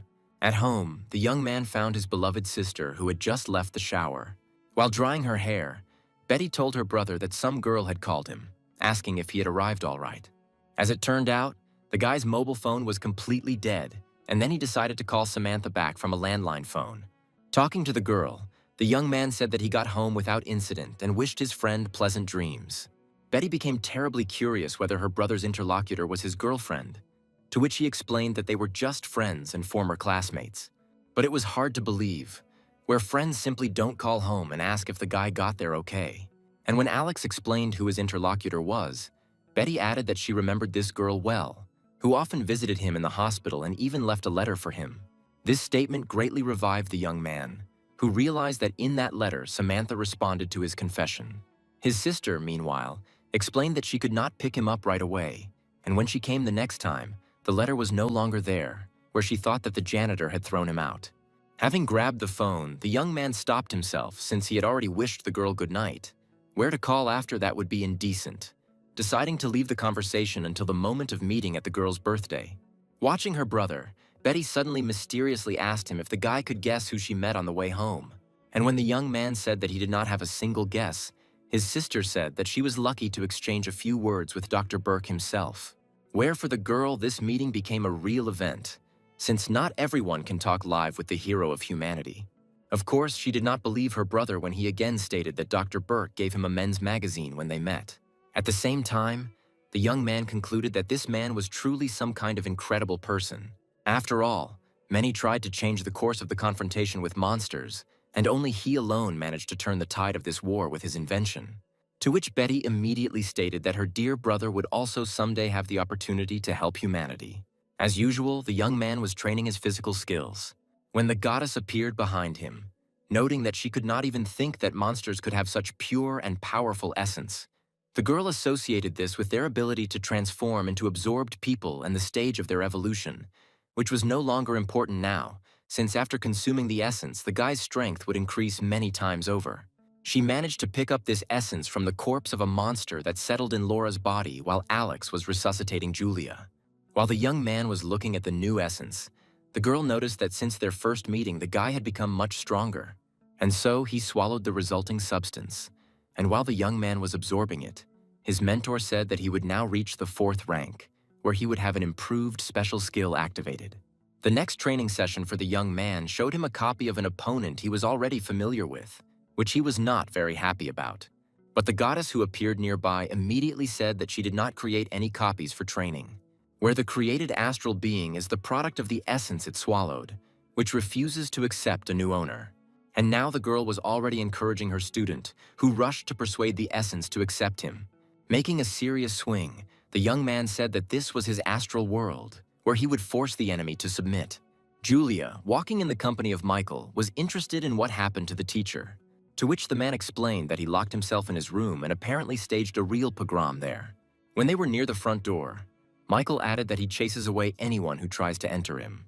Having asked that the solution to this issue be left to her, the girl began knocking on the door, informing the professor that she wanted to talk. Not yet seeing the situation outside the door, the girl asked the man about what had happened. At some point, he suddenly opened the door slightly, asking if there was anyone else near his guest. Once inside, Julia was amazed at the chaos that reigned there, expressing her lack of understanding as to why the man had carried out such a pogrom. To this, Jonathan answered something incomprehensible and, taking the bottle in his hand, headed somewhere. Once on the roof, he sat at the very edge, lowered his legs, and after a few sips he said that he had lost. The Ice Princess asked the man to tell her what happened, but the professor only continued to repeat that he had lost. Julia tried to calm the man down, saying that he should just tell her everything, easing his condition. Suddenly she heard footsteps behind her, and when she turned around, she saw some people standing in a row. People unknown to her turned to the professor, saying that there was very little time left, and therefore the dragon participants were waiting for his instructions. But the professor, without letting go of his head, whispered that it would just be a real suicide, to which his late guests declared in unison that they were ready to give their lives for this good purpose. Rising to his feet, Jonathan suddenly concluded that even if they were defeated, at least they would have nothing to regret in the afterlife. As she finished tightening her brother's tie, Betty noticed that he looked simply amazing. The girl was very happy that the young man was able to wake up from a coma, and now their lives are changing for the better every day. First of all, the young man went shopping, where he bought a gift for both the birthday girl and his beloved sister. And suddenly, before his eyes, a traffic accident occurred where two cars collided. This unique sound and sight of twisted metal awakened very distant memories in the young man's memory. Just now, he saw several cars collide, one of which contained his family. Literally frozen in place, the guy stood and watched the altercation between the drivers who were trying to figure out which of them was right and who was wrong. Having calmed the sudden trembling in his body, Alex continued the path he had begun. Soon the young man arrived to Samantha, immediately congratulating her on the holiday and presenting her with a gift. But she, having said that she had invited their classmates, quickly turned around, inviting the guy to follow her. But the young man stopped his friend, explaining that he wanted to tell her something without witnesses, but she somehow behaved very strangely, saying that it was better for them to discuss everything inside. Alex was persistent, remembering Samantha her letter, which she left for him at the hospital. Only now the young man suddenly noticed that the girl had an unusually pale complexion. Having answered his question that she was fine, his friend asked the guy if he had read it when he came out of his coma. Samantha was shocked when the young man said that he had never been able to read the contents of the letter because someone had thrown it out. And so, drawing the girl to him, he asked her to tell him right now what the contents of that paper were. Where Alex also remembered and told his friend about the feelings that he experienced being next to her during his school years, where he began to yearn for her, even as he watched her leave, and dreamed of her when he went to bed. And so the young man again asked Samantha the question of whether she was ready to become his soulmate. Snuggling up to the one whom she loved infinitely, the girl said that she had already answered this question positively, and was answering positively again. But suddenly she broke their embrace, shouting at the guy to run away from here as quickly as possible. But it was too late, since the young man was surrounded from behind by armed men. Someone grabbed the benefactress by the hand, dragging her back into the house, where this someone was her own brother, asking Alex not to even try to resist. After all, according to the investigation, he is an active member of the Dragons organization who was ordered to detain. Samantha tried to reason with her brother, saying that Alex did not commit treason, to which Larry replied that they would have to find out. And when the suspect himself intervened in the conversation, shouting for someone to explain something to him, Larry looked at him in surprise, beginning to believe that he really didn't know. Leading him into the house, the young man, pointing towards the TV, invited the young man to see everything for himself, where the news anchor reported that the Dragons organization, led by Professor Jonathan Gray, committed treason by attacking the main building of the research group. Alex was shocked when it was announced that the forbidden organization Free Skies was hiding under the guise of the Dragons, where Professor Gray was installed as that same mysterious master. When the first shock passed, the young man shouted that this was simply not possible. Larry noted that the young man apparently knew nothing about this, which is objectively proven by his presence here and not in the place of events, but nevertheless he is part of the Dragons. At the same time, Samantha's brother very much asked him not to resist arrest. After all, he believes that the guy is innocent and was simply deceived when he was accepted into an organization that turned out to be traitors to the motherland. Clenching his fists tightly, the young man very menacingly noted that he was not a member of Free Heaven. And Larry believed him, saying that if he started to resist now, he would only prove the opposite, where it is in his own interest to simply give up and agree on further cooperation with the authorities. He asked him not to resist both as an official and as the brother of his beloved girl. Dissipating the collected energy that he was ready to put into action, Alex said that he was ready to trust Larry. Samantha was indignant when the guy was handcuffed, but her brother calmed her down, saying that this was only a temporary measure until they were finally convinced that he belonged. Then the girl said that she would not leave her beloved, and therefore she was going with him and her brother to their unit. Larry did not object, saying that she would also need to give some testimony regarding her communication with Alex. At the main gate to the office where the research group was based, a real war was going on. Opening fire, one of the commanders firmly assured all her soldiers that Helen was a traitor. Helen herself gave commands to her fighters so that they would firmly hold their positions, giving the others sufficient time to complete the task. It was no longer a battle of people against monsters. People began to exterminate each other. Sitting in the detainee interrogation room, Alex wondered the age-old question of what was going on. His mentor sadly noted that he really could have been deceived, but the guy knew for sure that he personally had not committed anything bad against humanity and had not entered into conspiracies. The girl agreed with this argument, saying that the organizers of all this most likely stand at the very top of the Dragons. And then the door to the interrogation room opened, where Larry, already familiar to Alex, appeared on the threshold, accompanied by the deputy commander of the special unit, Shelley Cooper. The first thing the young man asked was where Samantha was, to which her brother replied that the girl was in the next room. After that, Shelley entered the conversation, explaining that they had some questions for the guy. But the young man suddenly asked that Samantha be present during their conversation, since from today onwards he doesn't trust anyone else and the conversation will not take place. After this request, Shelley and Larry looked at each other, realizing that the guy was serious and probably had reason not to trust anyone. And just a minute later, Samantha entered the room. The first thing she did was ask if everything was all right with her loved ones. When the girl was nearby and Shelley told the guy that in their opinion he was simply deceived, Alex noticed that he still did not know the whole situation, to which his interlocutor explained that they themselves still cannot believe what is happening because dragons have always acted as a shield for all humanity. But these same former heroes suddenly attacked and captured the center of the research group and tried to kill Dr. Burke. However, after checking, they know for sure that Alex was not involved in this, although he carried out some orders from the Dragons organization. But then the young man exploded, saying that no one had brainwashed him or instilled anything in him. He simply could not understand what was happening at all. To this, Shelley explained that the Dragons simply captured the center, did not communicate, and did not make any demands.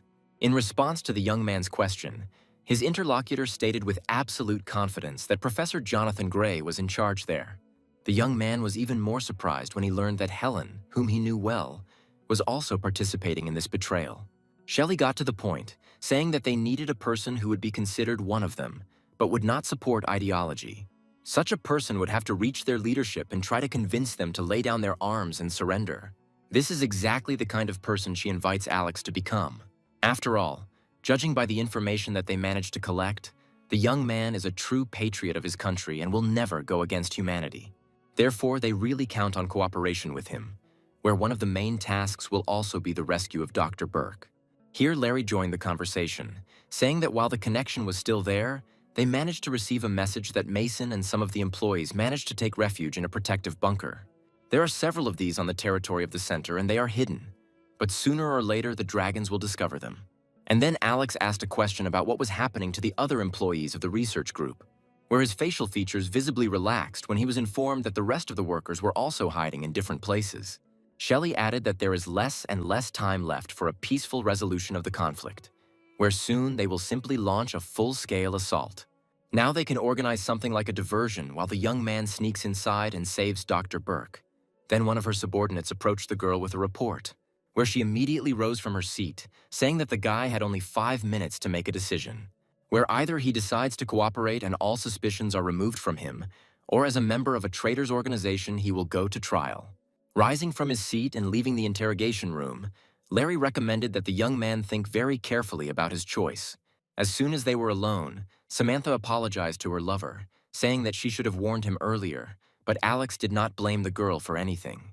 And to her question about what he planned to do, the young man explained that he would go to the center of the research group, as he had to find out what happened to the dragons.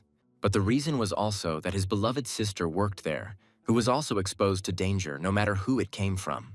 At some point, the guy turned to the girl, asking her if she believed him, to which he immediately received a positive answer. After which he said that he would now ask her a question, which he asked his friend to answer as honestly as possible. Getting as close as possible to the girl's ear, the young man voiced his question to her. After listening to him, Samantha literally a second later gave the guy her answer to it. The men watching them were wary at first, seeing how the couple was whispering, but after a while they calmed down, deciding that these were their loving personal conversations. When the 5 minutes had expired and Shelley entered the room to get answers, Alex firmly stated that he was ready to cooperate with the special unit.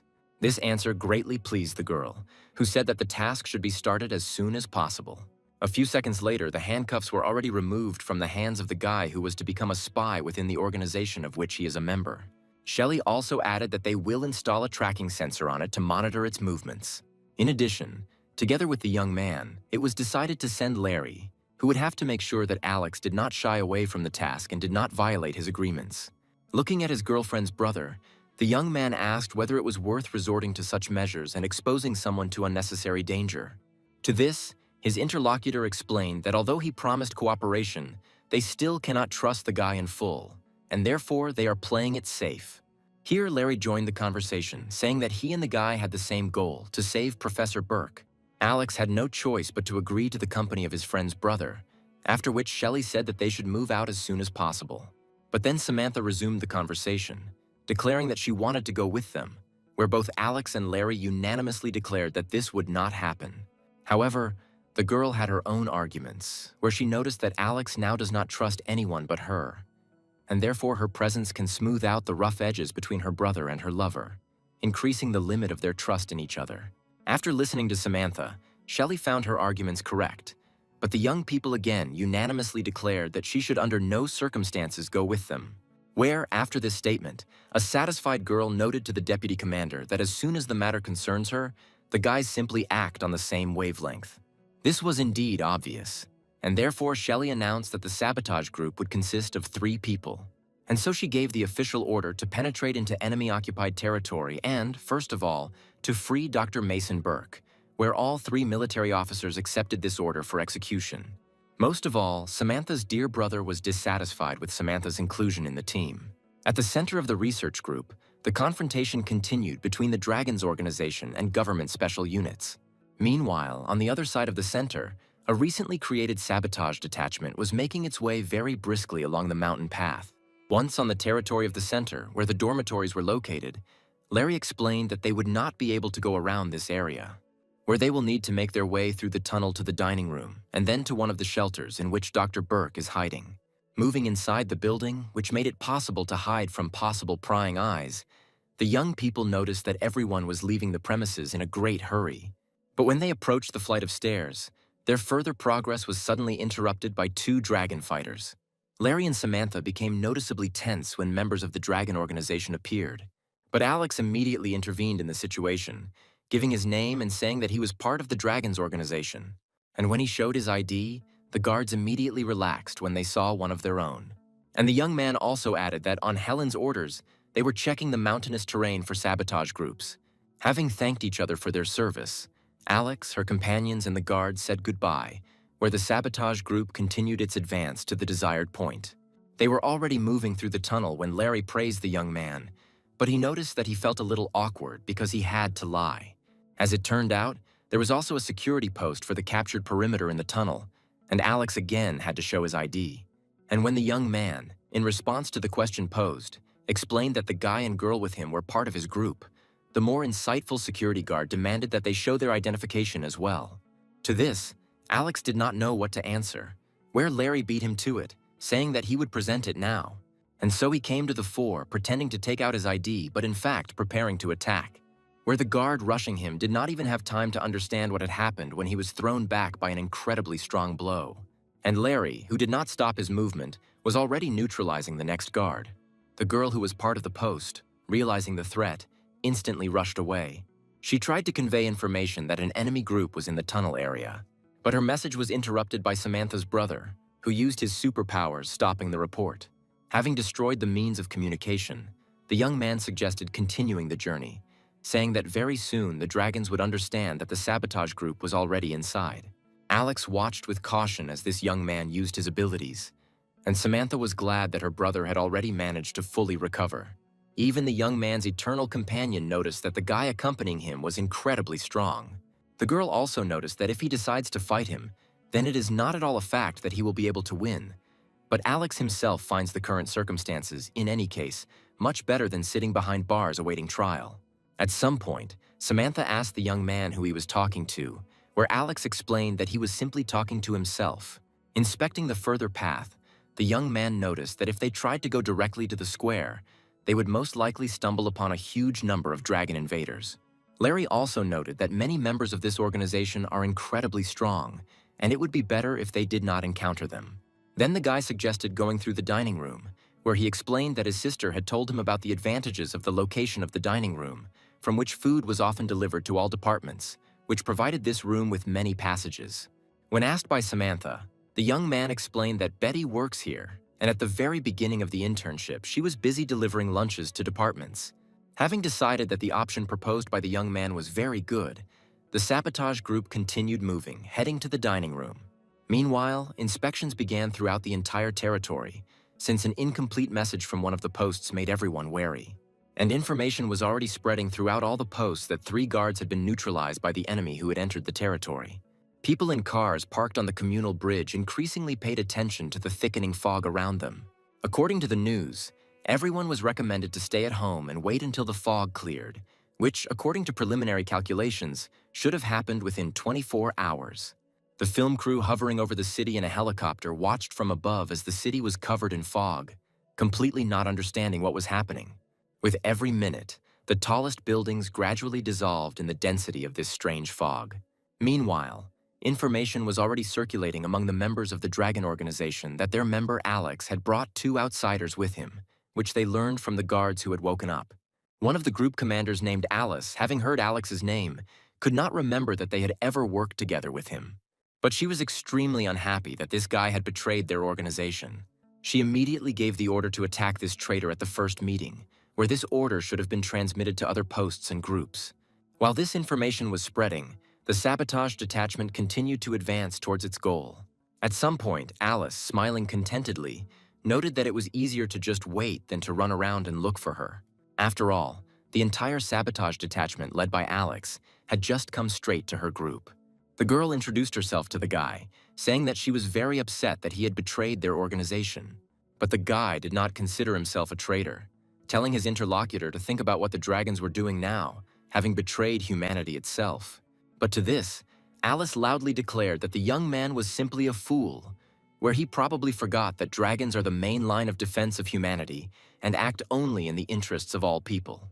Here, Larry intervened in the conversation, saying that the girls should be very ashamed to call themselves defenders of people after everything that they had done here. Coming forward, the young man told Alex and Samantha to move on, where he would take on these upstarts. Looking at the enemy, Alice immediately recognized a member of the special unit, about whom she had already heard. At the same time, the girl expressed her deep doubts about whether the guy was strong enough to resist her and her group. And while she was saying this, Larry was already right behind her, urging her to stop talking and calling for real action. Other members of the group saw the young man's movements from the outside, amazed by such a rare talent. The young man tried to strike Alice with his hand, but she quite deftly dodged the attack. And she was also very easily able to dodge the guy's next blow. But Larry did not finish his attack, where he immediately dealt another crushing blow to his opponent. He was quite surprised when he saw that the movement of his leg was stopped, and Alice noticed that the attempt was good. But her ability was that she could activate a special type of vision that allowed her to see all the movements of the enemy in slow motion. Dodging each subsequent blow from the Lari, the girl ordered her group to take care of Alex and Samantha while she dealt with the third. Having prepared for the confrontation, the young man noticed that his opponent used the energy of her hands in the same way as he did. And then the fists of the girl and the guy, charged with energy, met, where the power of the young man's blow turned out to be much stronger and threw his opponent far back. Where she was, holding her injured hand, she instantly understood why this young guy was accepted into the organization. While the girl was thinking about this, she did not notice how a chest appeared right behind her, but only felt a sharp impact of force and a fall, where even Elin, standing nearby, would not have time to do anything to help. After neutralizing one opponent, Larry rushed to another, and in this he was helped by his dear sister. But the young man did not appreciate this impulse, repeating once again that his sister and Alex move on, where he would soon catch up with them. This time, the young people listened to their comrade, calling on him to be careful and instantly disappearing. The goddess, meanwhile, explained to the guy that Elise's vision was like that of flies. But the young man himself had already guessed this, saying that for this reason Lari began by neutralizing the other members of her group. After this, his interlocutor again noted that it would be difficult for her student to defeat this guy, who is also smart. Hearing her companion talking, Samantha again inquired about who he was talking to, and the young man again lied that he was just having thoughts out loud, and while he was explaining this, the young people managed to get to the place they needed. Another group of dragon members arrived at the scene of the clash with the sabotage detachment and found only the bodies of their comrades lying around. Having raised Alice, one of the men who arrived in time noticed that he would destroy them with his own hands. Meanwhile, Alex and Samantha were already inside the room, which looked more like an exhibition of paleontological exhibits. Continuing to move around the room, the young man noted that this building was like a labyrinth, where it would be quite difficult for them to find those who were hiding here. At some point, the girl noticed that from the moment they entered the building, she had the feeling that they were constantly being watched. And when the young man asked her if she was sure of this, she explained that the sixth sense is one of her abilities. They were actually observed, where an unknown character noticed that the girl was very good at feeling. After which this man, invisible to the young people, threw the dagger in his hand. He cut the cables by which the skeleton of a prehistoric creature was suspended, which began to fall on the guests of this room. Alex managed to cover Samantha with his body before this hulk completely collapsed to the floor. Appearing from her hiding place, another member of the dragons named Jacqueline noted that she would be very upset if she could just kill the uninvited guests like that. And now she was watching a young man asking his friend if she was okay. Then, turning to the stranger, Alex noted that there was no need to drop the dinosaur bones on them. Laughing at the guy's words, Jacqueline noticed that she had never seen someone bring a person dear to him on a dangerous mission, where they could go to heaven together. When the young man asked who she was, the girl introduced herself, explaining that she was one of the leaders of the dragon groups, and then asked the guy who he was. And when he said his name, Jacqueline immediately noticed that she knew him very well from Carl's stories. Alex was quite surprised when he learned that this man was now also in this territory. Now he completely ceased to understand the meaning and logic of the actions of the dragon members, because this man seemed to him to be a very reasonable and sensible person. And so he asked why the dragons did all this, where Samantha, standing next to him, also asked to explain why they carried out this attack and are trying to kill Dr. Burke. Jacqueline noticed that they always acted secretly and did not let Alex in on their plans. And when the young man's friend noted that they had betrayed humanity, her interlocutor said that they were simply obeying orders, where Alex is not with them now only because he spent too little time in the dragons. Suddenly, Alex menacingly asked where Carl, Helen, and Professor Jonathan Gray were now, and Jacqueline replied that they were upstairs, but she had orders to destroy anyone who tried to get through. Having apologized in advance for the inconvenience, the girl threw her dagger at the guy. Noting how deftly he dodged, she materialized a dozen more of the same daggers. Throwing everything at him at once, she invited him to try to dodge such an attack. Watching the blades approaching him from all sides, the young man realized that he would not be able to dodge them all. And then Samantha used her abilities in the background, telling her lover to bend down. None of the blades reached the young man's body, where his body mate immediately noted that the guy was lucky again. Without waiting for a new attack, the young man quickly rushed forward, striking Jacqueline with a good blow with his hand. The girl was thrown against the wall, but as soon as she opened her eyes, she saw that the guy was already nearby and was preparing to continue the attack. She managed to dodge the young man's second blow, after which she quite deftly began to move around the room, dodging every move of her opponent. At some point, the girl simply disappeared from his field of vision, where a second later his eternal companion screamed loudly, warning of the danger approaching from behind. Jacqueline, using her abilities, deftly wrapped her legs around Alex's body, leaving her hands free to strike. Seeing that her lover was in mortal danger, Samantha decided to attack. But their opponent noticed the approaching danger in time, instantly disappearing and putting the guy under this blow. Despite the fact that he had just been struck by lightning, the young man nevertheless remained on his feet. Jacqueline, on the other hand, noticed that Samantha is a rather brave girl, and if she had not taken this step, her boyfriend would already be dead. Very worried about the young man, Samantha, getting closer to him, inquired about his well-being, where he assured her friend that he was in perfect order. Discussing the enemy's strength, Alex noted that they could defeat it, but then they might not have the strength to carry out a further operation. Their opponent was interested in how long they were going to whisper there for a long time, but the young man already had a plan in mind. And so they both quickly rushed towards the girl, blocking their further path. While fighting off the attacks, Jacqueline noticed that the guy had strength but lacked speed, while the girl, on the contrary, had good speed, but the blows were too weak. At some point, the girl counterattacked, where both Alex and his companion received retaliatory blows. In continuation of her attack, Jacqueline threw a dagger at her opponents, but they were able to escape from the dangerous trajectory of their movement. Looking at the hilt of the dagger sticking out of the wall near his head, the young man told his friend that now is the time. Immediately after which, Samantha began to concentrate her energy to use her abilities. Using lightning, the girl moved a huge object directly above Jacqueline's head, but she noticed the danger approaching from above, preparing her irreplaceable daggers. Several dozen deft movements cut the model of a huge whale falling on her head into small pieces, after which she noticed that her opponents had nothing left to oppose her.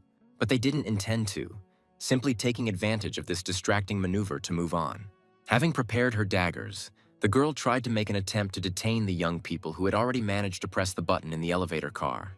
With all her might, Jacqueline threw several blades towards the cabin. But a second later, she showered them with not the most pleasant expressions, hitting the elevator doors out of helplessness.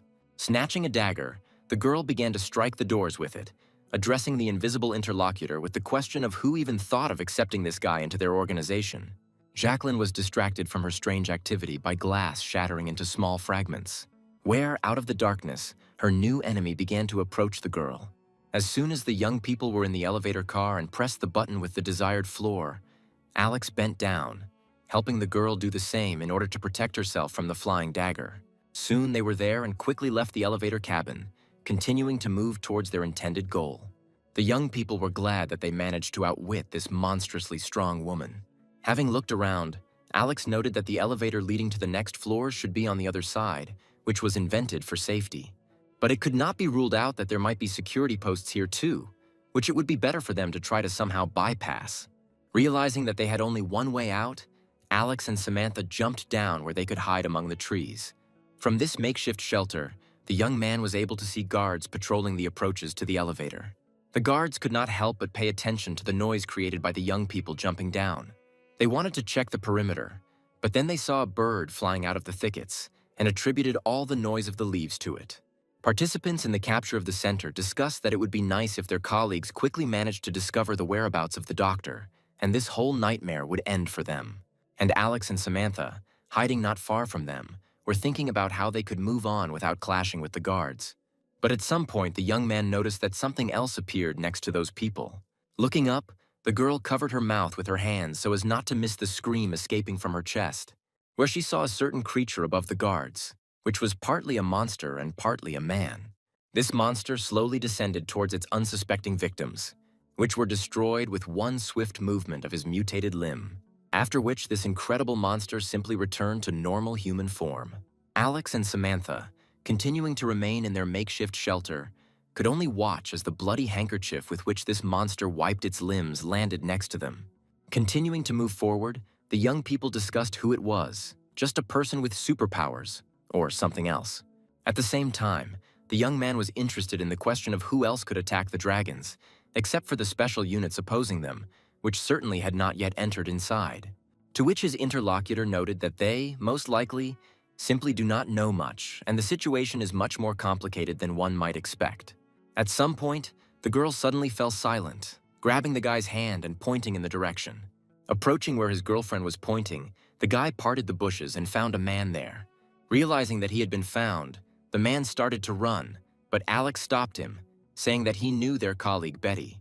And when he turned around, he was able to recognize the guy as the brother of this new girl, who periodically met her after work.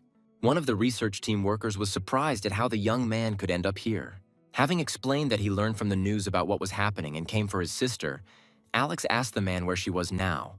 But he, in a panic, quickly said that he knew nothing at all and was just hiding here. Then Samantha quietly advised her friend not to put too much pressure on this frightened man. The young man asked a random stranger to take him to his sister, but he refused, saying that it was not safe here, and in general, they would all die. Then the guy asked to tell him how to find shelter, after which the man invited him to go to his shelter. When Alex was next to him, he whispered to him about where this secret refuge was located, after which he invited the man to go with them, but he flatly refused, saying that he would definitely be much safer here. The last thing this frightened scientist told the guy was that he should not trust anyone he met. Having wished him good luck, the young people headed to where the elevator was supposed to be. When they got closer and did not find anyone while inspecting the area, they decided that the killer had probably already managed to climb higher. Then Alex suggested that his companion wait a little so as not to run into him.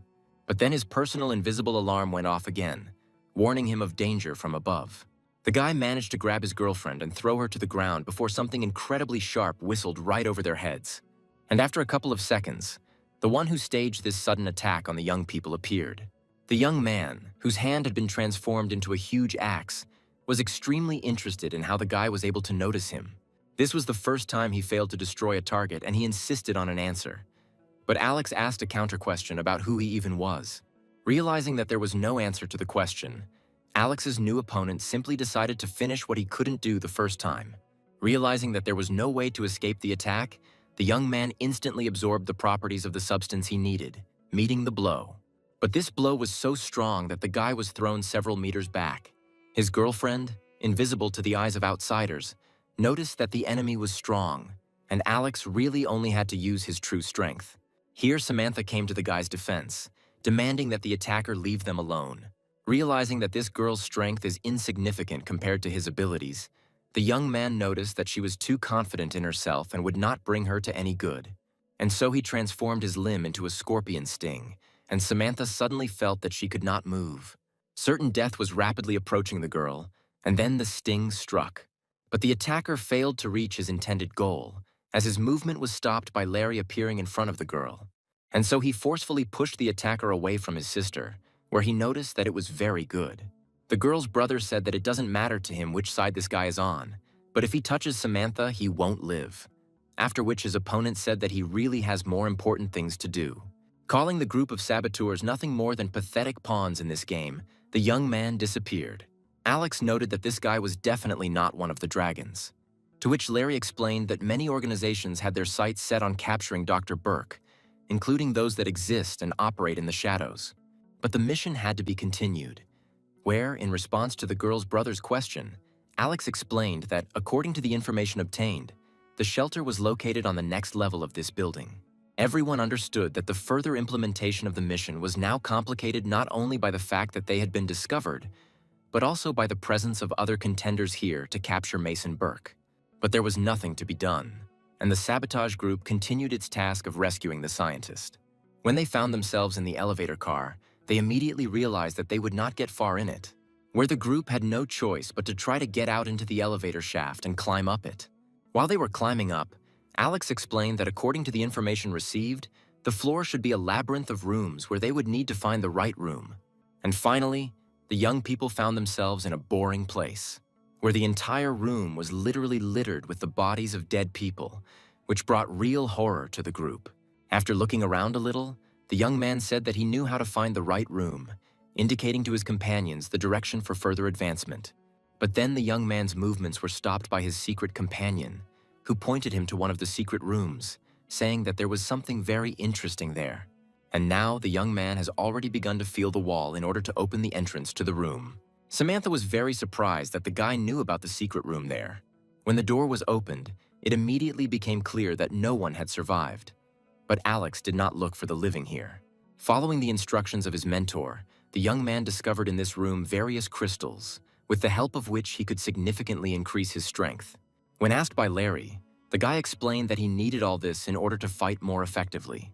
And to the following questions about how he realized that there was a room there, the young man lied, saying that he could simply feel such crystals.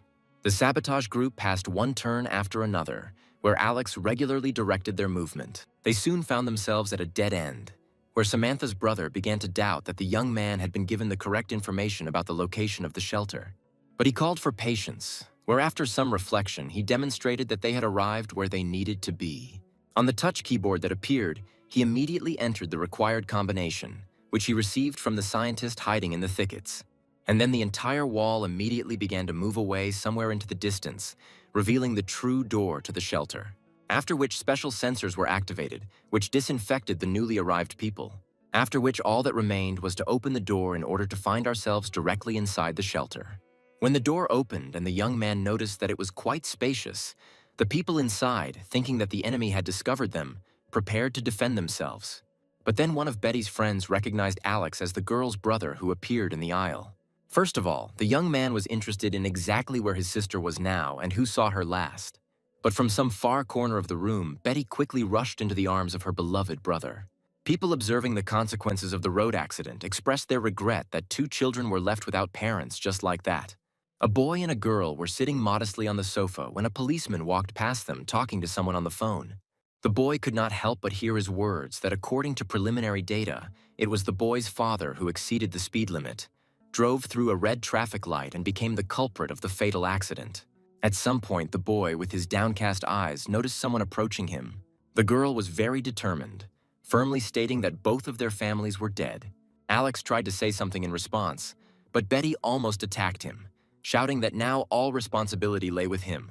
When asked by his sister why he was here, the young man explained that she was the only person close to him, and therefore he could not leave her. While the girl wiped her tear-stained face, the young man added that now her brother had become strong enough. After this, Betty quietly said that there were some monsters on the territory, and she also noticed strange behavior of some of the research group employees. Here, Larry interrupted the conversation, saying that they had little time, and therefore they would like to meet directly with Dr. Burke. When asked by one of the guards, the young man, presenting his ID, explained that he was from a special unit with a mission to rescue the doctor. The guys were clearly glad that help had finally arrived, noting that the attackers were most likely already able to find a way to the next level, where, under such circumstances, it was impossible to exclude the possibility that Mason could already be in the hands of enemies. One of the girls standing on the side persuaded her friend to help, since a person from a special unit could definitely be trusted. Yielding to her friend's persuasion, the girl approached Larry, saying that she was one of those who could take them further. Having said that she was one of those who worked with the security system, the girl said that there was an evacuation transport on the roof of the building, which in case of emergency should evacuate important people and all documents. After hearing this, Samantha's brother suggested that the doctor and the others might have been trapped while trying to reach this evacuation vehicle. And his interlocutor explained that on the floor below there is their secret storage room with all the information about the research. Therefore, she has an assumption that the attackers not only want to capture Mason, but also plan to destroy this repository of information vital for people.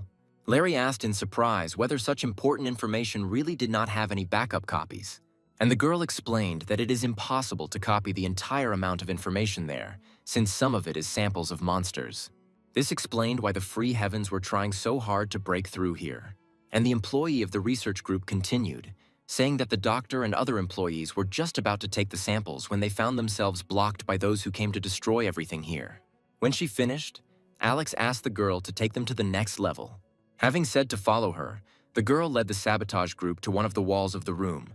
As soon as she touched it, a small window immediately appeared in the wall, from which a personal identification scanner appeared, where the girl went through all 3 lines of defense in the form of retinal reading, password entry, and fingerprint identification. At that same second, the ceiling above the heads of everyone in the room began to transform, and finally, it opened completely, revealing to the surprise of all spectators the entrance to the tunnel. The blonde girl's friend was very happy that she could finally see this hidden tunnel. After the passage opened, the floor under people's feet suddenly began to move upward. But the first picture that appeared before those who were counting on salvation was not at all inspiring. On the next level, everything was destroyed, and the warning system reported an attack on the protective barrier. The girl who opened the passage happily noted that the protection was still working, which meant Dr. Burke was safe. Alex started to say something when suddenly something pierced the girl's body right before his eyes. Turning around, she simply couldn't believe that she had just been attacked by her own friend. The killer experienced obvious pleasure, remembering that no matter how many times she asked her so-called friend, she never revealed the secret of the passage. Not believing what was happening, Betty asked one of her friends to stop what she was doing. But instead of answering, the girl, in front of shocked people, suddenly began tearing off her human skin. Relieved that she finally could not hide, the girl, who turned into a huge insect, promised to kill everyone who was nearby. One of the guards jumped back in horror, not believing that one of the employees, whom he had known for quite a long time, had suddenly mutated. But the young man's speech turned into a wheeze when the barbed tongue of his own partner suddenly wrapped around his neck.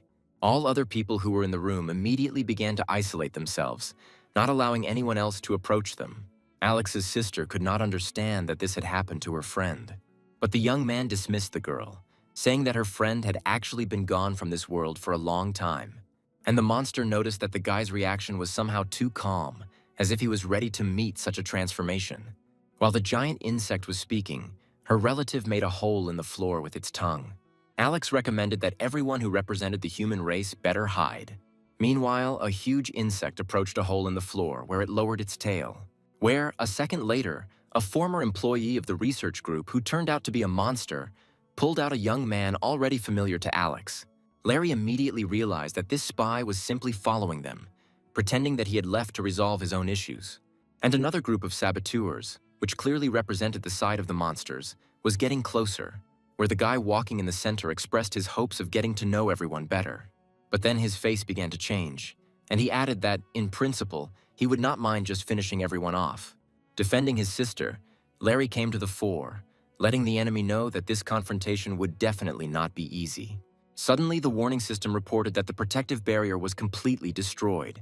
Noting that the sabotage group of people was quite lucky, the monsters rushed to help someone. Samantha, who also saw such transformations for the first time, asked her brother what kind of creatures they were. But unexpectedly for her, her lover answered the question, saying that they were something like parasites. And he told how he had already met similar ones, where they settled in the human body, entered into complete symbiosis, and perfectly copied the behavior and habits of people. The girl did not believe that something like that could exist at all, and the monsters had developed so much. Their conversation was interrupted by Larry, who said that these three were incredibly strong and were now heading to Dr. Burke. And so he told Alex that his mission was completed, where now he must simply get Samantha out of here. Who and what would not try to prevent this? The girl tried to resist and stay to help her brother, but the guy literally screamed, saying that she overestimated her strength, where she would never be able to cope with such opponents. But his sister did not let up, continuing to insist that in such a critical situation, everyone must fight. Then Alex attracted her attention, saying that Samantha's brother was right, where the first priority now is their survival. Larry agreed with this statement, saying that young people should forget about monsters and the doctor, and just survive. These words were instead of farewell, where after them the young man rushed after the monsters. Alex turned his attention to his sister, who was holding her dying friend in her arms, who begged the girl to go up to the roof and evacuate, where she handed Betty her special pass card, which only some members of the research team had. Speaking about the fact that there is a first aid kit on board the evacuation transport, the girl at the same time heard her friend's words that she should not trust anyone. Alex also heard these words, immediately remembering exactly the same words spoken to him by another employee of the research group. Continuing to sit by the lifeless body of her friend, Betty asked what they should do next. Her brother quietly said that now they needed to leave, where they could try to get to the evacuation transport. And so the young people moved forward, where they were followed by everyone else who was still in the room. Soon they were able to reach the roof of the building, where what was there was nothing short of exciting. After all, the evacuation vehicle was still here and was protected by a barrier, where the autopilot was configured in it, and in 15 minutes it was supposed to take off. Taking the keycard from his sister, the young man immediately swiped it across the control panel. The public address system announced that access was granted, and the door to the aircraft opened. The guy's sister noticed that there were already a lot of samples and research results here, and his girlfriend suddenly turned around, noticing that Alex was not following them. Then Samantha asked him why he was still standing at the control panel. But instead of answering, the young man suddenly pressed a button, which buried and blocked the passage to the aircraft. All the people whose path he blocked immediately began to be indignant at his actions, saying that if he himself decided to die, then they would like to live a little longer. The girls behind him also asked the guy to change his mind, but he suddenly announced that he would like to, but could not fly with them yet. Completely not understanding why this was impossible, Samantha asked him to explain what was going on, to which the young man replied that he could only trust 2 people, and they were now behind him. Everyone else continued to be indignant, vying with each other, shouting that no one had given the young man permission to decide who would fly and who would stay. But the young man calmly noticed that now, with the help of his fists, he would put everything in its place. And people called him crazy and the same traitor as the rest of the Dragon's organization. After these words, the young man suddenly asked how his interlocutor knew that he was a member of the Dragons. Not knowing how to answer this, the guy conducting the dialogue with him pretended that he did not understand the question. Then Alex recalled that the department of the research group, which his interlocutor represented, was practically isolated from contacts with the outside world. And his interlocutor, who certainly could not have known that Alex had anything to do with the Dragons, literally went berserk, shouting that he had nothing to hide.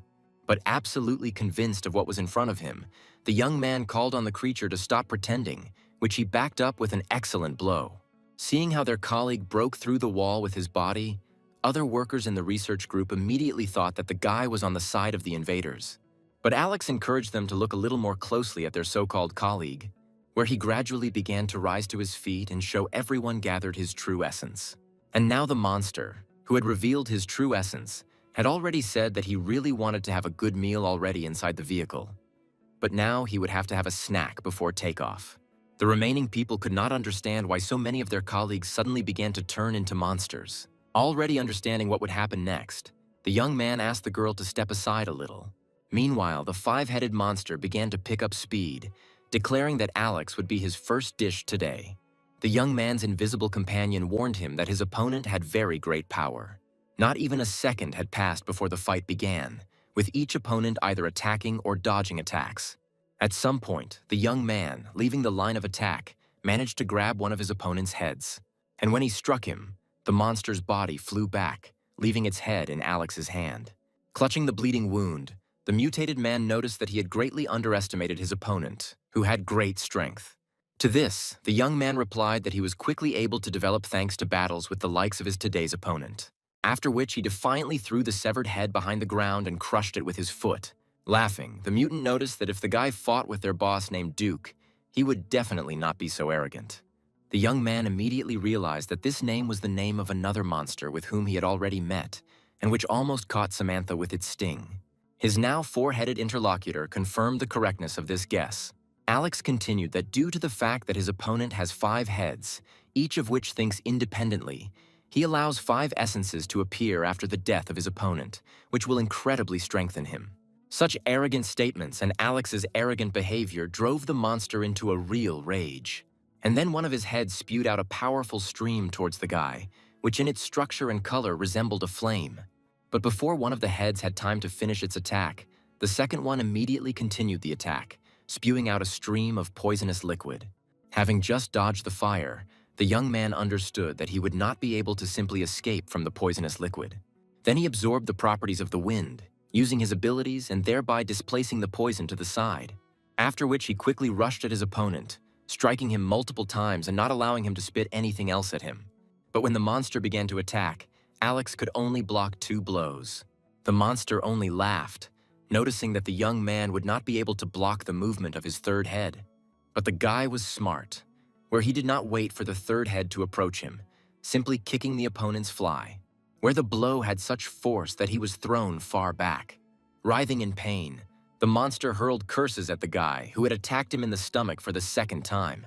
And while he was gathering his strength, Alex's second told him that the lower part of the monster was still less developed, and therefore he needed to attack at it.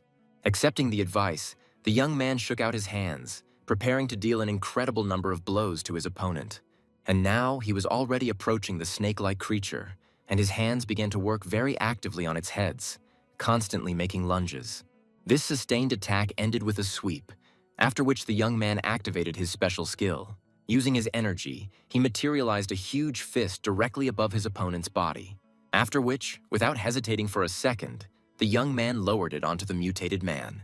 When the attack was completed, the guy came closer, where under his feet he discovered a broken tooth from one of the snakeheads.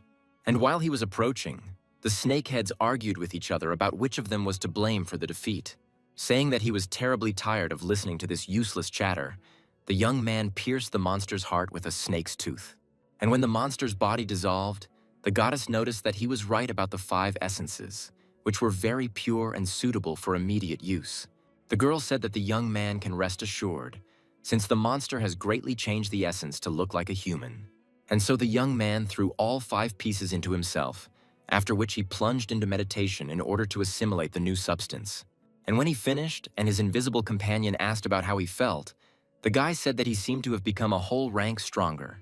After this, the goddess again reminded that during the time in a coma, he strengthened only his spirit and super skills, but his body did not develop and remained the same as before. But the essence of monsters will help the body catch up with spiritual development and development beyond skills. Even during the practical battle with monsters, it was quite difficult for him due to his weak body. But now those monsters would seem like a mere trifle to him. After this, the young man asked if he could use an improved special skill, and the goddess explained that this was only possible once, after which he would pass out. But she also recommended that the guy hide for now the fact that such a powerful technique was already available to him. At this moment, the aircraft's engines began to warm up, where the girls immediately attracted Alex's attention, saying that there were only 10 minutes left before takeoff. To which the guy stated that some other monster might try to break through, where to do this they would have to go through him. Samantha couldn't understand where so many monsters came from at the center of the research group, where even Betty, who works here, could not answer this question. Alex noticed that everything here is much more complicated than they were told, and therefore they can only trust themselves. Suddenly, right before the young man's eyes, part of the roof seemed to explode from the inside. Coming out of the clouds of dust, Larry, next to whom was Dr. Burke, was very glad that the guy was still here. Samantha and Betty did not hide their joy when they saw that the young man managed to find and save Mason. And when Alex greeted the doctor, he looked at him and asked where they had met before. He instantly remembered him when the young man said that he was Betty's brother, and Larry asked the guy to quickly open the passage to save the last hope of humanity. The girls standing on the other side of the barrier also asked Alex to help Larry and Mason quickly get into the rescue airship. The rescued man and his savior had already come almost close to the girl's protector, where Samantha's brother, hurrying the young man, said that he could not defeat all the monsters, and they would soon catch up with them. But then the professor noticed that the takeoff time of the aircraft could not be changed, and therefore in the remaining 10 minutes the monsters would definitely catch up with them. Suddenly, Alex said that he could not allow the doctor to go to the aircraft. The girls were shocked by such a statement, not understanding the guy's behavior, and his lover's brother became furious. Grabbing the young man by the clothes, Larry shouted that the special unit was risking their lives to save Mason. He then noted that Dr. Burke is very important to all humanity, and the guy is now preparing to commit high treason. But Alex was inexorable, saying that he was in charge of access control for landing, and only he could decide who would get to the aircraft and who would not. Then Larry reminded him of his powers to literally beat common sense into the guy, where he coldly replied that he could try if he was strong enough. Suddenly, the young man pulled Samantha's brother away from him, saying that now he doesn't trust anyone. With the words that he was very tired of the young man disappeared into thin air. Appearing behind Alex and grabbing him by the neck, he noticed that the guy was apparently still a member of the Dragon's organization to the core. Until a certain moment, the young man did not resist, but simply put his hands on Larry's forearm, after which he made one sharp and strong movement, which forced the body of his girlfriend's brother into free flight. Immediately after this, the young man complemented his counterattack with an attack action using a super skill.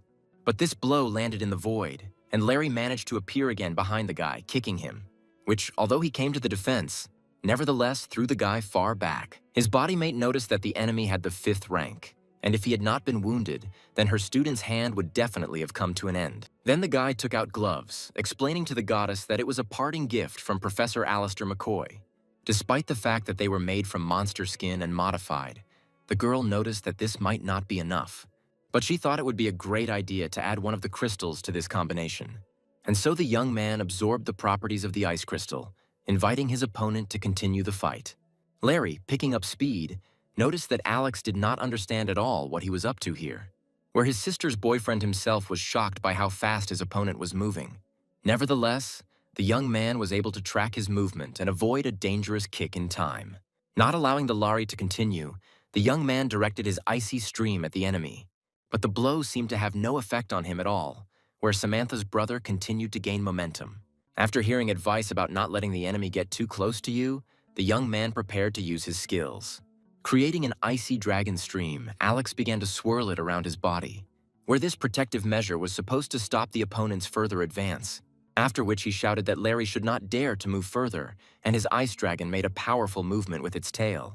Samantha had tears in her eyes when she saw how her dear brother flew to the side and received a terrible blow. While the guy rose to his feet and talked about saving the doctor, Alex recommended that he no longer try to get closer if he wanted a trusting relationship to develop between them.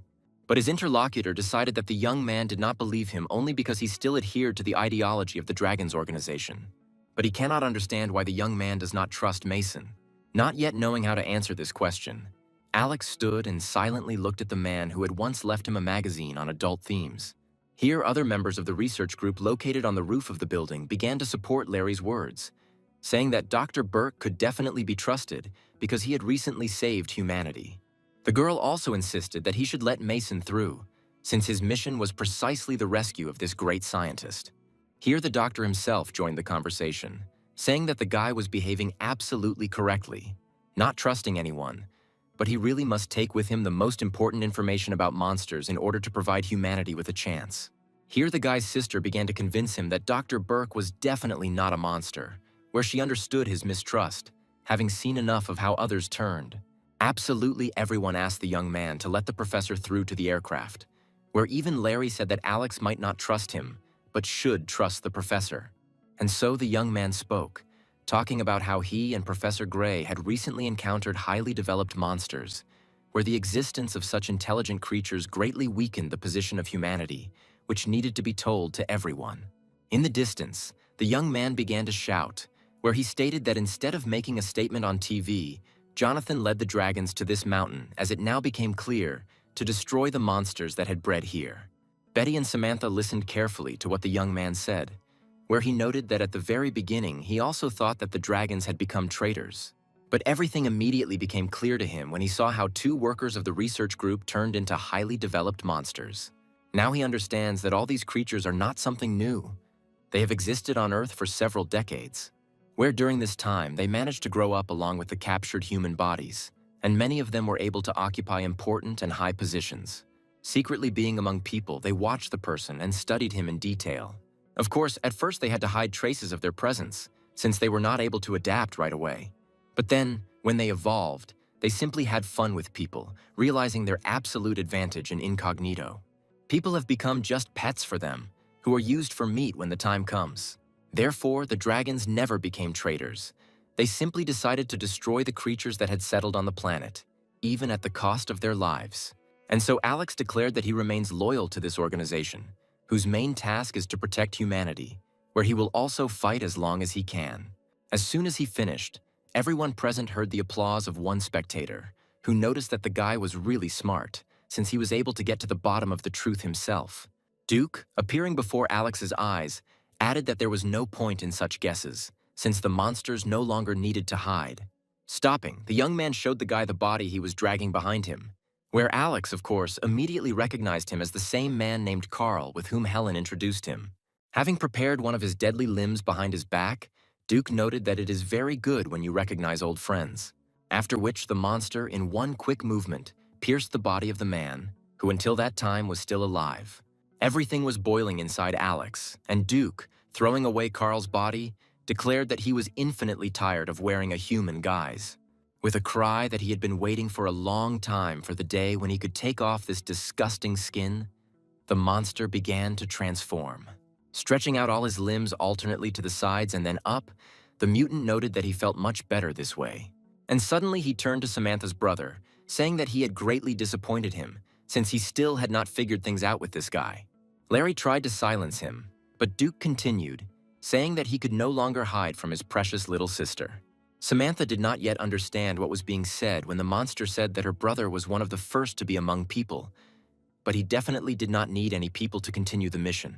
Demanding that his interlocutor be silent, the young man rushed at the monster. But Duke deftly seized the initiative and immobilized the enemy, and the guy's sister tried to protect him, demanding that the monster let go of her brother. Saying that it was time for the young man's dear sister to find out the truth, the monster put its huge paw on Larry's head. And since he did not want to do this on his own, Duke decided to help in manifesting his true essence. Samantha began to use her abilities, but all his magic instantly evaporated when the skin on her brother's head suddenly tore. And a second later, the rest of the human skin fell off, where a real monster appeared before the girl. Duke cheerfully noted that his relative looked much better this way, and Larry tried to apologize to his sister for his lies. The shocked girl could not believe that throughout her life, instead of her brother, there was a monster next to her, where consciousness instantly left her body. Duke continued to have fun, noting that, in principle, the master could allow him to keep this girl as a pet. But Larry had no time for jokes, where his whole body was simply filled with rage, in the impulse of which he again turned to his fellow man and tried to attack. But his brother easily stopped this attack, noticing that, apparently, he had lost his mind a little while attacking his own. And then Dr. Burke turned to the monsters, who called on Duke and Larry to calm down and stop the squabble. And while he was saying that now was not the time for them to fight each other, they knelt down, apologizing to the master. Such a turn shocked everyone who was nearby, except perhaps Alex, who was clearly ready for something like this, not trusting anyone. Mason apologized to everyone for fooling them for so long, directly stating that he was also one of the monsters. Continuing to speak, he noted that he did not agree with his minions in hating people, where it was an honor for him to work alongside many of them. But at the same time, no matter how developed a particular species is, both people and monsters become either hunters or prey, obeying their instincts. Betty suddenly screamed that it was Mason who had done so much for humanity, suggesting the invasion of monsters, creating defensive weapons against monsters and contributing to the destruction of half of them. Where the girl could not believe that the doctor turned out to be one of those who was trying to destroy humanity. And suddenly, someone's very familiar voice to Alex suddenly declared that all the words and actions of Dr. Burke were lies from the very beginning. Joyful Alex saw Helen and Professor Gray appear on the roof, where the latter added that the monsters did not come from outer space. Continuing to move forward, the man added that humanity has been looking at the stars for a very long time, trying to find other civilizations in space, where people created technologies that would help explore other planets and find new life. But man could not even think that another civilization was hiding right under his feet in the bowels of the Earth. Everyone was shocked by this statement, including Alex.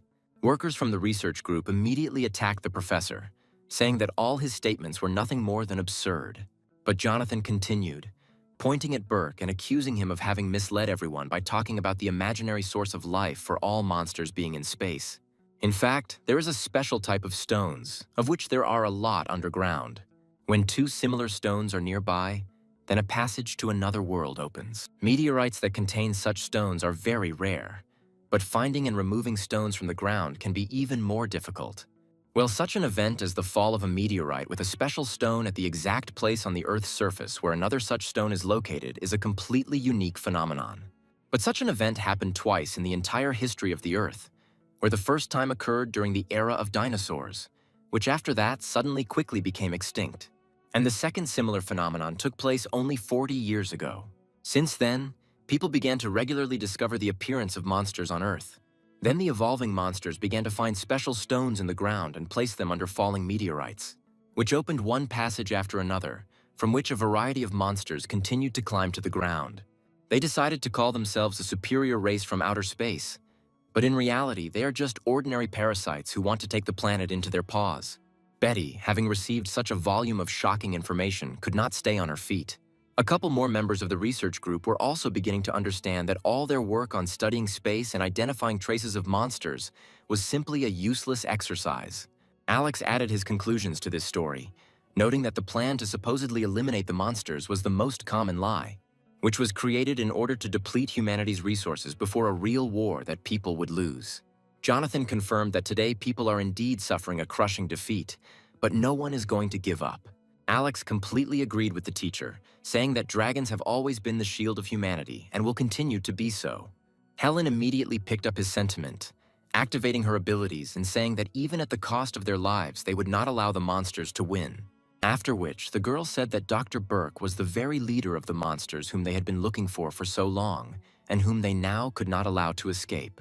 But then Duke activated, noticing that there was practically nothing left of the dragons, and there was no need for them to run away. After which he suggested that the master kill all the remaining people right now, and then open a passage to another world and fill the city with relatives. But the judicious Burke noticed that people still had strong fighters, where now it would be better for them to retreat in order to continue the implementation of the plan. Then Duke asked permission from his leader to destroy that piece of meat that was preventing them from getting to the aircraft. After him, Larry also turned to Mason, saying that Alex was simply trying to delay them, since the evacuation vehicle would leave the roof in 5 minutes. And then the young man heard that the monster had already ruined the automatic takeoff system. This was not very good news and explained why the countdown timer had disappeared. Meanwhile, Duke began to move in, assigning Larry to look after the master while he plays with Alex. The first thing the monster said before the attack was that the young man would have been a corpse long ago if Larry had not been next to him. At the same time, the monster was surprised that the young man had previously avoided clashes with him, but now he was fearlessly ready to meet him face to face. Having prepared another crystal, the young man noticed that these people were such strange creatures, after which the guy crushed the crystal, absorbing its energy, strength, and properties. The monster, observing certain transformations of his opponent, could not understand what he was up to. He did not yet know that Alex decided to simply double his powers, using both ice and fire crystals. Gathering his energy, the young man quickly rushed to attack the one who was too confident of his easy victory. The blow inflicted by the guy threw the monster far away, where the movement of his body stopped only thanks to one of the structures on the roof of the building. Getting out of the twisted iron, Duke noticed that this would be much more interesting than the battle with Carl. The reminder that it was this monster that killed his friend and colleague in the dragons awakened a new flow of rage inside Alex, which forced him to rush into a new attack. The monster felt as if a huge tiger had grabbed it with its teeth and was beginning to tear it apart. Alex did not stop, where only after finishing the attack with flames, he already flew into the air in order to use his ice abilities, where he dropped a real huge iceberg on his opponent. Everyone who was on the roof could feel the power that the young man created. Mason, watching the progress of the battle, mentally noted that this guy was clearly hiding his true capabilities, which explains the death of so many of his relatives at his hands. Looking at the enemy stuck in the ice, the young man coldly and menacingly declared that the monsters were nothing more than cockroaches that had crawled to the surface of the earth, and if they themselves did not go back into the ground, he would bury them there. But his opponent was still alive and was already getting to his feet, noticing that he was ready to admit that there were worthy fighters among the dragons. Afterwards, he added that the guy can call them cockroaches, but these cockroaches have powers that no one has ever dreamed of. Here, Helen turned to Alex, suggesting that his opponent has incredible regeneration, where it is possible to kill him only with one incredibly strong blow. Thanking the girl, the young man continued to attack his opponent. But this time, the monster was able to dodge the guy's blow. But this was only a deceptive maneuver, where the second, icy fist of the young man was already flying at the monster's head.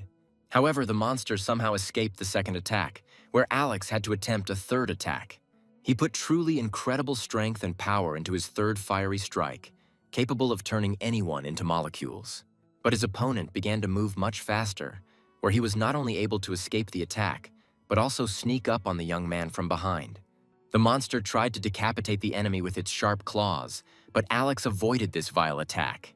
Instantly turning around, he again tried to hit the monster, who was clearly expecting this counterattack, where he immediately left his position and got caught in the web he had created. Being safe, the monster noted that she did not even believe that the young man was again able to evade his hidden attack. His invisible companion noticed that there was no trace on the monster of the blows inflicted by the young man, where the latter came to the conclusion that with such regeneration he would have to use another crystal. And while he was thinking, his opponent was already preparing to try his new attack on the guy. But Alex was ready to defend himself, to dodge the web flying at him, which, as he noticed, was not even susceptible to fire. But his opponent did not give up his attempts to get the guy, continuing to attack him. Helen shouted that there was no way to escape the next flow because of its size, and the young man had already absorbed the properties of the next crystal. And since the web did not respond to fire, he decided to try an acid attack on it and the enemy. And so the substance he released hit the monster right in the face and eyes. Unable to hold on, the monster fell, rolling on the surface of the roof and feeling how his face and body were literally corroded by acid. Alex had already managed to get closer to his opponent, noticing that he had completely forgotten that insects needed to be destroyed with chemicals. Where, immediately after his words, the young man dealt his opponent the final blow with his hand, which had absorbed the acid. The desired result was achieved, where the monster, exposed to acid, could no longer regenerate. Saying that it was time for him to return to the ground, the young man kicked his defeated opponent on the head, where it, tearing away from the body, rolled straight towards his relatives standing nearby. The young man himself also approached, where, in response to his question, Mason explained that the late Duke, on his instructions, had arranged various incidents. Also, Dr. Burke did not deny the fact that it was he who organized everything so that Professor McCoy would remain the last one. The guy who planned the attacks on students during practical classes, and from whose actions good people died, also worked for Mason. The wards of the leader of the monsters were all those with whom the young man dealt with during the second practical lessons. Then the young man asked how many of his relatives were in the research group, to which Dr. Burke stated that approximately half of the employees, where many died in the battle with members of the Dragon's organization. Based on this, it turned out that the very department where Alex's sister worked was one of the largest nests of mutants. To this, Mason explained that when the female specimen, which the guy destroyed in the second practical classes, grew up, it was supposed to move into the body of his sister.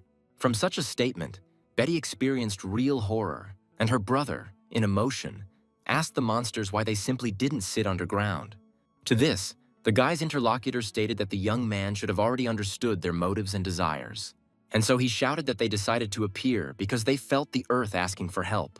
After all, for hundreds of years, man did nothing but pollute and destroy the planet, leaving nature no chance of salvation. And when Alex asked why they should approach the issue so radically, where they decided to destroy people, the man explained that they had already issued a warning, but people did not listen. Then Mason noted that sooner or later people would have started the Third, then the Fifth, then the 10th World War, but the monsters decided to prevent this, acting as evil for the sake of the prosperity of the planet. After listening to the doctor, the young man firmly stated that it was better for them to just leave, and humanity itself would sort out its problems. And suddenly his interlocutor said that if there were more people like Alex among people, then their meeting might never have happened. The young man could not believe Burke's words when he said that they were not the first to attack. He tried to remind the man about the Free Heavens organization they created, which exterminated people. But he said that the whole truth was with the leaders of humanity, where Alex just needed to get to the top. Turning around, Mason added that he sincerely hopes that the guy will become an excellent leader, and they will be able to negotiate normally. After which he approached Larry and put a certain essence into his body, which began to act immediately. And now the already mutated body of Samantha's former brother began to undergo new changes, where after a few seconds the chest turned into some completely new monster, where this monster instantly interrupted the young man's movement towards his retreating master, throwing him back several meters with his powerful blow. Calling his opponent to sanity, Alex shouted that his boss was going to hurt Samantha, to which Laurie replied that the master would never do that, and the leader himself noted that the one who survives this battle will further determine the course of history. Not listening to the doctor's words, the young man rushed to the attack, loudly declaring that he would not allow Burke to just leave. Having tried to destroy the enemy blocking his way with an acid blow, the guy noticed to his surprise that it did not work. To which Larry stated that he could not be hit with some kind of acid like his relative Duke, who had passed into another world. Then the young man used his second hand charged with fire, continuing to attack the enemy. But this attack did not cause any damage to the monster, where his opponent noticed that the guy relied too much on his crystals. And a second later, the monster threw a charged beam of energy from its mouth at Alex. However, this attack was useless as the young man was able to dodge it. At the same time, Mason was already inside the perimeter where Alex's sister and lover were. Making a quick feint, the young man tried to get inside the barrier in order to save the girls. But his opponent also turned out to be very agile, managing to grab the guy's hand. With some incredible effort, the young man was able to break free and rush to the aircraft, where Mason was dragging his closest people. Having stated that he was taking the guy's sister and girlfriend, Burke suddenly declared that he should take good care of the saint of their civilization, Emily, who is not only their deity, but is also his daughter. The young man froze in place when he suddenly saw in the man's forehead exactly the same stone as his body neighbor. This moment of confusion was enough for Burke to strike, and so the evacuation transport carried away the leader of the army of monsters along with the people dear to Alex. To Alex's question, the girl replied that she herself did not understand anything, since her memories of the past were completely absent. She promptly recommended that the guy start moving, where he barely managed to escape Larry's next attack. But he did not stop, immediately rushing forward and preparing for a new double strike. The blow was struck, but at that moment Helen rushed to the guy's aid and tried to attack from the air with her foot. But obviously the girl was no match for the monster, who easily defended himself from the blow and threw the attacker aside.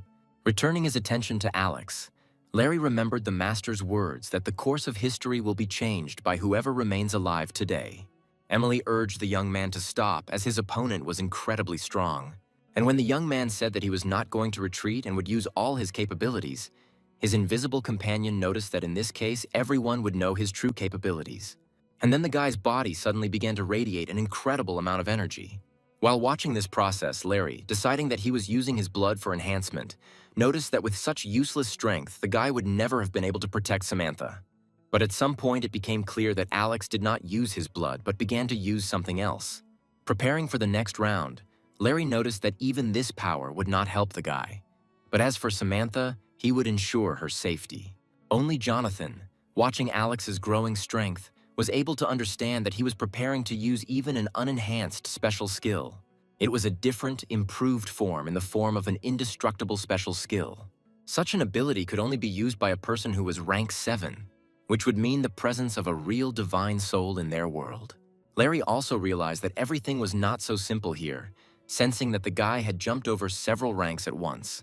The young man, meanwhile, to top it all off, absorbed the properties of another crystal, replacing the acid fist. And now a real deity in the flesh appeared before everyone who still remained on the roof of the center. The young man thanked the enemy for taking care of Samantha, but at the same time he said that people would never become some kind of pet for them. Getting ready to attack, the guy added that humanity itself will determine its own destiny. Having lowered his divine fist on the enemy, Alex finished by saying that the monsters should return to where they all came from.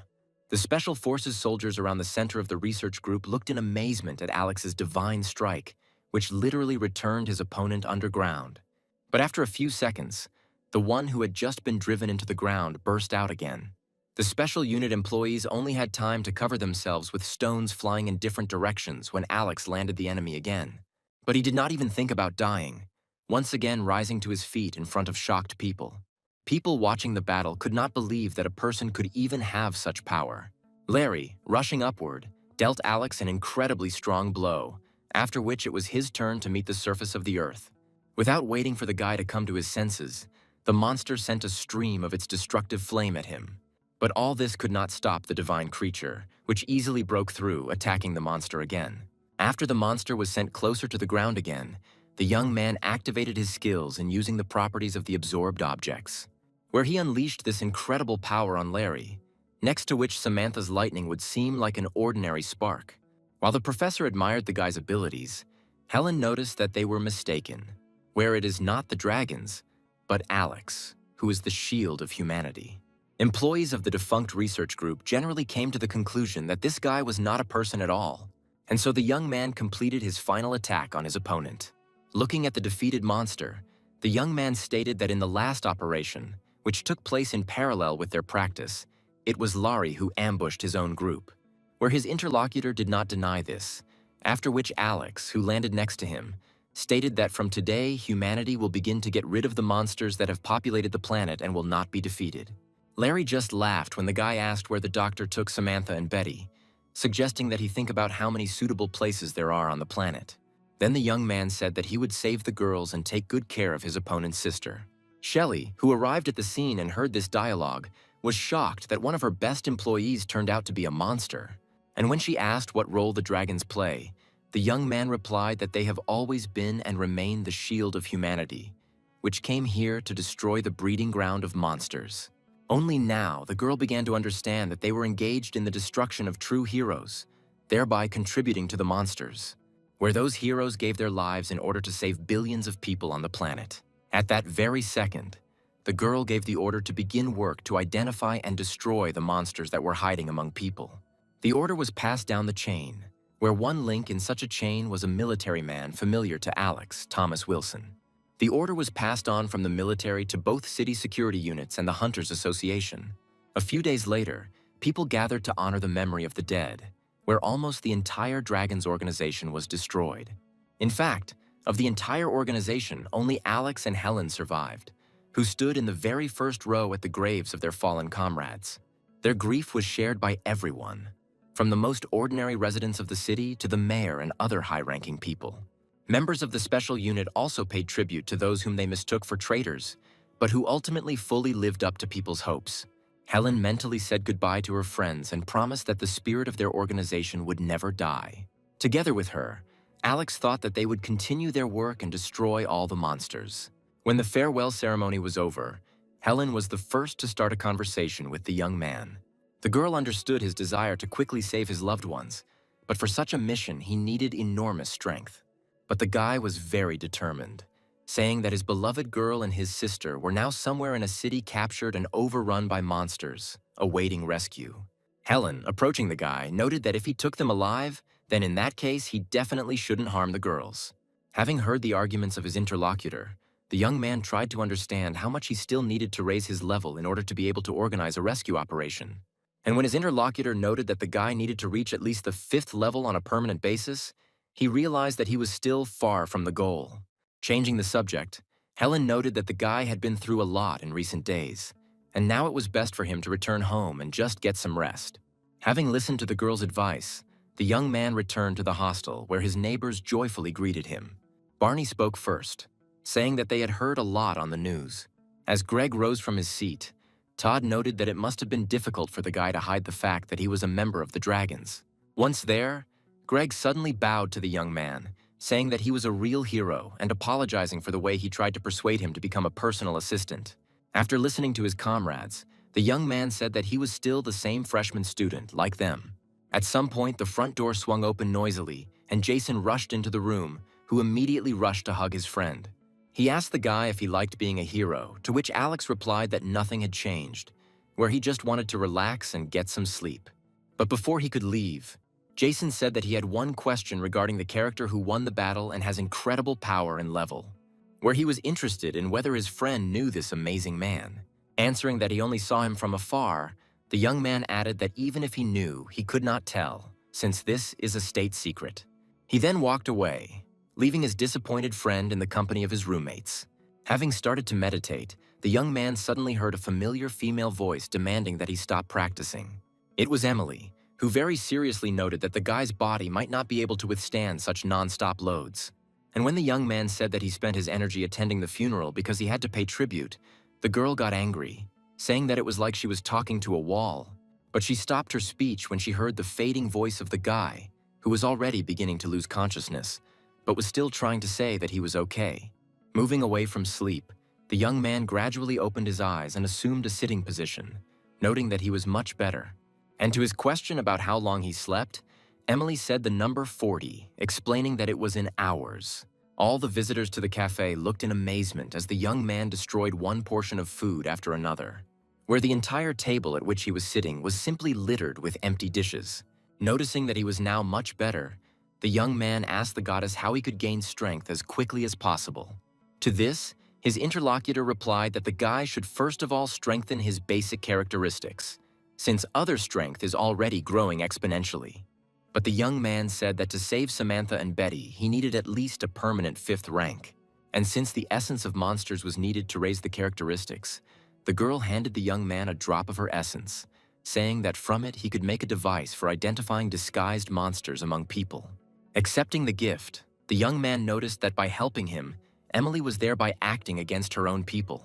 The girl agreed with this, but then added that the young man managed to show her the true essence of humanity.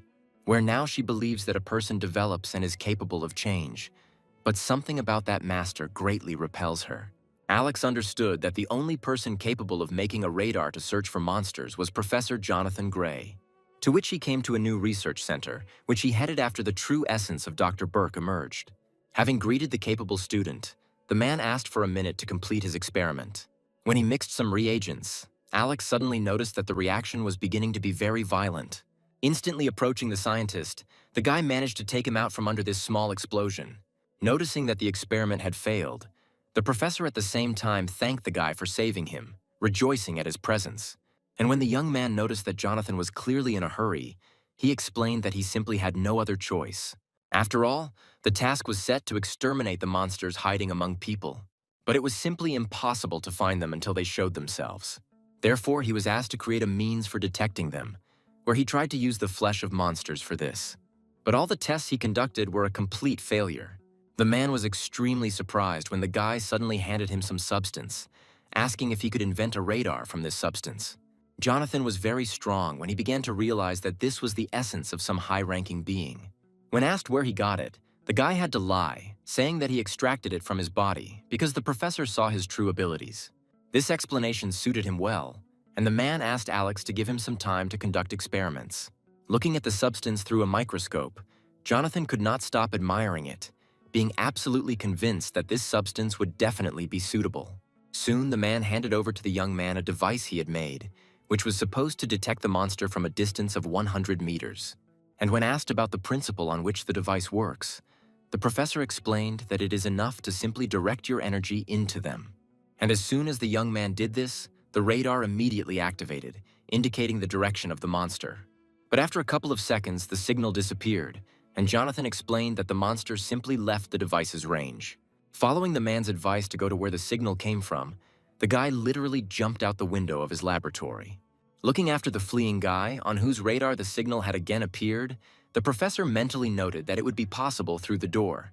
At some point, the young man saw something flash in the bushes, where this creature was chasing his old friend Carolyn.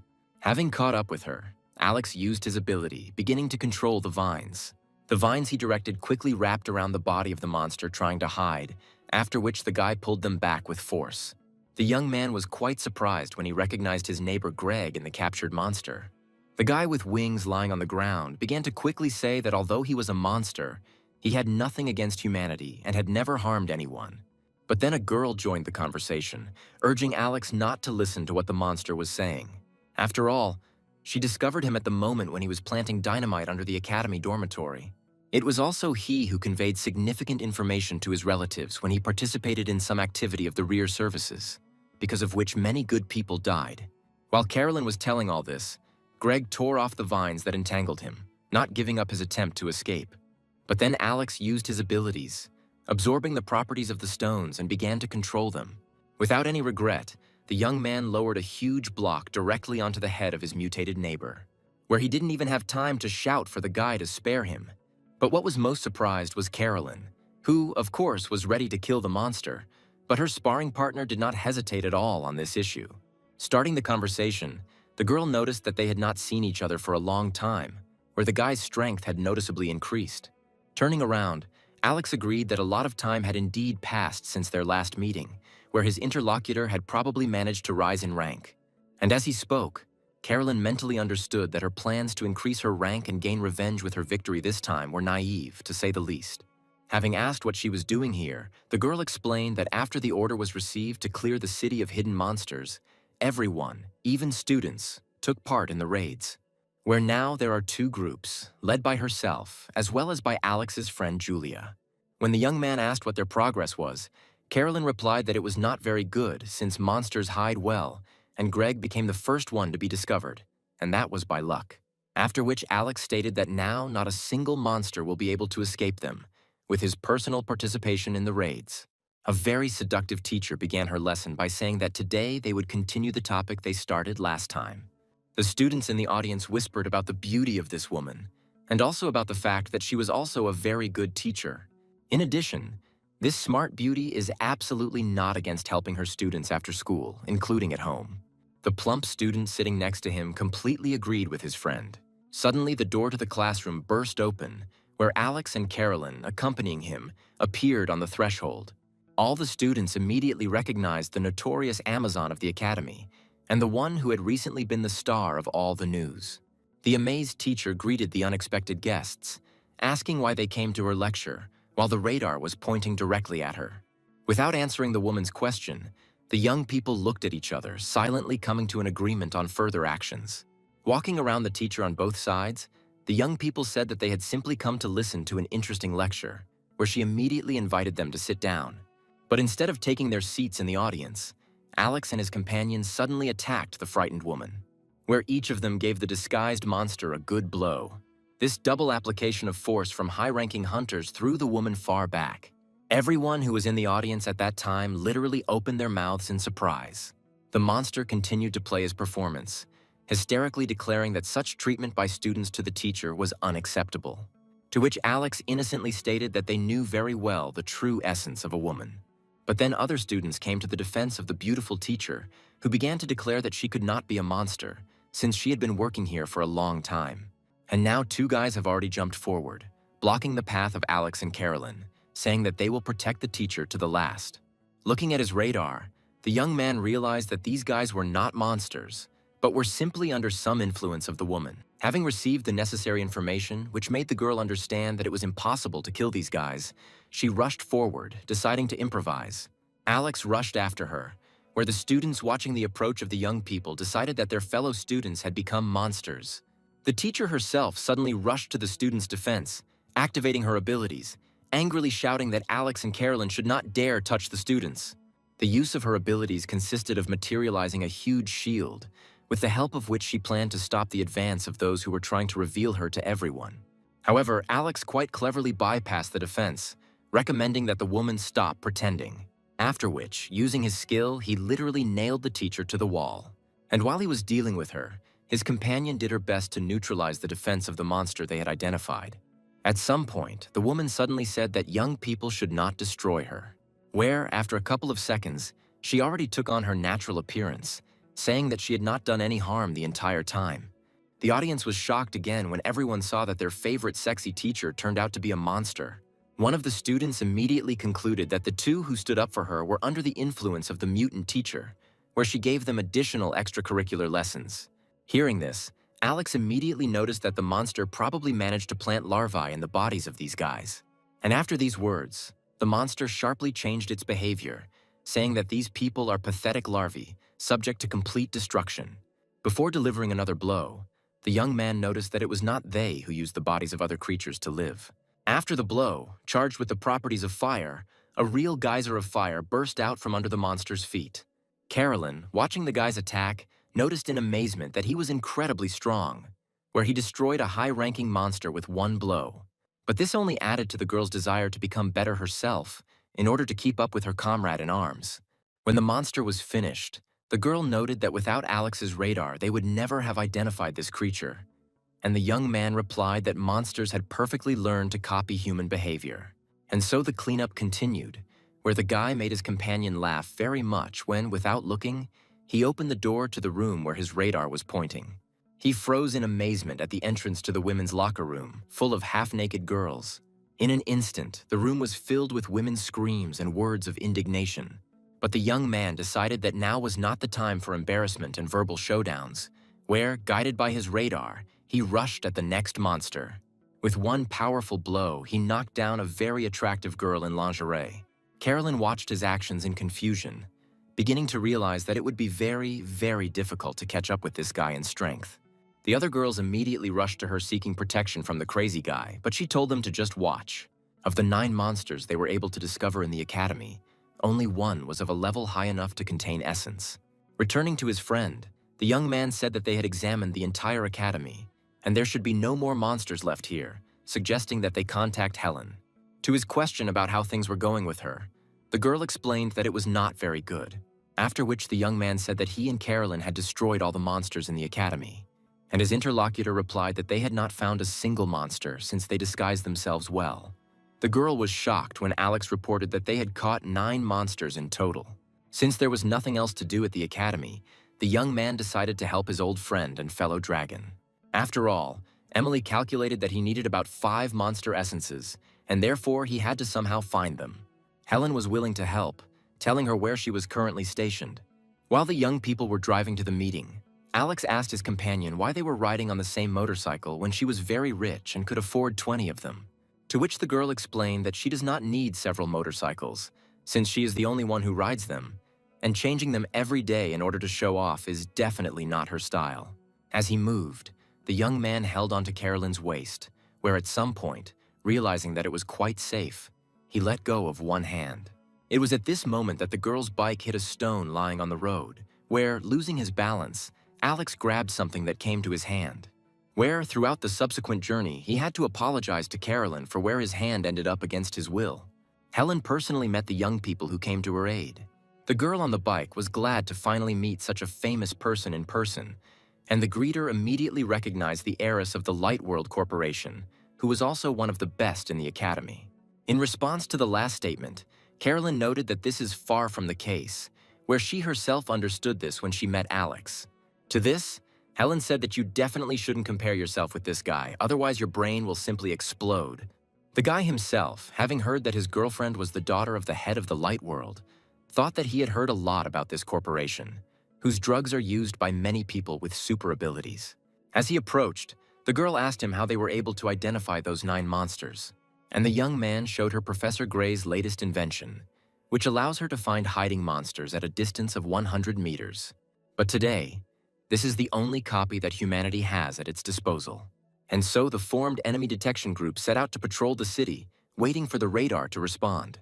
After several hours of the most ordinary walk, the device finally gave a signal for detecting a monster. In response to questions from his companions, the young man explained that the object was located somewhere in a shopping center. The saleswoman handed the buyer a package with the goods he had purchased, thanking him for the purchase. She had no time to react to the lightning-fast movement of Alex approaching her, where, a second later, right in front of everyone, the guy slammed the fragile body of this girl into the concrete floor. He prepared to continue, but his companions, tired from long inactivity, loudly shouted that now it was their turn. The monster had already managed to transform, showing its true face when the girls activated their skills. The monster definitely could not withstand such a double blow. The remains of the monster lay on the floor, and Helen and Carolyn, who defeated him, discussed how the guy's radar was useful but ineffective. It was not difficult to search in the small territory of the academy, but the size of the city left no chance for an effective and quick search, where Helen sadly noted that if their organization were resurrected, it would become easier to search, since special departments would be exclusively engaged in reconnaissance and information collection. But all members of the organization fell in the last battle, where only Alex and Helen herself remained alive. The young man understood that it was still difficult for the girl, but she had already changed the subject, saying that now it was more important to find all the monsters than to give in to grief. After some time, with their small forces, the group was able to discover another monster hidden among the people. The taxi driver instantly mutated, and shouting that he recognized the surviving members of the defeated Dragons organization, he rushed to the attack. Carolyn met her attacker with a very hard, fiery blow of her hand, and the young man suddenly heard one of the street law enforcement officers asking everyone to move away while the Dragons organization was conducting an operation here. The discarded monster shouted that it would tear the young people apart, but Alex instantly interrupted both this and any other possible impulses to any action. His companion was again amazed that this young man dealt with the enemy with just one blow. But at the same time, she was indignant that he stole her loot, and Alex explained that they were disturbing people with their squabbles. To summarize, Helen noted that they had only managed to spot 2 monsters the entire day. However, all other active extermination teams were unable to detect a single one. Such statistics did not please Alex either, who was only able to obtain 1 essence for the entire day. When asked by his partner about the subject of his thoughts, the young man simply suggested continuing the search. But the girl suddenly offered to go have a snack, saying that she was offering a treat, and the search could be continued at night. Helen quickly agreed to a free dinner, and the young man, when asked by Carolyn about her food preferences, replied that he was completely unpretentious in food. Then the Amazon of the academy suggested visiting a French restaurant located nearby, which surprised Helen since dates were usually held there. And so a group of monster hunters sat at a large round table in a chic restaurant. Handing the young man a piece of meat, Carolyn invited him to evaluate its taste. Watching the girl feed the young man, Helen mentally noted that she felt out of place here. But at the same time, she noticed that this couple looks very good together. The only problem was that Alex already had a girl with whom he was in love. At some point, the young man felt his mobile phone vibrating in his pocket. To the caller Jonathan's question, the young man replied that the cleanup, albeit slowly, was being carried out.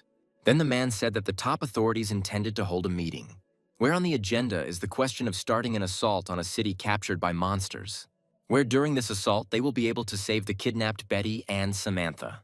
The amazed young man very emotionally asked the professor when the assault was planned.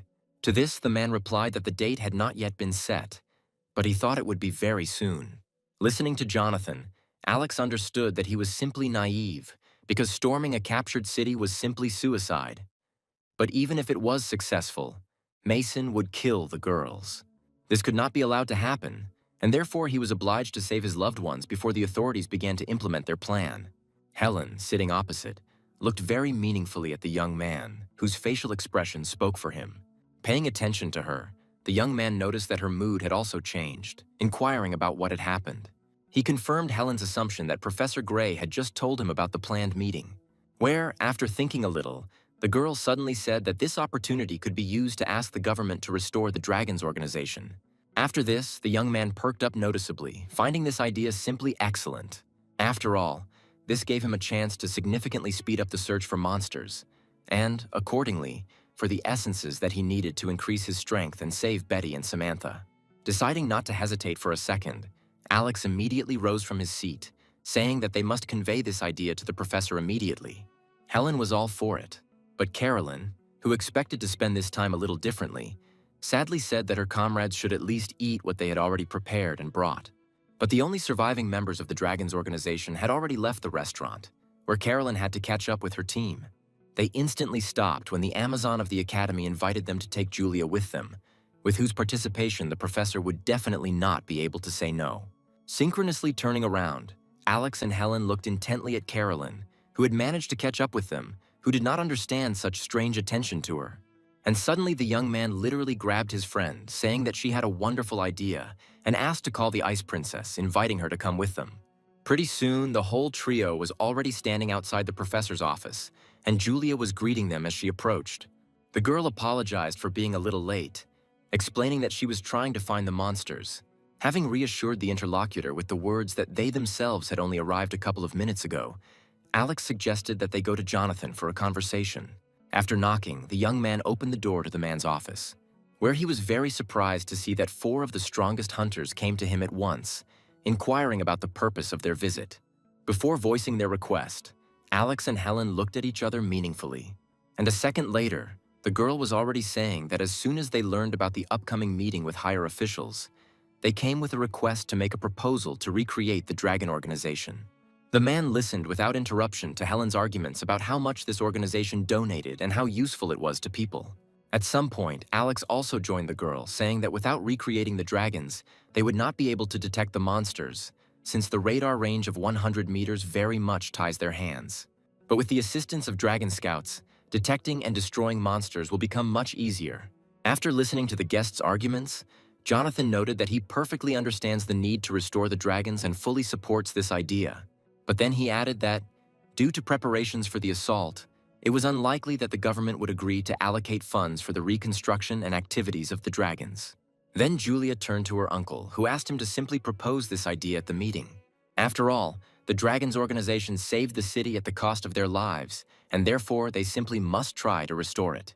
After ruffling his niece's hair, the professor noticed how smart she was already, saying that he would try to make a proposal. Having risen, Jonathan added that he would also try to enlist the support of several influential people in order to persuade the authorities. After these words, the last 2 members of the Dragon organization looked at each other happily, and now they were already thanking the professor for agreeing to help them. The meeting, which was attended by the most important people, was declared open. The man reporting said that one incident after another leads to large losses of manpower. He especially noted the latest incident with the research group, which in itself was something out of the ordinary. And so the head of the defensive forces said that the monsters oppress them very much, where reinforcements are constantly coming to them from the captured city. Therefore, he finds it a priority to organize a massive attack on the city captured by monsters, and therefore today's meeting is devoted to developing a plan for the assault. After 2 hours of discussion, a plan was prepared, with implementation to begin within a week. And just as the chairman of the meeting allowed everyone to leave, Jonathan suddenly attracted everyone's attention, asking his comrades to stay and discuss one of his ideas. Having said that there are a lot of monsters among people which can lead to leakage of information, the man proposed to recreate the Dragon's organization to identify and destroy them. After thinking for a few seconds, the chairman of the meeting said that the issue could be discussed. One of the women present immediately noticed that it was only thanks to the dragons that a nest of monsters flourishing in the research group was discovered, and therefore she agreed with the need to restore the organization. But the bespectacled man sitting opposite her said that it was impossible not to take into account the fact that the dragons were too independent an organization. Where, after these words, the chairman activated, saying that there is no problem in the independence of the dragons, since a special organization should have special privileges. Another man, without denying the merits of the dragons, at the same time noted that now all resources must be directed to storming the captured city. Following him, other participants in the meeting began to say that they already did not have much money. One of the men noted that the dragons acted without warning anyone in the last incident. But at the same time, they could not withstand the onslaught, where the whole situation could only be saved by Alex's participation. After these words, some woman noticed that the dragons did not count on his participation at all, despite the fact that he was a member of their organization. But there were also those who spoke out in defense of the dragons, recalling that if not for them, humanity would never have known that they were regularly deceived by monsters in the research group. Forcefully placing his mug on the table, the man added that dragons were heroes and should receive the respect they deserved. Calling everyone to calm, the chairman noted that now both Professor Gray is right when speaking about a possible leak, and opponents of the restoration of the dragons are right when speaking about resources. But in his opinion, if they can destroy the creatures and their leader in the captured city, then everyone else will remain as if without a head and will be easily destroyed. Many began to agree with this statement, talking about the primary task of destroying the monsters in the captured city, where, after several similar statements, the chairman declared the issue resolved, where the main defenders of the dragons had no choice but to accept the decision of the majority. The rest of the team was in the hall waiting for the end of their important meeting. Everyone quickly perked up when the professor appeared in the room. When asked how it all went, the man sadly explained that the question of restoring the dragons was postponed until next time. The young man could not believe that the authorities had decided not to spend money on this organization yet. Sitting down opposite the team of hunters, the professor spoke in detail about how the meeting took place. In conclusion, he added that although the majority supported the restoration, they also agreed that there simply were not enough resources for both the assault and the dragons. Looking at the drooping Alex and Helen, Jonathan apologized, saying that for now they would not be able to restore the organization. But most of all, Carolyn was outraged by the government's ridiculous excuse for a lack of funds. Calming her friend, Julia said that she perfectly understands her feelings, but they cannot change the decision of the top government. Alex mentally concluded that such a decision took place only because dragons can act too independently and independently. Here, Helen perked up, saying that nothing could be changed now and also called on everyone to remain calm. She then turned to Alex, asking what thoughts he had on what to do next.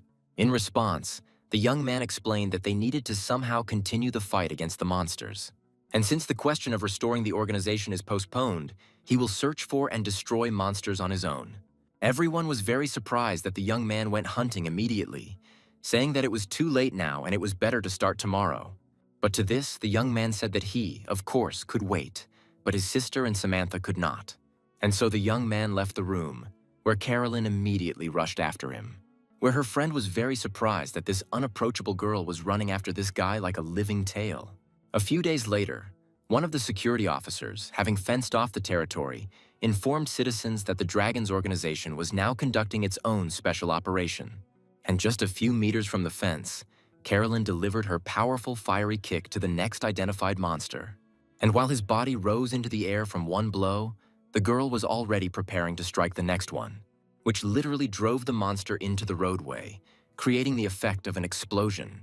But this attack did not destroy the monster, which was trying to get out of the affected area. But here he was met by Alex, who sent a real barrage of fire at the monster. And again, the girl scolded her partner for taking her prey, which she could have handled on her own, and he justified himself, saying that he was simply afraid that the monster would run away. He also explained his intervention by the rarity of the type of monster, promising the girl to completely give her the next one. Holding the next essence in his hands, the young man mentally noted that in 3 days they could not identify even 10 monsters, and among those identified, only one had the essence. Looking into the heavenly distance, Alex noticed that there was very little time left before the assault began, and he could do practically nothing. At some point, right before the eyes of the astonished young people, a powerful explosion thundered in a nearby building. The deformed supports could not stand it, and the house literally began to fall apart. Carolyn immediately noticed that this was a terrorist attack carried out by monsters in order to take revenge. While they were discussing why the monsters decided to attack now, cries for help began to be heard everywhere. Realizing that they could not wait, the partners rushed to save people from under the rubble. With one blow, the young man dislodged a car that had crushed a woman. She died, protecting with her body her little child, whose voice the girl heard. Taking the baby in her arms, Carolyn experienced a strong surge of rage, declaring that she would slaughter every single monster. Meanwhile, city emergency services began to arrive at the scene. The first fireman to arrive asked Alex and his girlfriend if they were hunters. Saying that they were students from the academy, the guy briefly described the situation, saying that on their own they would not be able to extract all the survivors from the rubble. Alex then told his friend that they needed to help others, after which the fireman offered to take the child. When accepting the baby, the young man promised that they would take good care of him. And so rescuers and firefighters began to extract survivors from the rubble of the destroyed house. Watching the efforts of the rescuers, the young man at some point asked them all to step aside.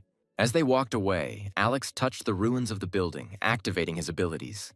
And now he was already in control of all the wreckage of the house, simply lifting it into the air and thereby freeing the people buried under it. The rescuers looked in amazement as tons of iron and concrete hung in the air above their heads. Carolyn also watched the guy's actions, mentally noting that he was simply an incredible person. When the rescuers helped everyone who was under the rubble get out, the young man lowered the rubble back, exhaling in relief. The rescuers and those rescued thanked Alex, saying that if it weren't for him, it's unlikely that everything could have ended so well. And the young man was already inviting his partner to go help the others. Since several buildings were destroyed, the young man understood that the city simply did not have enough people and equipment to save him, instructing his friend to contact Julia and ask her for help, and he would call Helen. After a couple of minutes, the young people exchanged the information they had received, where both Julia and Helen soon promised to be with backup. In the meantime, it was decided to continue clearing the rubble and saving people on our own. Soon, Helen arrived at the scene with soldiers from a special unit. Turning to the young man, she asked to tell him what the situation was now. The young man explained that the terrorist attack was carried out by monsters, where many civilians were wounded and killed. While they were talking, Carolyn saw Julia approaching, accompanied by other students, where they greeted their comrades, saying that they were also ready to perform any tasks. Where the Amazon's main task, of course, was to save people from the rubble. Helen, meanwhile, wondered how the monsters were able to organize such a terrorist attack after they had recently suffered a crushing defeat at the center of the research group. Alex also found this very strange, answering that they would only be able to find out the reasons for this when they found the performers. When the girl asked the guy how he was going to look for the perpetrator, he explained that he was present here directly at the time of the explosion, where, as it turned out, not 1 but 4 buildings were blown up at once, which in itself indicates the planning of this act and the participation of several monsters in it. Helen did not yet understand what the guy was leading to, and he continued, saying that he had been monitoring the radar all the time after the explosion, but it did not detect monsters, which shows that they had an escape plan, where he suggests that they left the site of the terrorist attack not by surface but by sewer tunnels. However, the young man noticed that the asphalt had collapsed in places, which meant there were blockages in the sewer system. Therefore, monsters may still be located where it will be necessary to form a combat detachment to neutralize them. His interlocutor looked admiringly at the guy, who continued to talk about how to act to neutralize the enemy. And when he finished, the girl said that now the young man thinks like a true commander. The young man was very surprised by this statement, trying to say that Helen had much more experience in command than he did. But she urged him not to argue with him, saying that for now she would go for a map of the sewer tunnels. And since only the 2 of them remain from the dragons, they will have to ask the soldiers of a special unit for help in pursuing the monsters. Carolyn, standing nearby, immediately announced that she would also participate in the chase. The Ice Princess also decided not to stand aside, also saying that she would keep Alex company. And after the girls, other students volunteered to help in confronting the monsters. The group was formed, where Helen supplied them with a means of communication from the remains of the dragon's equipment. The young people immediately marked the connection and checked its functionality. Helen then revealed that she had found a map of the tunnels and would be guiding the group's direction from the surface. At this point, the preparation was completed, and Alex was the first to jump into the sewer. When everyone came down, the young man announced that he, Carolyn, and Jason would be the first group, and Julia, Barney, and Todd formed group number 2. Finally, Alex said that the group that discovers the monsters must immediately inform the other group about it. And so the organized groups dispersed to the sides, where Jason only had time to admire the fact that he was participating in the dragon's operation. As he advanced, the young man reported that so far his radar had not detected any monsters. Before the fork, he again contacted Helen, who said that the group needed to go left, as there was a dead end on the right. About 10 minutes after he began exploring the tunnels, Alex's radar came to life, detecting a monster. The young man was incredibly happy that he was able to unravel the enemy's plan to withdraw after the terrorist attack. He reported to Helen about the discovery of the enemy, asking her to pass on the information to the second group. A minute later, the girl replied that she had informed the second group, but it would take them some time to arrive as the tunnels were heavily damaged. Having informed Carolyn that the second group would not arrive soon, the young man decided to catch up with the enemy and just observe for now. The girl noticed to herself that they had already moved far enough from the explosion zone, where the monsters could well have left the sewer. She voiced her thoughts to the guy, where he completely agreed that the monsters were in no hurry to leave the sewer. James also expressed his assumptions, saying that if they do not plan to go out, then perhaps they are aiming for a specific place. It made sense, but Alex wanted to understand where they might be heading. His friend again put forward the idea that they retreat to their base, where the group has a chance to cover the entire lair. But the young man did not support this idea, noting that after the destruction of their lair in the research group, it would be more profitable for them to split up in order to escape. Then Jason had absolutely no idea where the monsters were heading through the sewer tunnels.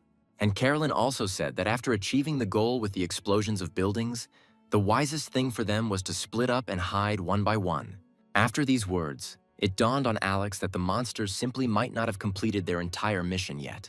Where from the very beginning he could not understand why monsters, who are already in a deplorable situation, would expose themselves by blowing up buildings. Assuming that they might have a different goal, Jason also did not understand why they would reveal themselves by blowing up these houses.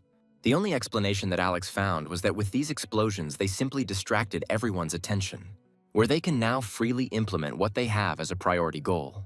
Continuing to move, the young man contacted Helen, telling her about his assumptions and asking her to track the presence of important objects along the trajectory of her movement.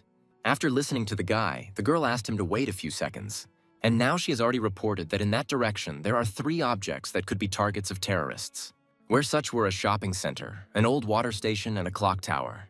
After thinking quickly, the young man said that these goals were unlikely to correspond to the plans of the monsters, asking the girl to look for more. And so Helen returned to studying the map in search of suitable objects for attack. When Carolyn asked if he had any thoughts, the young man replied that for now he understands that everything is done by monsters for a reason. Here, Jason joined the conversation, offering to simply catch up with the monsters, where they could stop them no matter what they were up to. But to this, his comrade explained that the group of monsters is too large, and while the 3 of them are fighting with some, others can continue to implement their plans, and therefore you can only watch. Carolyn completely agreed with what Alex had just said, where the girl's appearance and gentle intonation greatly surprised Jason, who knew very well the tough character of his relative. Continuing the pursuit, the young man finally heard Helen's voice, who reported that she had discovered something. After all, not far from the old water station there is an operating nuclear power plant. This message made the young man experience a real shock. However, the girl immediately noticed that they were unlikely to risk going there, since this object was constantly under heavy security. But the expression on her face instantly changed when the guy reminded her that many had been removed from their posts to help those injured in the explosion of buildings. Where within a second, Helen completely agreed that the monsters decided to blow up the nuclear power plant. After all, there was significantly less security there after some people were involved in preparing for the assault, and after another part went to help after the terrorist attack, there is very little security there. Alex also understood that those who remained to guard the station would definitely not be enough to withstand the crowd of monsters. Literally clutching her head, Helen said that Alex is obliged to stop the monsters, where in the event of an explosion, the city would simply be doomed. But the young man himself understood all the possible consequences, saying that he would do everything possible. Helen wanted to tell the people who had been taken off guard to be returned, but Alex noted that it would be useless. After all, because of the terrorist attack, traffic in the city stopped, and therefore the fighters will not be able to get to the station faster than the monsters. The only hope for a positive outcome is that the monsters must not yet understand that their plan has been revealed. Judging by their behavior, the monsters really don't yet understand that they are already being monitored. However, it should not be ruled out that there may be hidden monsters among the station workers. Helen understood that her interlocutor was right, since someone was probably leaking information from the nuclear power plant, since the monsters acted too quickly and confidently. At a minimum, they know for sure that there are 3 times fewer guards, where otherwise they would not have even tried to carry out an explosion. After thinking a little, Alex suddenly asked Helen to give the group 2 so that they could go to the old water station and blow it up. The girl could not believe that her interlocutor had just said that Group 2 should blow up a hydroelectric power station. And the young man himself suddenly stopped his movement, saying that now the goal of the monsters was clear to them. Therefore, they have an advantage where they do not have to wind their way through sewer tunnels, because unlike monsters, they can move on the surface. He then explained that blowing up the hydroelectric dam would flood the sewers, making it difficult for the monsters to advance further.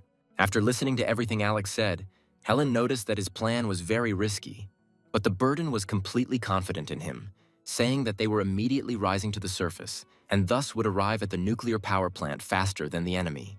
Using radar, they will detect monsters among the station workers and then connect with Group 2.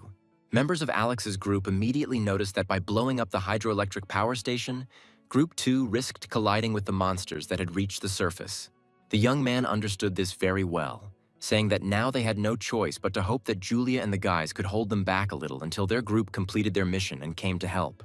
The young people understood that the young man was right, but the plan was indeed very risky. Not allowing his group to indulge in doubt any longer, Alex quickly began to get out, calling on the others to follow him. The man, whom Carolyn not very politely asked to leave the car, tried to shame the young people, loudly declaring that stealing other people's property would definitely not bring them any good. But the hunters definitely had no time for moralizing, where they instantly decided that Carolyn would be driving. Under the pleas of the vehicle owner not to crash his car, the girl quickly took off. A hydroelectric power station was visible ahead, but Alex ordered to drive past it. Jason, sitting in the back seat, cheerfully noted that he saw members of the second group. Members of Group 2 heading towards the station also noticed members of Group 1 passing by. But Julia immediately said that now they need to complete the task and blow up this hydroelectric power station. As he watched Group 2 enter the territory, Alex mentally told them to make sure they survived. And so, in all the rearview mirrors, the young people could watch how the Ice Princess with her power changed the station. Only pressing the pedal harder to the floor, Carolyn whispered to her friend to hold out until they arrived. The hydroelectric power station was destroyed, and the white car continued to move towards the nuclear power plant. Very soon, the young people were already observing the buildings of a nuclear power plant in front of them. Seeing the rapidly approaching car, the remaining guards immediately came to full readiness. Getting out of the car and monitoring the radar, the young man introduced himself and said that he was from the Dragons organization. Carolyn and Jason, who followed him out of the car, also introduced themselves, saying that they were from the academy, where they had a special mission at the station. The security sincerely did not understand what the students and the Dragon organization needed at the nuclear power plant. In response, the young man quickly reported that, according to their information, a monster was hiding among the station workers, where such a statement surprised the armed people a lot. When asked to take them to the station, the guards said that they did not have the authority to report the situation. But then Alex stopped their actions, telling them not to warn anyone, since he was only able to detect the monster from a distance of 100 meters. Therefore, before telling anything, he must make sure that their commander is not a monster. After all, if he turns out to be a monster, then their entire plan will be destroyed. At the same time, the question remained of how to identify the monster on their own, because a full inspection of the station would take more than 1 hour, where they did not have that much time. Then the guy asked who was responsible for the daily rounds of the station and its full maintenance, to which one of the security guards explained that this was the responsibility of the maintenance department.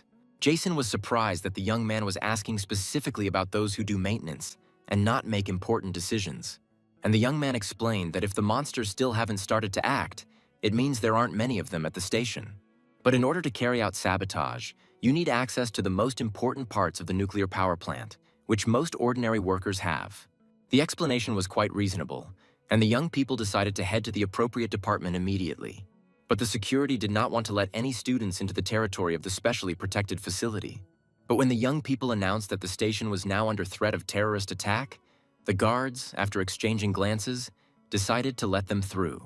Approaching the station's maintenance department office, Alex, watching the radar, noted that there were no monsters here. After which, Carolyn became afraid that they had chosen the wrong direction of movement and search. Going inside and presenting his ID as a member of the Dragons organization, the young man asked if all the employees of their department were here now. To which the head of the department explained that 2 employees had recently gone to the generator and would report some kind of breakdown that needed to be fixed. Instantly realizing that these could be monsters, Alex demanded to be taken immediately to where the 2 were heading. And when asked about what happened, the young man replied that there was no time to explain yet. And so the first group, accompanied by the head of the maintenance department, quickly headed to the generator. At some point in the movement, Alex suddenly stopped abruptly, noticing movement on the radar. The enemy was right under their feet, where, without hesitation, the guy simply broke through the floor. 2 station workers were shocked when they heard a loud noise behind them and saw young people descending towards them. Turning around, one of them immediately began to lecture the youth regarding their thoughtless actions. But at that very second, Jason shouted for the man to stop pretending, because they know that he is a monster. Where he immediately rushed forward, intending to knock out the enemy. But Alex, remaining motionless, suddenly announced that it was not this man who was the monster, but his partner.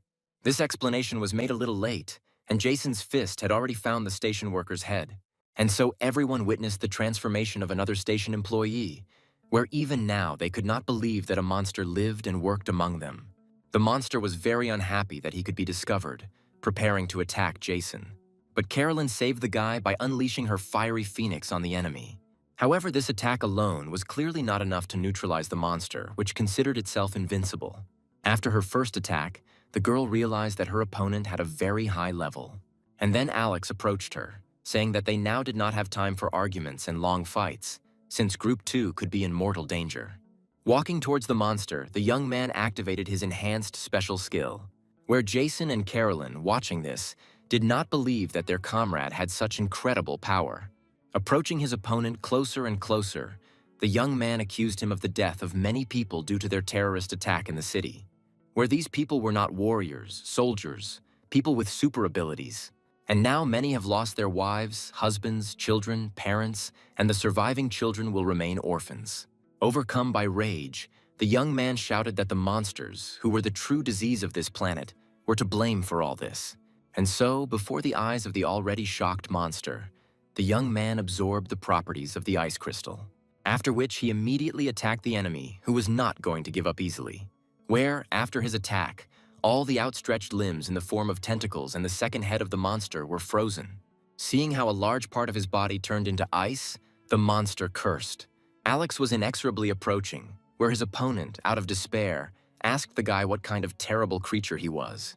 He wanted to start running, but his legs also found themselves under an ice crust. In response to the monster's arguments that it did not want to die, the young man coldly stated that the people who died during the terrorist attack also wanted to live. Extending his icy hand to his opponent's head, Alex said that he would not allow their plan to come true. And then the monster's face, overcome with horror, slowly became covered with an icy crust. Jason simply couldn't believe that his friend and classmate had such incredible skills. Carolyn, standing to the side, continued to be amazed at the guy's abilities. After all, none of them could ever defeat a monster of such a high level with such ease.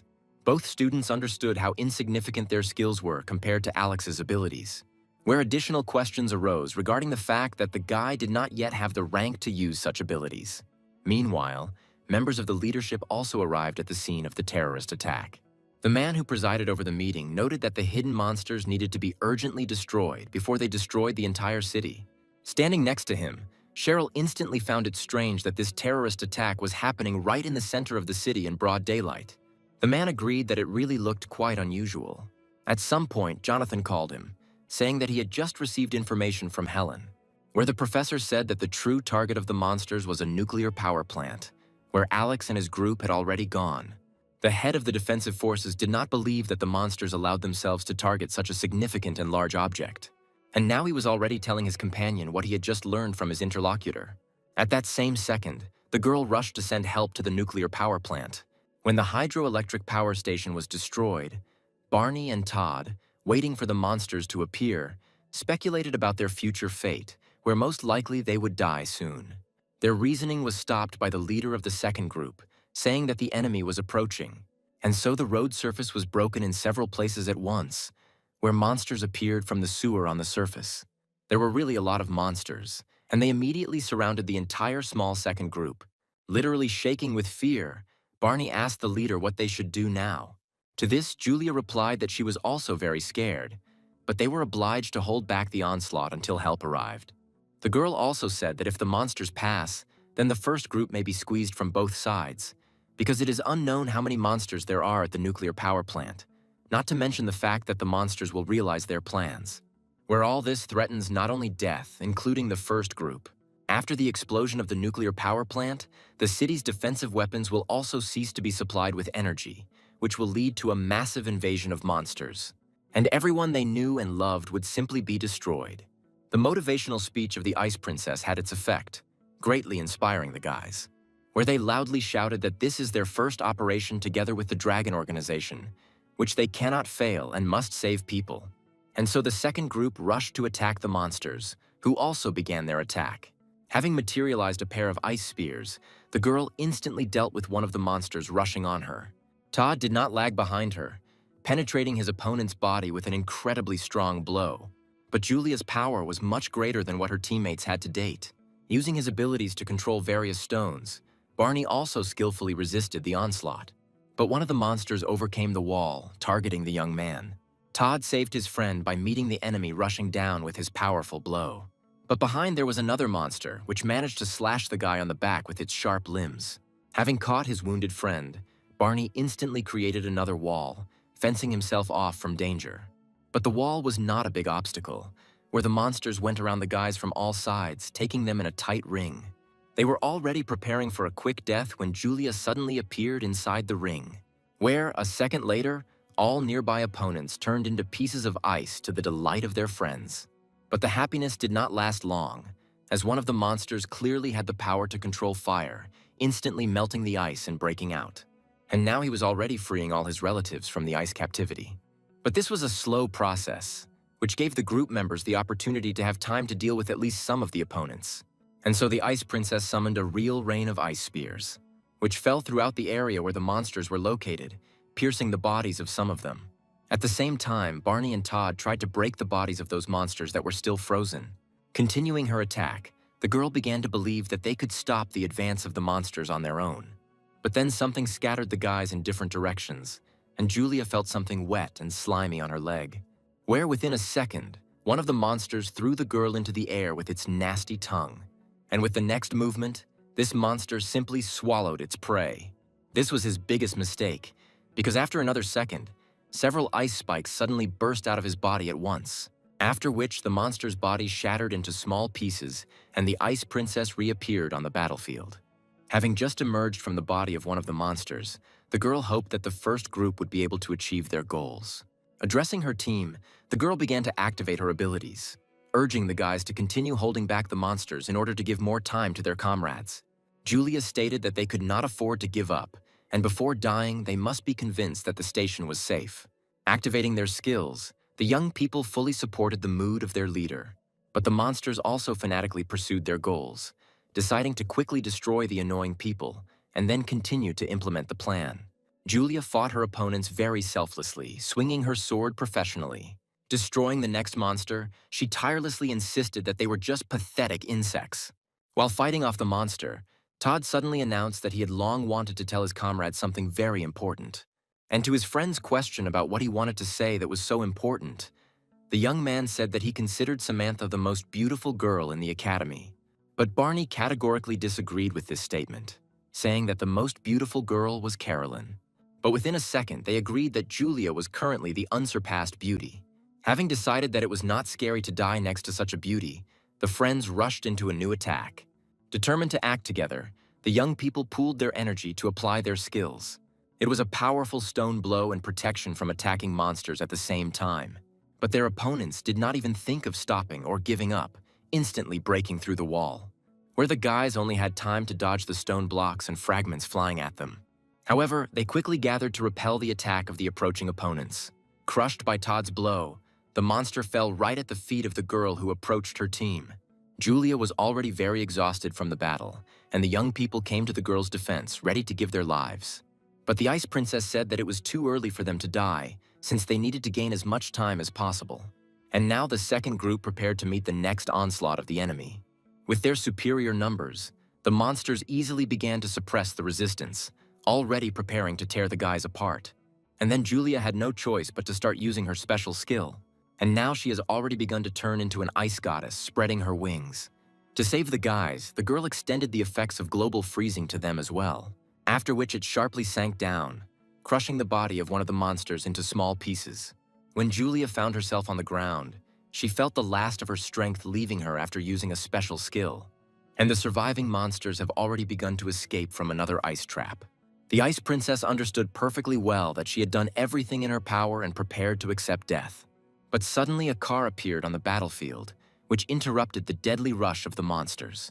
The guys, having difficulty fighting off the crowd of monsters, did not immediately notice the appearance of help next to them, where they were quite surprised when a huge ice fist demolished all their opponents at once. But their joy knew no bounds when they saw their roommate, who arrived just in time. Leaving the guys, the young man approached Julia, offering her his help. Only after a couple of seconds did the girl realize that Alex was next to her, asking in surprise what was wrong with the nuclear power plant. To which the guy replied that they dealt with the monster hiding there, where he left Carolyn there just in case if new monsters suddenly appeared. This allowed the exhausted girl to exhale with relief, and her interlocutor said that he would figure it out himself. Coming out to the crowd of monsters, Alex threw in their direction the head of the one who was supposed to meet them at the station, saying that the plan to blow it up had already failed. The monster did not understand how people were able to uncover their plan, and moreover, identify one of them at the station, where, in response to these questions, the young man firmly stated that the Dragon's organization can do anything. To this, one of the monsters shouted that this organization no longer exists, but Alex did not agree with his interlocutor, saying that the Dragon's organization will live forever. After which, activating his improved special skill, the young man also added that dragons will always be the blade that slays monsters.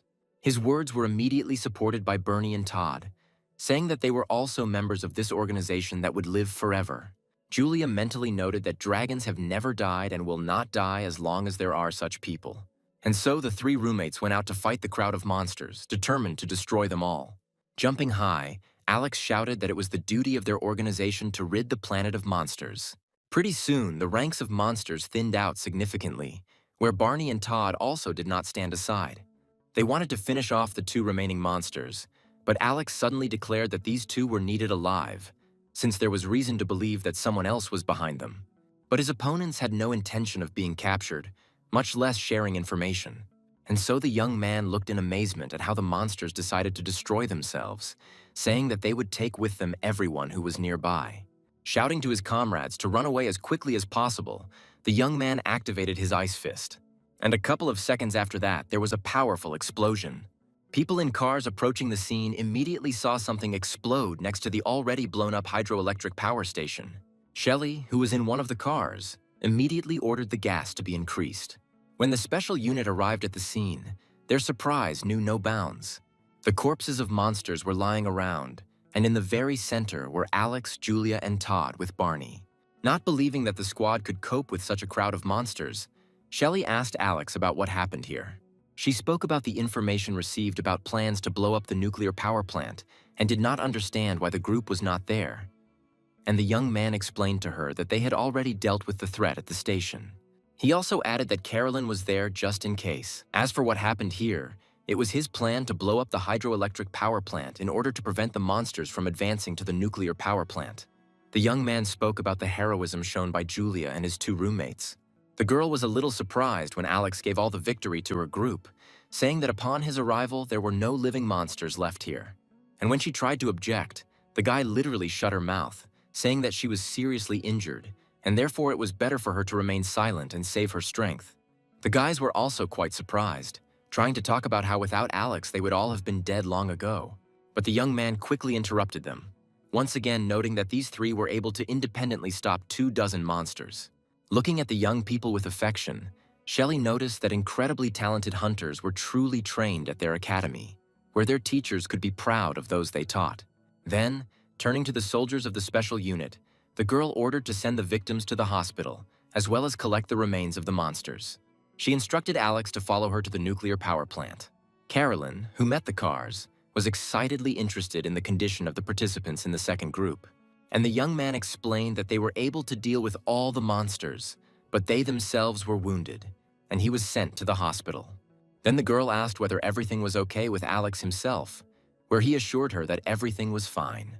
Watching this scene of tenderness and care with a smile, Shelley carefully interrupted it, asking the guy to show her what was there. Soon, they descended to the place where the young man destroyed the monster hiding under the identity of a station employee. Looking at the scene of the incident, the girl noticed that if it weren't for Alex's guess about the monster's plans, a real catastrophe would now be happening. After which, approaching the guy, Shelley noticed that he had again saved a lot of people. But the young man did not accept all the gratitude only to himself, saying that this was not only his merit, where he was able to draw many conclusions only thanks to Carolyn. Jason also provided considerable assistance, and therefore preventing a disaster is a collective achievement. After asking the appropriate question, Shelley learned that the members of Alex's group were also students of the academy. Noting that she would report upstairs on what the students were able to do, the girl asked Alex to go away with her for a few words. And now they were already moving around the station away from prying eyes and ears. Clearly not daring to say anything directly, the girl began by saying that the guy had enormous potential. Finally, plucking up the courage, Shelley asked her question about whether the young man wanted to join the special unit, since the dragons no longer existed. She began to talk about all the advantages of serving in their unit, when suddenly the guy stopped her speech with a sign. When the girl fell silent, Alex said that he would always remain a member of the Dragons, no matter what situation the organization was in. After all, he sincerely believes that dragons are alive and will live forever. After such a statement, the girl's facial muscles relaxed and she smiled. Turning around and leaving the guy alone, Shelley said that she had high hopes for the guy and for the entire Dragons organization, where she would always be ready to support their activities. Suddenly stopping for a moment, she stated that she had a certain premonition. And when she continued moving, she added that according to this premonition, the rebirth of the dragons is not as far away as it might seem. Soon, Helen contacted the young man, who thanked the guy for once again showing everyone how big a role the Dragons organization could play. Without hiding her joy, the girl also added that those upstairs had already found out about everything and had called an emergency meeting. Raising his gaze to the sky, the young man expressed his hopes that this time the decision would be correct. However, he was shocked when Helen suddenly said that if the dragons were truly restored, then she wanted Alex to lead the organization. The top officials gathered for an extraordinary meeting in the same composition. The chairman conveyed the information, noting that this time the attack of the monsters was very powerful and resulted in many human casualties. All the people in the room agreed that the monsters disguised as people urgently needed to be fought. The chairman supported this opinion, saying that citizens would not be able to sleep peacefully while monsters lived among them. Then he noted the merits of Alex's team, which prevented a terrorist attack at a nuclear power plant. And one of the men said that they could not even think that blowing up the buildings was a diversionary maneuver. Rising from his seat, the chairman noted that each unit is indispensable when performing certain tasks. Therefore, he comes to the conclusion that today they must correct the mistakes they made earlier. One of the meeting participants immediately suggested that the chairman wanted to take up the initiative to restore the Dragons organization. Confirming the correctness of the expressed guess, the chairman noted that each unit has its own advantages, where the dragons have stealth and reconnaissance. And if everyone gathered really wants to clear the city of hidden monsters, this job is best left to the dragons. One of the meeting participants completely agreed that monsters have learned very well to hide and imitate the behavior of people. The other man was absolutely confident that the dragons would definitely cope with this task. After short remarks, the chairman called on the participants to vote for or against the restoration of the dragons.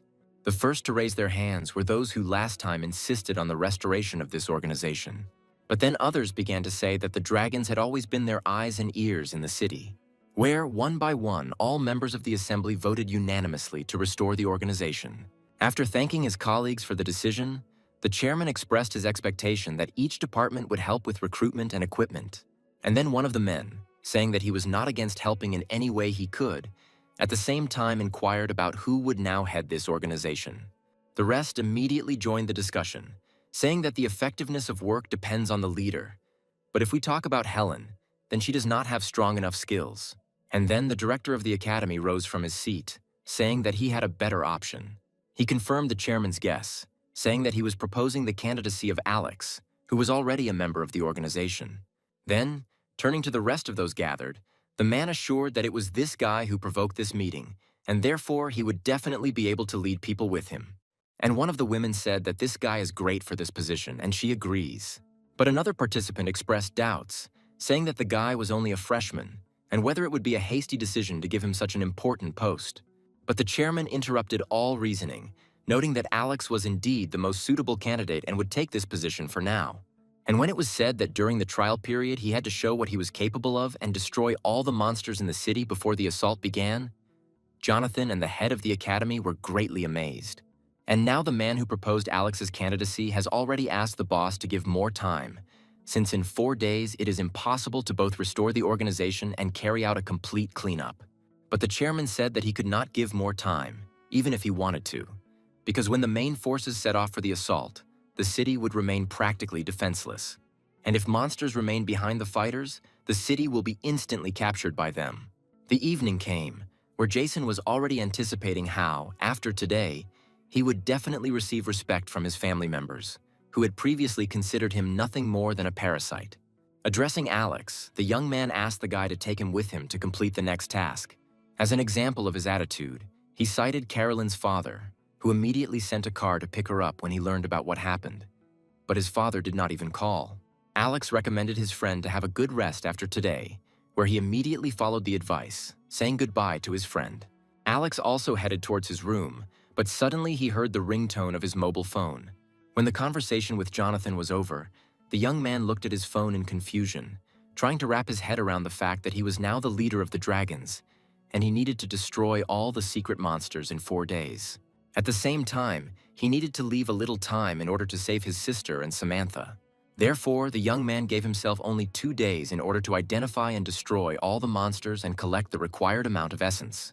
The phone call found Carolyn in the car, where the caller, Alex, asked if she had time to get home. To which the girl, very pleased with the guy's call, replied that she was still on her way.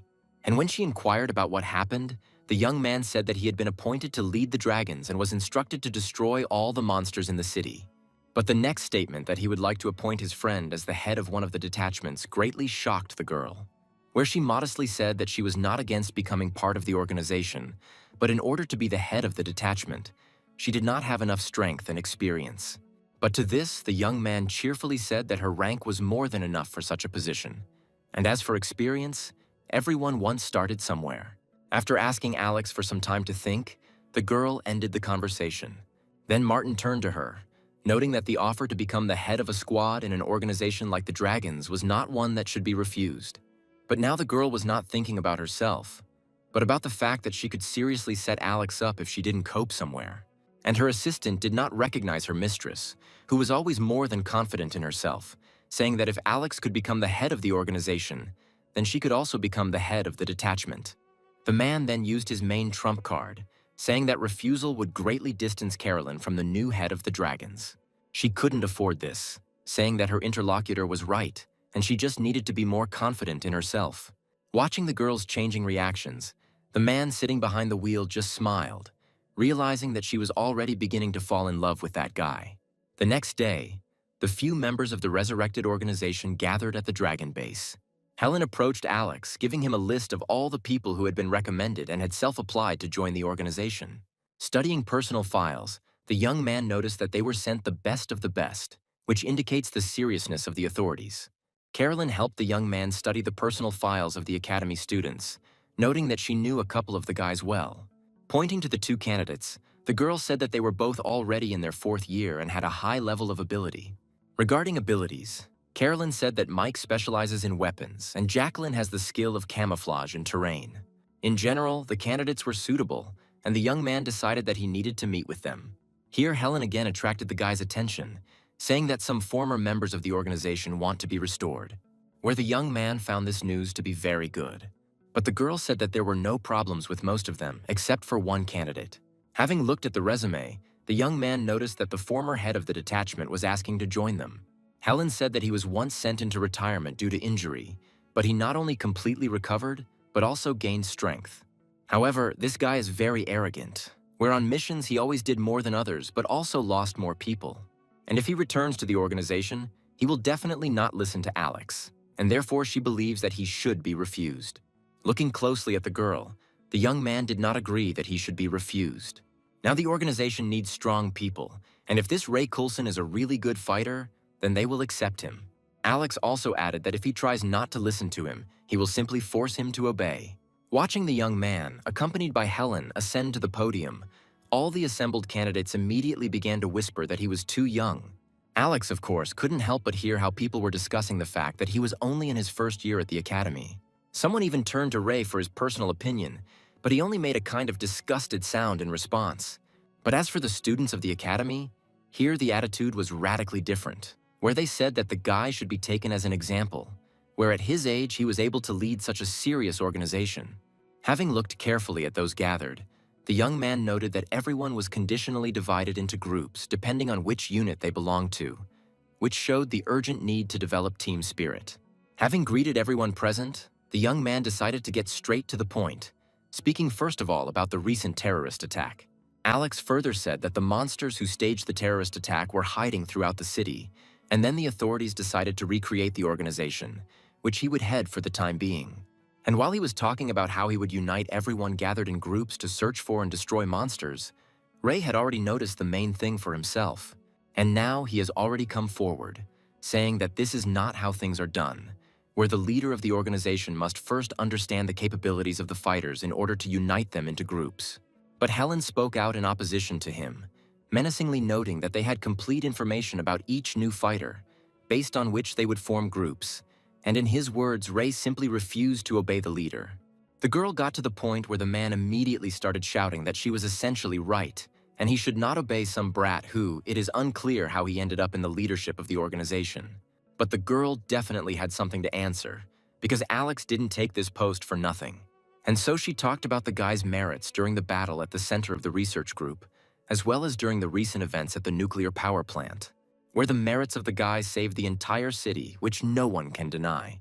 But these arguments did not greatly impress Ray, who lightheartedly noted that almost all the people here had gone through some serious battles.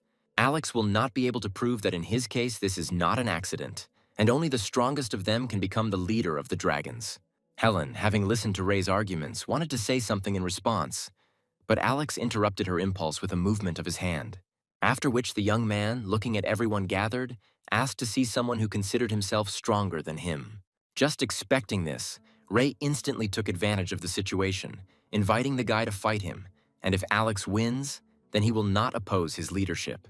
The young man long ago understood what this old new member of the organization wanted from him, having given his consent to the fight. When everyone had already gathered in the training arena, the girls tried to dissuade the guy from fighting, saying that now his opponent was incredibly strong. But the young man said that there is still no other way out, and since time is running out, he finds this the fastest and simplest solution to the problem. And since the fight was imposed by Ray, this is a great chance to demonstrate himself in a way where no one will say that he decided to show off. And when he said that he knew exactly what he was doing, the girls had no choice but to wish him luck. The other spectators who had gathered were already discussing that Alex's opponent had already reached rank 5, while Alex had only the 4th, which raised deep doubts that he even had any chance of winning. Meeting his opponent, Ray stated that although Alex is a talented guy, when it comes to physical strength, skills do not matter. And today, he will clearly demonstrate that it is still too early for the young man to become the leader of such an organization as the Dragons. To this, the young man, not without a grin, asked whether the one who does not hesitate to sacrifice others is worthy of being a leader. The truth always hurts the eyes, and after this statement, Ray instantly flew into a rage, activating his abilities.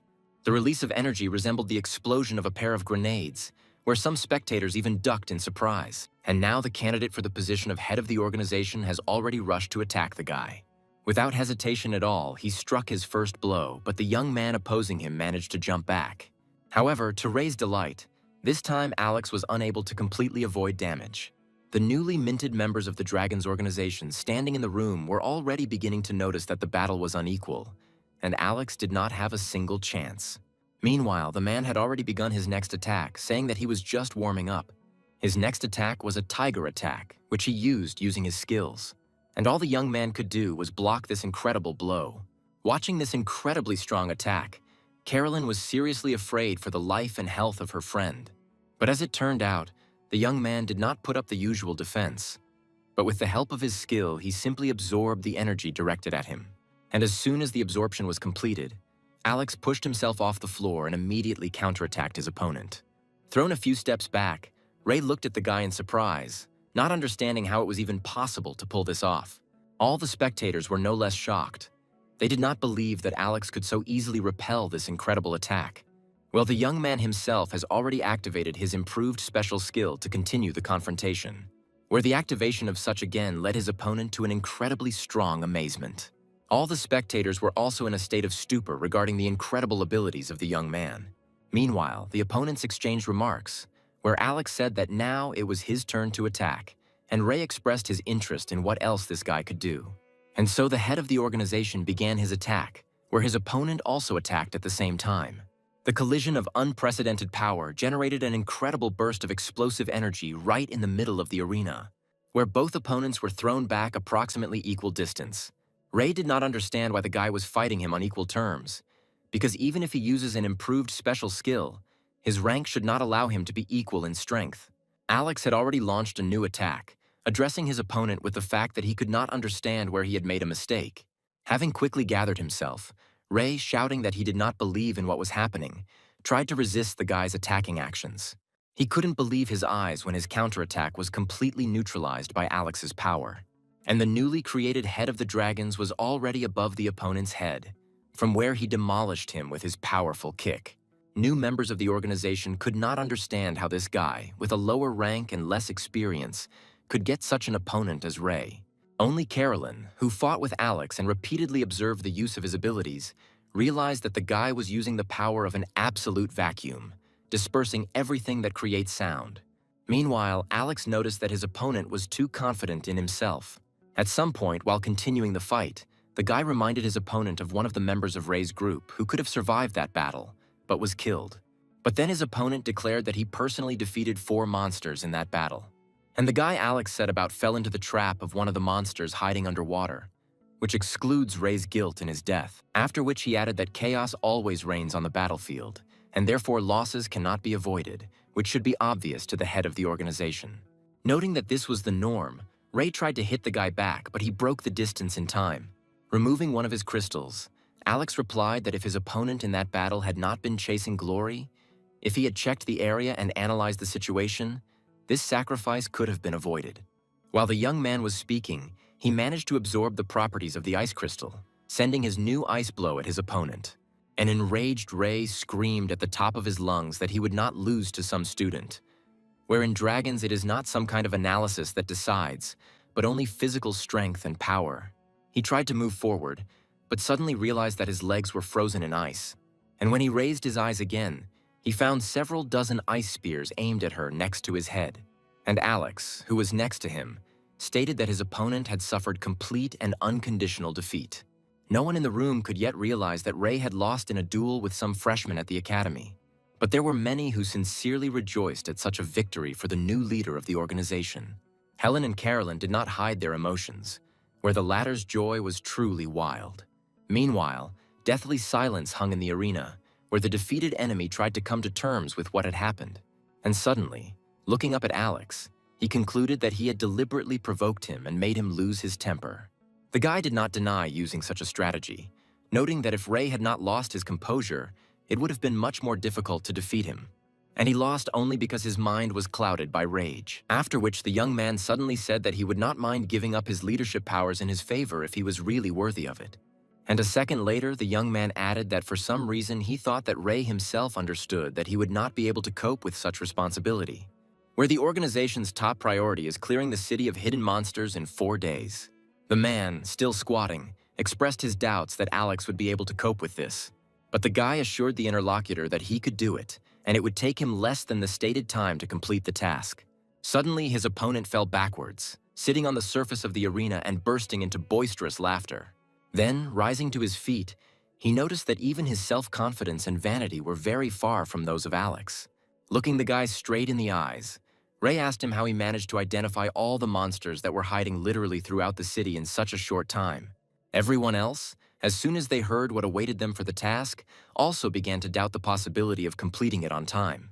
And then the head of the organization said that the monsters were really hiding well, and it was not possible to exterminate them all one by one within the specified period of time. But he immediately added that the situation changes if we assume that they all have a connection with each other. Ray could not believe what his interlocutor was saying now, noting that it was simply impossible. And the young man said that before yesterday's events, he also did not think about such a connection. But in order to carry out such a terrorist attack and then blow up a nuclear power plant, you need very good organization and coordination of actions. Coordinated actions indicate not only clear planning, but also the fact that the monsters were somehow connected with each other.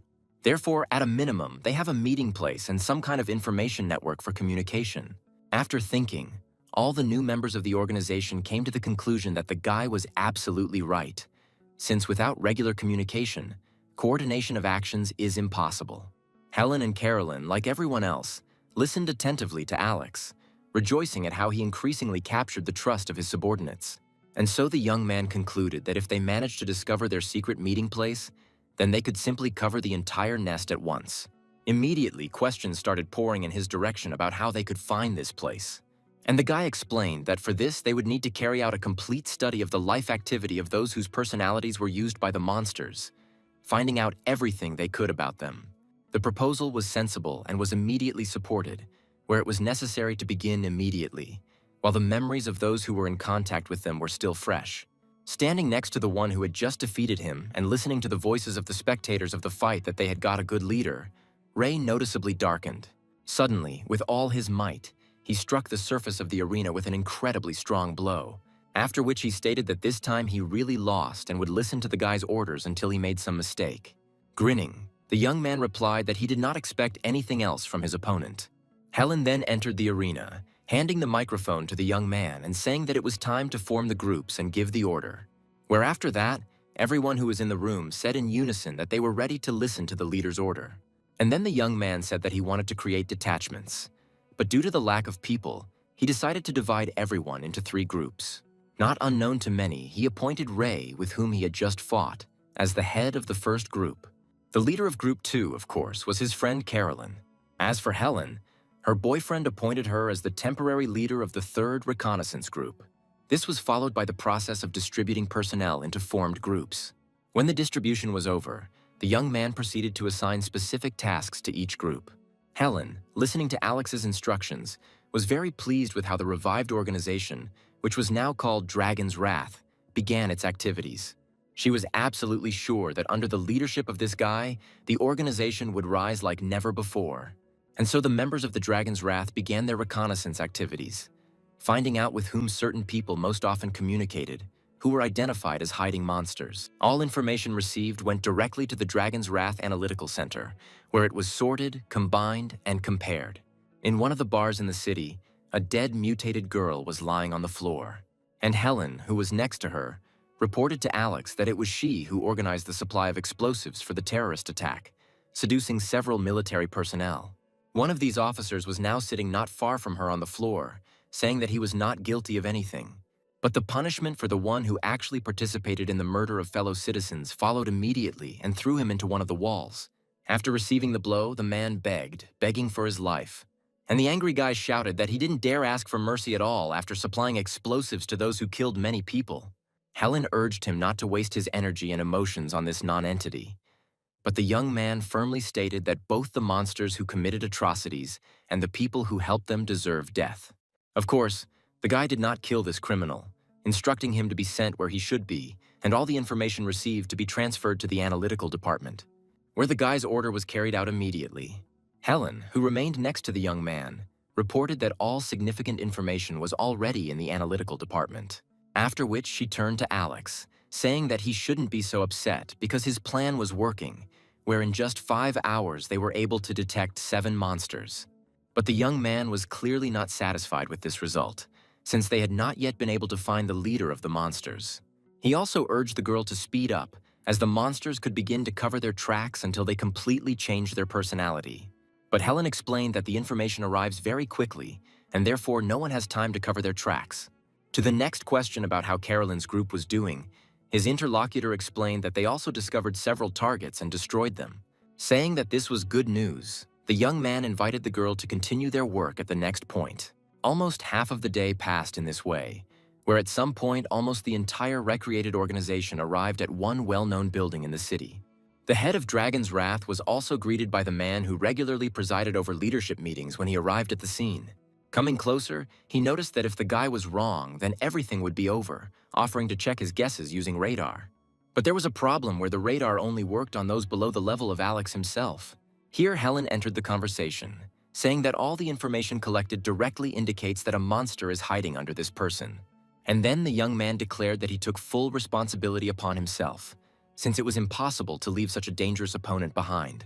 This suited the chairman quite well, where he gave the guy complete freedom of action. Immediately after which, Alex, accompanied by all 3 heads of the groups he created, rushed inside the building. Having reached the desired door, the group stopped its movement.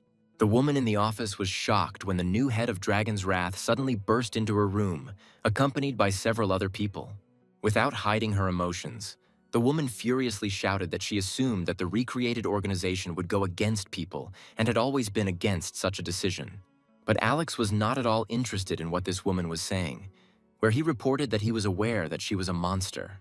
The woman screamed in horror that she didn't understand what the guy was talking about when he invited her to surrender herself before they forced her. Ray was the first to get down to business, noting that there was no point in having dialogues with people like her. Although the woman blocked the blow, it was still strong enough to throw her into the wall.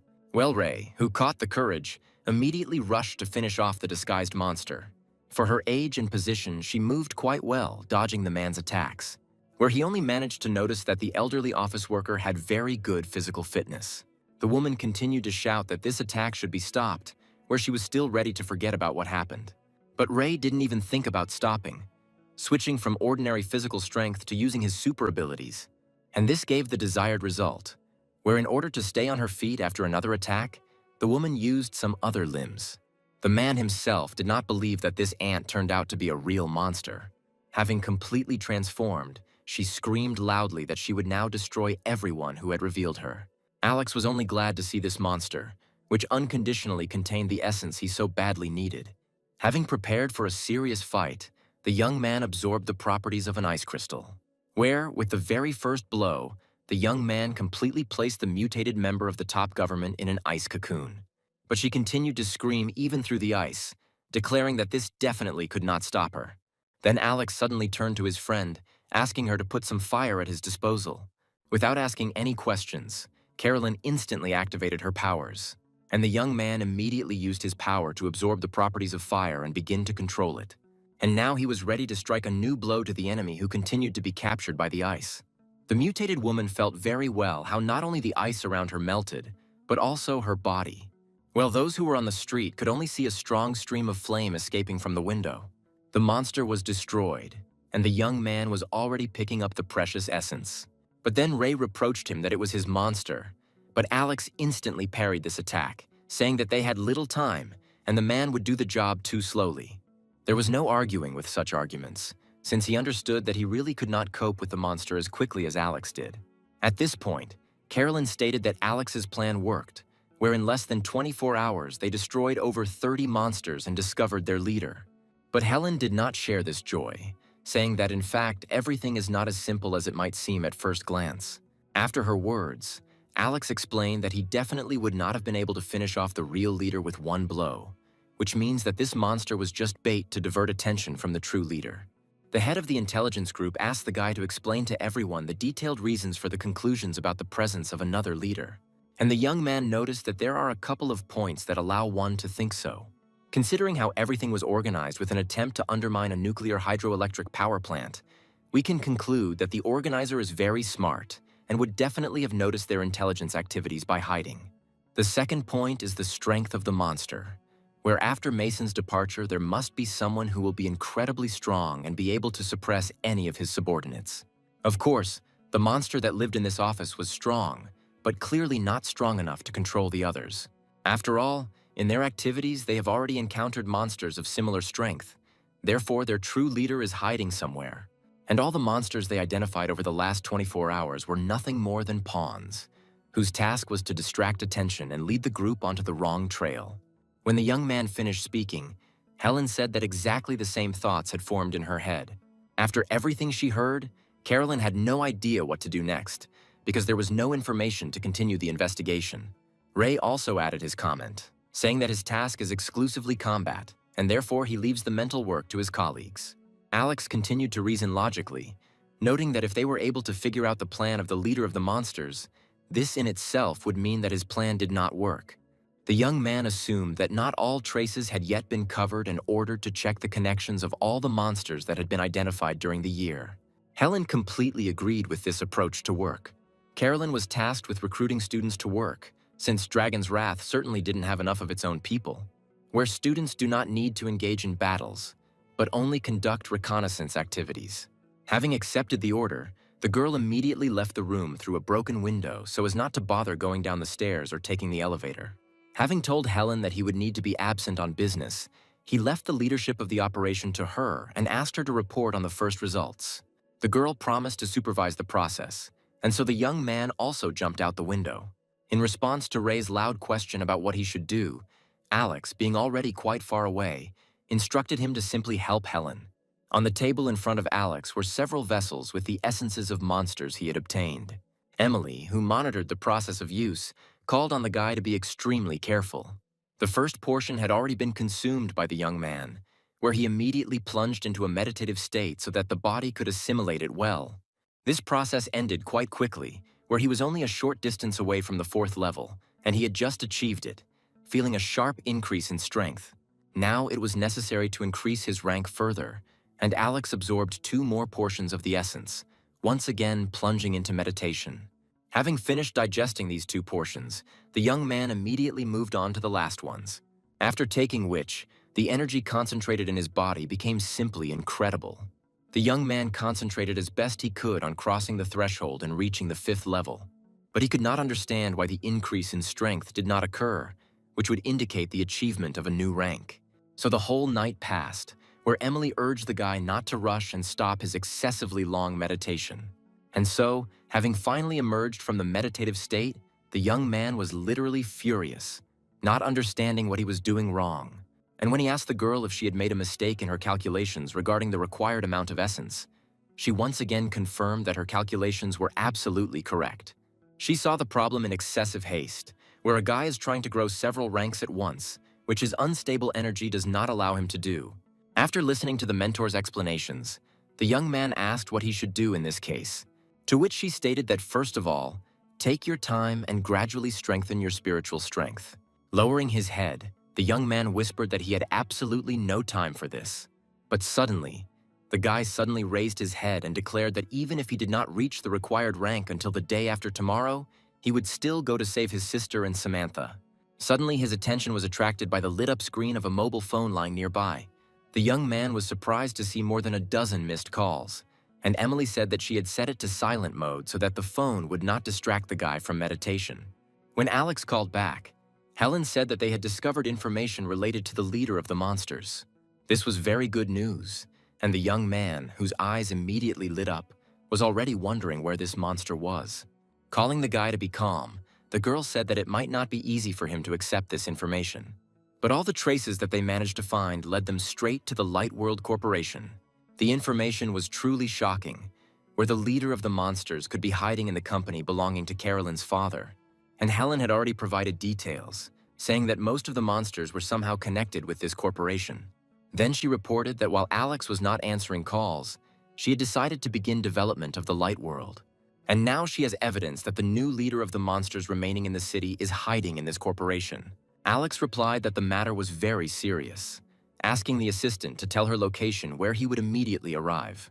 And while he was choosing clothes, the girl explained to his questions that they had not yet talked to Carolyn about anything, since they could not be sure that she was not involved in this either. While the young man was changing clothes, Helen said that she had not yet been able to find out who exactly the monster could be. However, they managed to capture one of their computer scientists, who found information about numerous deliveries from the light world to the research group. And when the young man asked what was being supplied, the girl explained that it was medicine in huge quantities. Given the volume, she suggests that the drugs are nothing more than a disguise for something else. Having delved into the composition of the imaginary medicine, it was possible to find out that one of its components is a certain substance, without which monsters cannot live, like a person without food. This explained how the monsters managed to live among people for so long, because the corporation literally provided them with food. And the young man's interlocutor added that the Bright World is the largest supplier of medicines, and managed to gain the trust of the authorities by supplying hunters with various drugs. Having climbed onto the bike, the young man asked if there was at least some suspect. As such, Helen named Carolyn's father Edward Harding, without whose participation not a single delivery could have occurred. The girl named Carolyn herself as the second suspect, who is also on the corporation's board of directors. To this, Alex categorically stated that he could not vouch for anyone from the light world, except for Carolyn, where she is definitely not a monster and has nothing to do with what the corporation is doing. To this, his interlocutor cited the example of Dr. Burke, Samantha's brother, and others whom no one would ever think were monsters. Remembering the teacher he destroyed, the young man generally agreed with the girl's arguments, thanking her for the work she had done. Then he said that it was necessary to deprive the suspects of freedom of action, as well as interrupt the supply of vital substances to the monsters. And so he gave the order to turn all the warehouses of the light world upside down, and also to find out where else the medicines were sent. After finishing the conversation with Helen, the young man found Carolyn's number in his phone memory. But when he tried to contact the girl, her phone was turned off, which suggested that she might actually be one of the monsters. Very soon, the young man arrived at the address that Helen had given him. But when he arrived at the warehouse, the girl said that they had arrived too late. Showing the guy a certain man, Helen explained that he was a local manager who said that all the products had been removed from the warehouse only about an hour ago. The young man could not believe that the warehouse was empty down to the very last box. But his assistant confirmed this, saying that they searched literally every corner of the room. After this, the young man turned to the manager, noting that such a huge corporation could not have empty warehouses, and asked to tell him where everything was taken. To which the guy with glasses timidly noted that he himself did not understand what was happening, where there was simply an order from above to prepare everything for transportation, where he did not even have information about where the products were taken. Helen worriedly stated that their operation had been exposed, which was the reason for the removal of the cargo. In response, Alex just grinned and, unexpectedly for everyone, dealt the manager a strong blow. But he, thrown aside, managed to regroup and use this inertia to rush away from danger. Jumping high up, the young man loudly noted that the escape plan was at least naive, after which Alex sharply sank down, delivering another powerful blow. And when the dust around the discarded enemy settled a little, he appeared before everyone in his true form. While other warehouse workers were surprised that their manager turned out to be a monster, Helen was already giving the order to destroy the creature. And then, one after another, the bullets fired by the fighters from their weapons began to crash into the huge wolf. But this did not cause him any harm, but only provoked him, where, rushing to the attack, he shouted that he would now grind all the pathetic people into powder. Although Helen urged caution, Alex knew his capabilities perfectly and met the enemy's blows symmetrically. Looking at the broken limbs of the monster, the girl was quite surprised at such incredible strength. The young man himself also noticed that after the last use of the essences, his power increased significantly. But there was no time to think about this for a long time, and now he was quickly approaching the enemy, grabbing him by the throat. He demanded information about where all the medicines were taken, where in exchange for this he promised not to let him go, but at least to just quickly kill the monster. But he was not at all inspired by the prospect of death, and then Alex had to explain that they had many means for interrogation, after using which he himself would begin to beg to finish him off quickly. In addition, he does not believe that any of the monsters, whom he has managed to understand as very selfish creatures, will doom themselves to torment in order to save their relatives. And so the monster surrendered, saying, to Helen's surprise, that all the medicines had been transported to the first warehouse of the military arsenal. Fulfilling his promise, the young man snapped the monster's neck in one swift movement. And while the monster's body was falling onto the asphalt, a girl standing nearby noticed that things couldn't get any worse. Where, in response to the guy's question, she explained that this arsenal would be used during the assault. Currently, preparations are underway, where each of the warehouses has its own number depending on the significance of the resources stored there. And in the first warehouse, there is only everything important for the upcoming operation. Everything that turns out to be there is subject to thorough inspection, after which no one, not even members of the Dragon's Wrath, can enter the warehouse without permission from the authorities. The young man found such rules not the most convenient, but his interlocutor noticed that they were justified, given the fact that anyone could turn out to be a monster. Turning her attention to the dead monster, the girl inquired about how the guy figured it out, because the sensor only shows those of lower rank. And then the young man had to tell him that since yesterday he had managed to increase his rank a little. Returning to the main problem, the girl wondered what they should do, because they would not be allowed to just go to the military warehouse, and the top authorities were definitely not interested in them now. To which the young man replied that they had no choice, and therefore they needed to break through somehow. When asked where Ray and the others were now, the girl explained that they were in the corporation's office, where they managed to detain the majority of the board, but Edward disappeared.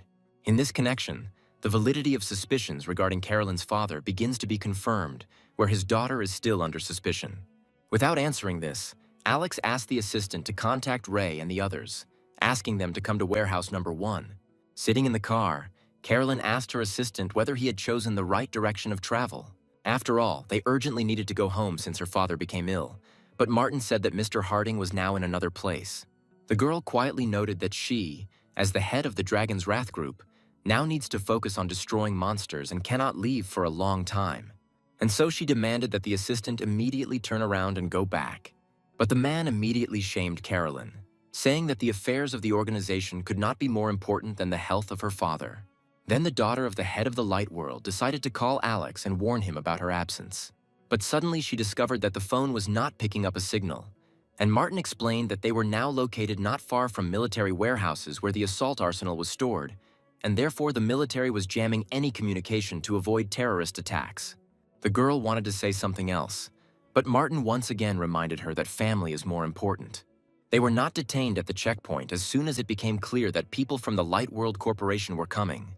As soon as the car drove further, a motorcycle immediately drove up to the same point. Handing over the documents to the inspector, the young man noticed that the departing car was very familiar to him. Helen said to this that there are several dozen similar cars in the city, in which a wide variety of rich people drive around. Alex generally agreed with this argument and simply decided to continue on his way. All the members of the Dragon's Wrath gathered at warehouse number 1 happily celebrated the arrival of the leadership, where Ray, who approached Alex, immediately informed the leader of the situation in a nutshell. As it turned out, the girl standing at the entrance to the warehouse stated in a rather harsh tone that it didn't matter to her what organization they were from, since entry into the warehouse was strictly prohibited. And the man continued to repeat that their task was to destroy monsters from the government itself. But not a single one of his arguments could influence the girl, who was simply carrying out the task assigned to her. Here, Helen told the guy to check the radar for monsters, where this could be an excuse to enter. But when the radar showed that everything was clear within a radius of 100 meters, it became clear that it would not be possible to do without force. Then the head of the Dragon's Wrath approached his subordinate, asking him if he was ready to go against the guards. To which Ray immediately stated that he had nothing to fear, since he would simply follow the order of the commander and go even to the devil himself. And so the young man gave an official order to the head of the first group, whose task was to suppress the security forces, ensuring free passage to the warehouse. And within a few seconds, the forces of the Dragon's anger came into conflict with the warehouse guards, where the guards of the assault arsenal also had super abilities. The girl standing in front of everyone was shocked when a huge fiery tiger rose right in front of her, the blow of which knocked her off her feet. After which Ray loudly said that they are all brothers hunters and, moreover, people, not monsters, and therefore he asks them to show prudence and surrender. But the girl who rose to her feet said that they would never surrender, and the invaders would have to destroy them in order to get into the warehouse. And now she has already given the order to all her fighters to knock the enemy out of the warehouse. While striking one of the Dragon's Wrath fighters, The commander gave the order to use a special weapon, and now one of her subordinates was already preparing to shoot, declaring that now the attackers would definitely not be in trouble. Then Helen turned to Alex, saying that no matter how good their goals were, real bloodshed among people should not be allowed. After all, you can become a hero by dying from the clutches of a monster, but if people at such a time begin to die at the hands of other people, then humanity is doomed. Watching the battle, the young man realized that his assistant was right, where he decided to intervene in the situation personally to avoid unnecessary losses. Gathering energy, the young man delivered an incredibly strong blow to the place where he stood. And when everything around became filled with his energy, the guards were horrified to see the use of the improved special hunter skill. The energy spread by the guy literally pinned those guarding the warehouse to the ground, making it impossible to resist. Even Ray couldn't believe his eyes, not understanding how this student could have such unimaginable power. The resistance was crushed, and now the members of the Dragon's Wrath finally entered the warehouse. It was a gigantic hangar, which contained the most important weapons and equipment necessary for the assault. Medicines taken from the warehouses of the light world were also discovered here, the boxes with which Alex immediately ordered to be inspected. Looking around the room, the young man was surprised that there were such a huge number of holes for ventilation, to which Helen explained that this was necessary in order not to damage weapons and ammunition during long-term storage. This was confirmed by the guard commander accompanying the group, saying that all warehouses are equipped with such a system. At some point, the young man's attention was unexpectedly attracted to his radar, which suddenly began to show the accumulation of an unimaginable number of monsters inside the room. Emily called the guy stupid when he told her device was broken, where she immediately reminded him of a special component in drugs, and it is this substance inside the bodies of monsters that allows the radar to find them. However, another question remained: why the radar did not respond when they were at the warehouse, but only began to sound the alarm now. The first assumption was that the warehouse walls were made of a special material, and when Alex instructed Ray to test them with his blow, Helen and the security commander immediately stated that this would be damage to government property, which could result in criminal liability.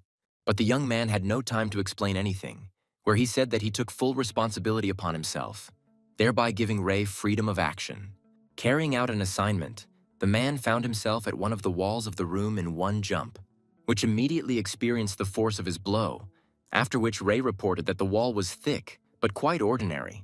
Then the young man turned to Helen, asking if she had any thoughts about why the radar did not respond to the substance outside. But it immediately came to life when they found themselves inside the room, where it had just been established that the walls definitely could not suppress the signal. But the girl did not have any serious assumptions, except perhaps the composition of the medicine itself.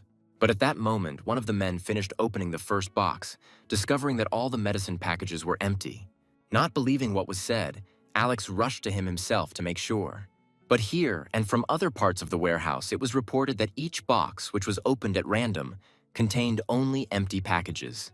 Another member of the Dragon's Wrath added that despite the lack of medicines that were supposed to contain the desired substance, its concentration in the air is very high. After thinking for a while, Alex was finally able to understand what was going on. Everything that was presented under the guise of medicine was only the desired substance, where it gradually evaporated from open packages and is now in the air. This is confirmed by the reaction of his radar to this substance, which can only be determined in motion, since his radar no longer reacts to the bodies of killed monsters, where the substances stop moving along with the resting body. Helen also realized that while the hangar was sealed, the air did not circulate, and therefore the radar did not work. But when they entered, the airflow began to move particles. The only thing that the girl could not understand was why the monsters needed to waste what they needed to survive like this. This was the right question, the answer to which could clarify a lot, and therefore Alex began his next analysis. The first thing he noticed was that warehouse number 1 was the most important of all the assault warehouses, the loss of which would significantly affect the possibility of carrying out the operation.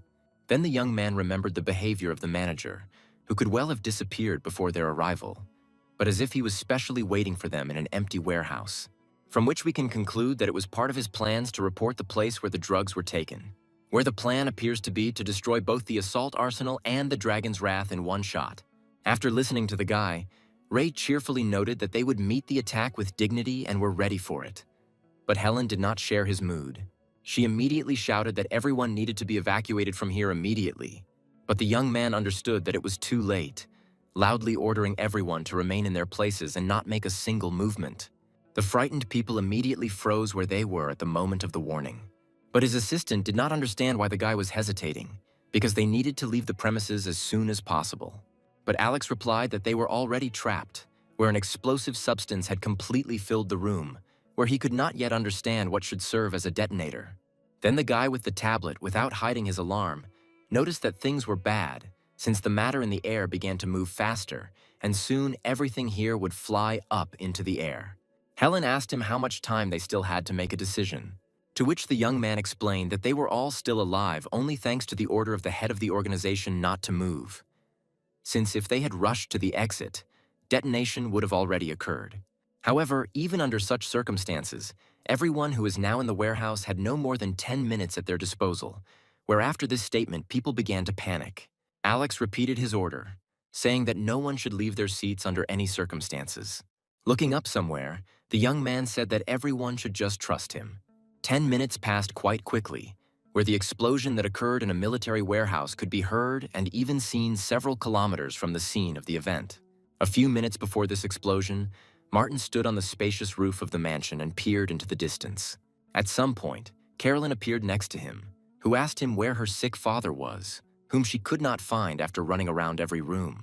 The girl quickly realized that the man had deceived her, and when asked the question, he explained that he was only following Edward's orders. This statement was not very clear to the girl, who immediately asked why her father ordered her to be brought here. Martin began to say something when suddenly a powerful explosion thundered in the distance. Rushing to the fence, Carolyn at first simply watched the place where something had just exploded. But after a moment, she realized that it was there that the assault arsenal warehouses were located, suggesting that they were attacked by monsters. Turning sharply, the girl stated that she had no time to stay here anymore and needed to help Alex and the others, since they would undoubtedly be at the scene of the events.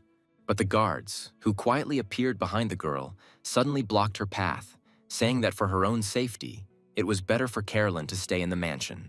To which the girl shouted in anger that if the assault arsenal was attacked, then the entire city could be in danger, and her duty, as a member of the Dragon's Wrath, was to protect people.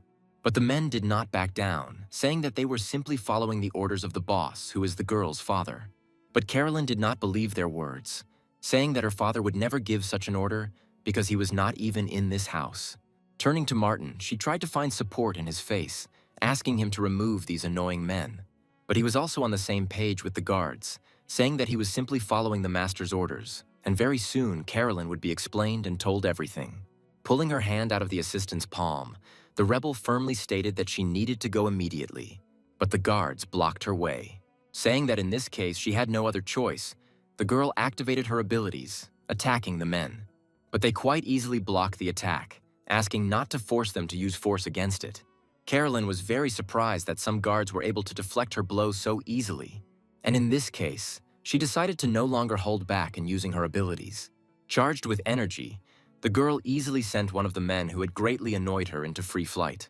The second, observing the flight of the first, again said that they could not allow the lady to leave. The fight had already lasted more than 10 minutes, and now Carolyn was once again aiming at her opponents with a fiery kick. She quickly realized that she would not be able to react to the special network stretched out by men, which could block the use of abilities. And now the girl was already lying tied hand and foot, not believing that she could not have noticed the presence of such capable fighters in her father's guard. But then a voice familiar to her suddenly said that it was not surprising that Carolyn did not remember these guys who were not people at all. Looking at the astonished guards, Alex threw the body of another guard he had frozen next to his feet. Martin, of course, immediately recognized the guy and was obviously very surprised by his appearance here. And all the other members of the organization were already coming out from behind the head of the Wrath of Dragons. Carolyn was incredibly happy to see her comrades and Alex, who had become indifferent to her. The guards were interested in how the guy was even able to find this place, where the young man himself really enjoyed watching this confused expression on their faces. The men confirmed his guess that, in their opinion, all of the Dragon's Wrath had died in the recent explosion, and then asked how they managed to survive. The young man was about to answer this question, but then Helen warned him of the impending danger. With one movement of his hand, the young man destroyed the huge thorns flying towards him. And after them, the one who abandoned them appeared. where this creature was Carolyn's father, reincarnated in his usual appearance. The girl was completely shocked by the form in which her own father appeared before her. Refusing to believe that her father was actually a monster, Carolyn screamed hysterically. But then Martin jumped up to the girl and dragged her somewhere to the side, urging her to quickly leave the dangerous place. Along the way, he instructed the guards not to allow anyone to pass and try to pursue them. Well, the head of the Light World Corporation, who had already descended to the others, asked Alex a question about how they were able to survive and discover this place. The young man answered the second question quite quickly, where Carolyn herself once told him about a family mansion with a great view, inviting him to come and visit him someday. In addition, this place is excellent for both monitoring the assault arsenal and for an urgent retreat if necessary. Having appreciated the guy's high analytical abilities, the monster noticed that nevertheless, the most important warehouse number 1 was destroyed, to which the young man, grinning, asked his opponent whether his plan could be said to have worked, given that all the dragon's wrath was now here. But Edward angrily shouted that saving the warehouse was impossible since everyone saw the explosion. Turning in the direction where smoke was still rising into the sky, the young man noticed that the monster's plan was indeed good. Realizing that there was very little time, Ray shouted that if Alex moved alone, the explosion would not happen so quickly, and therefore at least he must be saved so that the wrath of dragons would live on. But the young man did not see the need for this, pointing to the well-equipped ventilation in the hangar, which had to be turned on immediately in order for the concentration of the substance in the air to shift. And to the others' questions about whether this would provoke an explosion even faster, Helen answered, joyfully noting that the substance would begin to erode, and although it would move, it would be less and not enough for an explosion. The security commander wanted to do this by releasing all the substance into the atmosphere, where it would dissolve. But Alex stopped the girl and asked her to redirect the airflow to warehouse number 18, which was empty nearby, where such a strange request surprised literally everyone, to which the young man noted with a smile that having come up with such a plan, the explosion would definitely be watched somewhere from the side, and therefore it was impossible to deprive them of the spectacle and allow them to escape. When everything was done, empty warehouse number 18 flew into the air, which observers mistook for warehouse number 1. Listening to the guy, Edward said that he would not have noticed the difference in which warehouse exploded, and the guy standing opposite him had already stated that even though the monster was considered Carolyn's father, now it was time to die. At the same time, Ray and Helen fought with the guards while Martin tried to get his master's daughter out of the mansion. The helpless girl watched in horror as her mutated father rushed at Alex, who had already activated her improved special skill. Understanding everything that would happen next, Carolyn begged her friend not to kill her father. But the picture of the beginning battle disappeared before the girl's eyes as Martin jumped over the railing with her.